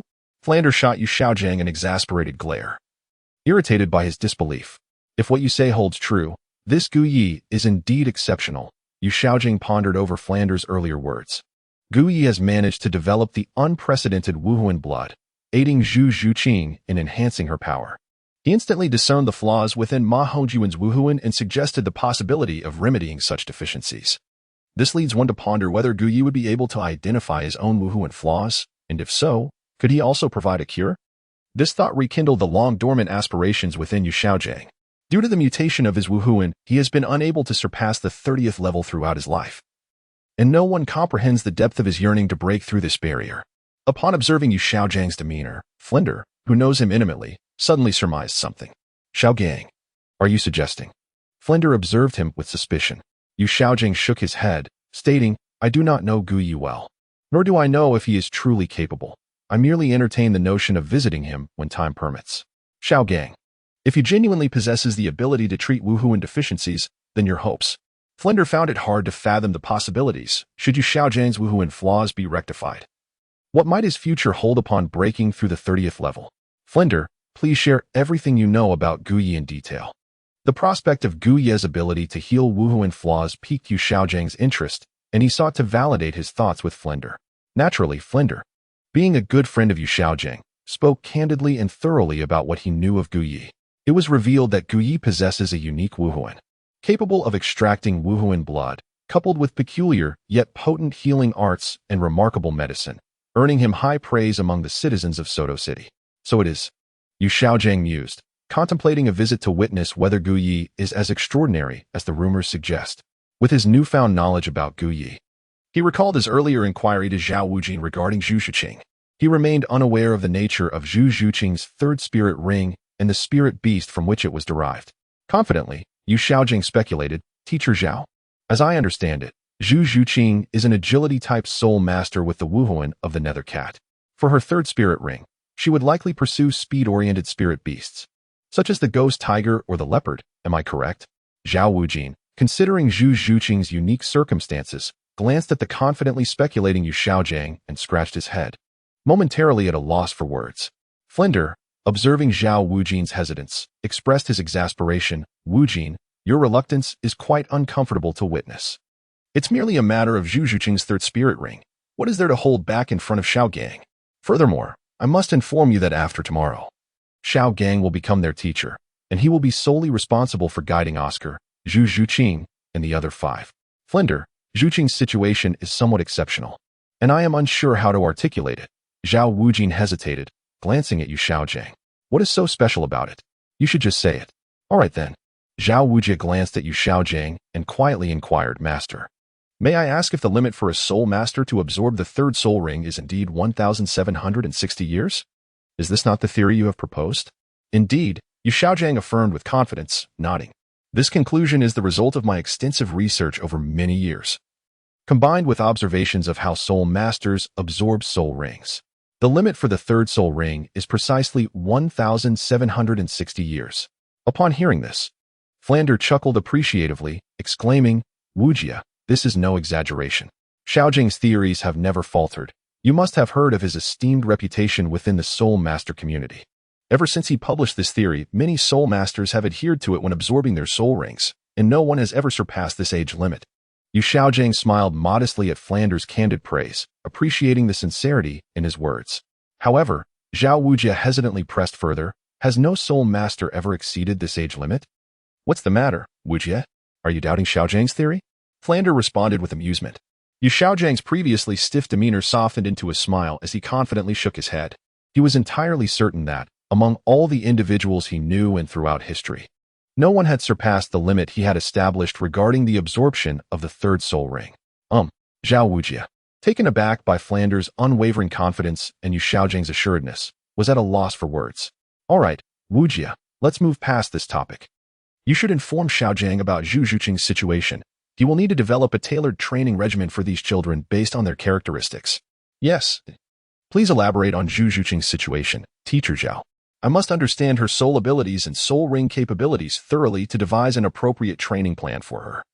Zhao Wujie hesitated once more, glancing between Yu Xiaojiang and Flander, and asked, Flander, is it truly the case that this theory has never been challenged? Flander, exasperated, shot him an annoyed glare. Wujia, what's gotten into you today?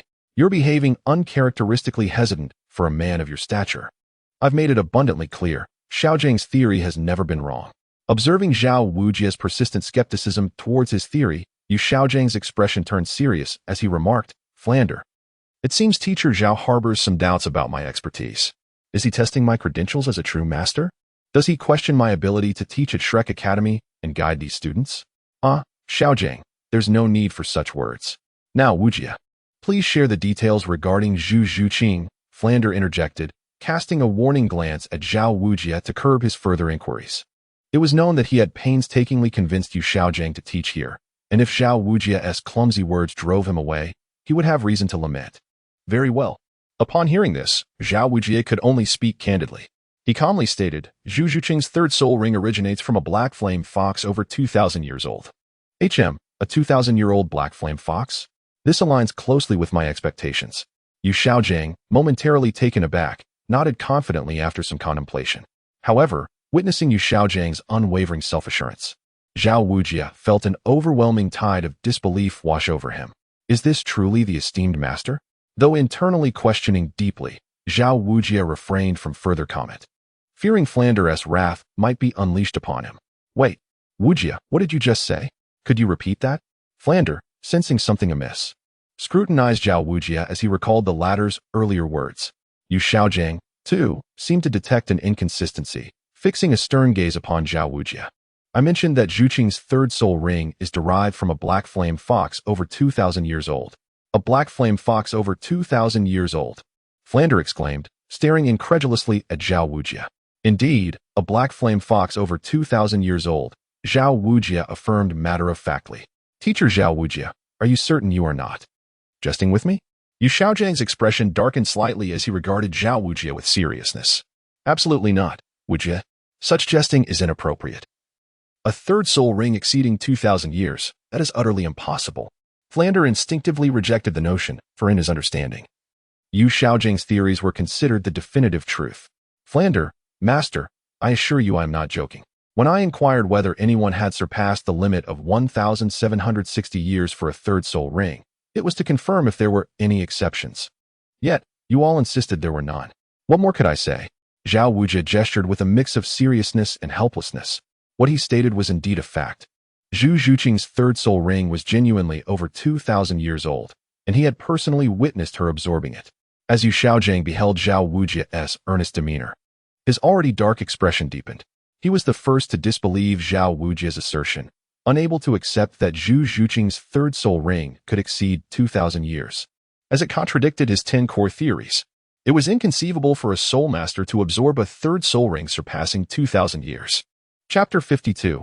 Zhu Zhuqing awakens on Gu Ye's bed. Seeing Zhao Wujia's serious expression, Flander also became grave. Wujia, let me confirm once more. Are you certain that what you just said was not a jest? Flander, do I strike you as the type who jokes? Moreover, I witnessed Zhu Zhuqing absorb that soul ring from the black flame fox over 2,000 years old with my own eyes. How could this be fabricated? And let me assure you of one thing.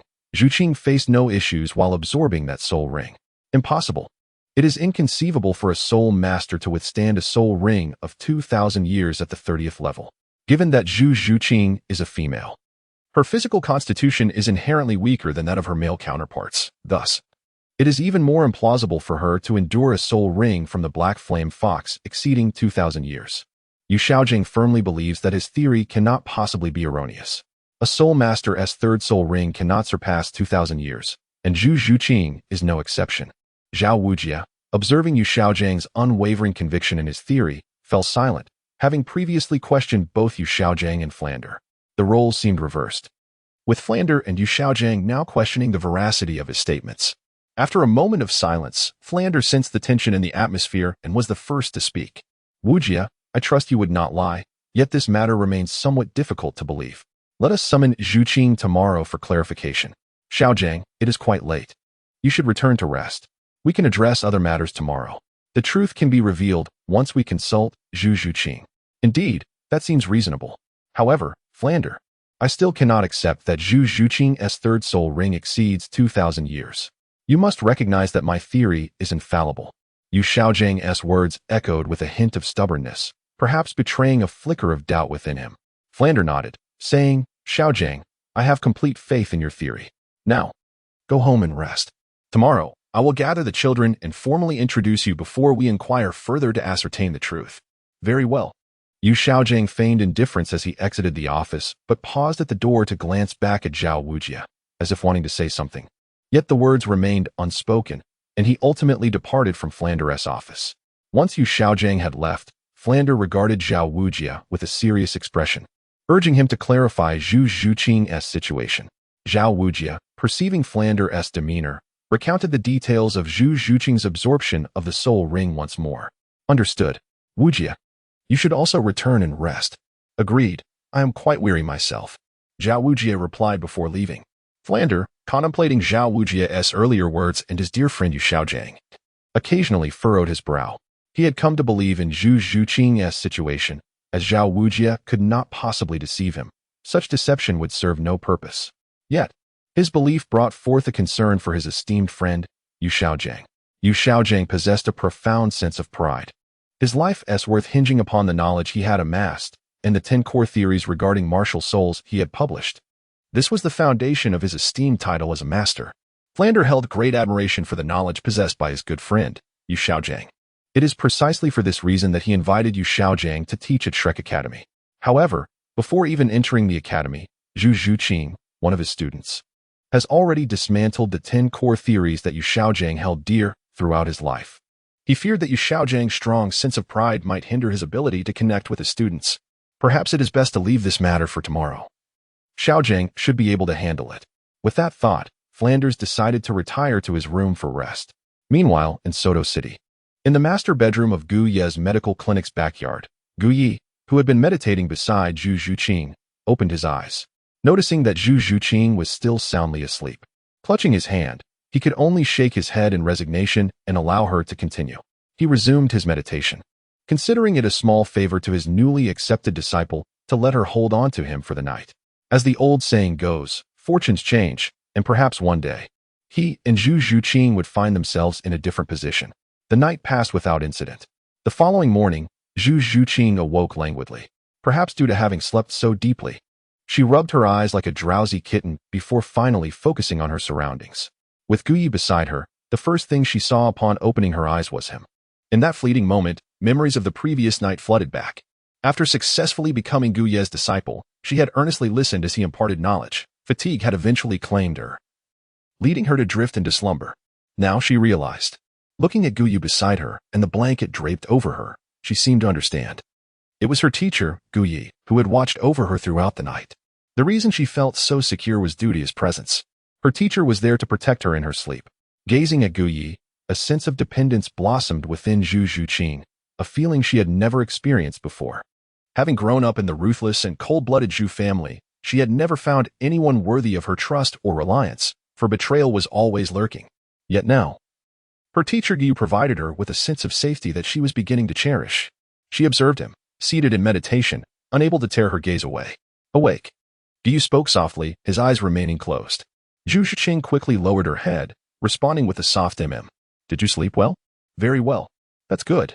With that, Guyi finally emerged from his meditation, casting a glance at Zhu Zhuqing before rising from the bed. He felt little significance in sharing a bed with his disciple. It was merely a normal occurrence. They would have breakfast here before returning to Shrek Academy for classes. Having spoken, Guyi proceeded to the kitchen in the backyard to prepare his breakfast. After Zhu Zhuqing rose and completed her morning ablutions, she made her way to the kitchen. Upon witnessing Guyi engaged in the humble act of cooking a simple breakfast, she felt a profound sense of his extraordinary nature.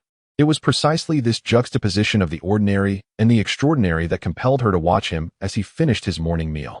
Guyi emerged from the kitchen, holding 2 small dishes, and upon seeing Zhu Zhuqing standing dazedly at the door, he remarked in a calm tone, "Go in and serve yourself some porridge." Zhu Zhuqing, possessing a similarly aloof disposition, responded with an equally subdued tone. At the dining table, as Guyi sipped his porridge and savored the small dishes, he stated, "Although I have taken you as my disciple, my teachings will focus solely on strengthening your abilities, imparting new knowledge and insights, and guiding you in matters of conduct. As for the Shrek Academy, since you have already paid the tuition and commenced your studies, you must continue to learn and not squander your investment. Do you understand?" Zhu Zhuqing took delicate sips of her porridge, and after placing a piece of dish in her mouth and chewing thoughtfully, she nodded in comprehension. "I understand. However, Zhuqing, there is one point I must emphasize with utmost seriousness. While you are studying at Shrek Academy, there are certain things you must not learn indiscriminately. You must develop your own judgment to discern what is worthy of your study and what is not, as your tuition should not be paid in vain." Zhu Zhuqing, chewing her food, acknowledged this with a thoughtful As they enjoyed breakfast, Guyi conveyed many matters to Zhu Zhuqing. His decision to have her remain at Shrek Academy stemmed not only from her current lack of strength, wherein the academy could provide her protection, but also because he wished for her to participate in the upcoming elite tournament of advanced Soul Master Academies across the continent. With Guyi's guidance, Zhu Zhuqing would not be inferior to anyone. Within the Shrek Academy team, her presence would allow him to gather a wealth of information. Furthermore, he also had individuals within the Spirit Hall's Soul Academy. This dual connection enabled Guyi to simultaneously grasp significant intelligence from both factions, which was one of his objectives. Of course, while there were benefits to Zhu Zhuqing's continued stay at Shrek Academy, there were also drawbacks, notably the presence of Dai Mubai, Zhu Zhuqing's nominal fiancée. Now that Zhu Zhuqing was his disciple, she was inherently part of Guyi's domain, and he could not allow Dai Mubai to covet his precious pupil. "It seems I must administer some female hormones to Dai Mubai, transforming him into a more attractive version of himself. This way, Zhu Zhuqing's safety at Shrek Academy should be assured. Alternatively, it may be prudent to neuter that tiger, for a neutered tiger is no different from a neutered rooster." In the depths of his heart, Guyi made this difficult decision. Chapter 53. Where is Zhu Zhuqing? Coincidentally, he still had the mission of collecting the martial soul blood of the Shrek 7 monsters. He contemplated administering a dose of female hormones to Dai Mubai, or perhaps castrating him to enhance his beauty, which could also serve his ulterior motives. The mere thought of Dai Mubai, a robust man, delicately gesturing with his fingers, emitting a high-pitched eunuch's voice, and then angrily pointing at someone while embracing Tang San with an air of grace brought a sudden joy to Guyi's heart. He glanced at Zhu Zhuqing and found himself increasingly amused. Observing her relish in the simple porridge and vegetables, he casually inquired, "Is it to your liking?" Zhu Zhuqing nodded. "Ah, I see. The food at Shrek Academy isn't satisfactory, is it? Well, it is a small academy, after all, lacking in culinary variety. How about this? You can attend classes at Shrek Academy during the day and return here to sleep at night. I will personally prepare your meals. Given your current physique and speed, the journey from Soto City to Shrek Academy won't take long, and this back and forth could also serve to strengthen your body. What do you think? Zhu Zhuqing lifted her gaze to meet Gu Ye's. Is there any reason this cannot work?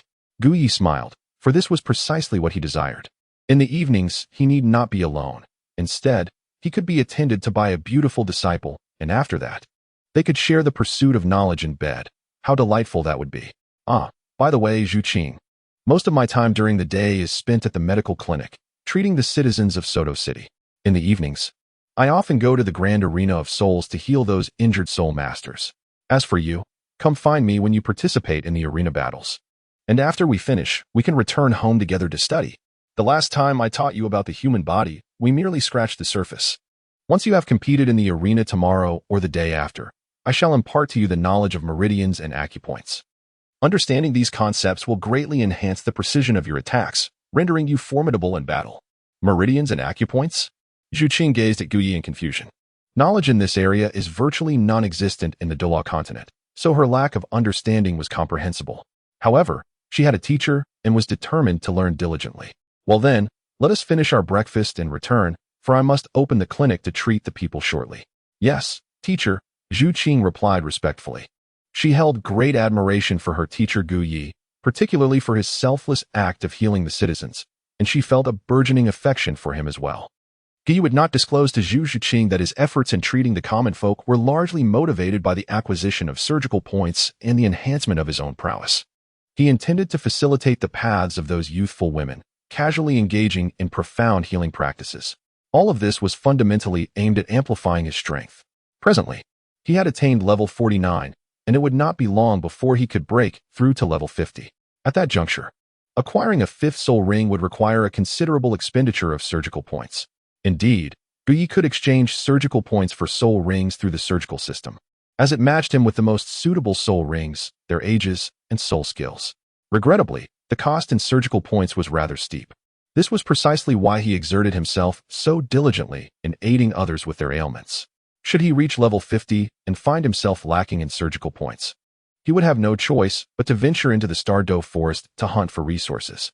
Having spent over half the morning on breakfast, Gu Ye imparted some knowledge to Zhu Zhuqing while they dined. After finishing their meal, Zhu Zhuqing departed from Gu Ye's clinic and made her way back to Shrek Academy. Meanwhile, within Shrek Academy, the sound of bells rang out, signaling a swift gathering in the classroom. Yu Xiaojiang, having pondered Zhao Wujia's words throughout the night, found himself unable to sleep. Early this morning, he wished to assemble the Shrek 7 to inquire about their circumstances. But recalling that his disciple Tang San had only just returned from the Stardoe Forest the previous night, he suppressed his anxious thoughts, allowing for a rare moment of rest. However, as time passed, Yu Xiaojiang could no longer contain his impatience and instructed the academy staff to ring the bell to summon the Shrek 7. How exhausting. Why must we gather so early? In the women's residence, Ning Rongrong stretched languidly, reluctantly rising from her slumber. Indeed, they did not allow for even a moment's respite. Xiao Wu also arose with a sense of reluctance. After hastily freshening up, the two called out for Zhu Zhuqing, only to discover that she was already absent from her room. Zhuqing was ever diligent, always rising at such an early hour. Yes, Zhuqing truly puts in great effort. Ning Rongrong and Xiao Wu were well aware of Zhu Zhuqing's dedication. With Zhu Zhuqing no longer present, it was evident that she had risen early to cultivate. Upon hearing the gathering bell, she must have already assembled with the others. Without further thought, the two made their way to the gathering classroom. On the other side, in the men's residence, Oscar, Dai Mubai, and Ma Hongjun also begrudgingly got out of bed. Fatty, why do you think the dean would gather us so early? Surely, something must be afoot? I don't know. Let us go see what is happening, they replied, and together the four made their way to the gathering classroom. Xiao Wu, third brother. Upon arriving outside the classroom, Tang San and Xiao Wu encountered each other and approached with warmth, engaging in conversation as they made their way inside. Oscar, Ma Hongjun, and Dai Mubai, witnessing this, let out a long sigh. Oscar then turned his gaze towards Ning Rongrong, harboring unspoken feelings for her. However, Ning Rongrong seemed oblivious to Oscar's presence and walked straight in. A thought struck Oscar. Where was Zhu Zhuqing? Why hadn't she been seen with Xiao Wu and Rongrong? After scanning the vicinity and finding no sign of Zhu Zhuqing, he felt a twinge of confusion. Perhaps she was already inside. Let us head in, Dai Mubai said with indifference. As they stepped inside, they were greeted by the sight of Flander, Zhao Waoqi, and several other teachers from Shrek Academy at the podium. While Dai Mubai was familiar with these educators, he noticed an unfamiliar figure standing beside Flander. This individual was unknown to Ma Hongjun, Oscar, and Dai Mubai. Yet Tang San and Xiao Wu recognized him well. At that moment, Tang San stood frozen, staring incredulously at Yu Xiaojiang. "Teacher, is that really you?" he asked, his excitement palpable as he hurried to Yu Xiaojiang's side. "Master," Xiao Wu chimed in, equally elated, approaching to inquire. "Teacher? Master?" Dai Mubai, Oscar, and Ma Hongjun exchanged bewildered glances, looking at Yu Xiaojiang. Suddenly, it dawned on them, and they turned their astonished gazes towards Yu Xiaojiang, whose expression was somewhat grim. "Could it be that you are Tang San's teacher, the renowned theoretical master of the Soul Master Realm, Yu Xiaojiang?" they exclaimed. Tang San had previously mentioned Yu Xiaojiang, and Zhao Waoqi was somewhat acquainted with him. When confronted by the Dragon King and the Snake Lady, Tang San had revealed his teacher's identity. Now, encountering the man himself, their astonishment was palpable. Indeed, Yu Xiaojiang replied with a calm nod before addressing Tang San. "Xiao San, please take your seat. We shall discuss matters later." "Yes, teacher," Tang San responded obediently, despite his eagerness to understand why his master was present. He proceeded to his seat, followed by Xiao Wu, Ning Rongrong, and Dai Mubai, who took their places in succession. Yu Xiaojiang observed the group, counting only 6 individuals, and frowned slightly. Flander also noticed the absence of one person and promptly inquired, "Where's Zhu Zhuqing? Why isn't she here?" "Indeed, where is Zhu Zhuqing?" Xiao Wu, initially distracted by Yu Xiaojiang's arrival, now realized Zhu Zhuqing was missing. Similarly, Dai Mubai and Ning Rongrong shared their confusion regarding Zhu Zhuqing's absence. "Xiao Wu, could it be that Zhu Zhuqing is still asleep?" Xiao Wu explained, "Dean, we checked her room when we woke up, but it was empty. I assumed she had risen early to train and had arrived upon hearing the bell. Strange. This is unlike Zhu Zhuqing's character. Would she truly be late?" Zhao Wuji possesses a profound understanding of Zhu Zhuqing. Within the esteemed Shrek Academy, she is undoubtedly the most industrious individual, never once having been tardy. Her absence now raises a sense of confusion. Moreover, the early gathering of the Shrek 7 monsters is primarily due to Yu Xiaojiang's desire to ascertain the details regarding Zhu Zhuqing's spirit rings. With Zhu Zhuqing, the one who defied Yu Xiaojiang's theories, absent, the proceedings are utterly impeded. Chapter 54. The reason behind Yu Xiaojiang's stiff expression, noticing Zhu Zhuqing's prolonged absence. Flinder glanced at the impatient Yu Xiaojiang and instructed Xiao Wu, "Xiao Wu, please find Zhu Zhuqing and bring her back swiftly." "Understood, Dean," Xiao Wu replied. Just as she reached the doorway, a figure entered. It was Zhu Zhuqing, returning from the Guyi Medical Hall. "Zhuqing, where have you been?" "We've all been waiting for you," Xiao Wu inquired eagerly upon Zhu Zhuqing's entrance. Flinder, observing Zhu Zhuqing's arrival, regarded her with mild irritation. "Zhu Zhuqing, where have you been? Were you not aware that everyone has been awaiting your return?" "I had some matters to attend to," Zhu Zhuqing replied calmly, withholding the truth about her visit to Guyi and her intentions there. "You must be Zhu Zhuqing?" Before Flinder could continue, Yu Xiaojiang, reminded of her 3rd spirit ring, approached her eagerly. Zhu Zhuqing, perceiving him as another instructor from Shrek Academy, nodded in acknowledgement. "Now that you are here, there is no need for further discussion. Please take your seat. I have some inquiries for you shortly, and you must answer truthfully, understood?" Yu Xiaojiang's tone was serious, albeit tinged with excitement. He scrutinized Zhu Zhuqing, assessing what made her distinct. Zhu Zhuqing, feeling the piercing gaze of Yu Xiaojiang, who appeared somewhat perturbed, chose not to respond and simply took her place beside Ning Rongrong. "Zhuqing, what exactly were you doing?" Ning Rongrong leaned in to whisper as Zhu Zhuqing settled beside her. "Nothing significant," Zhu Zhuqing replied, shaking her head nonchalantly. "But you—" "Silence," Flinder interjected sharply, casting a disapproving glance at Ning Rongrong for her whispered conversation. Ning Rongrong promptly stuck out her tongue, straightening in her seat. Subsequently, Flinder ascended to the podium, cleared his throat, and addressed the Shrek 7, stating, "Now, I am honored to introduce someone very special, the Master." As he spoke, Flender gestured to Yu Xiaojiang, who had garnered acclaim through years of diligent research, culminating in the publication of a groundbreaking work that revolutionized the spirit master community with its 10 core theories of martial spirits. This remarkable theory, upon its debut, was hailed as a miracle within the spirit master realm, earning him the esteemed title of master. Furthermore, he is also the mentor to Xiao San, and from this point onward, all of your training will be under the Master's guidance. As for how to address him, you may simply call him Master. Flander's introduction in the numerous titles ascribed to Yu Xiaojiang left Dai Mubai, Ma Hongjun, and Oscar gazing at him with astonishment, their eyes gleaming with admiration. Ning Rongrong seemed to have heard of the master's illustrious name.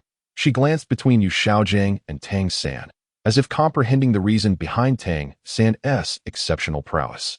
Yu Xiaojiang maintained a stiff and somewhat sullen expression, though Flander's words brought a flicker of joy to his heart. Now, let us welcome the master to address you, Flander announced, relinquishing his position to Yu Xiaojiang. With his expression still rigid and dark, Yu Xiaojiang approached the podium, remaining silent, yet fixated on Zhu Zhuqing.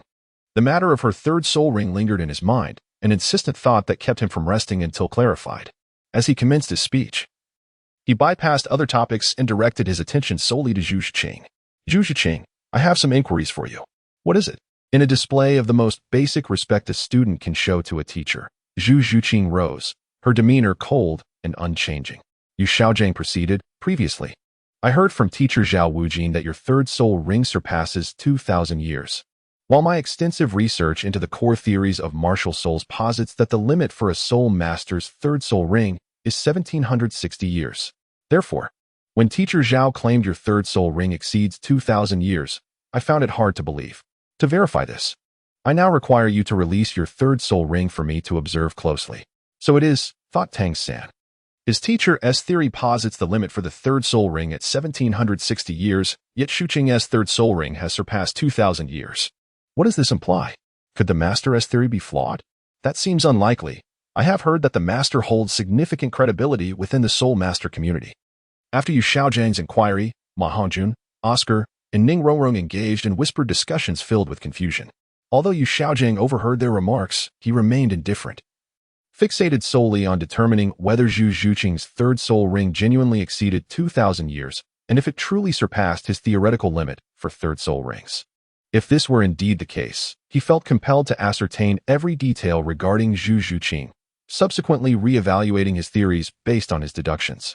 Zhu Zhuqing did not reject Yu Xiaojiang's request, and proceeded to release her third soul ring. Merely observing the color of the soul ring could provide an approximate age. However, to ascertain the exact number of years, one must scrutinize it closely, as this knowledge is typically reserved for the soul ring's owner. Yu Xiaojiang approached Zhu Zhuqing to observe her soul ring more intently. The longer he looked, the more disbelief washed over him, accompanied by a hint of embarrassment. As Zhu Zhuqing's cool demeanor made him feel somewhat uncomfortable, akin to an adult attempting to impress a child, only to be met with disdain. Not only Zhu Zhuqing, but Yu Xiaojiang also noticed that Dai Mubai, Oscar, and Ning Rongrong regarded him with skeptical eyes, deepening his discomfort. Nevertheless, he maintained a stoic expression, expertly concealing his inner embarrassment. Clearing his throat, he redirected his gaze from Zhu Zhuqing and returned to the podium, feigning nonchalance while keeping his face expressionless. After a quick glance at Zhu Zhuqing, he stated, All right, Zhu Zhuqing, I have seen enough. You may retract your soul ring now. Zhu Zhuqing silently complied, retracting her soul ring and resuming her seat. Teacher, why is it that Zhu Zhuqing can absorb a soul ring older than 2,000 years? Inquired the eager Tang San. He believed Yu Xiaojiang's words and noted the absence of the crisis depicted in the original narrative, as the human-faced demon spider had been vanquished by Zhu Zhuqing, meaning her third soul ring did not exceed 1,760 years. Instead, it was derived from the 1,700-year-old soul beast, the web spider. And her third soul skill remained consistent with the original story, still exhibiting a web-like control. Yes, Master. Did you not state in your so-called 10 core theories that the limit for a soul master's third soul ring is 1,760 years? Why then can Zhu Zhuqing's third soul ring surpass 2,000 years? Ning Rongrong stood, looking at Yu Xiaojiang with a blend of confusion and skepticism. Indeed, Master. Why is this the case? Oscar and Ma Hongjun echoed in unison. Even Flender, Zhao Wujin, and several instructors from Shrek Academy turned their gazes toward Yu Xiaojiang, eagerly awaiting his response. Among them were 2 soul saints, a soul emperor, and several soul kings, all perplexed as to why Zhu Zhuqing, a female, could effortlessly absorb a soul ring exceeding 2,000 years for her 3rd soul ring. Yu Xiaojing found himself at a loss for words, enveloped in silence. His expression remained rigid and somewhat dark, leading others to perceive him as deep in contemplation. As a result, Tang San, Xiaowu, and Ning Rongrong awaited Yu Xiaojing's reply with a sense of anticipation. Particularly Flender, who recognized Yu Xiaojing's unparalleled wisdom, held him in the highest regard. It was precisely for this reason that Flender wished for Yu Xiaojing to teach the students at his academy. Zhu Zhuqing cast a sidelong glance at the sullen-faced Yu Xiaojing on the podium, remaining silent in her seat. She recalled her teacher, Gu Yi, advising her to become a person who understands how to think and make judgments. Now, she was engaged in such contemplation, questioning whether Yu Xiaojing truly possessed the extensive knowledge and exceptional teaching abilities that Flender attributed to him. Why did she feel otherwise? Moreover, she had never heard of his so-called 10 core theories, which seemed entirely unknown to her, a noble of the Star Luo Empire. If these theories were indeed so renowned, how could they be absent from her awareness within the Star Luo Empire? Furthermore, it appeared that even in the Heaven Do Empire, there was little mention of them. Additionally, Yu Xiaojing's claim regarding the limits of the 3rd soul ring had already been refuted by her teacher, Gu Yu. It seemed her teacher was the one with true prowess, and Gu Yi's words were the ones that held merit. Zhu Zhuqing arrived at her conclusion with certainty. Clearing his throat, Yu Xiaojing finally spoke after a moment of contemplation regarding why Zhu Zhuqing's 3rd soul ring surpassed the 2,000-year mark, attributing it solely to her unique nature. Unable to provide a more definitive answer, he delivered a vague response.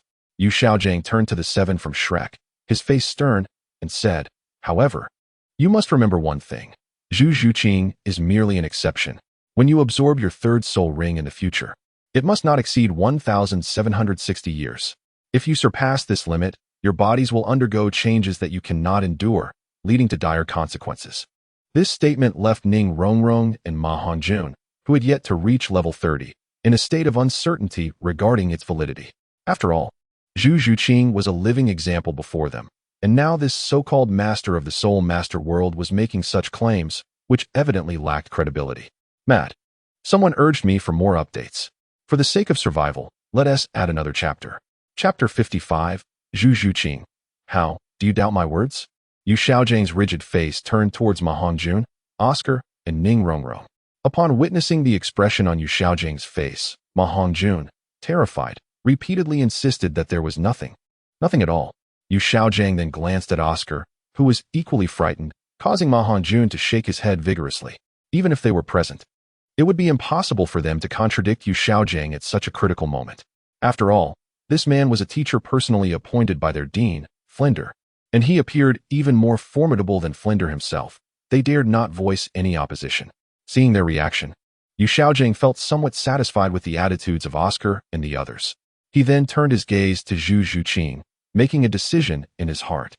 During the upcoming period when he would be training Zhu Zhuqing, he intended to observe her closely to uncover the reason behind her ability to absorb a soul ring that was over 2,000 years old. This would not only provide him with invaluable experience, but also enrich his knowledge. Moreover, he was keen to investigate the matter of Gu Ye's martial soul blood. If feasible, he wished to delve into this area of study to further enhance his understanding. Suddenly, a thought struck him. He recalled Flender and Zhao Wujin mentioning Zhu Zhuqing's transformation through Gu Ye's martial soul blood. Could it be? With this thought in mind, Yu Xiaojing turned his attention back to Zhu Zhuqing, a plan forming in his mind. He hastily inquired, "Zhu Zhuqing, there is something I hope you can elaborate on, as it pertains to the training regimen I am devising for you." "What is it?" Zhu Zhuqing asked flatly. "I need to know the specifics regarding your experience with the physician Gu Yi in Soto City and the series of events surrounding your transformation through his martial soul blood," he replied earnestly. Upon hearing this, Zhu Zhuqing glanced at Flender and the others, her brows furrowing slightly, and a hint of displeasure crossed her face. "I'm sorry, master, but there isn't much to say about it, and my teacher has instructed me not to disclose details regarding the martial soul blood." "Not to disclose? Why?" Yu Xiaojing pressed. His curiosity piqued. His fascination with Gu Ye's martial soul blood was profound, and understanding it was essential for him to craft a suitable training plan for Zhu Zhuqing. How could she refuse to share this information? He was not seeking to appropriate this knowledge. He He merely wished to enhance his understanding of the subject. Wait, Zhu Zhuqing. What did you just say? Your teacher? Yu Xiaojiang asked, puzzled by her earlier statement. Not only did Yu Xiaojiang catch on, but Flinder, Daimubai. And Tang San also noticed that something was amiss in Zhu Zhuqing's words. It seemed she was referring to Gu Yi as her teacher. Had Zhu Zhuqing taken Gu Yi as her master? They looked at her in confusion. There was no need for Zhu Zhuqing to conceal her apprenticeship to Gu Yi. And she even nodded proudly. Indeed, he is my teacher. You have taken that Gu Yi as your master? Flander regarded Zhu Zhuqing with a serious expression. The decision to take on an apprentice was not one to be made lightly, for it could determine the course of a student's entire life. Daimubai, upon hearing this, fixed his gaze upon Zhu Zhuqing, his countenance darkening. Zhu Zhuqing, have you truly chosen Gu Yi as your master? Is there a problem with that? Moreover, whom I choose as my mentor is my own prerogative. It is of no concern to you, Zhu Zhuqing retorted coldly. Daimubai was momentarily at a loss for words. Sitting beside Zhu Zhuqing, Ning Rongrong covered her mouth, astonishment etched on her face as she gazed at Zhu Zhuqing, clearly struggling to comprehend her choice in Gu Yi as a mentor, or perhaps merely taken aback by the revelation.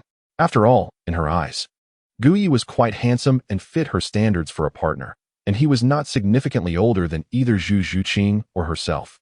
The notion of Zhu Zhuqing taking Gu Yi as her master was something she found difficult to fathom. Flander, Yu Xiaojiang, and the others shared a similar expression of confusion as they looked at Zhu Zhuqing.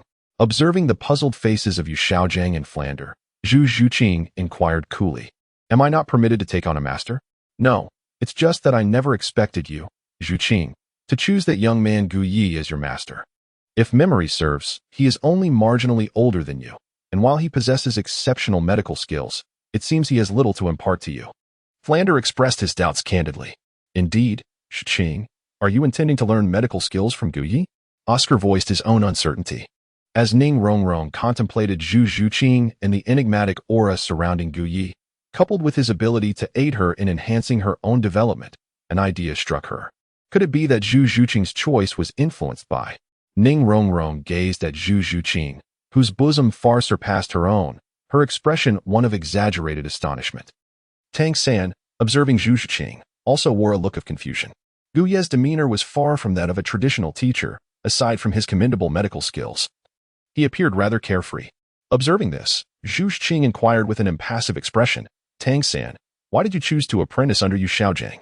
Tang San, glancing at Yu Xiaojiang on the podium, spoke with a sense of pride. My teacher possesses vast knowledge, a remarkable memory, and a comprehensive understanding of both ancient and modern wisdom. He is capable of teaching me to discern right from wrong and imparts invaluable insights regarding martial souls, strengthening my abilities. Although Tang San's tone was unassuming, his words were laden with admiration for Yu Xiaojiang. Considering Yu Xiaojiang's esteemed status as a theoretical master within the spirit master community and the 10 core theories he had disseminated, alongside Tang San's prowess and experience as his disciple, Tang San's praise held considerable weight in the eyes of Oscar and his companions. However, Zhu Zhuqing's previously stoic expression broke into a faint smile, tinged with a hint of mockery. She directed her gaze toward Yu Xiaojiang on the podium and remarked flatly, Master, I must be candid. The reason my third spirit ring can absorb one that exceeds 2,000 years is due to the teachings of my own mentor. Moreover, in my eyes, his knowledge surpasses yours because he is, after all, my teacher. Zhu Zhuqing's calm voice echoed throughout the classroom, causing Tang San, who had felt a sense of pride, to momentarily freeze. The previously murmuring Oscar and Ma Hongjun fell silent, exchanging glances between Zhu Zhuqing and Yu Xiaojiang, creating a rather peculiar atmosphere. They grasped the underlying implication of her words. Zhu Zhuqing was asserting the merit of her teacher, Gu Yi, while subtly challenging Yu Xiaojiang, the theoretical master. Yu Xiaojiang, known for his declaration that a spirit master's third spirit ring should not exceed 1,760 years, found himself confronted by the undeniable evidence of Zhu Zhuqing, whose third spirit ring surpassed 2,000 years. It would have been one thing if it were merely a theory lacking practical validation, but here stood Zhu Zhuqing, a living testament to the contrary. Thus, Tang San's earlier commendation of Yu Xiaojiang now felt somewhat awkward in light of her example. On the podium, Yu Xiaojiang regarded Zhu Zhuqing, then shifted his gaze to his disciple Tang San and the others, caught in a moment of indecision about how to respond. Fortunately, his facial expression remained rigid, tinged with a hint of darkness, which concealed any signs of discomfort. All right, let us set aside the matter of Zhu Zhuqing's apprenticeship under Gu Yi for now.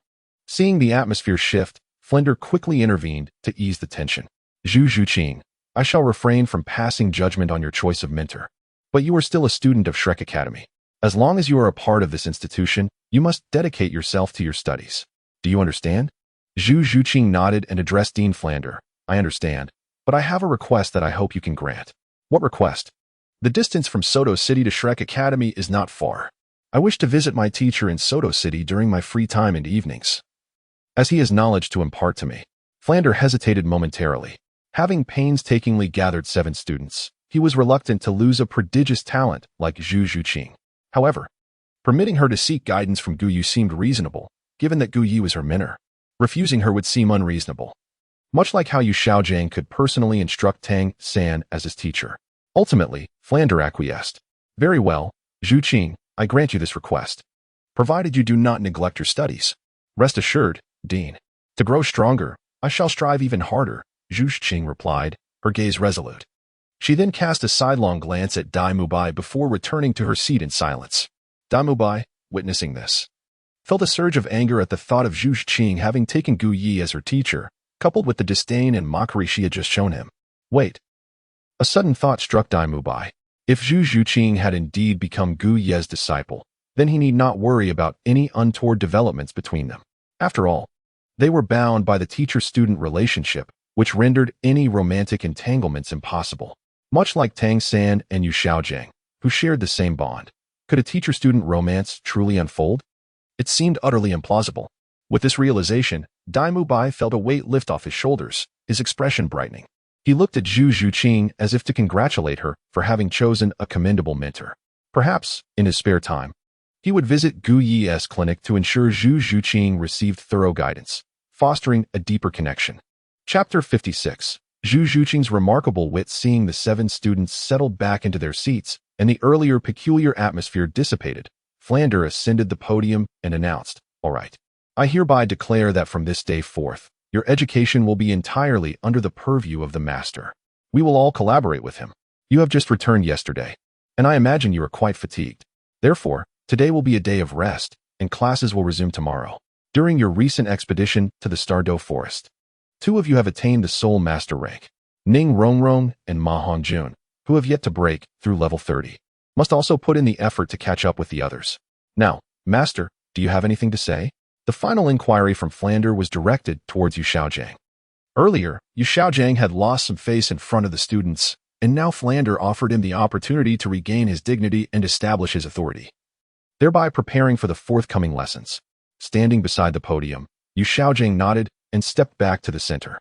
His rigid expression remained unchanged, betraying no hint of embarrassment. According to the information provided by Flander, I have formed a preliminary understanding of you all. Naturally, to delve deeper into your capabilities, further training and mutual interactions will be essential. Currently, our Shrek Academy consists solely of the 7 of you. Although you hail from diverse backgrounds and possess distinct personalities, I perceive you as a cohesive entity. In due course, I shall devise targeted teaching methodologies to provide you with reliable training and enhance your abilities. However, I must underscore one crucial point. Throughout the duration of my training, I expect unwavering cooperation. Dissenting voices shall not be entertained. Regardless of who you are, you will be treated equally. As students of the Monster Academy, you must distinguish yourselves from ordinary soul masters.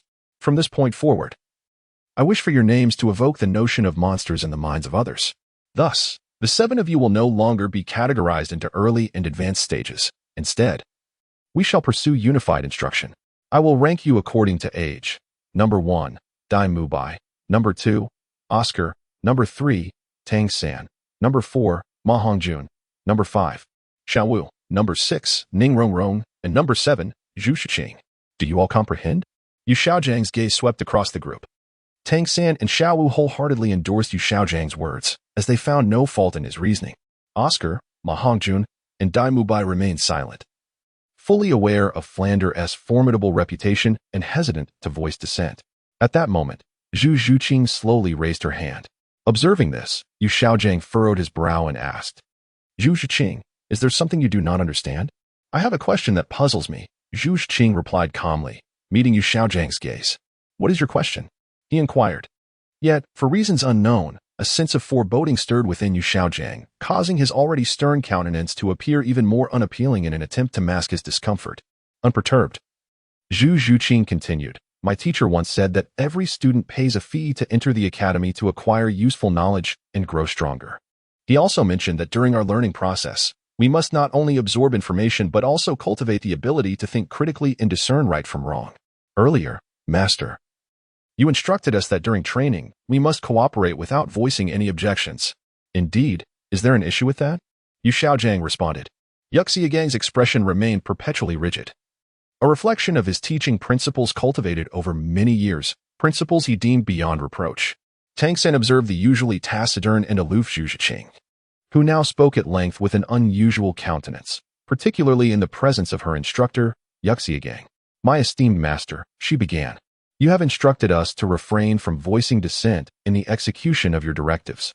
Yet, if your teaching methods are flawed or fundamentally erroneous, must we still adhere to them in silence?" She hastened to clarify, "Master, please do not misunderstand. I merely seek to express the queries that dwell within my mind, not to cast doubt upon your teaching abilities. My mentor has always imparted that as students, we must cultivate the ability to discern and articulate our uncertainties." Zhu Zhuqing's tone was remarkably subdued, as if she were merely making casual observations. Her subsequent statement, "Master, please do not misinterpret my intentions. I harbor no skepticism regarding your capabilities," was delivered with a chilling indifference. Yuxiagang found himself bereft of any opportunity to respond in anger. Yet the unassuming nature of Zhu Zhuqing's remarks belied their profound impact, penetrating the recesses of his mind. Her words clearly insinuated doubt, or perhaps a lack of trust in him, suggesting that his esteemed title and pedagogical skills were undeserved. Yuxiagang exhaled deeply, striving to regain his composure. He turned to Zhu Zhuqing, whose perpetually placid demeanor now seemed even more rigid, a visage embodying discomfort. Within the classroom, Ning Rongrong and Xiao Wu regarded Zhu Zhuqing with expressions of astonishment, as if encountering her for the first time. They had not anticipated that Zhu Zhuqing could wield her words so effectively, daring to challenge Yuxiagang, the very individual appointed by the esteemed Principal Flender. Now, Zhu Zhuqing had rendered him speechless, a stark contrast to his usual authoritative presence. Oscar and Ma Hongjun were equally taken aback. In their recollections, Zhu Zhuqing had always been reticent and cold, yet now, her demeanor was intriguingly anomalous. They glanced at the podium, where Yuxiagang's face darkened with irritation. Feeling an overwhelming admiration for Zhu Zhuqing, Dai Mubai observed Zhu Zhuqing closely, recognizing that although her inquiries might have been somewhat blunt, they incisively addressed the crux of the matter. Yuxiagang's assertion that dissent was impermissible felt inherently flawed. After all, they had only heard of his reputation and remained unaware of whether he truly possessed the requisite expertise. Consequently, Dai Mubai, Ma Hongjun, and the others turned their gazes towards Yuxiagang, their eyes reflecting a burgeoning skepticism regarding his qualifications as their teacher. Noticing their scrutiny, Yuxiagang inhaled deeply. Regaining his composure before responding in a measured tone, "Zhu Zhuqing, your inquiry is commendable. It is indeed a virtue for students to engage in such reflection and to seek answers. Your mentor's teachings are sound, as this embodies the fundamental qualities expected of a student. I, too, often impart this wisdom to Tang San." Yu Xiaozhang praised Zhu Zhuqing while simultaneously indulging in a moment of self-congratulation. However, upon closer inspection, one could discern that his rigid expression was somewhat unappealing. "Now, do you have any questions? If not, you may disperse. Remember, we shall convene here tomorrow morning, and I expect no absentees at breakfast. Failure to comply will result in special training." With that, Yu Xiaozhang exited the classroom with an air of urgency. A day of rest is undoubtedly a blessing. Yet the recent events involving Yu Xiaozhang and Zhu Zhuqing left the students feeling both curious and apprehensive. As they watched their instructors depart, Oscar stood beside Tang San and whispered, "It seems your teacher is even more formidable than Dean Flanders." Upon hearing this, Ma Hongjun and the others turned to Tang San, then glanced at Zhu Zhuqing. After all, Zhu Zhuqing had just rendered Tang San's teacher, Yu Xiaozhang, speechless, prompting him to leave in a rather hasty manner. Tang San cast a sidelong glance at Zhu Zhuqing and smiled faintly. "My teacher is typically quite serious and meticulous in his endeavors. However, as long as you follow his instructions, there will be no issues." After speaking, He recalled Zhu Zhuqing's earlier skepticism and realized his words might have been somewhat misplaced. Yet he chose not to amend his statement. He had unwavering faith in Yu Xiaojing's teachings, just as Zhu Zhuqing believed in her mentor, Gu Yi. Dai Mubai observed Zhu Zhuqing, noting her silence, and approached Tang San and the others with a grin. Aside from me and Oscar, the five of you are all of the same age. It's amusing that you, Tang San, are the third and Xiao Wu, the fifth. Ma Hongjun chuckled. Sisters. Let me hear you call me fourth brother. Zhu Wu shot Ma Hongjun an exasperated glance and retorted, if you wish for me to call you that, then a gift would be in order. Ma Hongjun scratched his head awkwardly. He usually spent his funds frivolously and had none to spare at the moment. Ning Rongrong, seizing the opportunity, linked arms with Zhu Zhuqing and said, Fatty, if you can defeat Zhuqing, I might consider letting you have that honor. Ma Hongjun glanced at Zhu Zhuqing, recalling her previous confrontation with Yu Xiaojing and her current prowess, causing a shiver to run down his spine. Zhu Zhuqing, unfazed, dismissed him.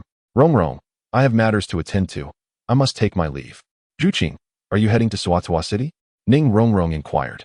Yes, Zhu Zhuqing affirmed. Though a day of rest was available, she was determined not to squander any time. She intended to seek out her mentor, Gu Yi, and study diligently in their quarters. Chapter 57. Ning Rongrong sets out Zhuqing. I also wish to visit Gu Yi. May I accompany you? Ning Rongrong approached, grasping Zhu Zhuqing's hand, eager to depart.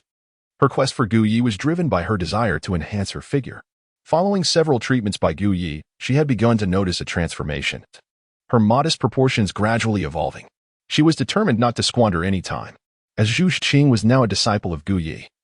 It seemed fortuitous for them to journey together. Perhaps Gu Yi could assist her in attaining a physique akin to Zhu Zhuqing's. Rongrong, Zhuqing. Are you heading to Soto City? I too have business there. Shall we travel together?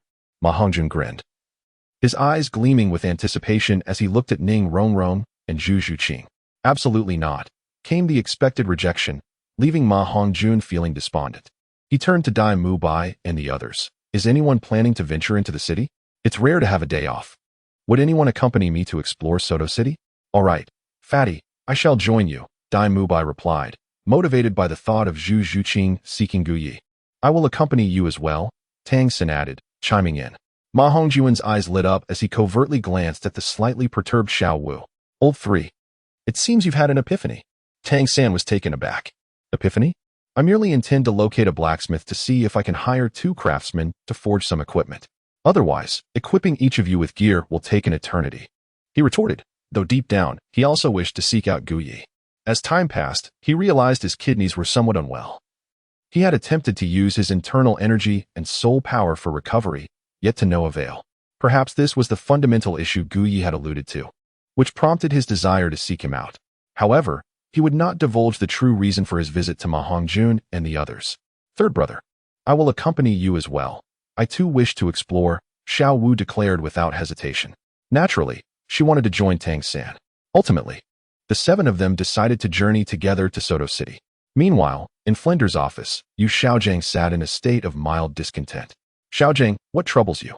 This is unlike you, Flender teased, observing Yu Xiaojing's melancholic demeanor. It's nothing, just pondering about Zhu Zhuqing's mentor, Gu Yi. Why dwell on it? Soto City is not far from here. If you wish to know more, why not agree to visit Soto City? Oh, right? Last time, Gu Yi mentioned he might develop a remedy for Hongjun's martial soul deficiency. I should pay him a visit. Shall we go together? Yu Xiaojing contemplated for a moment, then nodded in agreement. Very well, I too wish to witness the prowess of this Gu Yi. Having been repeatedly rebuked by Zhu Zhuqing moments ago, although somewhat embarrassed, Yu Xiaojing found himself increasingly intrigued by Gu Yi. After learning more about Gu Yi, he felt compelled to witness for himself whether this individual truly possessed such remarkable abilities. The two decided to depart from Shrek Academy shortly to seek Gu Yi in Soto City. Before long, the 7 members of Shrek had arrived outside Soto City. Due to differing objectives, they soon parted ways upon entering the city. Ma Hongjun's purpose was to indulge in carnal pleasures at a brothel, while Zhu Zhuqing and Ning Rongrong headed towards Gu Ye's clinic. Dai Mubai, Tang San, Xiao Wu, and Oscar remained together. Dai Mubai, observing Zhu Zhuqing's departing figure, remarked, Little San, let us explore for a while before we join Zhuqing and Rongrong. Agreed. That shall be our plan, replied Tang San. The 4 proceeded with their own endeavors. while Zhu Zhuqing and Ning Rongrong arrived at the entrance of Gu Ye's clinic. At that moment, as usual, a considerable number of townsfolk were gathered outside the clinic, most of whom were youthful women, each radiating an alluring charm. In the grand hall, Gu diligently attended to the ailments of the citizens, all the while gradually enhancing his own abilities. At that moment, he noticed Zhu Zhuqing and Ning Rongrong entering the hall. "Teacher," Zhu Zhuqing greeted respectfully as she approached, taking her place beside Gu Yi. Gu Yi cast a glance at Ning Rongrong, who was accompanying Zhu Zhuqing, and nodded. "You and Ning Rongrong should head to the backyard to rest for a while. I still have some matters to attend to." "Understood," Zhu Zhuqing replied obediently as she walked into the backyard with Ning Rongrong. Familiar with Gu Ye's place by now, she settled down in the courtyard to wait for his return. Meanwhile, Gu Yi hastened to assist the townsfolk in their recovery. Before long, he completed his tasks and made his way to the backyard. "Didn't you leave earlier this morning? What brings you back?" he inquired as he sat beside Zhu Zhuqing. "The classes don't start until tomorrow, and I didn't want to stay idle, so I came to find you, my teacher." "I see." Gu Yi nodded in understanding, casting a glance at Ning Rongrong, who was seated nearby. The fact that she had mustered the audacity to accompany Zhu Zhuqing indicated to him that he was already aware of her intentions for being there. "Yu Qing, please proceed to my study. There are several books within that contain knowledge imperative for your learning. You may begin perusing them at your leisure. As for you, Rongrong, follow me." "Understood," both Zhu Zhuqing and Ning Rongrong replied in unison. Subsequently, Zhu Zhuqing entered Gu Ye's study, while Ning Rongrong accompanied Gu Yi to a private room within the medical facility. After Gu Yi closed the door, he sat down on the chair. Ning Rongrong skillfully approached Gu Yi and simultaneously reached out to present one of her heads for his attentive observation. Gu Yi halted her, stating that he had already seen her progress and that there was no need for her to review it again, as the results were evidently understood. Ning Rongrong nodded softly in agreement. She was acutely aware of her transformation. Indeed, it was significant. "So, do you wish to continue?" Gu Yi inquired with a hint of seriousness in his gaze. "I do," Ning Rongrong replied without a moment's hesitation. "Then, do you remember the promise you made to me?" Gu Yi asked with a smile. "Of course, I remember. You mentioned wanting my martial soul blood, did you not?" "I agreed. But how will you obtain it, Gu Yi?" Ning Rongrong expressed her curiosity, as she was unaware of the specifics regarding the extraction of martial soul blood. "It is quite simple. You merely need to unleash your martial soul," he explained. "Is that all?" she inquired. "Indeed," he affirmed. Without further contemplation, she extended her hand, and her martial soul, the seven treasures glazed tower, materialized before her. Observing the resplendent, multicolored tower in her grasp, Gu Yi adeptly summoned his surgical knife. The white light emanating from the knife enveloped Ning Rongrong's seven treasures glazed tower, and with swift precision, he extracted a drop of her martial soul blood before restoring her martial soul to its original state. The entire process was executed with remarkable speed, leaving Ning Rongrong unaware that Gu Yi had completed his task. "Is it done?" she asked, gazing at him with uncertainty. Gu Yi nodded. "That's sufficient. You are remarkably swift." "I hardly felt a thing." Ning Rongrong gazed at Gu Yi, expressing her admiration with a sigh. Upon hearing Ning Rongrong's words, Gu Yi felt a rush of dark confusion. Why did her statement sound so awkward when directed at him? "Gu Yi, what is the matter with you?" Seeing him silent, Ning Rongrong waved her hand in front of him. Gu Yi came back to his senses and shook his head. "It's fine. Let's proceed with what you need to do." Ning Rongrong shyly lowered her head. She had already resolved to accept Gu Ye's first method of treatment, a significant decision that had taken her a long time to contemplate. Moreover, the thought of being attended to by such a handsome man as Gu Yi was rather comforting. With that in mind, she willingly lay down on the bed. "I am ready." Ning Rongrong closed her eyes, her small hands clutching her skirt, her expression slightly tense. At that moment, she resembled someone waiting for Gu Yi to perform certain actions that would make the bed shift. It was her first time, so her nervousness was entirely natural. "Then I shall begin." Gu Yi spoke in a calm tone. He extended his hand, slowly and gently unfastening Ning Rongrong's clothing. While this form of treatment may have been a first for Ning Rongrong, it was a routine affair for Gu Yi. Reflecting on the numerous young women who had sought his assistance in the past, he knew it was merely a matter of delicate touch and gentle manipulation, nothing that stirred his emotions. Chapter 58. Ning Rongrong caught by Zhu Zhuqing lying on the bed with her eyes closed. Ning Rongrong was so tense that her hands crumpled the fabric of her skirt. Suddenly, she felt a cool sensation on her chest, intensifying her anxiety. However, When she noticed that Gu Yi had yet to make a move, her curiosity compelled her to open her eyes and glance at him. In the next moment, she felt a pair of hands gently covering her heart, a tender touch that brought her comfort. She realized that Gu Yi had commenced the treatment. Ning Rongrong bit her lip, a blush creeping onto her cheeks. The sensation of being treated by such a dashing man was unprecedented for her, and to her surprise, she felt no resistance. Instead, she found herself relishing the experience. Thump, thump. Ning Rongrong's heart raced, and she secretly wished for Gu Yi to match the tempo of her heartbeat. She felt a twinge of embarrassment at her own thoughts. Yet, Gu Yi was indeed so gentle, particularly with his hands, which felt exceptionally soft. Could this be what they referred to as a technique that penetrates the heart? Ning Rongrong mused quietly. At that moment, Gu Yi wore a serious expression, as if he were treating a patient, solemn and earnest. Observing the expression on Ning Rongrong's delicate face, he softly advised, "Rongrong, try to relax. If you're feeling too tense, we can always postpone the treatment." "No, I'm fine. I'm not nervous," Ning Rongrong replied hastily, fearing that Gu Yi might cease his ministrations. Upon witnessing this, Gu Yi shook his head, his expression serious and earnest as he continued. While Gu Yi assisted Ning Rongrong with her treatment, in the study of the medical hall, Zhu Zhuqing was engrossed in examining the bookshelves. Many of the volumes were medical texts, and it was specifically such books that she sought. Her mentor, Gu Yi, had emphasized the necessity of a profound understanding of human anatomy, asserting that such knowledge would enable her to swiftly and accurately defeat adversaries in battle. Zhu Zhuqing picked up a tome titled Human Anatomy and began to peruse its contents. The book contained detailed illustrations of human organs, rendered with remarkable clarity. As she delved deeper, Zhu Zhuqing was astonished. She had not anticipated that her mentor, Gu Yi, possessed such an intricate understanding of the human body, down to the minutiae of meridians and even the intimate anatomy of both genders. As she examined the illustrations, memories of a previous lesson in which Gu Yi had demonstrated a concept using his own body surfaced, and she noticed a striking resemblance between the diagrams and her mentor. A faint blush crept onto her cheeks as she quickly shook her head, dismissing the wayward thoughts and focusing intently on the book in her hands.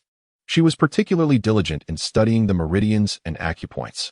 This morning, during breakfast, she recalled Gu Yi mentioning that a thorough understanding of acupoints was essential to mastering a unique skill of acupuncture, which involved channeling soul power to strike specific points on the body, resulting in formidable effects such as immobilization, paralysis, and unconsciousness.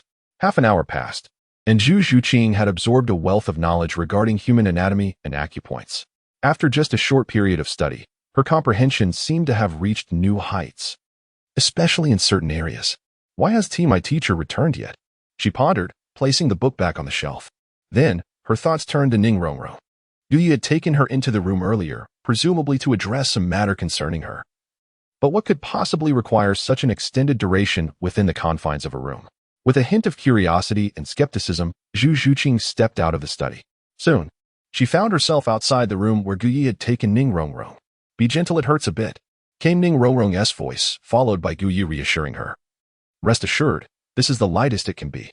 Zhu Zhuqing, standing just outside, caught snippets of their conversation, which invoked unsettling imaginings.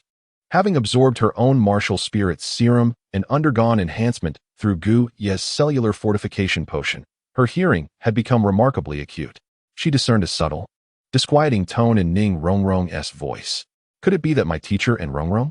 A thought that should not have arisen suddenly invaded Zhu Zhuqing's mind, and once it appeared, she found it difficult to dispel. Creak. A faint sound of a door creaking was heard as Zhu Zhuqing, seemingly unable to restrain herself, swung the door open. Upon glancing into the room and spotting her teacher, Gu Yi, impeccably dressed and seated at the edge of the bed, she felt an inexplicable sense of relief wash over her. However, as she focused her gaze once more, she was taken aback by a startling sight. Ning Rongrong was lying on the bed, and her teacher, Gu Yi, was attending to her, employing his hands for healing. Zhu Zhuqing found herself unable to divert her eyes from Ning Rongrong's figure. "Yu Qing, how did you come in here?" Upon encountering Zhu Zhuqing at the entrance, Gu Yi inquired in a rather nonchalant manner. After all, he was merely assisting Ning Rongrong with her treatment, not engaging in any actions that would warrant forgetfulness. Zhu Qing, however, as Ning Rongrong, who was receiving treatment from Gu Yi, caught sight of Zhu Zhuqing, an overwhelming sense of embarrassment washed over her. causing her voice to tremble. Ah. Subsequently, Ning Rongrong let out a loud cry, her hands frantically clutching her chest. Realizing it was futile, she, in a moment of panic, embraced Gu Yi without hesitation, seeking refuge behind him to shield herself from Zhu Zhuqing's gaze. Teacher, you and Rongrong. Zhu Zhuqing observed the peculiar scene of Gu Yi and the embracing Ning Rongrong, her expression a blend of confusion and displeasure. Ahem. This.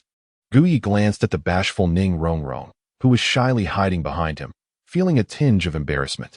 This scenario resembled a woman seeking treatment for her modest bosom, only to be unexpectedly confronted by her dearest friend during a consultation with a handsome male physician. Zhu Zhuqing's sudden appearance left Ning Rongrong utterly flabbergasted, engulfed by a wave of shyness and awkwardness that compelled her to cling tightly to Gu Yi, unwilling to let go. Zhuqing, please step outside for a moment. I shall explain everything to you shortly. Given Ning Rongrong's close embrace, Gu Yi felt compelled to ask Zhu Zhuqing to leave. All right. Zhu Zhuqing acknowledged her abrupt intrusion, though she herself was unsure of why she had barged in. After casting a glance at Ning Rongrong, she quietly exited to wait outside. Now that Zhuqing has left, you may release me. Gu Yi gently patted Ning Rongrong's back, signaling her to remain calm, while Gu Yi, an experienced and seasoned physician, maintained his composure. The situation was far from tranquil for Ning Rongrong. Zhu Zhuqing was privy to all her secrets. She looked at Gu Yi with a hint of grievance. Ahem, dear Rongrong. Zhuqing is my disciple, and you are her sister. You need not worry at all. There is no cause for concern, as I am merely fulfilling my duty as a physician by assisting you with your treatment. This is entirely routine. You must understand that I am a doctor, and I have employed similar methods to aid numerous women before you, so there is no need for you to overthink this. Do you understand? Gu Yi gently patted Ning Rongrong's shoulder, signaling her to remain calm. Upon hearing this, Ning Rongrong gradually composed herself. Very well. I shall step outside to explain to Zhuqing. Once you are ready, you may join me. After Gu Yi finished speaking, he exited the room. Outside, Zhu Zhuqing seemed to have waited an eternity. As soon as she saw Gu Yi emerge, she eagerly approached him, yearning to uncover the mystery behind Ning Rongrong's earlier behavior. Gu Yi spoke to Zhu Zhuqing in the most unassuming tone, merely stating that he was assisting Ning Rongrong with her ailment. Is that truly all there is to it? Teacher? Zhu Zhuqing inquired, her skepticism evident. She sensed that the matter was not so straightforward. Furthermore, why would healing necessitate such delicate touches upon Ning Rongrong? With a sudden flick, Gu Yi playfully tapped Zhu Zhuqing's forehead, somewhat exasperated. What more do you wish for? Do you truly believe I am that kind of person? No. It's just that Zhu Zhuqing pondered the peculiar nature of her teacher's treatment of her dear friend Ning Rongrong, which struck her as odd, particularly as she had just witnessed Gu Yi's hands at work in the healing process. Stealing a glance at Gu Yi, she noted his expression remained consistently composed, devoid of any impropriety, leading her to conclude that perhaps her thoughts had strayed into the realm of misunderstanding. Her teacher, Gu Yi, was a figure of utmost seriousness. How could he possibly take advantage of Ning Rongrong? Moments later, Ning Rongrong emerged from the room. Upon seeing Zhu Zhuqing beside Gu Yi, she appeared slightly bashful, moving at a languid pace despite the short distance between them, taking what felt like an eternity to reach their side. Rongrong, teacher has clarified everything for me. I apologize for my earlier misconceptions, Zhu Zhuqing earnestly expressed to Ning Rongrong. It's nothing, Ning Rongrong murmured, shaking her head softly. She glanced at Gu Yi, then at his hands, uncertain of what further words to offer. Chapter 59. Gu Yi's request to Zhu Zhuqing. Now that Zhu Zhuqing was aware of Gu Yi's intentions regarding enhancing her figure, Ning Rongrong no longer felt the need to conceal anything further. Once she had clarified matters with Zhu Zhuqing, a sense of relief washed over her. Well then, now that everything has been explained, please, both of you come in and take a seat. As you wish, teacher. All right. Zhu Zhuqing and Ning Rongrong replied in unison, following Gu Yi into the room to sit down. Gu Yi lifted his teacup and poured himself a cup, savoring its flavor. He then glanced at Ning Rongrong and remarked, You should be aware that Zhu Qing has acknowledged me as her teacher. Indeed, Ning Rongrong nodded in agreement. Zhu Qing is now my disciple. Shortly, I will impart some knowledge to her. As a support-type soul master, you may find it less relevant to your practice, yet if you wish to stay and listen, it would not pose any issue. Oh, by the way, I took a drop of your martial soul blood earlier. Upon your return, you may experience a brief period of weakness. This medicine will aid in your recovery. Gu Yi handed a vial of medicine to Ning Rongrong and continued, "Now, if you wish to remain and listen, you may do so. If you prefer to leave, you are free to go." "I will stay," Ning Rongrong replied without a hint of hesitation, clutching the vial Gu Yi had given her. She was eager to discover what Gu Yi would convey to Zhu Zhuqing, and remaining would allow her to both listen and observe. Very well, Gu Yi acquiesced. Gu Yi paid little heed to the matter at hand. He aimed to impart certain principles to Zhu Zhuqing, and Ning Rongrong seemed unfazed by it all. He then turned his attention to Zhu Zhuqing, whose cultivation regimen had long since commenced. He relished both the process and the outcome of her development. Gu Yi held a profound admiration for Zhu Zhuqing's character. While she appeared aloof and taciturn, her words often struck at the heart of the matter, delivering a final blow that was both decisive and impactful. Moreover, Gu Yi appreciated Zhu Zhuqing's diligence and her clearly defined goals. Beyond merely enhancing her strength and deepening her knowledge, he sought to instill within her the heart of a true warrior. Although Zhu Zhuqing had begun to embody this spirit, it was still insufficient. Thus, Gu Yi was determined to thoroughly cultivate her, nurturing a heart that would render her invincible among her peers. Her forthcoming task would be to consistently participate in the soul fighting competitions in Soto City. Presently, Zhu Zhuqing was at the 31st level, and Gu Yi insisted that she rely solely on her physical speed, agility, and her first two soul skills to engage in the battles. Aspiring to achieve invincibility in the Soul Master arena, Gu Yi's demands appeared rather daunting. Yet for Zhu Zhuqing, who had consumed the cell-enhancing elixir and the martial spirit serum, they were not insurmountable. Her physical strength, flexibility, speed, and responsiveness surpassed that of countless others. In this realm, none could rival the current Zhu Zhuqing at her level.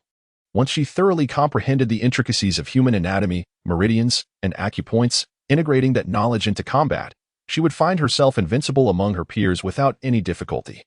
Upon hearing Gu Yi's stringent expectations for Zhu Zhuqing, Ning Rongrong promptly retorted, "Gu Yi, your demands are exceedingly rigorous.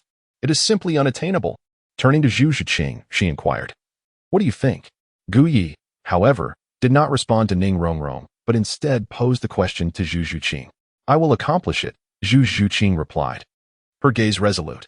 She felt the remarkable transformation within her body, a strength she could scarcely fathom compared to her former self. Thus, she was determined not to disappoint Gu Yi's hopes for her.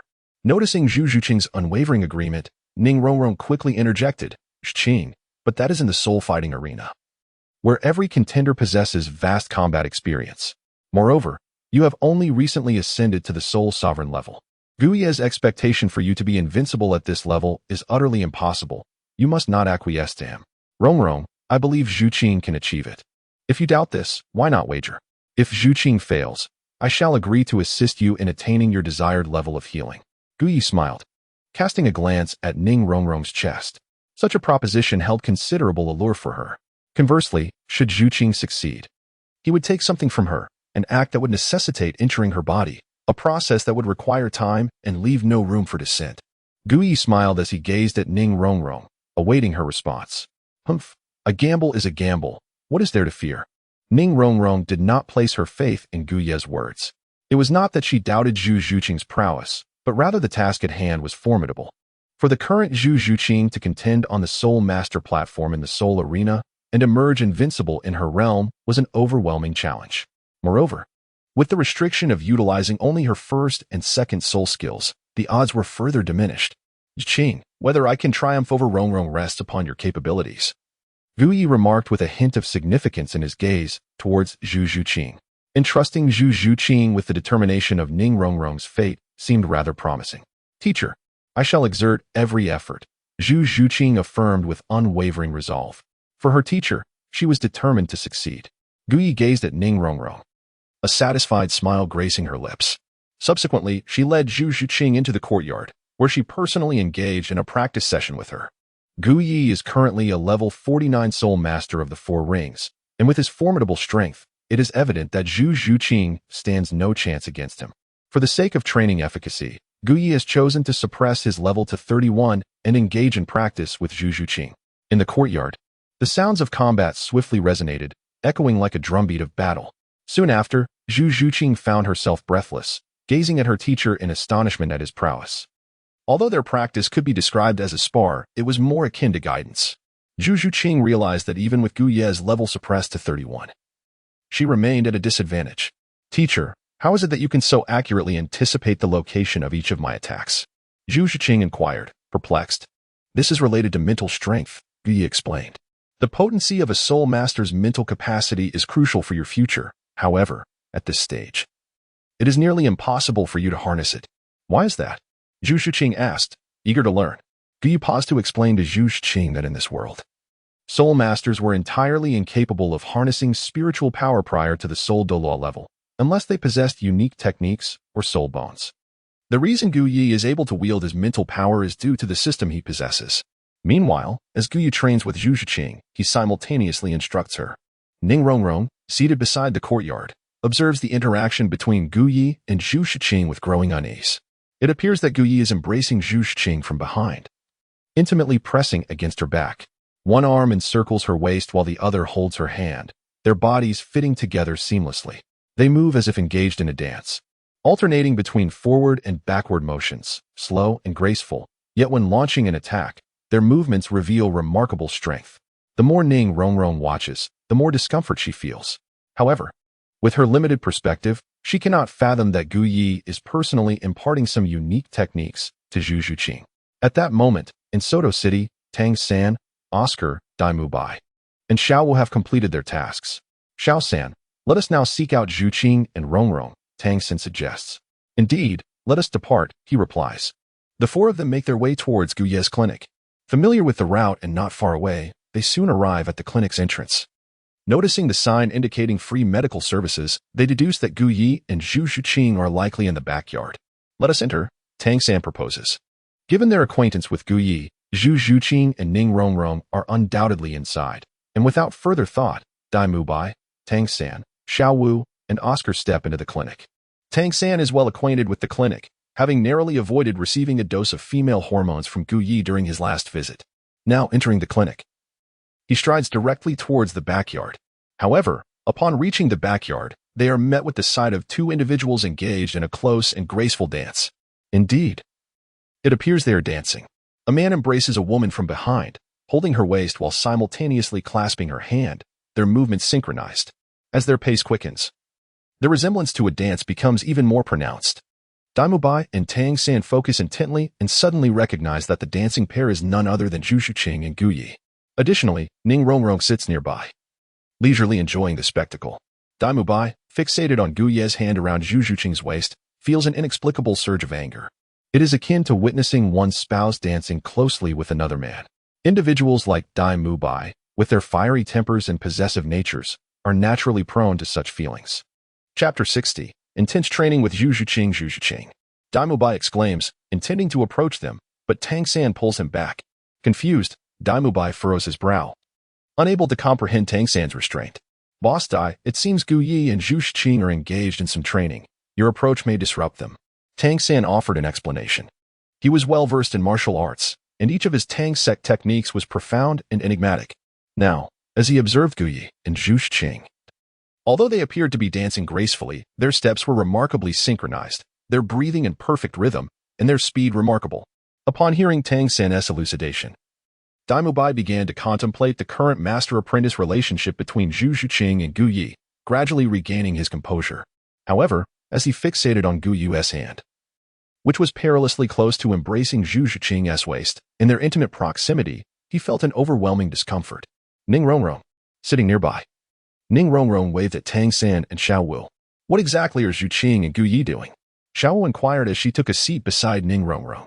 Dai Mubai also approached, eager to uncover the nature of Guyi and Zhu Zhuqing's activities.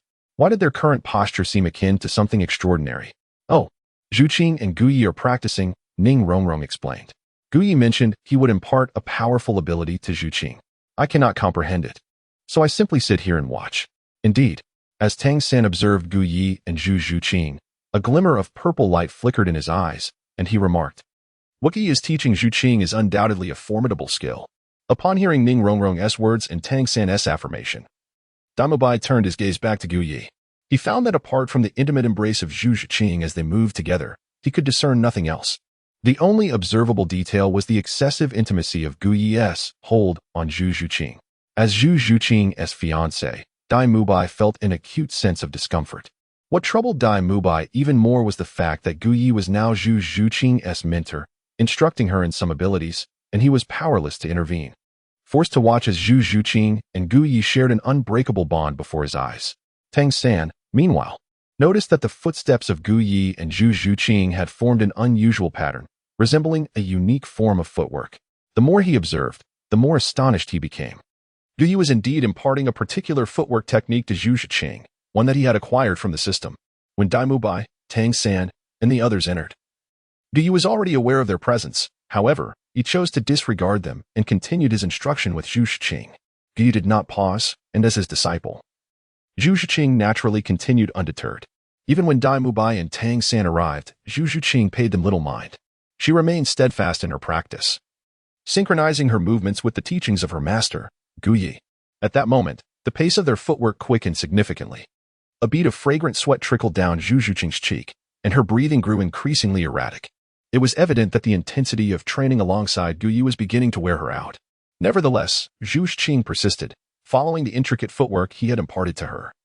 Appearing to accelerate even further, Dai Mubai observed intently from the sidelines, able to clearly see the perspiration streaming down Zhu Zhuqing's face as a result of her exertion.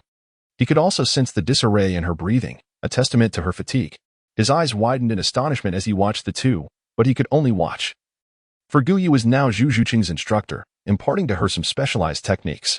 Their joint training was a perfectly normal occurrence. At that moment, Zhu Zhuqing exhaled deeply, clearly exhausted. Simultaneously, Gu Yi halted, and as he did so, Zhu Zhuqing collapsed softly into his embrace. "Are you all right?" Gu Yi asked. Concern etched across his face as he held her delicate form. "I'm fine, master," Zhu Zhuqing replied, gently shaking her head while resting against him.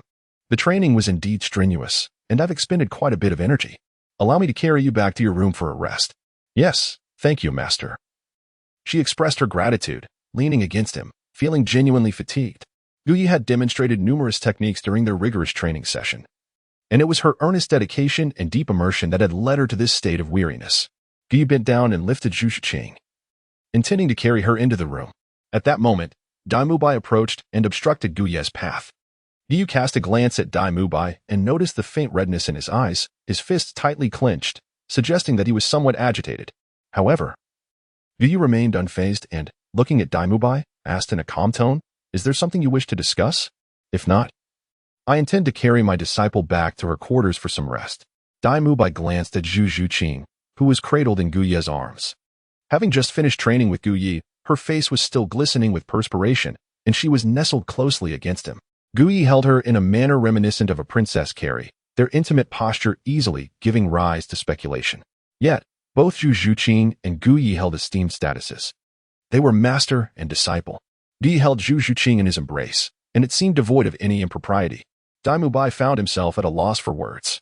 "Allow me," he offered, extending his hand in an attempt to take Zhu Zhuqing from Gu Yi's arms. After all, he was Zhu Zhuqing's betrothed. It was only natural for him to carry her after she had exhausted herself from cultivation. However, Gu Yi did not spare a glance at Dai Mubai, dismissively stating, "There's no need," as he carried Zhu Zhuqing back to his room. Upon reaching the doorway, he turned to cast a glance at Dai Mubai, Tang San, and the others, declaring, "You are all forbidden from entering." The backyard belonged to Gu Yi. Entering without permission was already an invasion of privacy.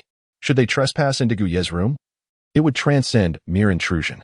Tang San, Xiao Wu, and Oscar approached Dai Mubai's side, observing Gu Yi as he took Zhu Zhuqing into his room, and they prudently refrained from following. Dai Mubai fixated his gaze on Gu Yi and the cradled Zhu Zhuqing, yearning to inquire, "Is your relationship truly limited to that of master and disciple? What could be his intentions in denying them entry?" However, before Dai Mubai could voice his question, a resounding thud echoed as Gu Yi entered the room, forcefully closing the door behind him. Inside, Gu Yi gently laid the weary Zhu Zhuqing onto the bed, advising, "Rest here for a while. Wait until you regain some strength before coming out, understood?" "Yes, I understand, master," Zhu Zhuqing replied, resembling a docile little kitten. Obediently acknowledging his words, Gu Yi extended his hand, gently wiping the sweat from Zhu Zhuqing's cheek before stepping outside. Leaning against the bed, Zhu Zhuqing watched Gu Yi leave the room, and to her surprise, a subtle smile graced her usually serene face. Gu Yi stepped outside the courtyard and regarded Dai Mubai and Tang San, who had intruded upon private property, with an indifferent demeanor. If you have something to say, then speak, he stated. Are you truly Zhu Zhuqing's teacher? Daimubai inquired urgently, without a moment's hesitation. The intimate exchange he had just witnessed between Gu Yi and Zhu Zhuqing had lingered in his mind, compelling him to ask, is there any need for doubt? I am indeed Zhu Zhuqing's teacher, Gu Yi replied with utmost seriousness.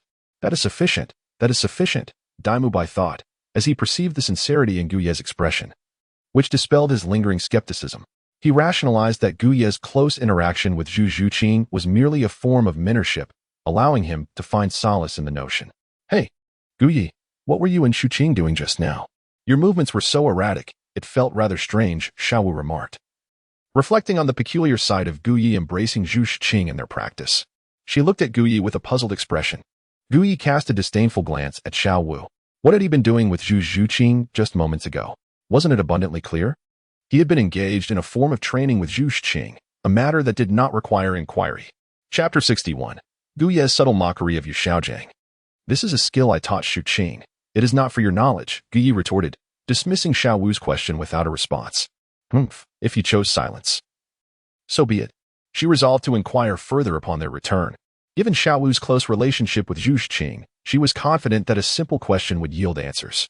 Yet, Xiaowu was still somewhat curious about Gu Ye's sudden decision to take Zhu Zhuqing as his disciple, prompting her to persistently press for details. Meanwhile, Ning Rongrong stood beside Gu Yi, her demeanor influenced by the earlier treatment she had received from him, now looking at him with a touch of girlish admiration. As Xiaowu continued to interrogate Gu Yi, Ning Rongrong occasionally interjected, engaging him in conversation. On the sidelines, Oscar observed the closeness between Ning Rongrong and Gu Yi, feeling an inexplicable pang of unease. It was evident to everyone that he harbored feelings for Ning Rongrong, and she must have been aware of it as well. However, her indifference towards him left Oscar feeling somewhat vexed. Now, witnessing the woman he admired conversing so jovially with another man, occasionally displaying endearing gestures in public, filled Oscar with a sense of discomfort. Just then, footsteps echoed from outside, accompanied by an unexpected voice. Xiao San, Mubai, what brings you all here? Upon hearing the footsteps, Gu Yi discerned the presence of others.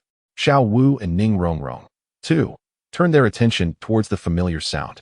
Teacher Dean, exclaimed Tang San and Xiao Wu, somewhat taken aback to see Yu Xiaojiang and Flinder. They had arrived at the medical facility moments earlier and, upon hearing the voices of Xiao Wu and Daimubai within, had decided to enter. To their surprise, they found that nearly all the students from Shrek Academy were gathered in this clinic. Teacher, what brings you here? Tang San promptly approached Yu Xiaojiang, casting a glance towards Flinder. Daimubai and the others exchanged looks, then moved closer to Flinder as well. There are matters to discuss. Concerning this esteemed ancient physician, Yu Xiaojiang replied softly, directing his gaze towards Gu Yi, who stood beside Ning Rongrong. Although Ning Rongrong acknowledged the presence of Yu Xiaojiang and Flinder, she remained steadfastly by Gu Ye's side. Noticing that Yu Xiaojiang had come to seek Gu Yi, she instinctively inquired, Master, are you here for medical assistance? Upon uttering those words, Ning Rongrong realized her question might have been somewhat inappropriate, as it implied that Yu Xiaojiang was unwell in front of others, which could be perceived as impolite. Yu Xiaojiang, upon hearing Ning Rongrong's comment, cast her a glance that seemed indifferent. Indeed, he had come to consult Gu Yi regarding his martial soul deficiency. However, Ning Rongrong's question left him momentarily at a loss for words. At this moment, Gu Yi also turned his gaze towards Yu Xiaojiang. The matter of Yu Xiaojiang's arrival at Shrek Academy had already been conveyed to him by Zhu Zhuqing. This legendary master, a figure of great renown in the realm of martial souls, left Gu Yi at a loss for words. After all, he was quite aware of the superficiality of Yu Xiaojiang's knowledge and the series of instances of plagiarism and imitation.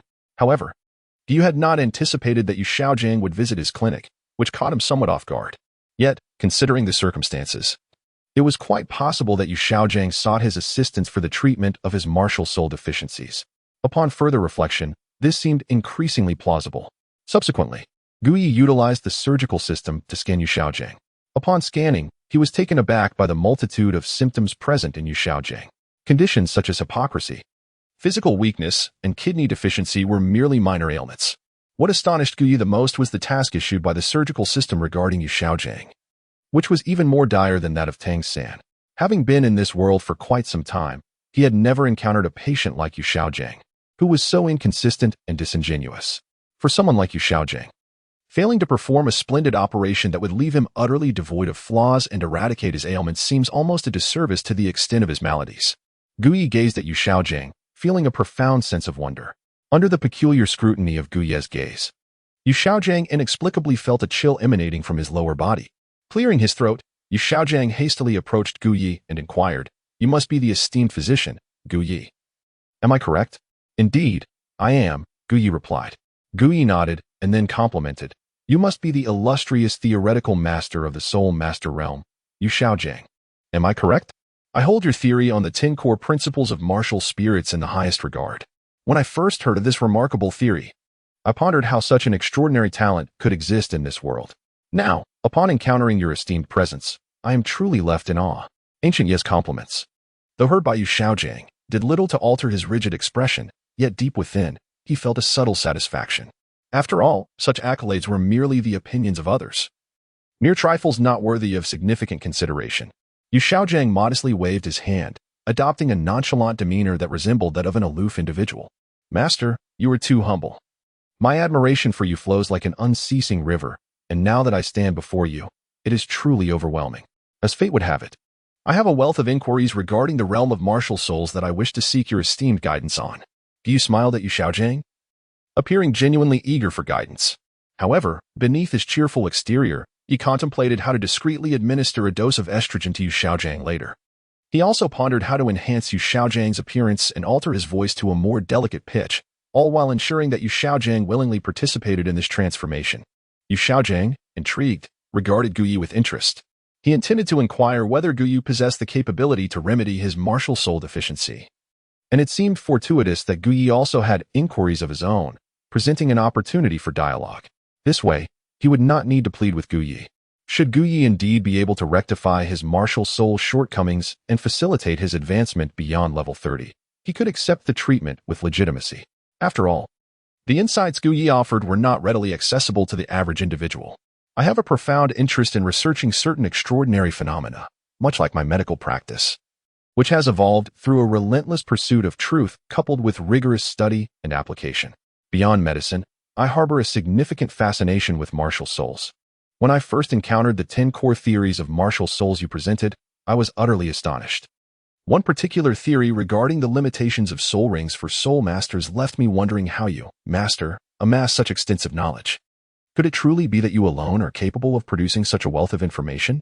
Gu Yi, with a mischievous grin, cast a glance at the slightly somber-faced Yu Xiaojing and remarked, "Driven by curiosity and intrigue, I conceived an idea. Could we create a unique soul master, one who, during the absorption of her soul rings, transcends the so-called limits of soul rings as posited by you, master? After all, theory is but static, while humanity is dynamic. Wouldn't you agree?" Noticing Yu Xiaojing's sullen silence, Gu Yi chuckled inwardly and continued, "As for Zhu Zhuqing, she is my disciple. Under my guidance, she has already demonstrated the capability to absorb soul rings that surpass your alleged limits. Not only has she met my expectations, but her third soul ring's limit has indeed exceeded 2,000 years, approaching 3,000 years, thus stretching beyond your defined boundaries. Furthermore, after Zhu Zhuqing attains her fourth soul ring, my aspirations for her will only escalate. Your so-called limit shall merely represent the baseline of my expectations for her. I have every confidence that she will not disappoint me." After Gu Yi concluded his words, he noticed that Yu Xiaojing remained silent, his expression rigid. Beside him, Tang San, Dai Mubai, and Flinders seemed to harbor some resentment. In an effort to avoid appearing provocative or mocking, Gu Yi offered a congenial smile and elaborated, "Master, please do not misunderstand. I am neither challenging you nor questioning the originality of the 10 core theories you have presented. I certainly do not doubt the accuracy of the soul ring limits you have published. My sole intention is to cultivate a true genius, which is merely a personal interest of mine." Gu Yi waved his hands nonchalantly, his demeanor reminiscent of a masterful elder brother, exuding an air of calmness akin to a classic scene from a renowned tale. Ning Rongrong, observing Gu Yi, was taken aback by his articulate manner. Realizing that it was no wonder Zhu Zhuqing had previously silenced Yu Xiaojing, she had evidently learned this eloquence from her mentor, Gu Yi. Ning Rongrong discreetly cast a longer glance at Yu Xiaojing, who maintained a rigid and expressionless countenance, making it difficult to ascertain whether he was angered or merely impassive. However, Upon closer inspection, one could discern a twitch at the corner of his mouth and a slight pallor to his face. Possibly a result of Gu Ye's seemingly complimentary yet subtly sarcastic remarks that left Yu Xiaojiang at a loss for words. After all, Gu Yu had inadvertently brought up Zhu Zhuqing, whose third spirit ring surpassed 2 millennia in age. Without this example, Yu Xiaojiang would have been able to vociferously counter Gu Yi, asserting the validity of his 10 core theories in the realm of spirit masters, who would not refer to him as a master upon encountering him. Yet now, Zhu Zhuqing's emergence was a resounding slap to his face.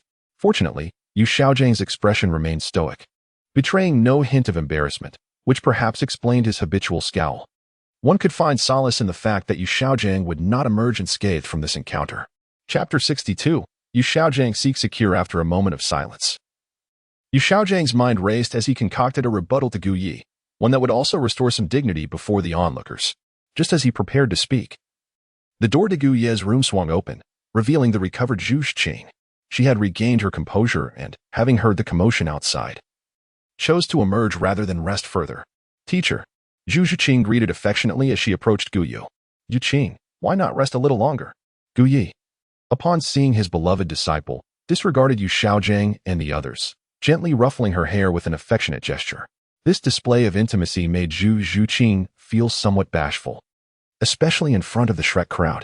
Nevertheless, she maintained an air of aloofness, her expression cool as she replied, I have already recuperated. I heard quite a ruckus outside and came to see what was happening, only to find Master and Dean Flander here. Indeed, I too was somewhat taken aback. By the way, I am curious as to what brings you, Master and Dean Flander, to visit me today? Gu Yi appeared to have completely forgotten the earlier exchange where he subtly mocked Yu Xiaojiang, and instead turned his attention to both Yu Xiaojiang and Flanders. Flanders glanced at Yu Xiaojiang, then surveyed the other members of Shrek Academy, hesitating. Given Gu Ye's earlier demeanor and tone towards Yu Xiaojiang, it was evident that he was not a person of good character. His tongue was sharp and biting. As a close friend of Yu Xiaojiang, Flanders felt a responsibility to protect his friend's dignity. It was clearly more prudent to allow Yu Xiaojiang to speak for himself. Yu Xiaojiang took a deep breath, appearing to regain his composure, and seemed unperturbed by Gu Ye's earlier jibes.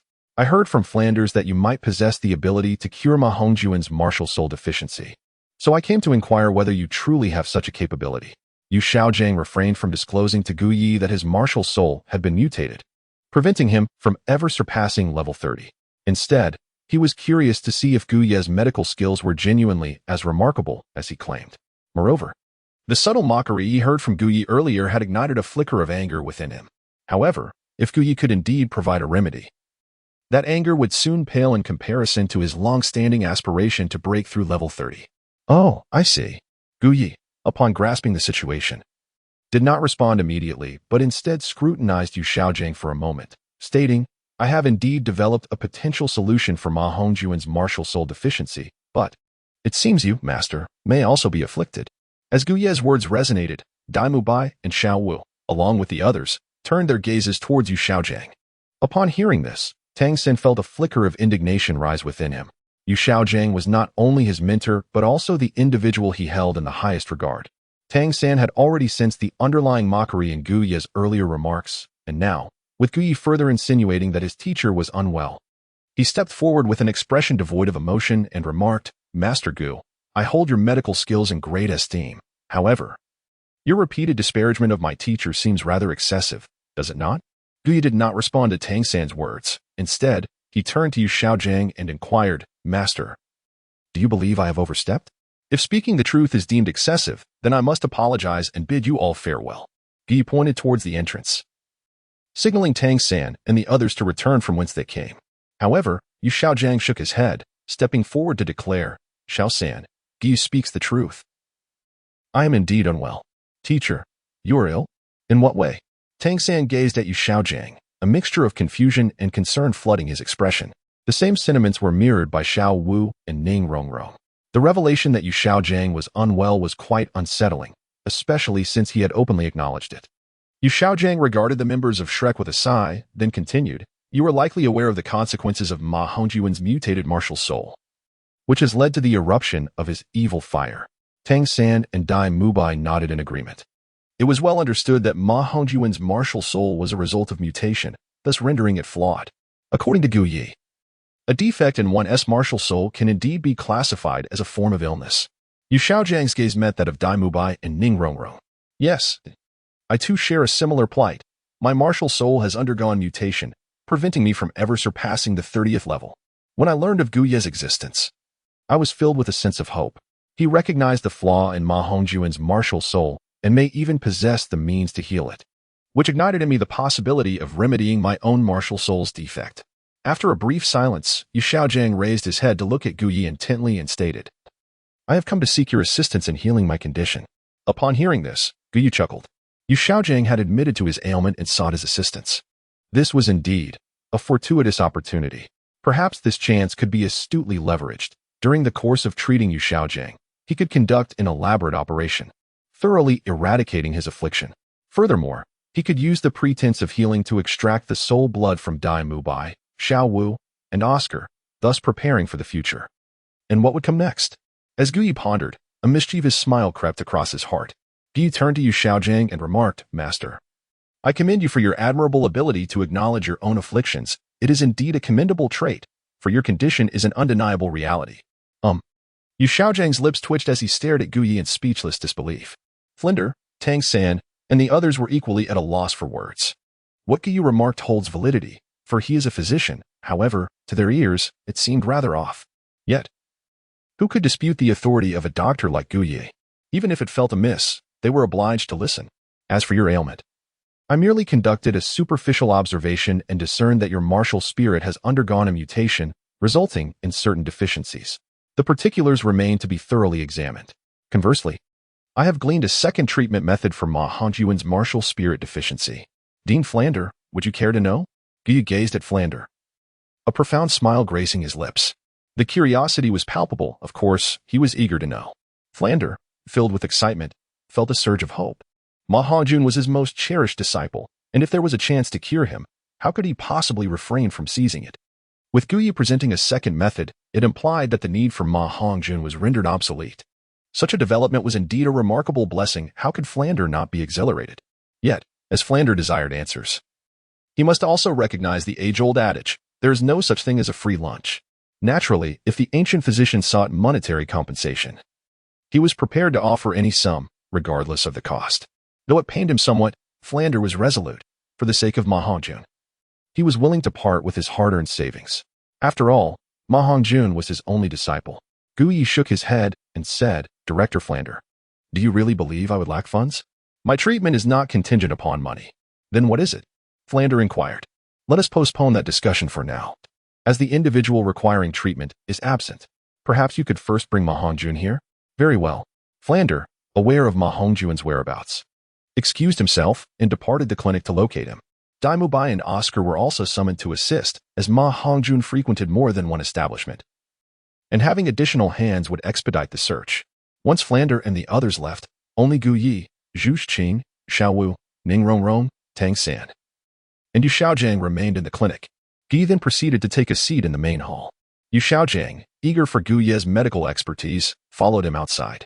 Zhuqing, come here. Gu Ye beckoned to Zhu Zhuqing, who obediently approached. He invited her to sit beside him and, with keen interest, poured tea from the kettle into his cup. Observing that Gu Ye had no intention of continuing the conversation, Yu Xiaojiang, mindful of his own martial spirit deficiency, took the initiative to ask, Dr. Gu, may I inquire about your perspective on my martial spirit's shortcomings?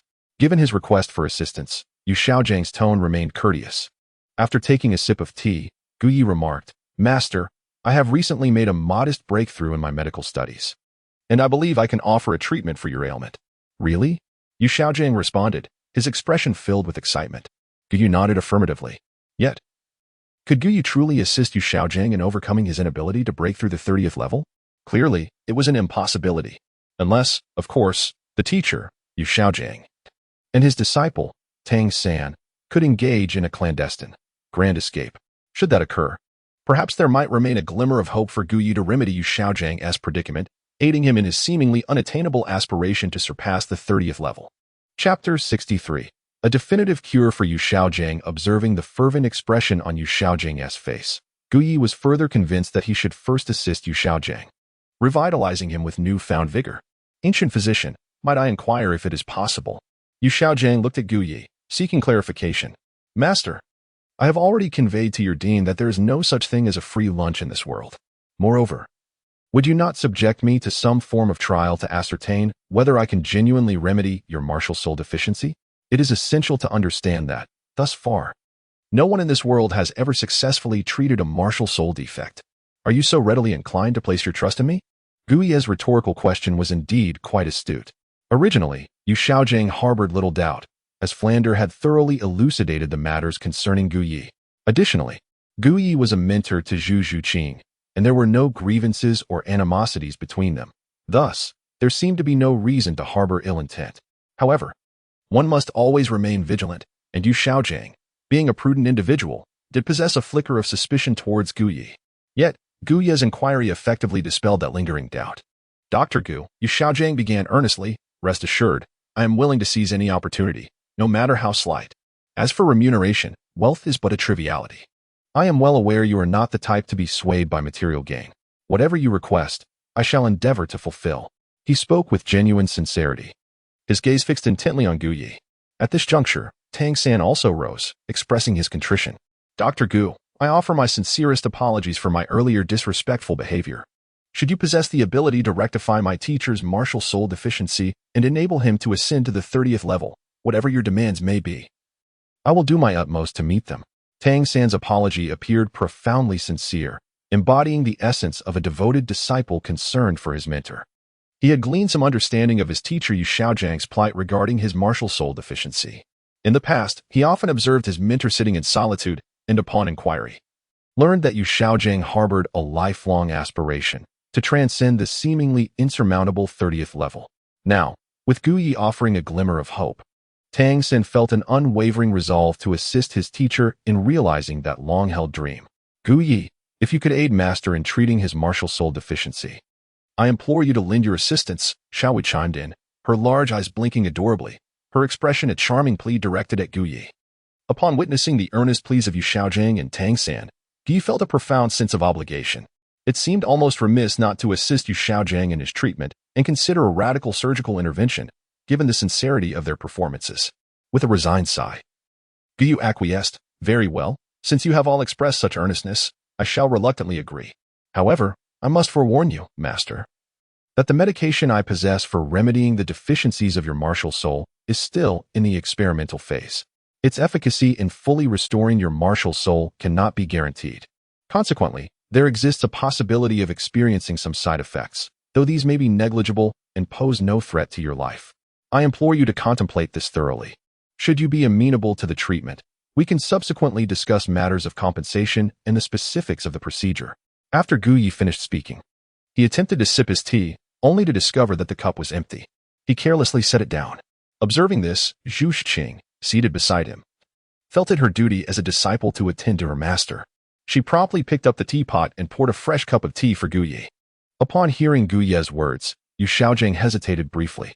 The prospect of a significant chance to break through to level 30 stirred him, and he ultimately nodded in agreement without further hesitation.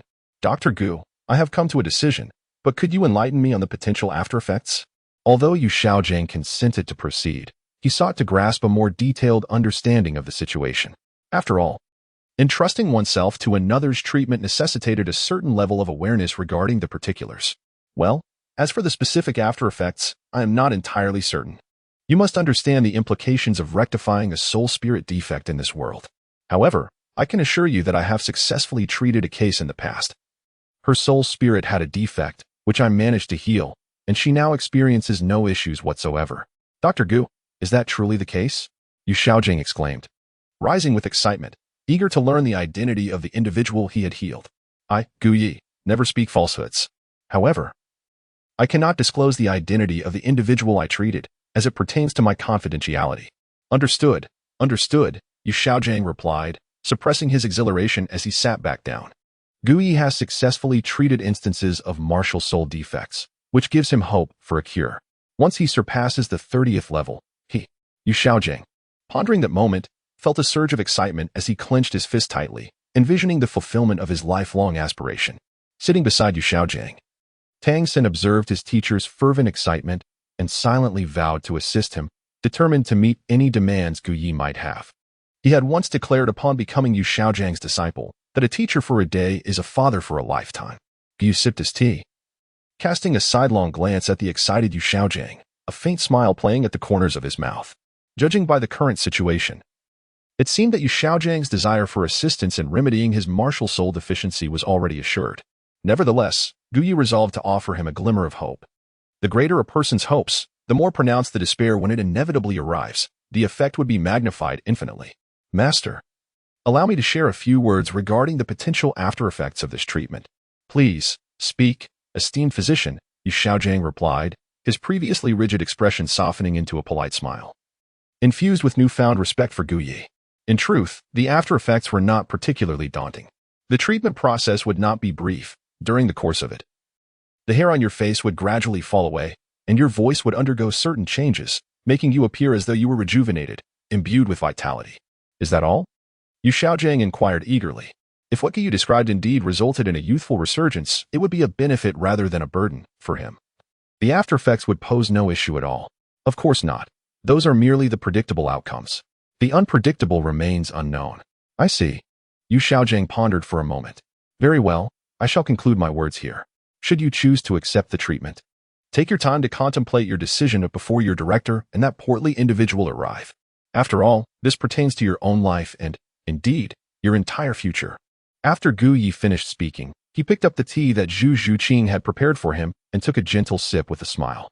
Tang San glanced at his mentor, Yu Xiaojiang, signaling for a moment of privacy. Understanding his disciple's intent, Yu Xiaojiang turned to Gu Yi and said, Dr. Gu, I have a matter to attend to outside. I shall return shortly with a response. I too shall step out for a moment. Tang San added as he rose from his seat. Very well, Gu Yi replied, not wishing to disrupt the serene moment shared between the master and disciple as they savored their tea. Indeed, having a devoted disciple to attend to him felt delightful. Especially when that disciple was a beauty, one could only imagine the bliss of such companionship day after day.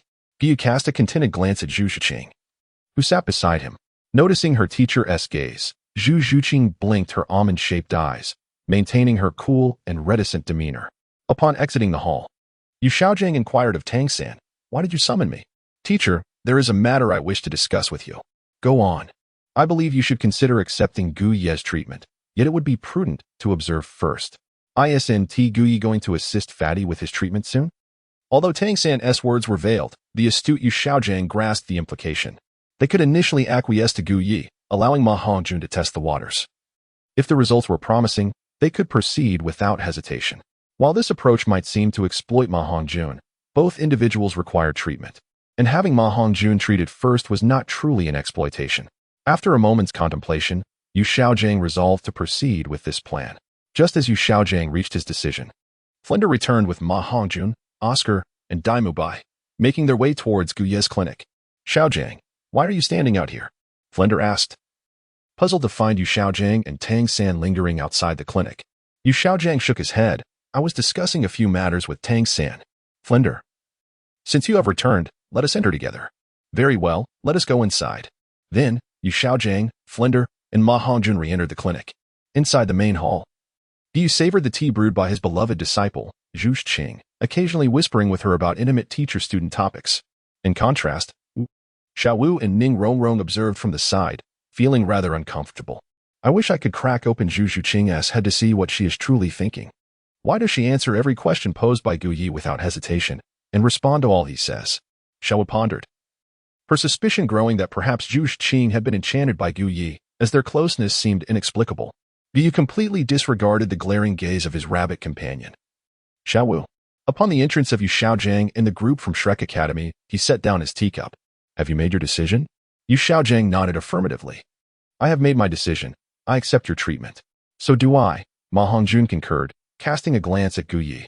On their return journey, he had learned everything from Flender. Now that he understood Gu Yi could remedy his uncontrolled evil fire, he agreed without hesitation. Excellent. Then let us discuss the cost of this treatment, Gu Yi stated. Upon hearing this, Flender's expression turned pained, as he had already prepared for a significant financial expenditure for his cherished disciple and dear friend, Yu Xiaojiang.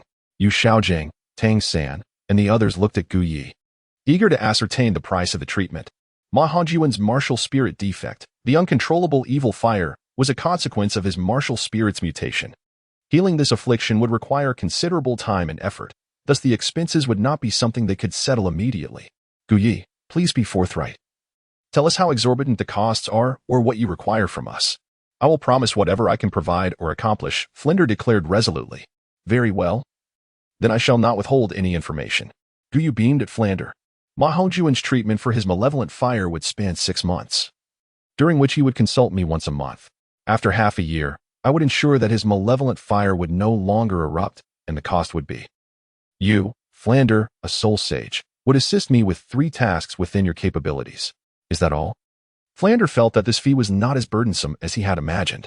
Of course, it is not merely that, Flander. The tasks I require of you are far from simple. As long as they lie within my realm of ability and do not contravene my principles, I can acquiesce. Very well, it is settled then. Flander, with his formidable prowess as a soul sage, would prove invaluable to the still-maturing Gu Yi, potentially aiding him and Cadden in endeavors they could not otherwise undertake. As for the treatment method for Ma Hongjun, alleviating his malevolent fire posed no challenge for Gu Yi. Previously, Gu Yi's initial idea of neutering Ma Hongjuan's treatment was no jest.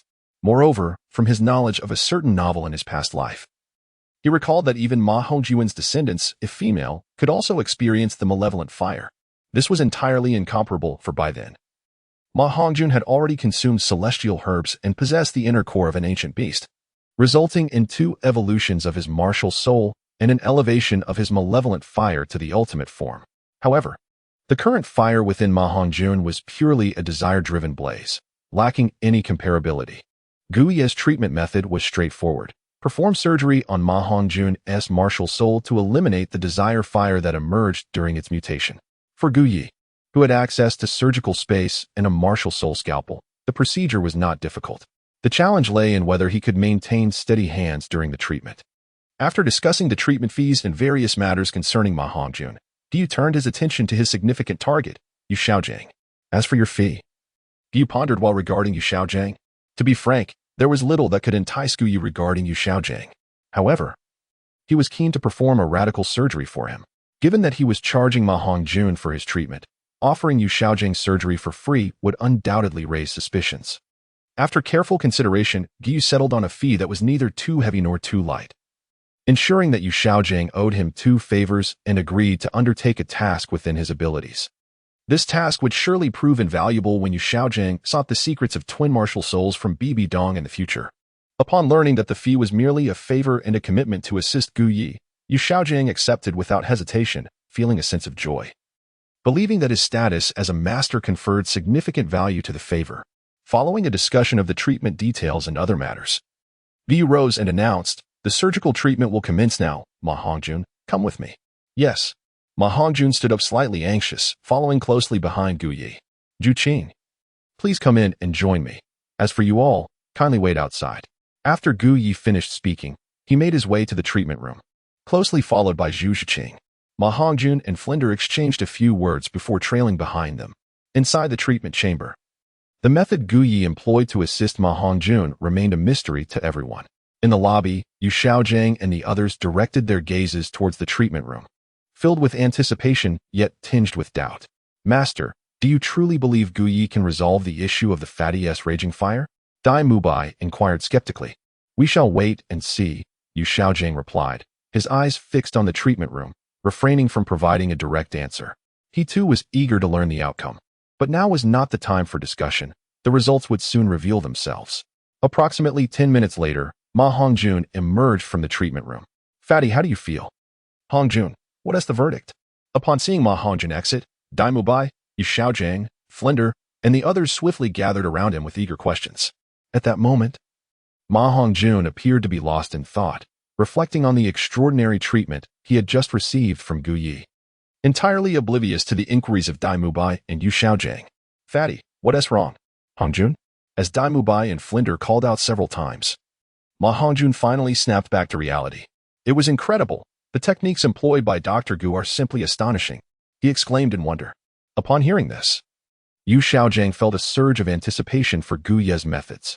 All right, Hongjun, why don't you share your experience with me? Yu Xiaojing gently patted Ma Hongjun's shoulder, helping him regain his focus.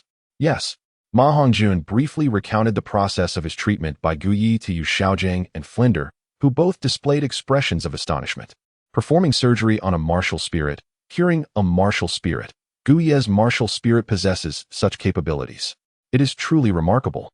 It is worth noting that many soul masters in this world had their martial spirits rendered useless due to mutations. Yet Gu Yi's martial spirit could heal others' martial spirits. If this were to become known, those with flawed martial spirits would surely flock to Gu Yi seeking his assistance. Yu Xiaojiang's eyes sparkled with excitement, while Flinder was left astounded. Tang San, Dai Mubai, and the others regarded the treatment room with a mixture of expressions. Meanwhile, within the treatment room, Zhu Zhuqing regarded Gu Yi, her teacher, with a hint of admiration. What are you staring at your teacher for?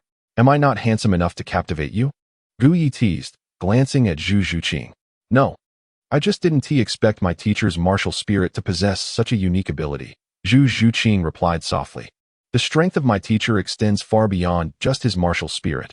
He excels in many other aspects as well. Would you like to witness it, Zhuqing? Gu Yi said with a mischievous smile. Zhu Zhuqing, not misinterpreting Gu Yi's words, believed he merely wished to showcase his prowess and nodded without hesitation, adding, I do. Very well, when the time is right, I shall allow you to witness my strengths. Gu Yi gently patted Zhu Zhuqing's shoulder, placing particular emphasis on the phrase powerful presence. Zhu Zhuqing nodded resolutely, eager to witness her mentor Gu Yi's formidable strength when he showcased it to her. She was determined to comprehend just how powerful he truly was. Yu Qing. When I perform the surgery on Yu Xiaojiang, you must observe attentively, as this is also a part of your learning process. Do you understand? Yes, I understand. Furthermore, pay close attention to my techniques. Understood. Now, please fetch a box labeled with the characters XX from the medicine shelf. It will be needed for Yu Xiaojiang. Yes, as Zhu Zhuqing. Now Gu Yi's assistant obediently approached the medicine shelf to retrieve the medicine. Gu Yi suddenly entertained a thought. Should he consider taking on an assistant? In the Douluo world, healing soul masters are referred to as medical practitioners, and there are specific types of medical practitioners, though they differ somewhat from Gu Yi's understanding. However, there are indeed female nurses who serve as assistant medical practitioners. Currently, as a physician, it seems somewhat inappropriate for him to lack a female nurse clad in pink attire to assist him. Zhu Qing is suited to be a disciple but not an assistant. It appears he must seek out a suitable assistant after all. After making his decision, Gu Yi suddenly recalled something and looked at Zhu Zhuqing, prompting, by the way, Zhuqing, there is a box of needles on the medicine rack. Please fetch one for me. Upon hearing Gu Yi's words, Zhu Zhuqing searched for a moment and retrieved a medicine box labeled with the characters XX along with the needle. Master, is this it? She inquired, presenting the medicine and needle to Gu Yi. Indeed, that's the one. After taking it, Gu Yi began to demonstrate in front of Zhu Zhuqing. This particular needle was the first administered to assist Yu Xiaojiang in his curative surgery. Chapter 65, Yu Xiaojiang's Cure. The first needle. Due to the nature of the treatment process for Yu Xiaojiang, the duration could not be too brief nor overly prolonged. Thus, Gu Yi meticulously controlled the extraction of a specific dosage from the bottle. Once the extraction was complete, he tested the needle before allowing Zhu Zhuqing to step out and call Yu Xiaojiang inside, while he prepared other essential items within. Upon exiting the treatment room, Zhu Zhuqing found Yu Xiaojiang surrounded by a group of people, particularly Ma Hongjun, who was bombarded with questions. She gently announced, Master, the teacher says you may come in now. Oh, really? I'm on my way. Having learned that Ma Hongjun was in good health and even improved, Yu Xiaojiang held faith in Gu Yi's extraordinary abilities, convinced that he would rectify his martial soul's deficiencies and help him surpass the 30th level. I'll head in first. You all wait outside for a moment, Yu Xiaojiang stated before entering the treatment room. Tang San, observing his teacher's entrance, turned to Ma Hongjun with a serious tone. Fatty, do you genuinely believe your martial soul has improved significantly? Absolutely. Previously, my martial soul often gave me the impression that it would unleash malevolent flames at any moment. Now, I sense that such flames will no longer erupt uncontrollably. Moreover, after undergoing Gu Yi's surgical treatment, I feel revitalized, with enhanced strength and energy. I see. After listening to Ma Hongjun, Tang San gazed at the treatment room, lost in thought regarding his own matters. Within the treatment room, after entering, Yu Xiaojiang looked at Gu Yi and asked, What must I do now? You don't need to do anything. Simply lie down on the treatment bed, Gu Yi instructed. All right. Yu Xiaojiang lay down, somewhat awaiting Gu Yi to perform the surgical treatment.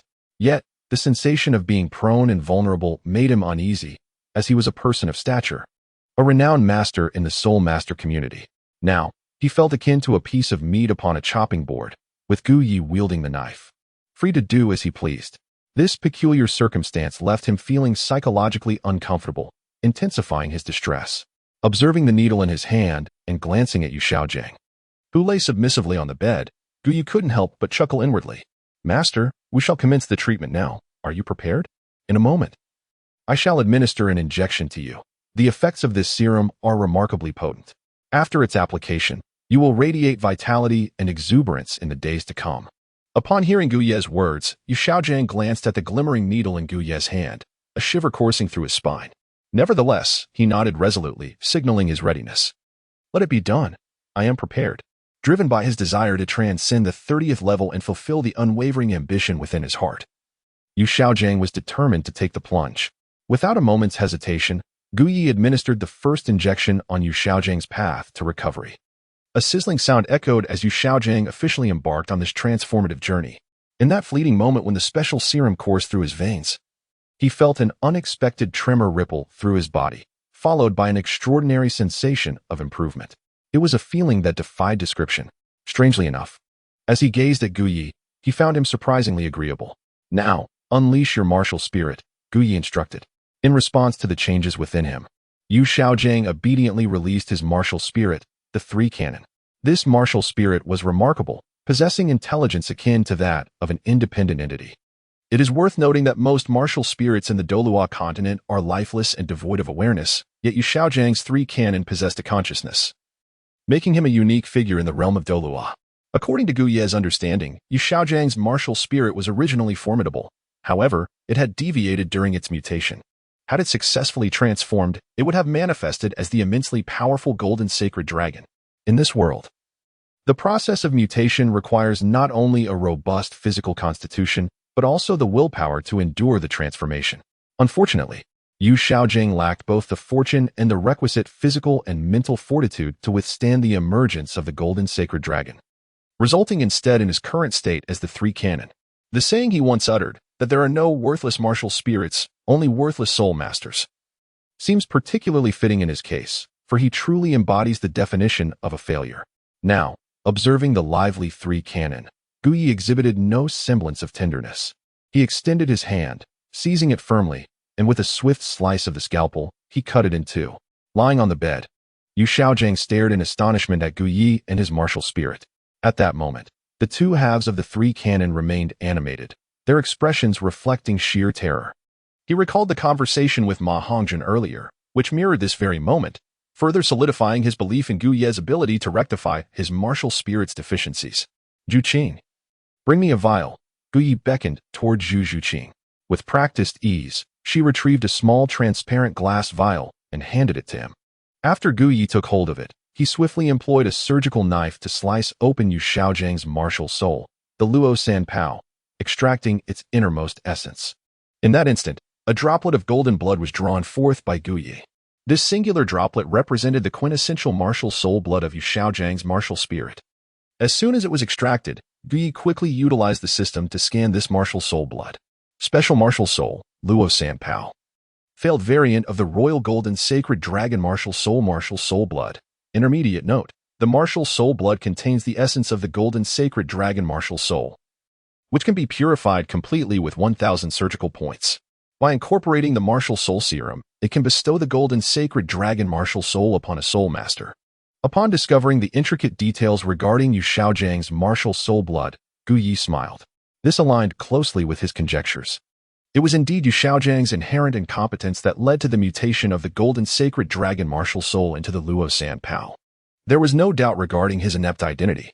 Subsequently, Gu Yi contemplated a brilliant idea while gazing at the droplet of blood in his hand. He intended to utilize 1,000 surgical points for its restoration, and thereafter acquire a martial soul serum to integrate this essence. He would then seek a suitable individual to bestow the golden sacred dragon martial soul upon. Should someone possessing the golden sacred dragon martial soul eventually stand before Yu Xiaojiang, the revelation of the truth might very well infuriate him to the brink of despair.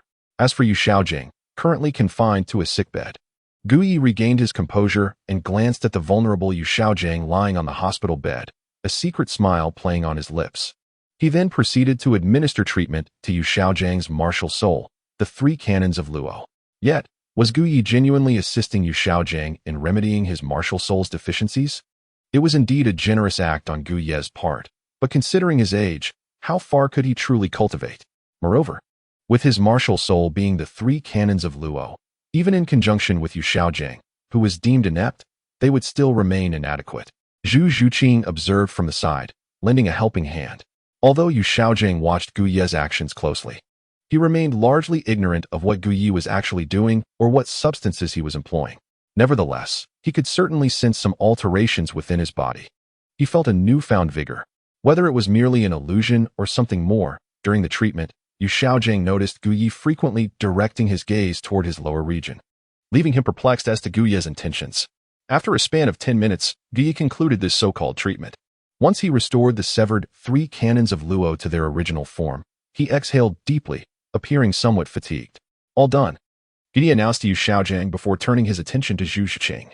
Observing this, Zhu Zhuqing took a handkerchief and gently wiped the sweat from Gu Ye's brow. The perspiration on Gu Ye's face was not a result of fatigue. Rather, it was a calculated display intended for Yu Xiaojiang to perceive him as weary. Otherwise, the treatment for the martial soul deficiency would appear rather overly simplistic. Zhu Zhuqing had already adeptly wiped the sweat from her teacher's brow, demonstrating her familiarity with such tasks. Upon witnessing Gu Ye's fatigued visage, Yu Xiaojiang promptly descended from his bed to take a few steps. He examined himself from side to side and, upon confirming that his physical condition had not changed, summoned his martial soul, Luo San Pao, which remained unchanged from its original form. The astonishment on his face mirrored that of Ma Hongjun moments earlier. Feigning exhaustion, Gu Yi grasped Zhu Zhuqing's hand and accepted the towel she held. Then affectionately wiped her delicate face. "You are also fatigued," he noted. "I am fine, teacher," she replied, to which Gu Yi gently corrected her, continuing to tenderly wipe her cheeks. Feeling the warmth of his affection, Zhu Zhuqing realized she was indeed a bit tired. A sheen of sweat glistened on her cheeks. And as she looked at her teacher, who was intently tending to her, a faint smile graced her typically stoic features. Meanwhile, Yu Xiaojiang observed their intimate exchange without much thought. He expressed his gratitude, saying, "Thank you, Dr. Gu. Although I have yet to perceive changes in my martial soul or breakthroughs in my realm, I can distinctly sense an improvement in my spirit, and my body feels invigorated." "It is only natural," Gu Yi replied modestly with a smile. He refrained from revealing to Yu Xiaojiang that soon he would radiate vitality, appearing increasingly refined to his disciple. Tang San. "All right, master, you may step out now. I still need to tidy up the room with Qing." "Very well, I shall take my leave." "Thank you, Dr. Gu," Yu Xiaojiang said politely as he exited the infirmary with a cheerful demeanor. At that moment, he appeared genuinely revitalized and full of energy. However, unbeknownst to him, as he stood at the threshold of the infirmary, a few strands of his beard fell away. Chapter 66. Candidates for the Golden Holy Dragon Blood Elixir Teacher. Tang San, waiting outside, approached his mentor immediately upon his emergence. "Xiaojiang, how do you feel?" asked Flandra, who had also come forward. Dai Mubai and Oscar gazed curiously at Yu Xiaojiang. "I feel wonderful, truly revitalized," he declared, shaking his fist with vigor, a stark contrast to his previous demeanor. "It seems that the renown of Dr. Gu is well-deserved." Flandra remarked with a teasing admiration, noting how Xiaojiang, once subdued, now brimmed with vitality. "Indeed, teacher, both your physical condition and overall well-being have markedly improved." Tang San observed intently, swiftly extending his hand to examine his teacher, Yu Xiaojiang. Although the Tang sect's ultimate skills did not encompass the art of healing, he understood that poison and medicine are interrelated and often complementary. After his thorough inspection, he found no discrepancies regarding his teacher's identity. Rather, Yu Xiaojiang appeared vibrant and radiant. From this, Tang San deduced that Gu Yi was genuinely devoted to treating his teacher, and the results were astonishingly effective. His reputation as a divine physician was indeed well-deserved. By the way, where is Physician Gu's assistant? Why has he not yet emerged? Due to Gu Ye's efforts in treating Yu Xiaojiang and Ma Hongjun, Flandre referred to him with utmost respect as Physician Gu. He and Shu Qing were tidying up the room and would soon make their appearance. Just as Yu Xiaojiang finished speaking, Gu Yi stepped out with Zhu Zhuqing. Upon seeing Gu Yi, Flandre chuckled heartily and approached him. "Physician Gu, your medical skills are profoundly admirable, truly remarkable," Flandre exclaimed with enthusiasm. "You're too kind. Guyi replied modestly with a smile. He glanced at the joyful Flander and the others, sharing in their happiness. After a brief conversation, Flander addressed Guyi, stating, "Physician Gu, we must return to the academy for classes tomorrow, so I shall not impose any longer. Let these children accompany us back." "Very well," Guyi replied. Guyi did not attempt to retain them. The schedule for assisting Ma Hongjun and Yu Xiaojiang with their treatment had already been established to once a month. And given that Shrek Academy was not far from Soto City, they could visit at any time. Furthermore, Guyi had his own matters to attend to. Keeping these individuals at Shrek Academy indefinitely was not conducive. After exchanging a few more courteous words, Flinder departed with Yu Xiaojiang and his companions from Gu Ye's medical facility. Before they left, Guyi took a moment to remind Zhu Zhuqing, and once the Shrek group had departed, he returned to his room to retrieve the soul blood extracted from Yu Xiaojiang. Without hesitation, he expended 1,000 surgical points to restore this drop of blood into the essence of the golden sacred dragon soul blood, subsequently investing a significant sum to acquire a soul blood serum to amalgamate this drop of golden sacred dragon soul blood. Moments later, the fusion of the golden sacred dragon soul blood serum was complete. Holding the small vial of golden liquid in his hand, Guyi smiled with satisfaction. Once injected into a soul master, it would bestow upon them the golden sacred dragon soul. If the effects of this small vial were to be revealed, the entire Douluo Continent would certainly be in an uproar. This is not an exaggeration on Guyi's part, should this information ever escape. The power he wielded through the ability to grant others a soul would be as cataclysmic as dropping an atomic bomb on the Douluo Continent.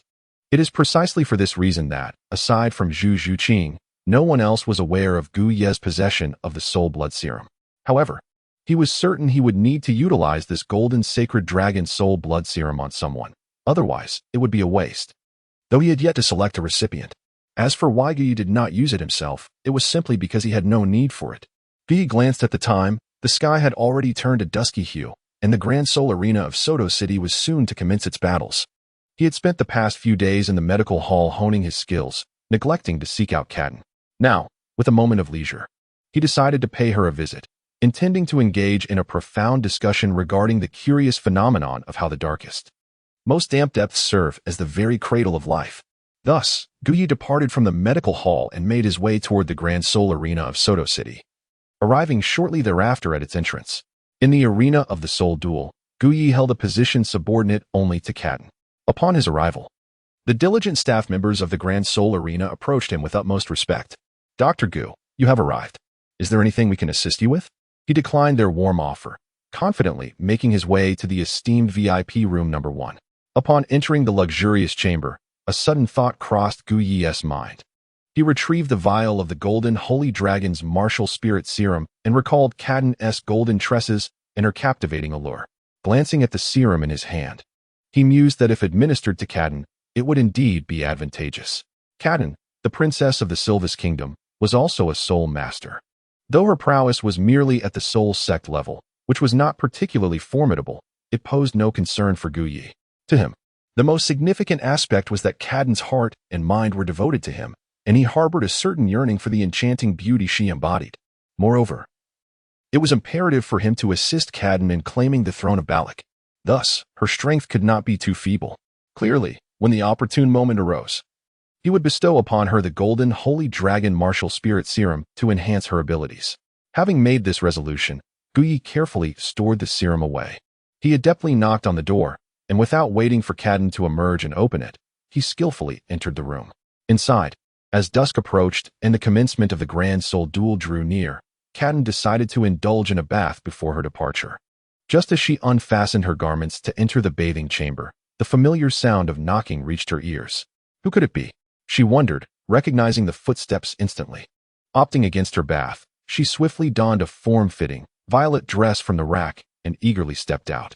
"You've come." Upon seeing the one she had been longing for, Katten joyfully rushed to him, enveloping him in a warm embrace. Guyi gently embraced Kadan, his fingers caressing the expanse of her fair skin revealed on her back. "Guyi, there remains a couple of hours before the Grand Soul Arena commences. I wish to indulge in a bath first. Would you care to join me?" Kadan gazed at him with an alluring glance. Her invitation to share the bath, coupled with her explicit mention of the ample time they had, made her intentions unmistakably clear. Gu Yi gazed upon the enchanting visage of Kaden, framed by her cascading golden locks. Her eyes seemed to possess a language of their own, while her delicately poised nose and luscious lips appeared ripe for affection. He reached out to gently lift her chin, leaning in to kiss her with intent.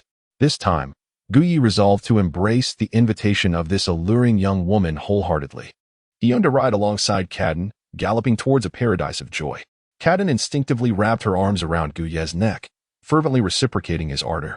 In Gu Ye's heart, a flame was gradually ignited by Kaden's fervor, swiftly burning toward her. After a kiss, Kaden wrapped her arms around Gu Ye's neck, their faces merely inches apart. As she gazed intently into his eyes, "Gu Yi, I feel warm. Take me inside. Let's bathe together." Kaden's tone was calm yet imbued with an irresistible allure. A fire ignited within Gu Yi, erupting under the weight of Kaden's words. With fervor, he lifted her delicate form and strode towards the bathroom. The distance from the guest room to the bathroom was not far, yet for Kaden, it felt interminable. She feared that Gu Yi might suddenly halt during their brief journey. To prevent such a pause, she clung tightly to him, while her purple dress slipped from her body, cascading to the floor. The bathroom door swung open momentarily before slamming shut with a resounding thud. Chapter 67. The near exposure of a secret affair at the highest level of the Soto City Arena, in the VIP room number 1. A fierce battle to extinguish flames unfolded. Within the confines of the bathroom, a clandestine struggle ensued. Meanwhile, at Shrek Academy, when Flandre returned with his comrades, he announced that everyone should rest and be punctual for class the following day. Yu Xiaojiang exchanged a few words with his disciple Tang San before retreating to his room. The events of the day had left him in a state of astonishment, keeping his mind in a heightened state of alertness.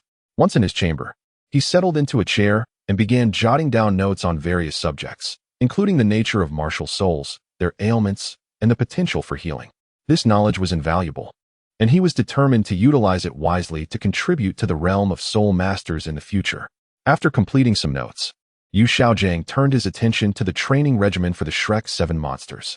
With the majority of the work done, he needed only to make a few adjustments, particularly in the case of Zhu Zhuqing. As Gu Ye's disciple, her martial soul's afflictions required careful consideration, prompting Yu Xiaojiang to approach her training with utmost seriousness. After half an hour, he crafted a specialized training schedule for Zhu Zhuqing before finally pausing. At that moment, several strands of hair from his beard fell onto the desk. However, as his beard was sparse, he paid it little mind and continued with his tasks. Meanwhile, in the women's quarters, in Zhu Zhuqing's room, Ning Rongrong and Xiao Wu, curious about the treatment process that Gu Yi had conducted for Yu Xiaojiang and Ma Hongjun, visited to inquire. There were no secrets regarding the details of the treatment, and Zhu Zhuqing shared openly, as the three were close friends. She recounted the various aspects of Gu Yi's impressive capabilities during the healing process. Who would have thought Gu Yi was so remarkable? Xiao Wu exclaimed in admiration after hearing Zhu Zhuqing's account. Indeed, Gu Yi was extraordinary. Ning Rongrong reminisced about the day Gu Yi had assisted her with a personal ailment, instinctively placing her hand over her chest in awe, murmuring, "Yes, my teacher is truly remarkable." As Zhu Zhuqing recalled the moment when Gu Yi had tenderly wiped the sweat from her brow, a faint smile graced her lips. While the three women pondered Gu Yi's remarkable abilities, within the first VIP room of the Soto City Arena, Gu Yi was simultaneously demonstrating his prowess to Kaden. After a considerable time, the two emerged from the bathroom and entered the room, ready to engage in a new round of heartfelt exchanges. "Gu Yi, you finally understand." "I am so happy," Kaden exclaimed, gazing at Gu Yi with a glimmer of joy in her eyes. "Yes, I have come to terms with everything," Gu Yi replied. Nodding, his muscles taut at the waist, a mischievous smile playing on his lips as he looked at Kaden. "From now on, whenever I figure something out, I shall seek you out. How does that sound?" "Yes, as long as you understand. You can always come to me. I will think it through with you," Kaden responded, her words fragmented. In the room, they took turns speaking of understanding and confusion as time quietly slipped away. There remained about 20 minutes until the night's soul fights commenced at the Soto City Arena. For the nobles of Soto City, aside from indulging in revelries at entertainment venues, the greatest joy each evening was to witness the Soul Masters battle at the Grand Arena. Although less than 20 minutes remained before the fights began, the VIP rooms and general seating were already filled to capacity. The nobles within the VIP room had begun placing their bets, eagerly awaiting the commencement of the soul battles.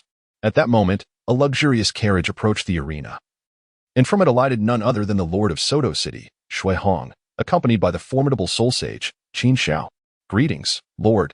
The guards at the entrance of the Soto City arena immediately saluted upon seeing Shui Hong approach. Shui Hong nodded and proceeded into the arena, with Qin Xiao closely trailing behind him. Greetings, Lord. I apologize for not having welcomed you properly. Please forgive my oversight, the arena's manager, Ao, whispered to Shui Hong as he approached. No matter. Where's my wife? Why is she not here? Shui Hong inquired, glancing around the arena but not spotting his wife. Cadden, and feeling a twinge of confusion. She should be resting in her room, my lord. Is that so? Then you may leave. Shui Hong replied before making his way to the highest VIP room within the arena. Meanwhile, in the first VIP room of the arena, Cadden and Gu Yi were winding down as the event approached. All right, Cadden, we should head out now. No, I want to hold you. I don't want to let go. Cadden murmured, nestling deeper into Gu Ye's embrace, unwilling to break the intimate contact. Clearly, Cadden relished this sensation, holding the man she adored, feeling his heartbeat, and knowing she could kiss him whenever she wished. She realized she had become utterly captivated. Lifting her gaze slightly to meet Gu Ye's, she instinctively leaned in for another kiss before wrapping her arms around him once more. Gu Yi let out a resigned sigh. Everything about Cadden was delightful, and her enchanting charm captivated him. Yet at times, particularly now, she behaved almost like a petulant daughter, leaving Gu Yi feeling utterly exasperated. City Lord. At that moment, the voice of Cadden's soul saint attendant echoed from outside the door. Upon hearing it, Gu Yi instinctively glanced at Cadden. She, however, remained remarkably composed, looking at him with a playful smile and covering her mouth, teasingly asking, "Are you feeling nervous?" With Shui Hong just outside the door, Gu Yi couldn't help but think, it would be disingenuous not to feel anxious. If you're not nervous, why should I be? He replied in a flat tone. How contrary. Cadden playfully glared at Gu Yi before rising to dress herself. Gu Yi hastily donned his own attire as well. It was worth noting that Cadden was a married woman. Although her feelings for Shui Hong were currently non-existent, their relationship still bore the mark of an affair. Observing Cadden's nonchalant demeanor, Gu Yi felt a deep sense of admiration. By the way, do you have any oranges here? Gu Yi inquired instinctively after getting dressed. Yes, they're in the living room, Cadden replied. That's good, Gu Yi said, feeling a bit more at ease. After Cadden tidied herself up, the two of them made their way to the living room, sitting down to enjoy oranges while engaging in conversation. If nothing else, the oranges from Cadden's household were exceptionally sweet, unlike those from others, which were often sour. Dr. Gu, what do you think of the healing soul masters in the Great Soul Arena?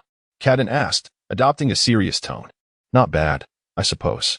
Their levels aren't particularly high, and their healing abilities leave something to be desired, Gu Yi responded as they chatted. Suddenly, there was a knock at the door, followed by Shui Hong entering without permission. Upon entering, Shui Hong noticed Cadden sitting on the sofa, engrossed in conversation with Gu Yi, so much so that he didn't even realize he had walked in. He approached them, asking, Madam, Dr. Gu, what are you discussing? City Lord Shui Hong. Gu Yi greeted him with a calm expression. Just some trivial matters. And please, next time, be mindful when entering my room, Cadden added, casting a cool glance at Shui Hong. She was quite displeased with his uninvited entrance. Shui Hong seemed accustomed to Cadden's demeanor and paid little mind to it. As for Gu Yi being there with his wife, he had no suspicions. After all, they were in the Soul Arena, which was guarded outside. Dr. Gu, do you enjoy eating oranges? Shui Hong inquired, noticing Gu Yi eagerly peeling and savoring the fruit. Indeed, I have few preferences, but I do delight in oranges, Gu Yi replied, popping a slice into his mouth. The sweet and tangy flavor was exquisite, reminiscent of Cadden herself, truly a delightful treat. By the way, City Lord, what brings you to the Great Soul Arena today? Are you perhaps here to watch the arena with a friend? Gu Yi asked, looking at Shui Hong. I didn't expect you to possess such keen insight. Dr. Gu, Shui Hong replied with a hint of surprise. Shui Hong cast a fleeting glance at Cardan, aware that his friend was undoubtedly of noble lineage. However, Cardan paid little heed to Shui Hong, instead picking up an orange from the table, breaking off a piece, and discovering its delightful flavor. No wonder Gu Yi relished them so much. Chapter 68, Administering an Injection to Cardan one night. Dr. Gu, your presence at the soul fighting arena these days has been a blessing. Otherwise, countless soul masters would have suffered injuries that might never heal. And I shudder to think of the expenses my arena would incur, Cardan remarked while nibbling on her orange. There's no need for thanks. This is merely my duty. Moreover, since I have promised Lord Shuehong, I shall ensure the matters are handled appropriately, Gu Yi replied nonchalantly, squeezing a piece of orange peel, releasing a faint hissing sound that quickly masked the odors within the room. Well, the soul fighting competition is about to commence, and we should make our exit, Cardan said. Turning to Shuehong. You invited Dr. Gu to the Grand Soul Arena without properly hosting him. You should accompany him outside now. Indeed, Shuehong agreed readily, feeling somewhat guilty for not having entertained Gu Yi properly. Fortunately, his wife Cardan was there to attend to him. With that, Shuehong and Gu Yi departed the room, while Cardan intended to see them off. However, as she rose, a sudden weakness in her legs made her let out a soft exclamation, prompting her to return to the sofa. Madam, what troubles you? Shuehong inquired, glancing back upon hearing her soft cry. Nothing, just a thought crossed my mind, Cardan replied, straightening herself and shaking her head. Now, please go ahead with Dr. Gu. I shall wait a moment before following. Very well, Shuehong thought little of it, unaware that Cardan's startled sound was due to her weakened legs. He then led Gu Yu out of the room. At the entrance stood two individuals. One was Qin Xiao, Shuehong's guard, a formidable soul saint at level 72, wielding the soul weapon, the coiling serpent staff. It was said that Qin Xiao had mastered the staff to an extraordinary degree, which ironically had left him with little else in life but to accompany Shuehong. The other was Cardan's female guard, Yanxi, a soul saint of even higher caliber, having reached level 75. According to Cardan, Yanxi had been by her side since childhood, serving as her protector and was thus the closest person to her. It was Yanxi who had just alerted Cardan to Shuehong's arrival, indicating her awareness of the clandestine relationship between Gu Yi and Cardan. As Gu Yi emerged, Yanxi cast a lingering glance at him but refrained from speaking. Under Shuehong's invitation, Gu Yi encountered Shuehong's so-called noble acquaintances for the first time, each one sporting slicked-back hair, thick necks, and rotund bellies, epitomizing the hedonistic nobility. To put it bluntly, they resembled a horde of parasites sheltered by their ancestors' titles. Gu Yi glanced at them and seized the excuse of aiding the spirit masters in their ailments to depart. After all, he held no interest whatsoever in these parasites. Gu Yi's departure coincided perfectly with Shuehong's desires, allowing him to revel even more with the nobleman. Shortly after the commencement of the grand duel, Cardan finally made her appearance. Upon arriving at the arena, she instantly surmised that Shuehong was engrossed in merriment with the nobles of Soto City, and she did not even spare a glance in their direction. As was her custom, she conducted her rounds, occasionally visiting Gu Yi's treatment room to engage in conversation before resuming her patrol of the duel arena. Time slipped by unnoticed, and soon the grand duel was drawing to a close. Madam, Lord Shuehong is inebriated, reported Qin Xiao as he approached Cardan. Then take him home. Remember to ensure his safe return, she instructed. Understood. Qin Xiao did not voice any objections. He was merely there to convey the message. Having been by Shuehong's side for many years, he had grown accustomed to such instances of drunkenness. After Qin Xiao escorted Shuehong away, Gu Yi too bid farewell to Cardan and departed from the grand duel arena. However, just as Gu Yi stepped outside, Cardan emerged from the back entrance of the arena, intercepting him. What is it? Gu Yi feigned confusion at being halted by Cardan. Do not leave tonight, Cardan implored, grasping Gu Yi's hand and indicating that he should accompany her back. It would be unwise to stay here. Gu Yi hesitated, torn between acceptance and refusal. Fear not. I shall provide you with an alternative exit, Cardan insisted, leading him back inside. Realizing her intention to use the back door, Gu Yi no longer hesitated and followed her back into the arena's chambers. As they entered through the rear, aside from Cardan's female guard, no one was aware that Gu Yi had returned to the duel arena. Once inside the room, Cardan sought to resume the unfinished encounter with Gu Yi. However, he gently halted her advance. What is wrong? Do you not enjoy it? Cardan pouted, her expression rife with discontent. I do enjoy it, but there is no rush. We have the entire night ahead of us. For now, I have something to share with you, but you must promise me that this remains a secret, he replied. Nestling into Gu Yi's embrace, Cardan whispered, My heart is entirely yours. Do you still not trust me? Gu Yi did not harbor any disbelief toward Cardan. Rather, the gravity of the situation necessitated a meticulous approach. He then produced the vial containing the golden essence of the sacred dragon's martial soul. What is this? Cardan inquired, her gaze fixed curiously on the small bottle of golden liquid in Gu Yi's hand. It is a substance that can enhance your strength, he replied. Enhance my strength? she echoed, a hint of skepticism in her tone. Indeed, Gu Yi affirmed with a nod. Although your status as a princess endows you with nobility, your current prowess makes it challenging to achieve what I propose. Therefore, an elevation of your capabilities is essential, and this will enable you to grow stronger. Ka Dan regarded the golden liquid with a whisper, to make me stronger. At 31 years of age, despite her status as the princess of the Sylvis Kingdom and her commendable aptitude, she had only attained the rank of a 47th level soul master, falling short of even a soul king. The prospect of fulfilling Gu Ye's stipulation appeared daunting given her current abilities. If Gu Yi could genuinely empower her, she would not hesitate to acquiesce. Gu Yi, what exactly is this? Ka Dan asked, her curiosity piqued. It is a martial soul serum, capable of bestowing upon you a formidable martial soul. A formidable martial soul? Ka Dan regarded him with a mixture of confusion and astonishment, struggling to grasp the full implication of his words. Ka Dan, you need only understand that this substance can confer upon you a powerful martial soul and enhance your strength. He reassured her. Very well, I trust you, she replied, exhibiting her astute nature by refraining from further inquiries. However, prior to bestowing you with this martial soul, you must inject this liquid into your body. What is this? She asked again, noticing the vial of translucent white liquid in Gu Ye's hand. It is a potion designed to fortify your physique. Indeed, this was the very cell-enhancing serum Gu Yi had previously administered to Zhu Zhuqing. In order to bestow upon Ka Dan the golden sacred dragon martial soul, Gu Yi deemed it imperative to first reinforce her body, lest he feared she might be unable to withstand the transformation. Though his system assured him that the martial soul serum would not yield any adverse effects, it was prudent to exercise caution, for it was better to be safe than sorry. Gu Yi succinctly explained to Ka Dan the concept of enhancement agents, and thereafter, Ka Dan readily consented.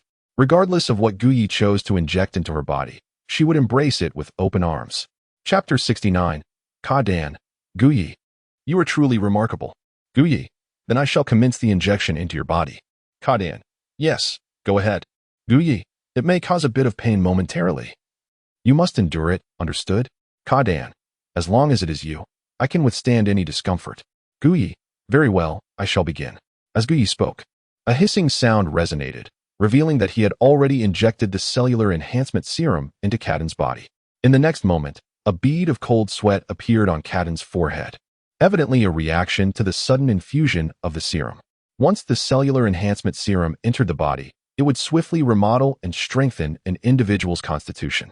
During the previous painful experience, Zhu Zhuqing had nearly lost consciousness. This time, Ka Dan was no exception. The overwhelming agony compelled Ka Dan to cry out in distress. Her hands gripped the sheets tightly, wrinkling them into a tangled mess, and she arched her body in response to the excruciating pain. She yearned to scream aloud to alleviate the sudden discomfort, yet the thought of the night and their location in the Great Soul Arena urged her to stifle her cries. Then a moment of inspiration struck her. She embraced Gu Yi and kissed him fervently. Indeed, in the very next instant, she felt a profound sense of relief wash over her. This diversion of focus proved remarkably effective. The intense pain from the cellular enhancement persisted for an extended period, and Ka Dan occasionally emitted cries of anguish. Fortunately, each surge of pain was met with Gu Ye's comforting presence, which helped her shift her attention away. It was precisely because of this support that Ka Dan persevered through the arduous process, successfully completing her first body enhancement. Consequently, her physical form and innate abilities underwent a transformative evolution. At this moment, she lay exhausted in Gu Ye's embrace, inhaling the fresh air deeply. Gu Yi, you are incredible. Ka Dan managed to lift her head and gaze at him, astonished by the changes she felt within her body and the alterations to her martial spirit, all made possible by the cellular enhancement serum. I can feel that my entire being has become much more comfortable. My body feels lighter, and my strength has significantly increased. She praised enthusiastically. Gu Yi, in response to Ka Dan's accolades, offered a gentle smile. These are merely the fundamentals. Soon, you will discover even greater benefits.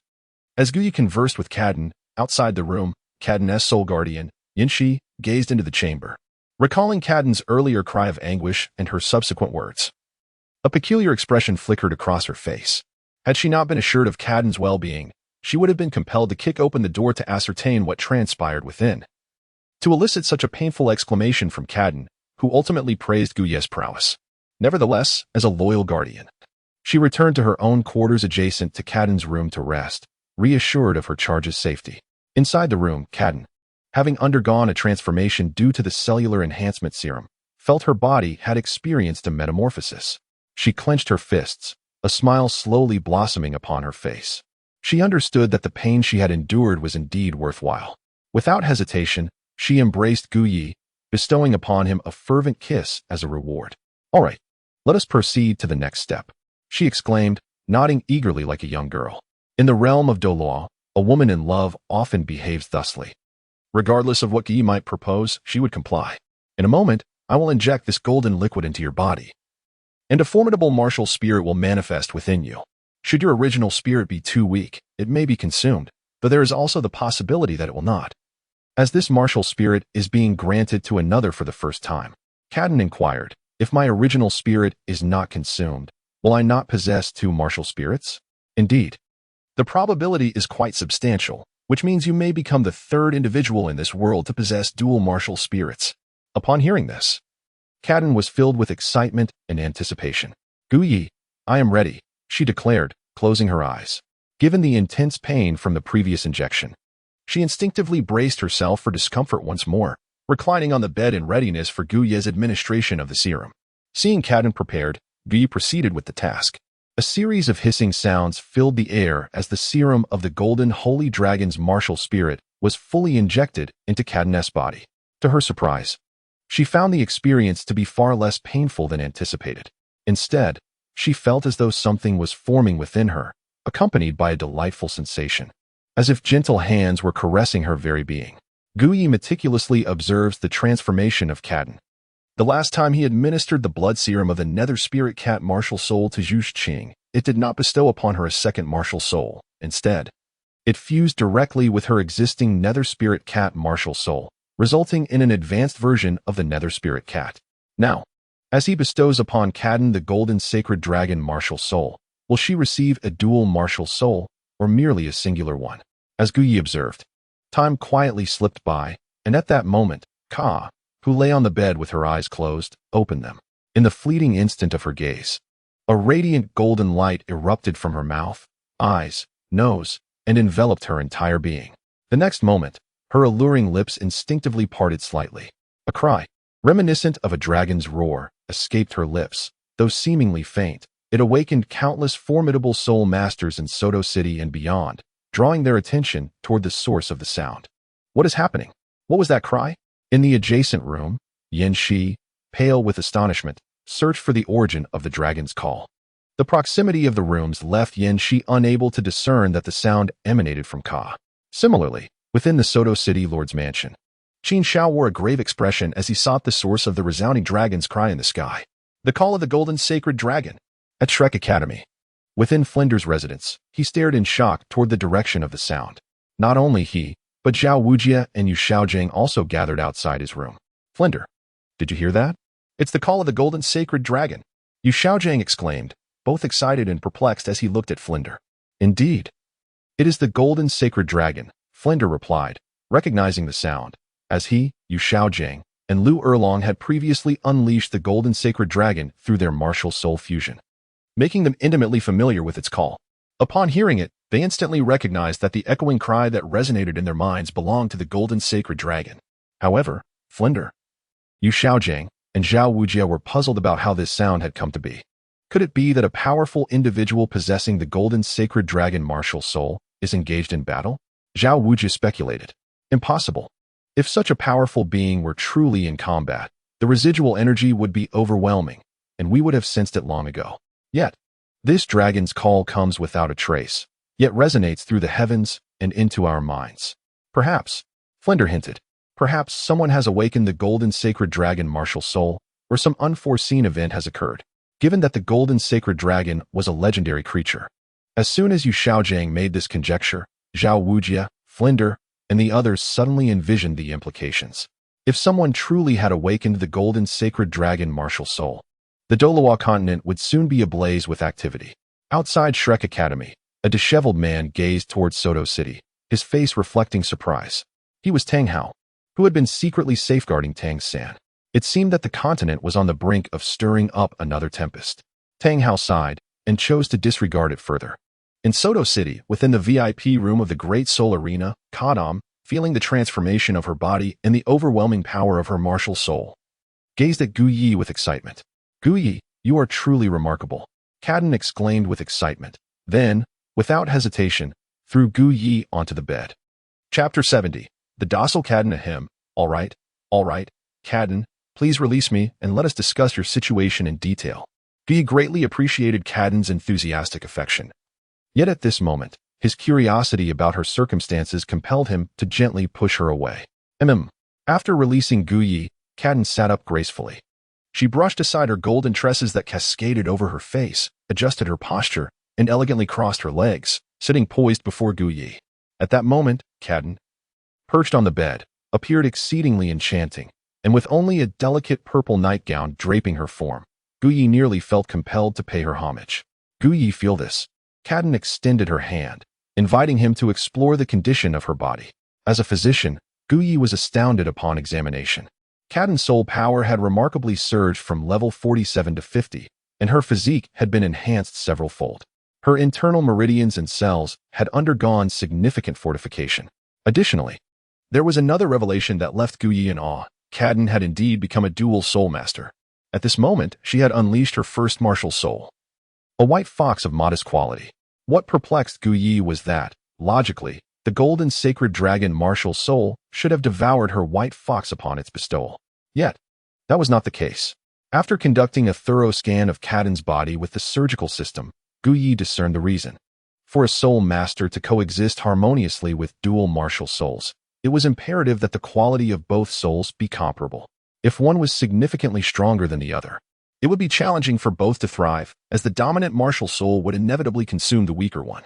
Although Kadam's white fox was of lower quality, it possessed immense potential. With the continuous infusion of martial soul evolution serum or a rare celestial herb, it could ascend to the legendary nine-tailed white fox.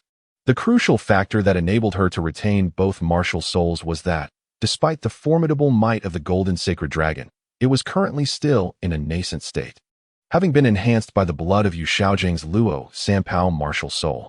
Thus, both martial souls could coexist within her.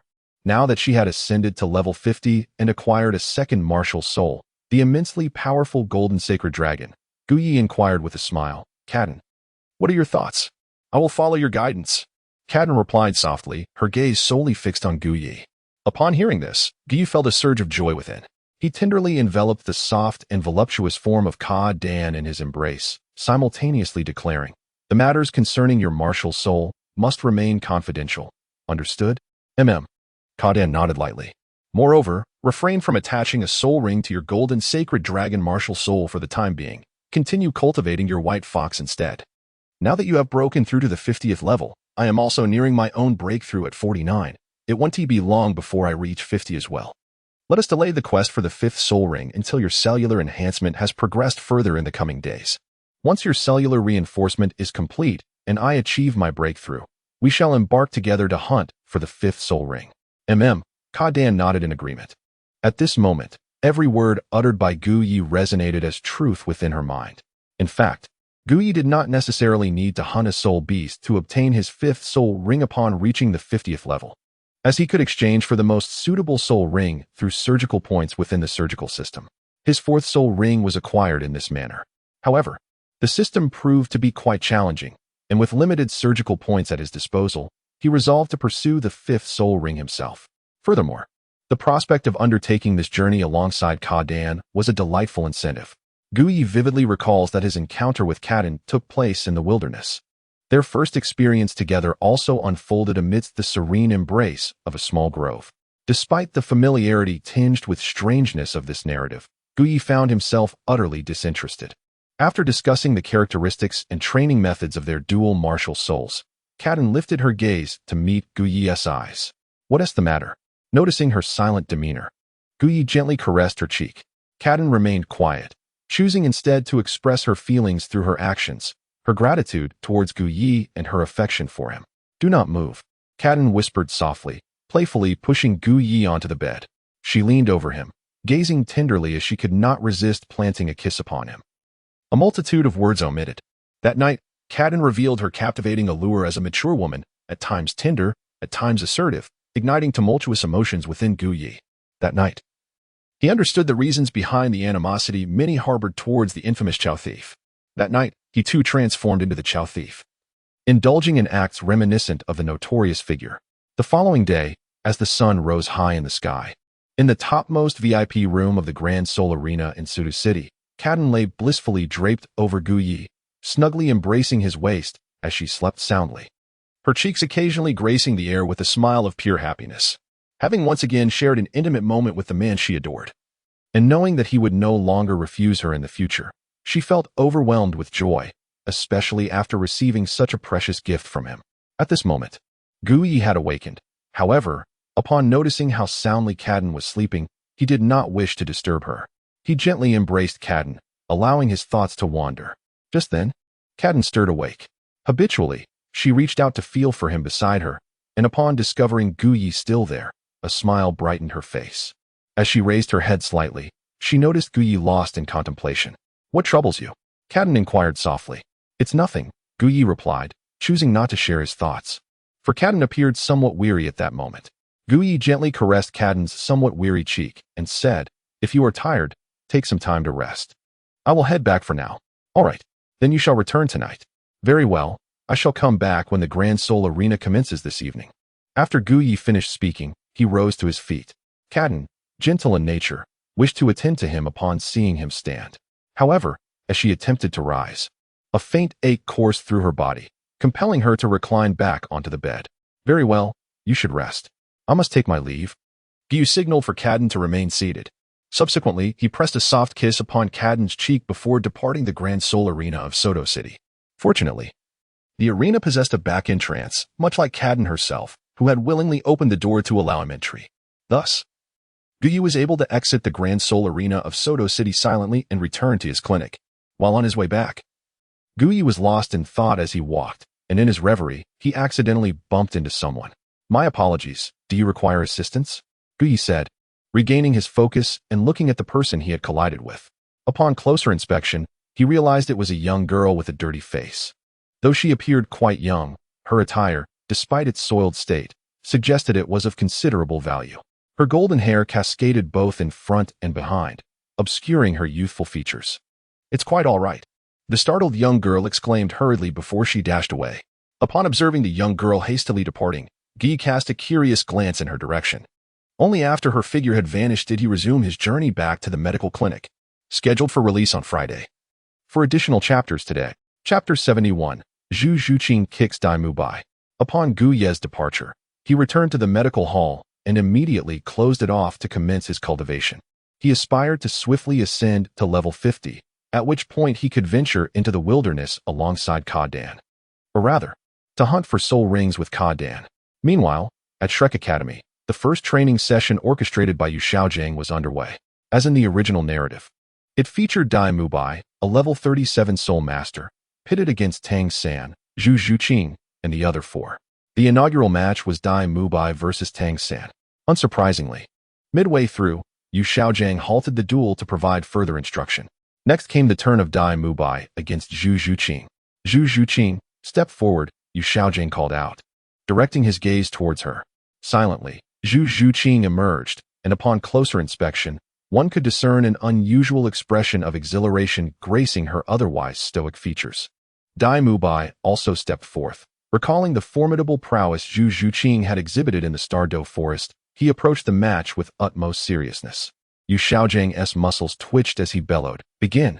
In an instant, Zhu Zhuqing sprang into action, transforming into a shadow that vanished from Dai Mubai's sight. How swift! She's even faster than before. Dai Mubai marveled, desperately searching for Zhu Zhuqing's silhouette. Observing this, a faint smile flickered across Yu Xiaojiang's rigid face, and he nodded in satisfaction. Unbeknownst to him, as he smiled, several strands of hair from his beard fell away. At this rate, the number of strands lost each day would only increase.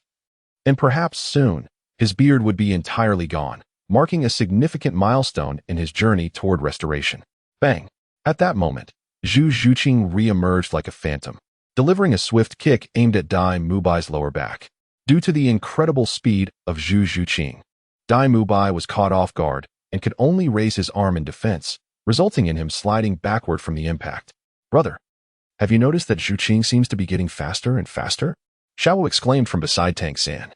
Indeed, her speed surpasses even my own, Tang San replied, a glimmer of purple light igniting in his eyes as he scrutinized Zhu Zhuqing's movements. Zhu Zhuqing's remarkable velocity stemmed not only from her being an agility-focused soul master, but also from significant changes to her spectral cat martial soul, which had not only enhanced her speed but also bolstered her overall strength. Most importantly, she had undergone cellular enhancement through a special serum, greatly augmenting her flexibility, meridians, and cellular constitution. It was evident that Zhu Zhuqing's current physical prowess was incomparably superior to that of Dai Mubai. Bang! Zhu Zhuqing continued to unleash a flurry of kicks upon Dai Mubai, her feet appearing as mere phantoms in their rapid succession. Dai Mubai struggled to discern the genuine attacks and could only raise his arms in defense. This is infuriating. Zhu Zhuqing is too swift. I can't even see her moves. At this rate, I'll only be on the receiving end of her strikes. There's no choice but to fight back. With a steely resolve, Dai Mubai's sinister gaze converged into a singular focus, disregarding the implications of his third soul ring. The technique, the White Tiger Diamond Transformation, erupted forth. His martial spirit, the White Tiger, enveloped him, enhancing his physique to a magnificent stature, his muscles bulging in exaggerated prominence. His upper garments were completely torn apart, revealing a terrifying silhouette of sinewy strength with dark stripes etched across his skin. His massive paws expanded further, the sharpened blades upon them gleaming in a bright silver hue. He was enveloped in a resplendent golden glow, resembling a being gilded in gold. His blood-red eyes radiated a savage brilliance, exuding the commanding aura of a king among beasts. Dai Mubai, a soul master of formidable offensive power, was not particularly adept at agility. As he perceived Zhu Zhuqing approaching for another strike, he made no attempt to evade. Instead, the golden light surrounding him surged with increased intensity. He advanced just 3 steps, his imposing form coming to a halt, and at that moment, his clawed hand lunged toward Zhu Zhuqing's incoming kick. Yet, Zhu Zhuqing was not so easily ensnared. In the realm of absolute speed, agile attack-type soul masters held a significant advantage over those specializing in brute strength. As her foot was grasped by Dai Mubai, Zhu Zhuqing executed a swift aerial maneuver, abandoning her overhead assault in favor of a downward strike. With her formidable physique and inherent flexibility, she adeptly altered her trajectory to launch a counterattack. With a resounding impact, Dai Mubai's thigh was struck with considerable force. It appeared that Zhu Zhuqing held nothing back, adhering to the principle that speed is power. She unleashed a kick that sent Dai Mubai several meters away. Had her aim been slightly more to the left, she might have incapacitated him entirely. Repeatedly struck by Zhu Zhuqing, Dai Mubai found himself devoid of opportunities for retaliation. A sense of frustration and anger welled within him, not merely irritation, but a vexation at being toyed with by a woman, particularly his fiancée Yi, who utilized her speed to mock him. With a fierce cry, Dai Mubai unleashed a torrent of white light from his mouth. His second soul skill, White Tiger's Radiant Wave. A brilliant radiance erupted forth as Dai Mubai launched an assault towards Zhu Zhuqing, empowered by the third spirit skill, the White Tiger's Fierce Light Wave. Although Dai Mubai managed to control the intensity of his attack, Yu Xiaojiang, observing the evident anger fueling Dai Mubai's actions, felt a sense of foreboding. Zhu Zhuqing possessed an overwhelming advantage in speed, far surpassing any agile attack-type spirit master he had encountered at the same rank. Even the 37th level spirit master Dai Mubai struggled to keep pace with her velocity, leaving Yu Xiaojiang deeply intrigued about how Zhu Zhuqing achieved such swiftness and the teachings imparted to her by Guyu. On the battlefield, Zhu Zhuqing calmly regarded the incoming White Tiger's fierce light wave. She now comprehended the profound wisdom expressed by her mentor, Gu Yi, regarding the martial prowess that could not be thwarted, the principle that speed, when unrestrained by control skills or absolute power, could render her invincible. At this moment, she could strike Dai Mubai with ease, while he could scarcely perceive her presence. It was as if she were venting her frustrations. She could unleash her blows upon him at will, for he was utterly defenseless. A sudden smile graced Zhu Zhuqing's serene visage as she transformed into a shadow, evading Dai Mubai's strike. Just as she intended to deliver a decisive kick to vent her frustrations, Yu Xiaojiang urgently called out, "Enough, this shall end here." His voice indeed halted both Zhu Zhuqing and Dai Mubai, and it even caused a few strands of hair to be dislodged from his own face. "Zhu Zhuqing, your speed is remarkable, so much so that even Dai Mubai struggles to react. This is your greatest advantage, Yu Xiaojing remarked. I understand. My teacher has told me that as long as my speed is sufficient, I can remain undefeated among my peers in the same realm, Zhu Zhuqing replied, clearly indicating that by the same realm, she was referring to the spirit master level, with Dai Mubai at 37 and herself at 31. They indeed belong to the same domain. Upon hearing Zhu Zhuqing mention Gu Yi, Yu Xiaojing reflected on her status as Gu Yu's disciple and realized that she must have learned a great deal. He hesitated, feeling that further commentary might seem presumptuous. Chapter 72. Zhu Zhuqing discovers Gu Ye's interest in women. After a moment's contemplation, Yu Xiaojing looked at Dai Mubai, then at Zhu Zhuqing, and reached a decision. All right, Zhu Zhuqing, I have a general understanding of your current abilities. Your training concludes for today. You may return to rest. Master, what about us? Oscar, Ma Hongjun, and the others gazed at him with eager anticipation as Zhu Zhuqing was permitted to leave. Yu Xiaojing shot a sidelong glance at Oscar and Ma Hongjun, stating, if you can withstand Dai Mubai's attacks and remain undefeated, then you too may return to rest. Ma Hongjun glanced at Dai Mubai and, recalling his formidable strength, quickly shook his head. Perhaps that is best left unattempted. Zhu Zhuqing did not refuse. Since she had no classes today, she decided to visit Soto City to seek her teacher. After a brief tidying up in her dormitory, she bid farewell to Flander, the dean, and departed from Shrek Academy towards Soto City. Shortly thereafter, Zhu Zhuqing arrived outside the Gu Yi clinic.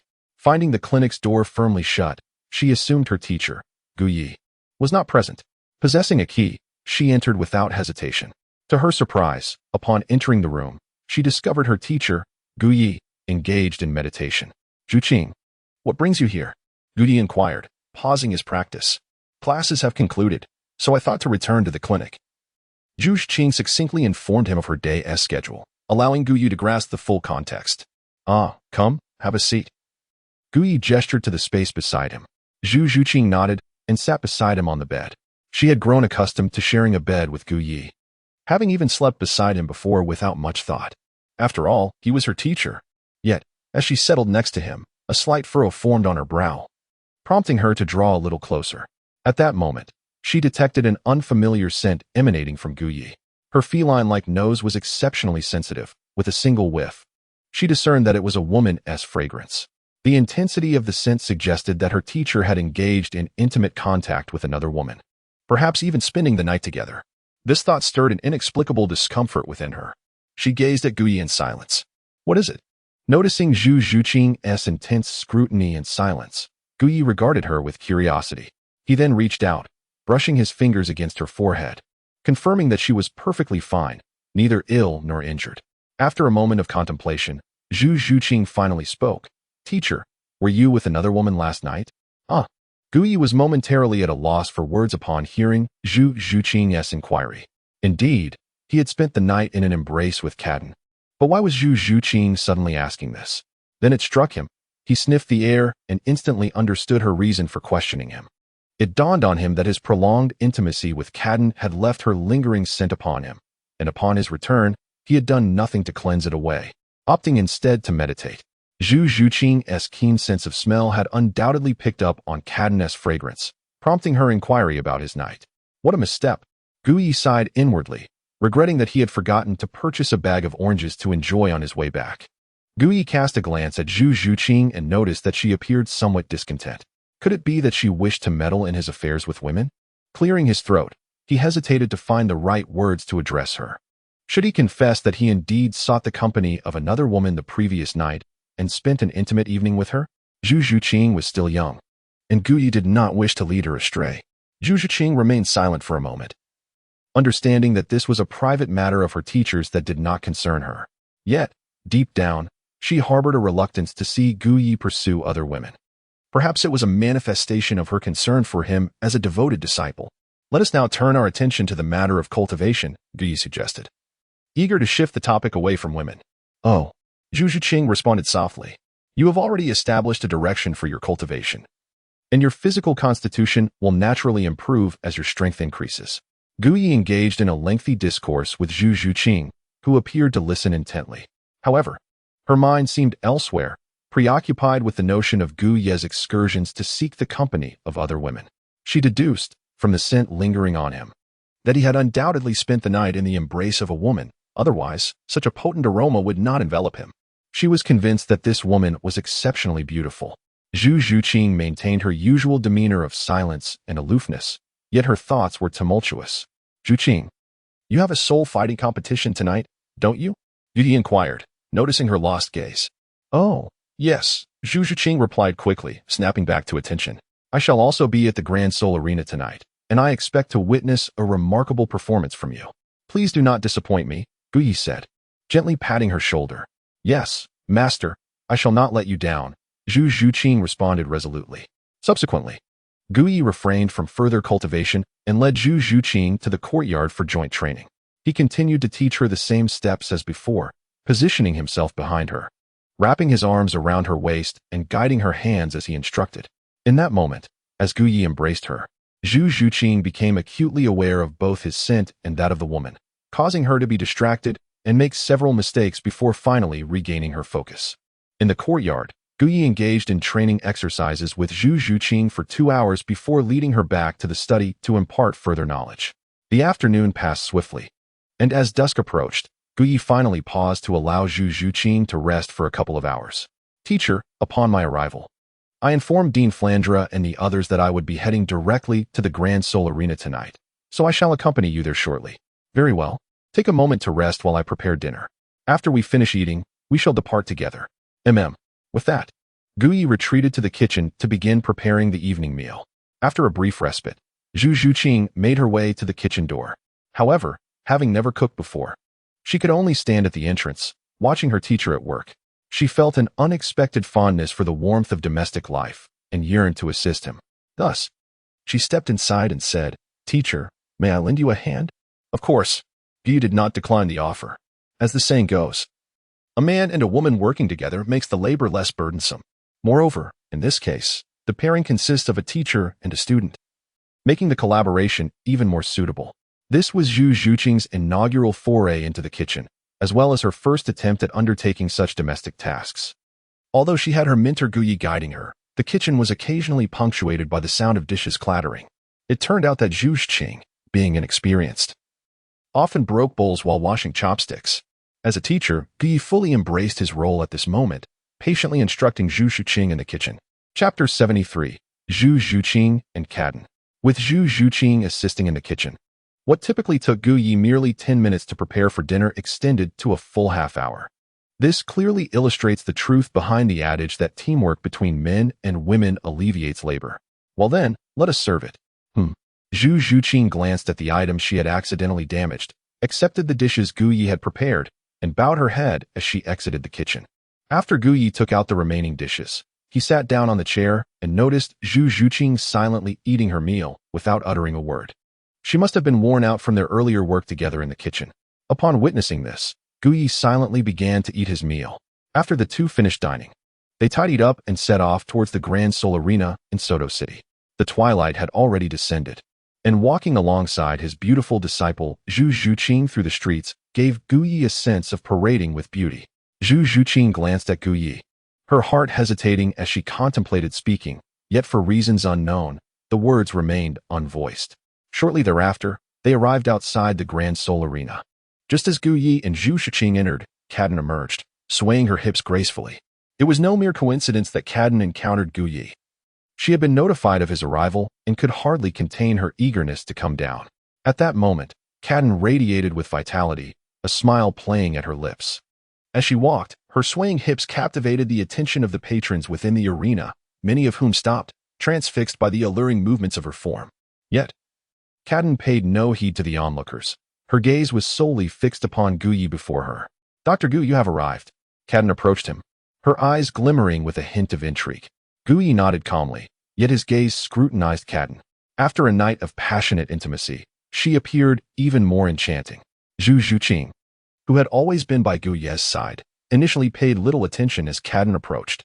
However, as Qian drew nearer, Zhu Zhuqing's keen senses detected a fragrance emanating from her, a distinctly feminine scent, one that was remarkably familiar. As she regarded Qian, a look of astonishment gradually spread across her face.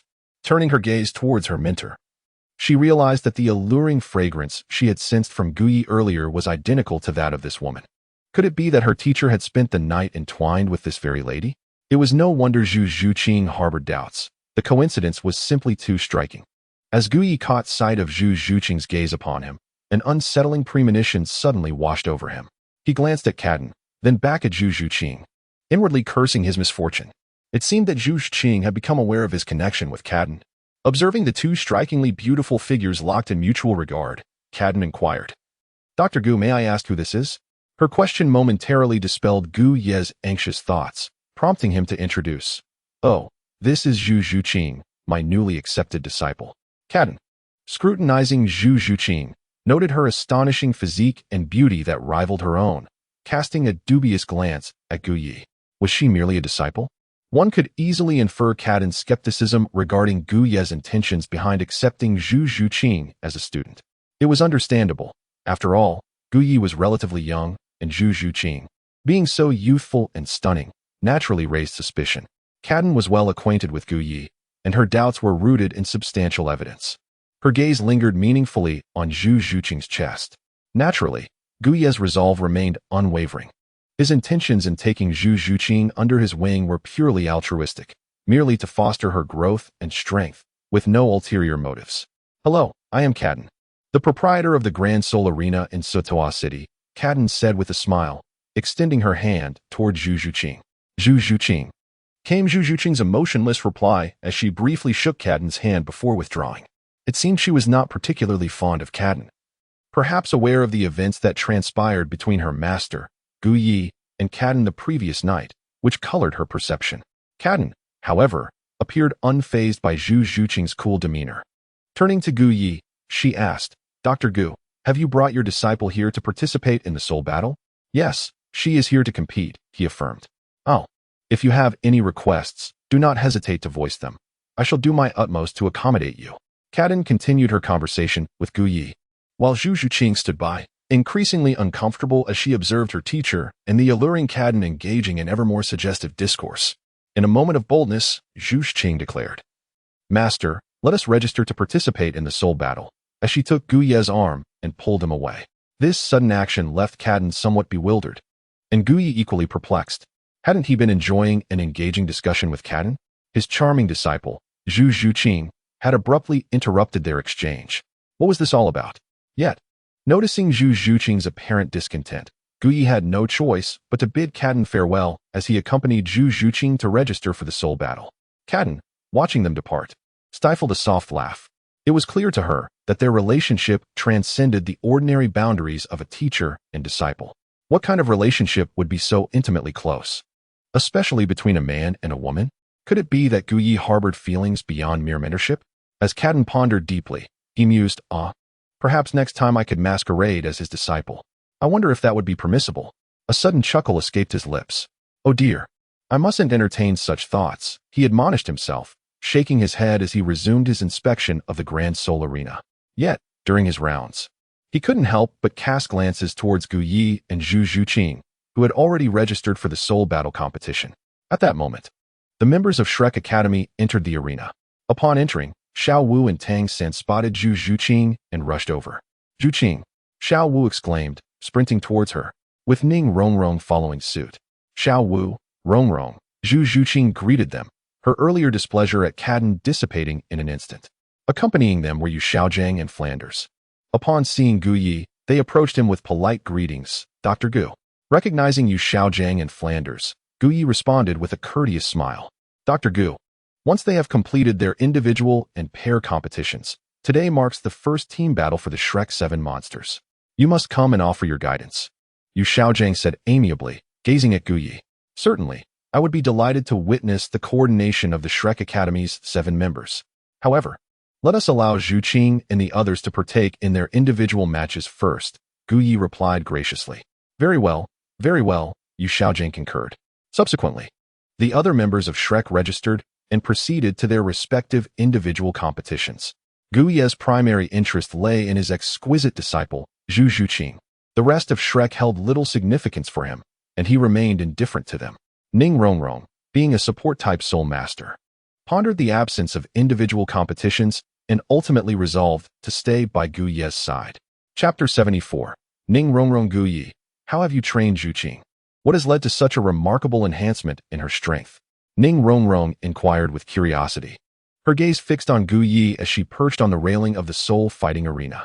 Leaning against the railing, Gu Yi observed Zhu Zhuqing ascend the Duhan platform before turning his gaze towards Ning Rongrong. Do you wish to know? He inquired.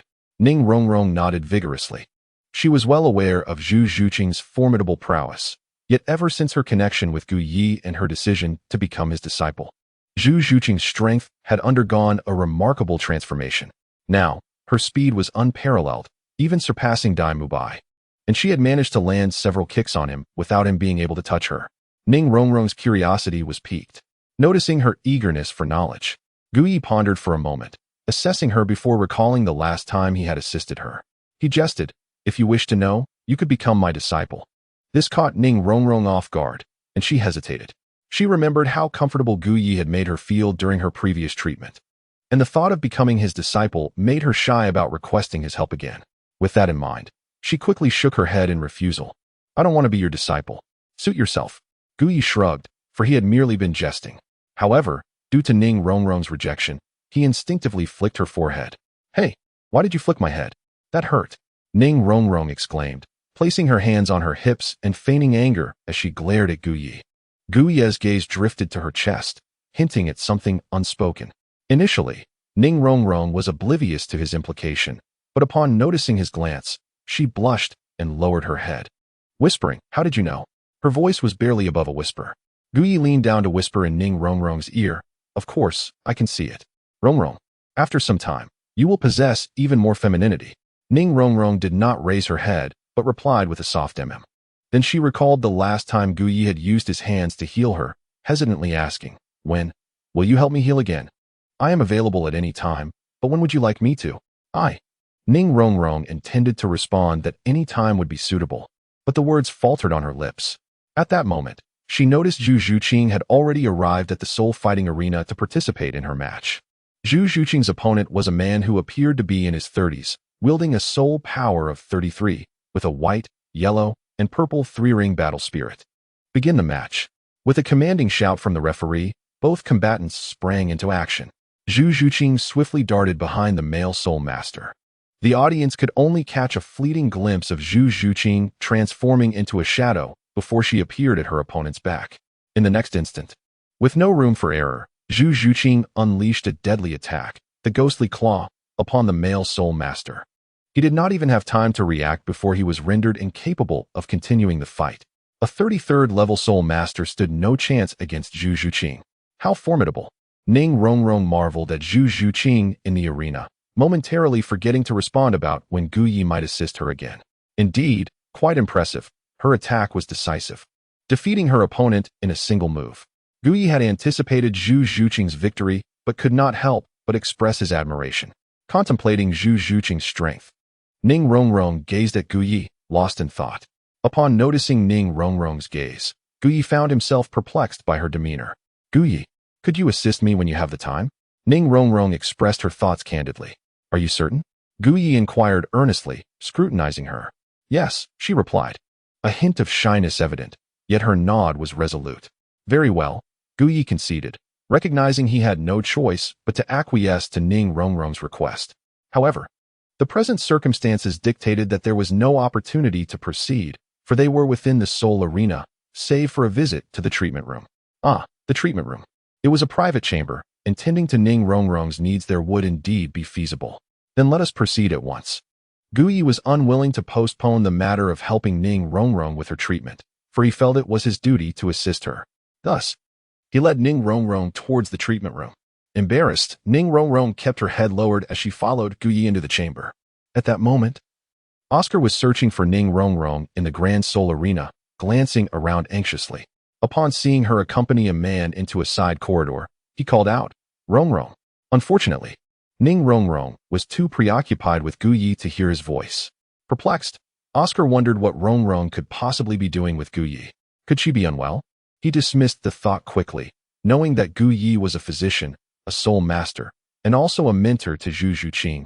His knowledge must be exceptional.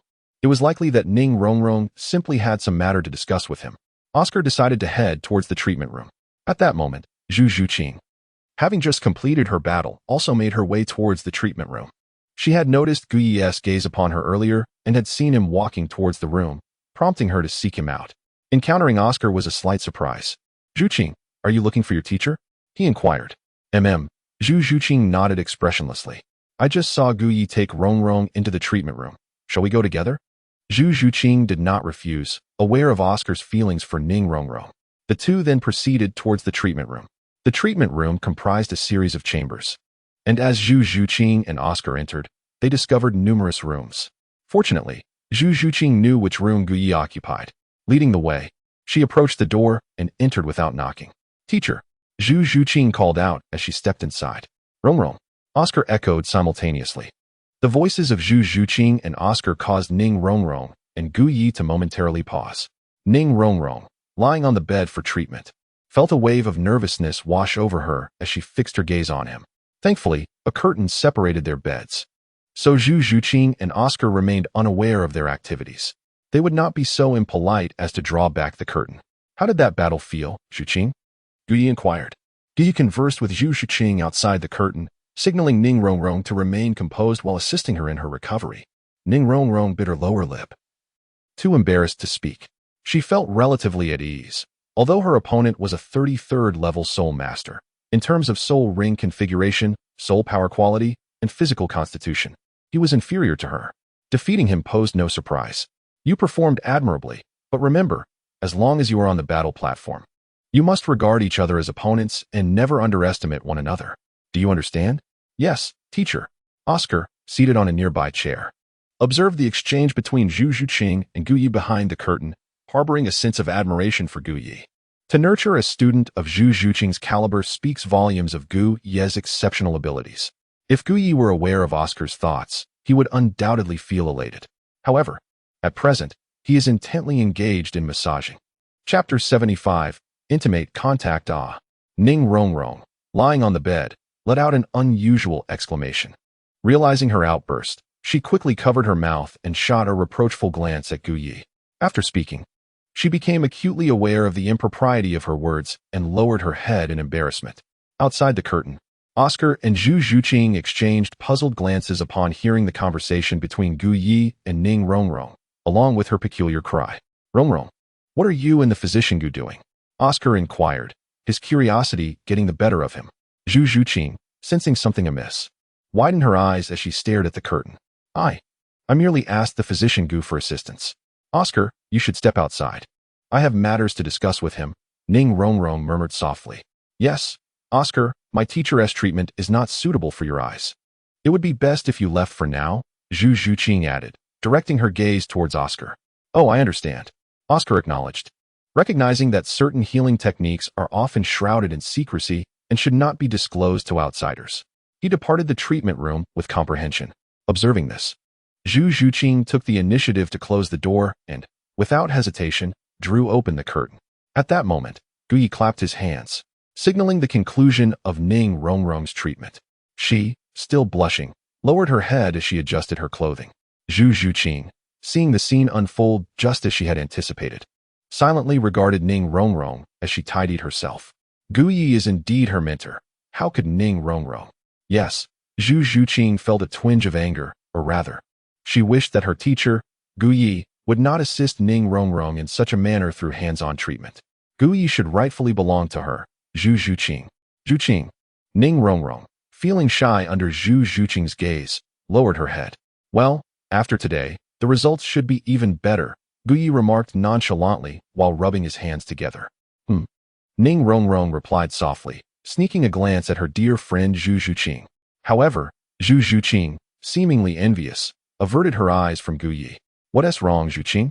Gu Yi inquired upon noticing her demeanor. It's nothing, Zhu Zhuqing replied curtly. There was an unmistakable sense of a girlfriend's inexplicable anger, reminiscent of unreasonable sulkiness in her tone. Gu Yi glanced at his own hands, then at Zhu Zhuqing, and then once more at his hands. Could it be that Zhu Zhuqing wished for him, as her teacher, to assist her in healing? Gu Yi's suspicions were indeed well-founded. However, as Zhu Zhuqing's mentor, he promptly lowered his hands and cleared his throat before saying, Very well, let us step outside for now.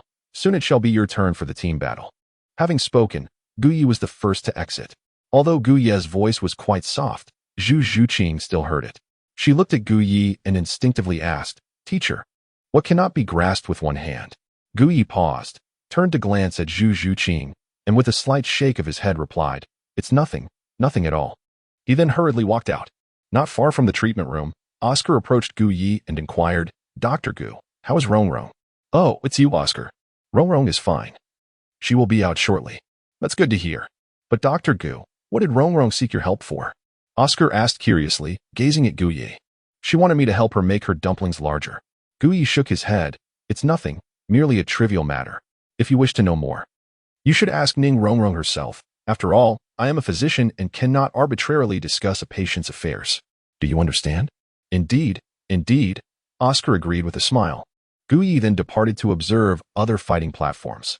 Meanwhile, within the treatment room, Zhu Zhuqing could not shake off the earlier words of Gu Yi from her mind. What could they possibly mean? Zhu Zhuqing was often quite clever, yet under the influence of Gu Ye's esteemed position, she felt somewhat dim-witted. Such an obvious statement was understood by Ning Rongrong, yet Zhu Zhuqing remained oblivious.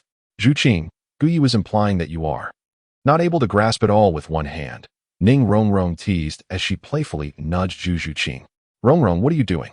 Startled by Ning Rongrong's playful assault, Zhu Zhuqing instinctively recoiled. However, Ning Rongrong's earlier comment caused her to pause. She looked down and noticed her toes were completely blocked. Then, recalling Gu Ye's words, a blush swept across her cheeks. "Zhuqing, you have no idea how envious I am. Your teacher must have taken a liking to you." Ning Rongrong suddenly embraced Zhu Zhuqing, her eyes sparkling with mischief. "Rongrong, please stop teasing me." Zhu Zhuqing was not one to take jokes lightly, especially since she had already taken Gu Yi as her mentor. Their relationship as teacher and student made such notions seem impossible. Yet, Ning Rongrong felt an instinctive inclination that Gu Yi harbored feelings for Zhu Zhuqing. "Rongrong, do you not feel shy asking my teacher for assistance?" Zhu Zhuqing quietly inquired. "Well, to be honest, I was a bit shy at first, especially considering I am still a maiden. It would not do for me to seek help from another man." However, Ning Rongrong trailed off, gazing at Zhu Zhuqing without speaking. "But what?"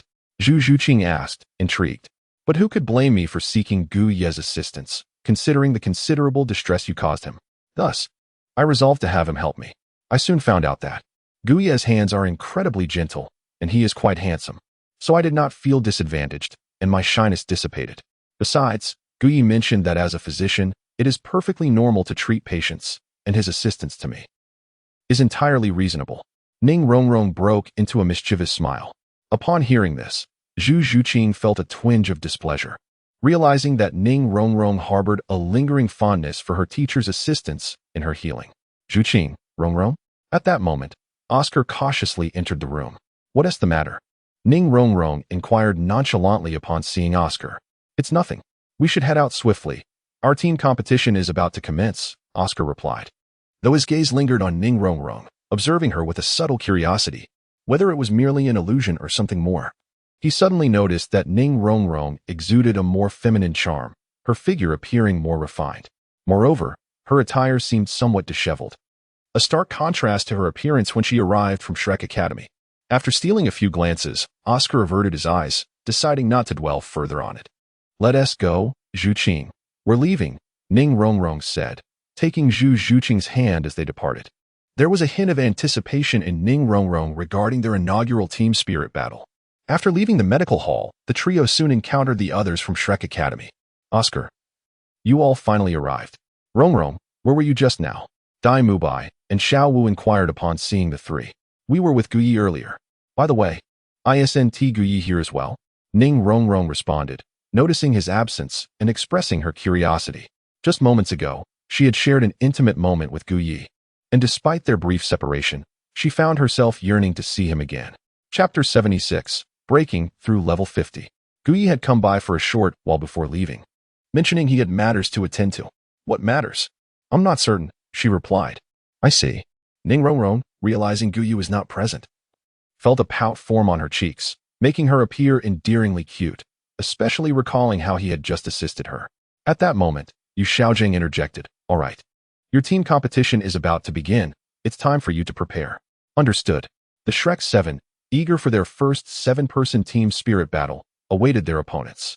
Meanwhile, in the highest tier of Soto City's Grand Spirit Arena, in the VIP Room 1, the atmosphere was charged with anticipation. Yu sat upon the bed of Kadan, his eyes gently closed in deep meditation. Meanwhile, Kadan vigilantly stood by, safeguarding Gu Yi. After assisting Ning Rongrong in crafting a few orbs, Gu Yi had just arrived at Shrek Academy, exchanged a few pleasantries with his companions, and suddenly sensed the opportunity for a breakthrough. Without hesitation, he hastened to Kadan's room to commence his cultivation. Should he succeed in his breakthrough, he would ascend to the 50th level, perfectly timing their expedition to acquire the 5th spirit ring together. Kadan gazed expectantly at the meditating figure of Gu Yi, uncertain whether his anticipation stemmed from the prospect of obtaining the 5th spirit ring or from the simple joy of sharing a night beneath the moonlight in the serene woods with Gu Yi. On the bed, Gu Yi, seated in a meditative posture, could feel the imminent breakthrough of his realm.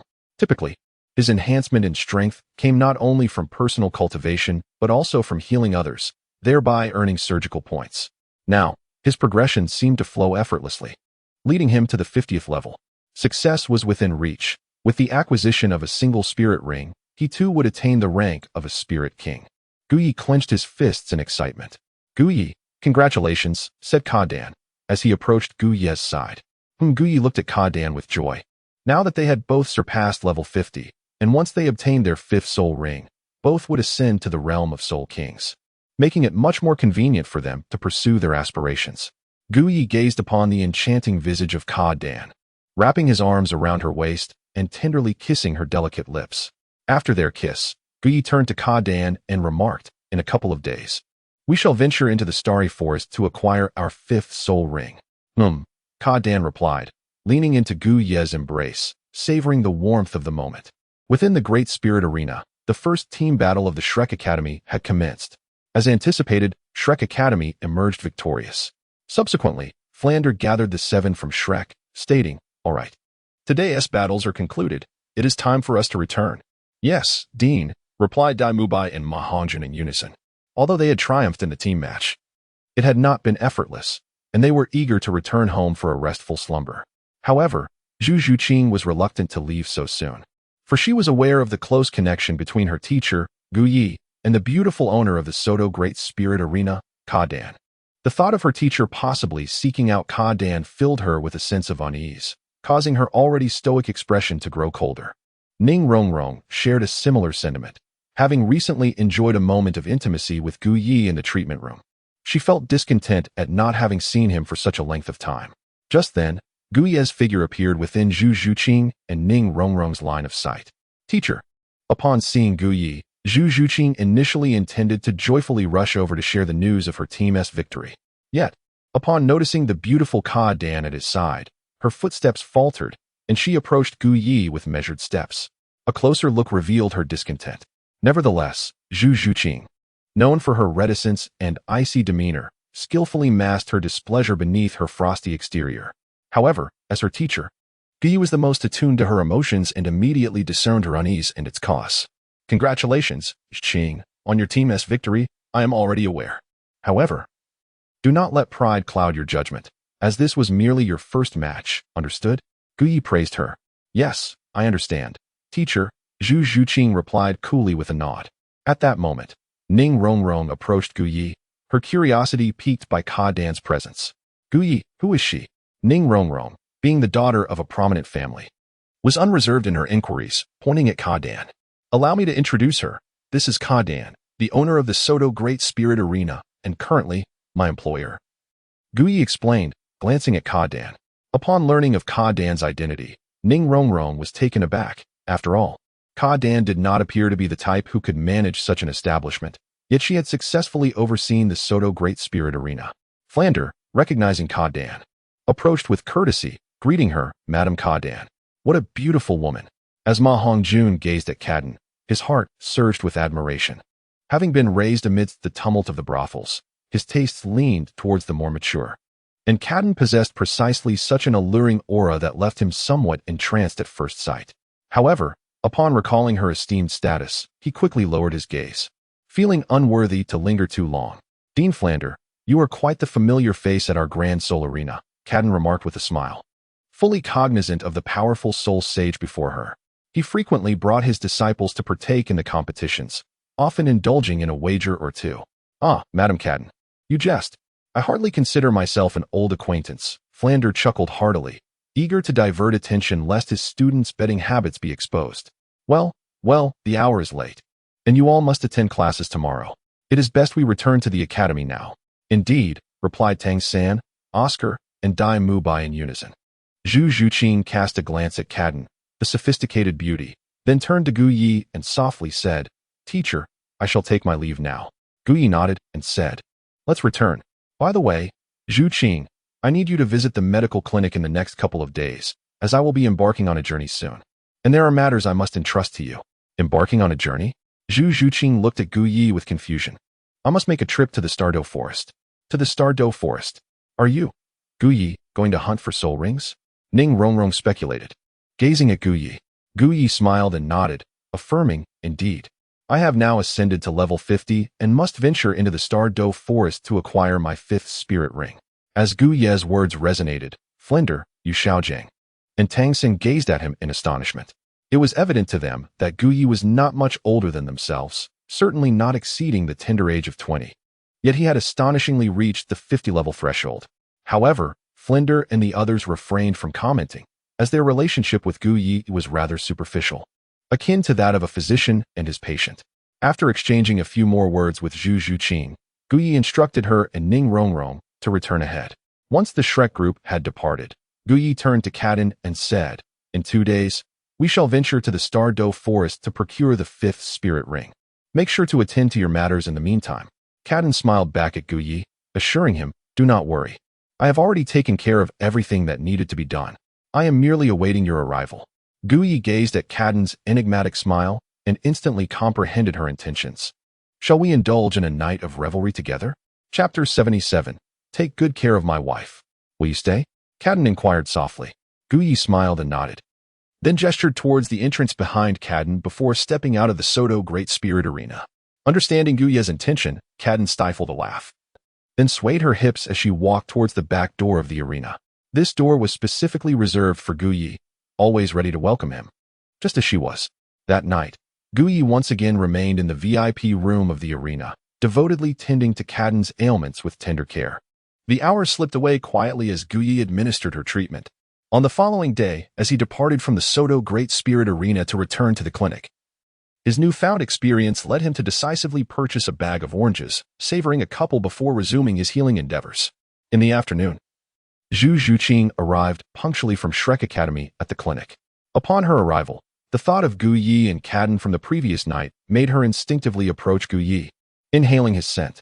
Only after realizing there was no trace of Cadden did she feel a semblance of joy. Zhu Zhuqing then inquired, Teacher, who accompanied you to hunt for the 5th spirit ring in the Stardo Great Forest? Cadden, Gu Yi replied candidly. Upon hearing this, the flicker of happiness that had arisen within Zhu Zhuqing vanished without a trace. Gu Yi and Cadden ventured into the Stardo Great Forest together. How could they possibly go together? Was she not the master of the Soto Great Spirit Arena? How could she find the time to accompany you? Teacher? Zhu Zhuqing inquired hastily. Cadden had also broken through to level 50, and thus we had agreed to embark on our quest for the 5th spirit ring the day after tomorrow. Therefore, Zhuqing, I shall devote today and tomorrow to guiding you. Is that so? Upon learning the circumstances, Zhu Zhuqing had no further objections and obediently accepted Gu Ye's invitation to return to his room for personalized instruction.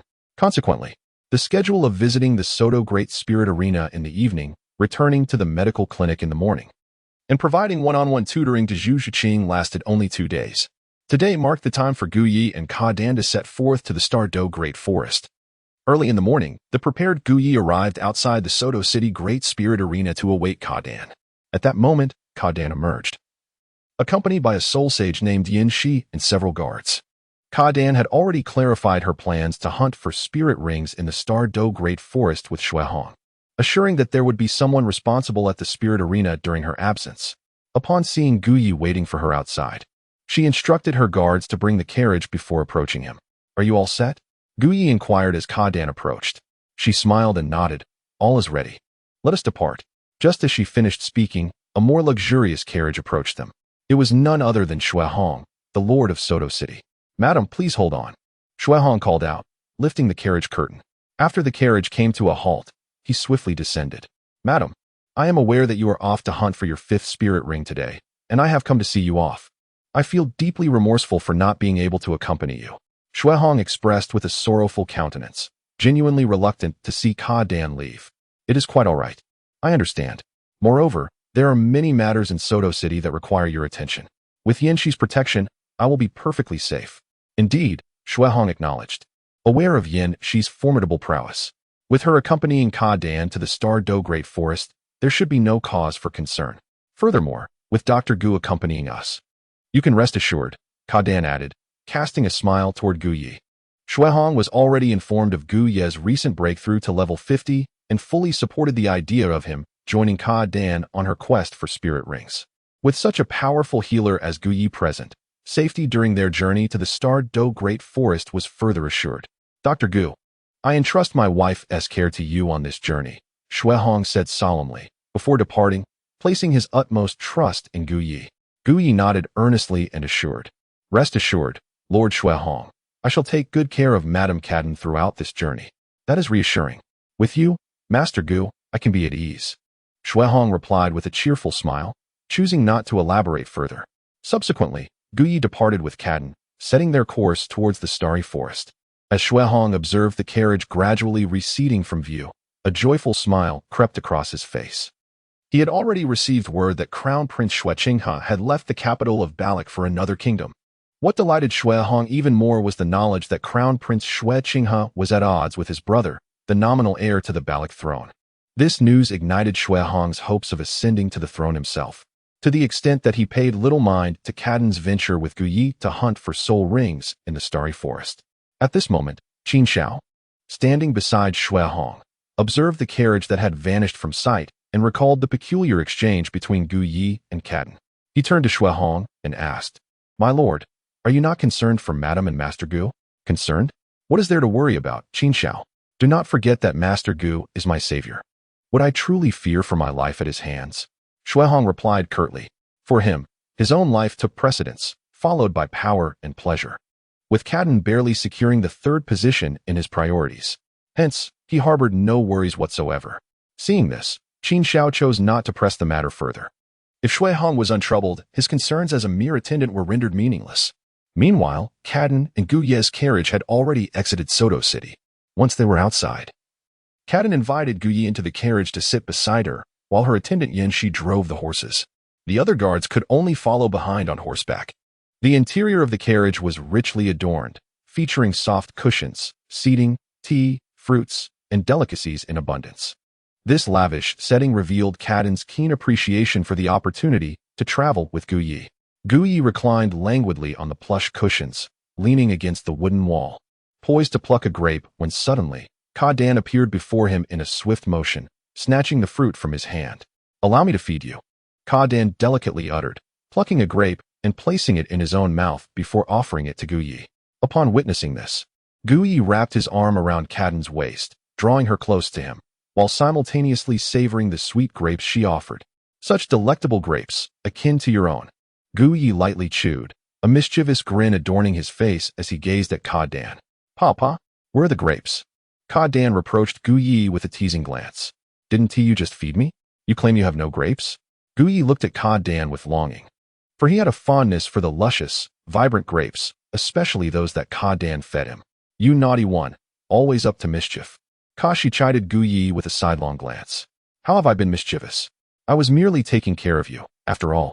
I promised Xue Hong that I would look after you well." Gu Yi, with a mischievous smile, embraced Cadden's waist, tightening his grip.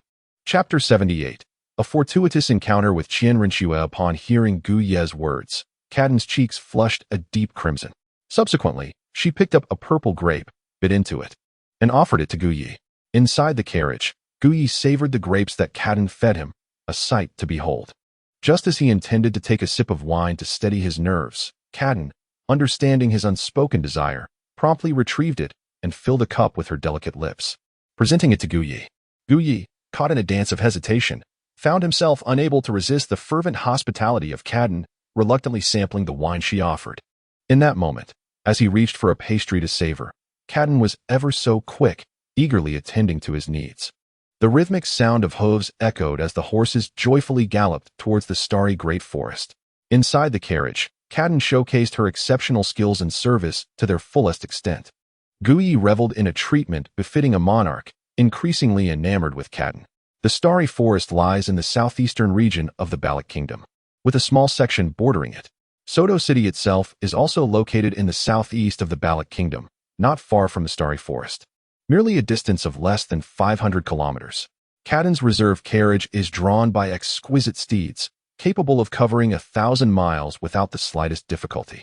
However, due to the repeated interactions between Cadden and Guyi within the carriage, their journey was significantly expedited. By dusk, their party had merely arrived at a quaint town situated in close proximity to the starry forest. Guyi glanced at the sky and turned to Cadden, suggesting, "It seems we won't reach the starry forest today. Shall we rest in the town for the night?" Nestled in Guyi's embrace, Cadden's cheeks bore a faint blush, and a few beads of fragrant sweat lingered, suggesting she had exerted herself earlier. Upon hearing Guyi's words, she lifted her head to peek through the carriage curtain, confirming that dusk had indeed set in. "All right, I will follow your lead," she replied softly, snuggling back into Guyi's warmth. Within her heart, however, lay a desire to spend a night alone with Guyi in the wilderness, where she could nestle against him, gazing at the luminous moon above. She imagined him calling her sweetheart, to which she would respond with darling, and as the night deepened, they could share intimate moments in a tranquil grove. Nonetheless, Cadden chose to heed Guyi's suggestion. After all, his intentions were rooted in her safety, wishing to avoid any untoward incidents. With the decision made, the carriage rolled into the town. Upon arrival, Guyi parted the curtains to survey the surroundings. During twilight, the town buzzed with liveliness, its expanse comparable to a small city, lacking only fortifications. Streets were lined with an array of shops, each offering diverse wares.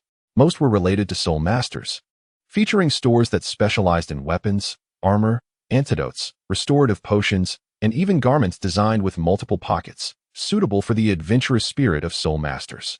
YNX. "Let us seek out an inn," Cadden called out, peeking her head out to address YNX. "Yes, princess," YNX responded, regarding Cadden with the utmost reverence for her royal status. Yet, as she cast a glance at Guyi, her thoughts drifted to the sounds emanating from the carriage earlier. She had been outside, listening intently, and was taken aback by the warmth with which her princess attended to Guyi. However, YNX chose to remain silent. As long as it brought joy to her princess, she would protect that happiness. Before long, YNX located a suitable inn. Only 10 individuals accompanied Guyi, with the remaining 7 serving as his guards. Upon their arrival at the hotel, Yinshi promptly arranged accommodations for them. Guyi and Cadden, without any reservations, shared a room together. This audacious arrangement left Cadden and the 7 accompanying guards in a state of bewilderment. They were well aware of Cadden's esteemed identity, and now witnessing her cohabitation with Guyi raised eyebrows and ignited unspoken speculation. However, they dared not voice their thoughts, for they were merely protectors of their charge. Just as Guyi was about to enter the room with Cadden, a few figures caught his attention. One of them was a woman with a golden mask obscuring her face. She possessed flowing golden locks cascading down her back and a statuesque figure. Despite the mask, Guyi could discern her stunning beauty, rivaling that of the enchanting Zhu Zhuqing. What captivated Guyi the most was her attire, a black robe, crafted from soft fabric, which accentuated her alluring curves to perfection.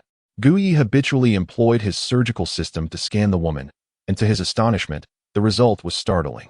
It was none other than Qian Renxue. As Guyi turned his gaze towards her, she, too, met his eyes. In that fleeting moment, Qian Renxue instantly recognized the highly skilled physician before her. "Young master, what is the matter?" inquired the man beside Qian Renxue, noticing her gaze directed towards the upper floor. "I have encountered someone intriguing," Qian Renxue replied with a serene smile, choosing not to look back at Guyi. Meanwhile, Guyi, upon catching her glance, swiftly averted his eyes. The appearance of Qian Renxue in this place, could it signify an important matter? Upon careful reflection, Guyi realized that this small town was in close proximity to the Stardo Forest. Previously, Qian Renxue had been the protector of the kingdoms under the governance of the Heavenly Do Empire. Now, she unexpectedly appeared beyond the Stardo Forest, accompanied by a titled Douluo. Indeed, The man beside Qian Renxue was none other than the serpent spear Douluo from the original narrative. Additionally, there were several guards, the weakest among them being soul kings, along with one soul sage and 2 soul emperors. Such a formidable assembly in this location clearly signified something amiss. Wait a moment. Gu Yi suddenly had a thought. Might Qian Renxue have come to the Star Do Forest to hunt for soul rings? According to the original storyline, 5 years later, Qian Renxue would attain the soul sage realm, given that it is now 5 years prior. It is indeed possible that she has just recently advanced to the soul emperor level. Gu Yi speculated that she was currently utilizing her spare time during her patrols across various nations to venture into the starry great forest in search of her 6th soul ring. Gu Yi, what is it? Seeing Gu Yi standing at the door in contemplation, Qian promptly inquired. It's nothing. Let us proceed inside, Gu Yi replied with a smile, wrapping his arm around Qian's waist as they entered the room. Although they encountered Qian Renxue and her companions here, Gu Yi did not recognize them at the moment. Lingering too long could easily reveal his true identity. Furthermore, Gu Yi was uncertain whether Qian Renxue might resort to lethal measures to silence him should his cover be compromised. Given the strength of her current entourage, executing such actions would be quite effortless for her. After Gu Yi entered the room alongside Qian, it became apparent that Qian Renxue and her entourage had just arrived downstairs, evidently intending to stay the night. After requesting a room, it was quite a coincidence that her accommodation turned out to be right next to Gu Yi's. Standing outside her door, Qian Renxue glanced at the room number, then cast her gaze toward the room Gu Yi had just entered, inwardly remarking on the serendipity of the situation. Qian Renxue held a particular fondness for Gu Yi. Whether it was his strikingly handsome visage or his unique soul blade martial soul, she found herself captivated. As an exceptionally beautiful woman, encountering a man whose appearance rivaled her own inevitably sparked a sense of admiration within her. Moreover, she harbored a curiosity about Gu Yi's martial soul. He, too, must have come here to the Star Do Forest in search of soul rings. Could it be that he had broken through to the 40th level? Given her uncertainty regarding Gu Yi's age and strength, she merely speculated that he had reached level 40, never considering that he had already surpassed 50. Qian Renxue cast another lingering glance in his direction.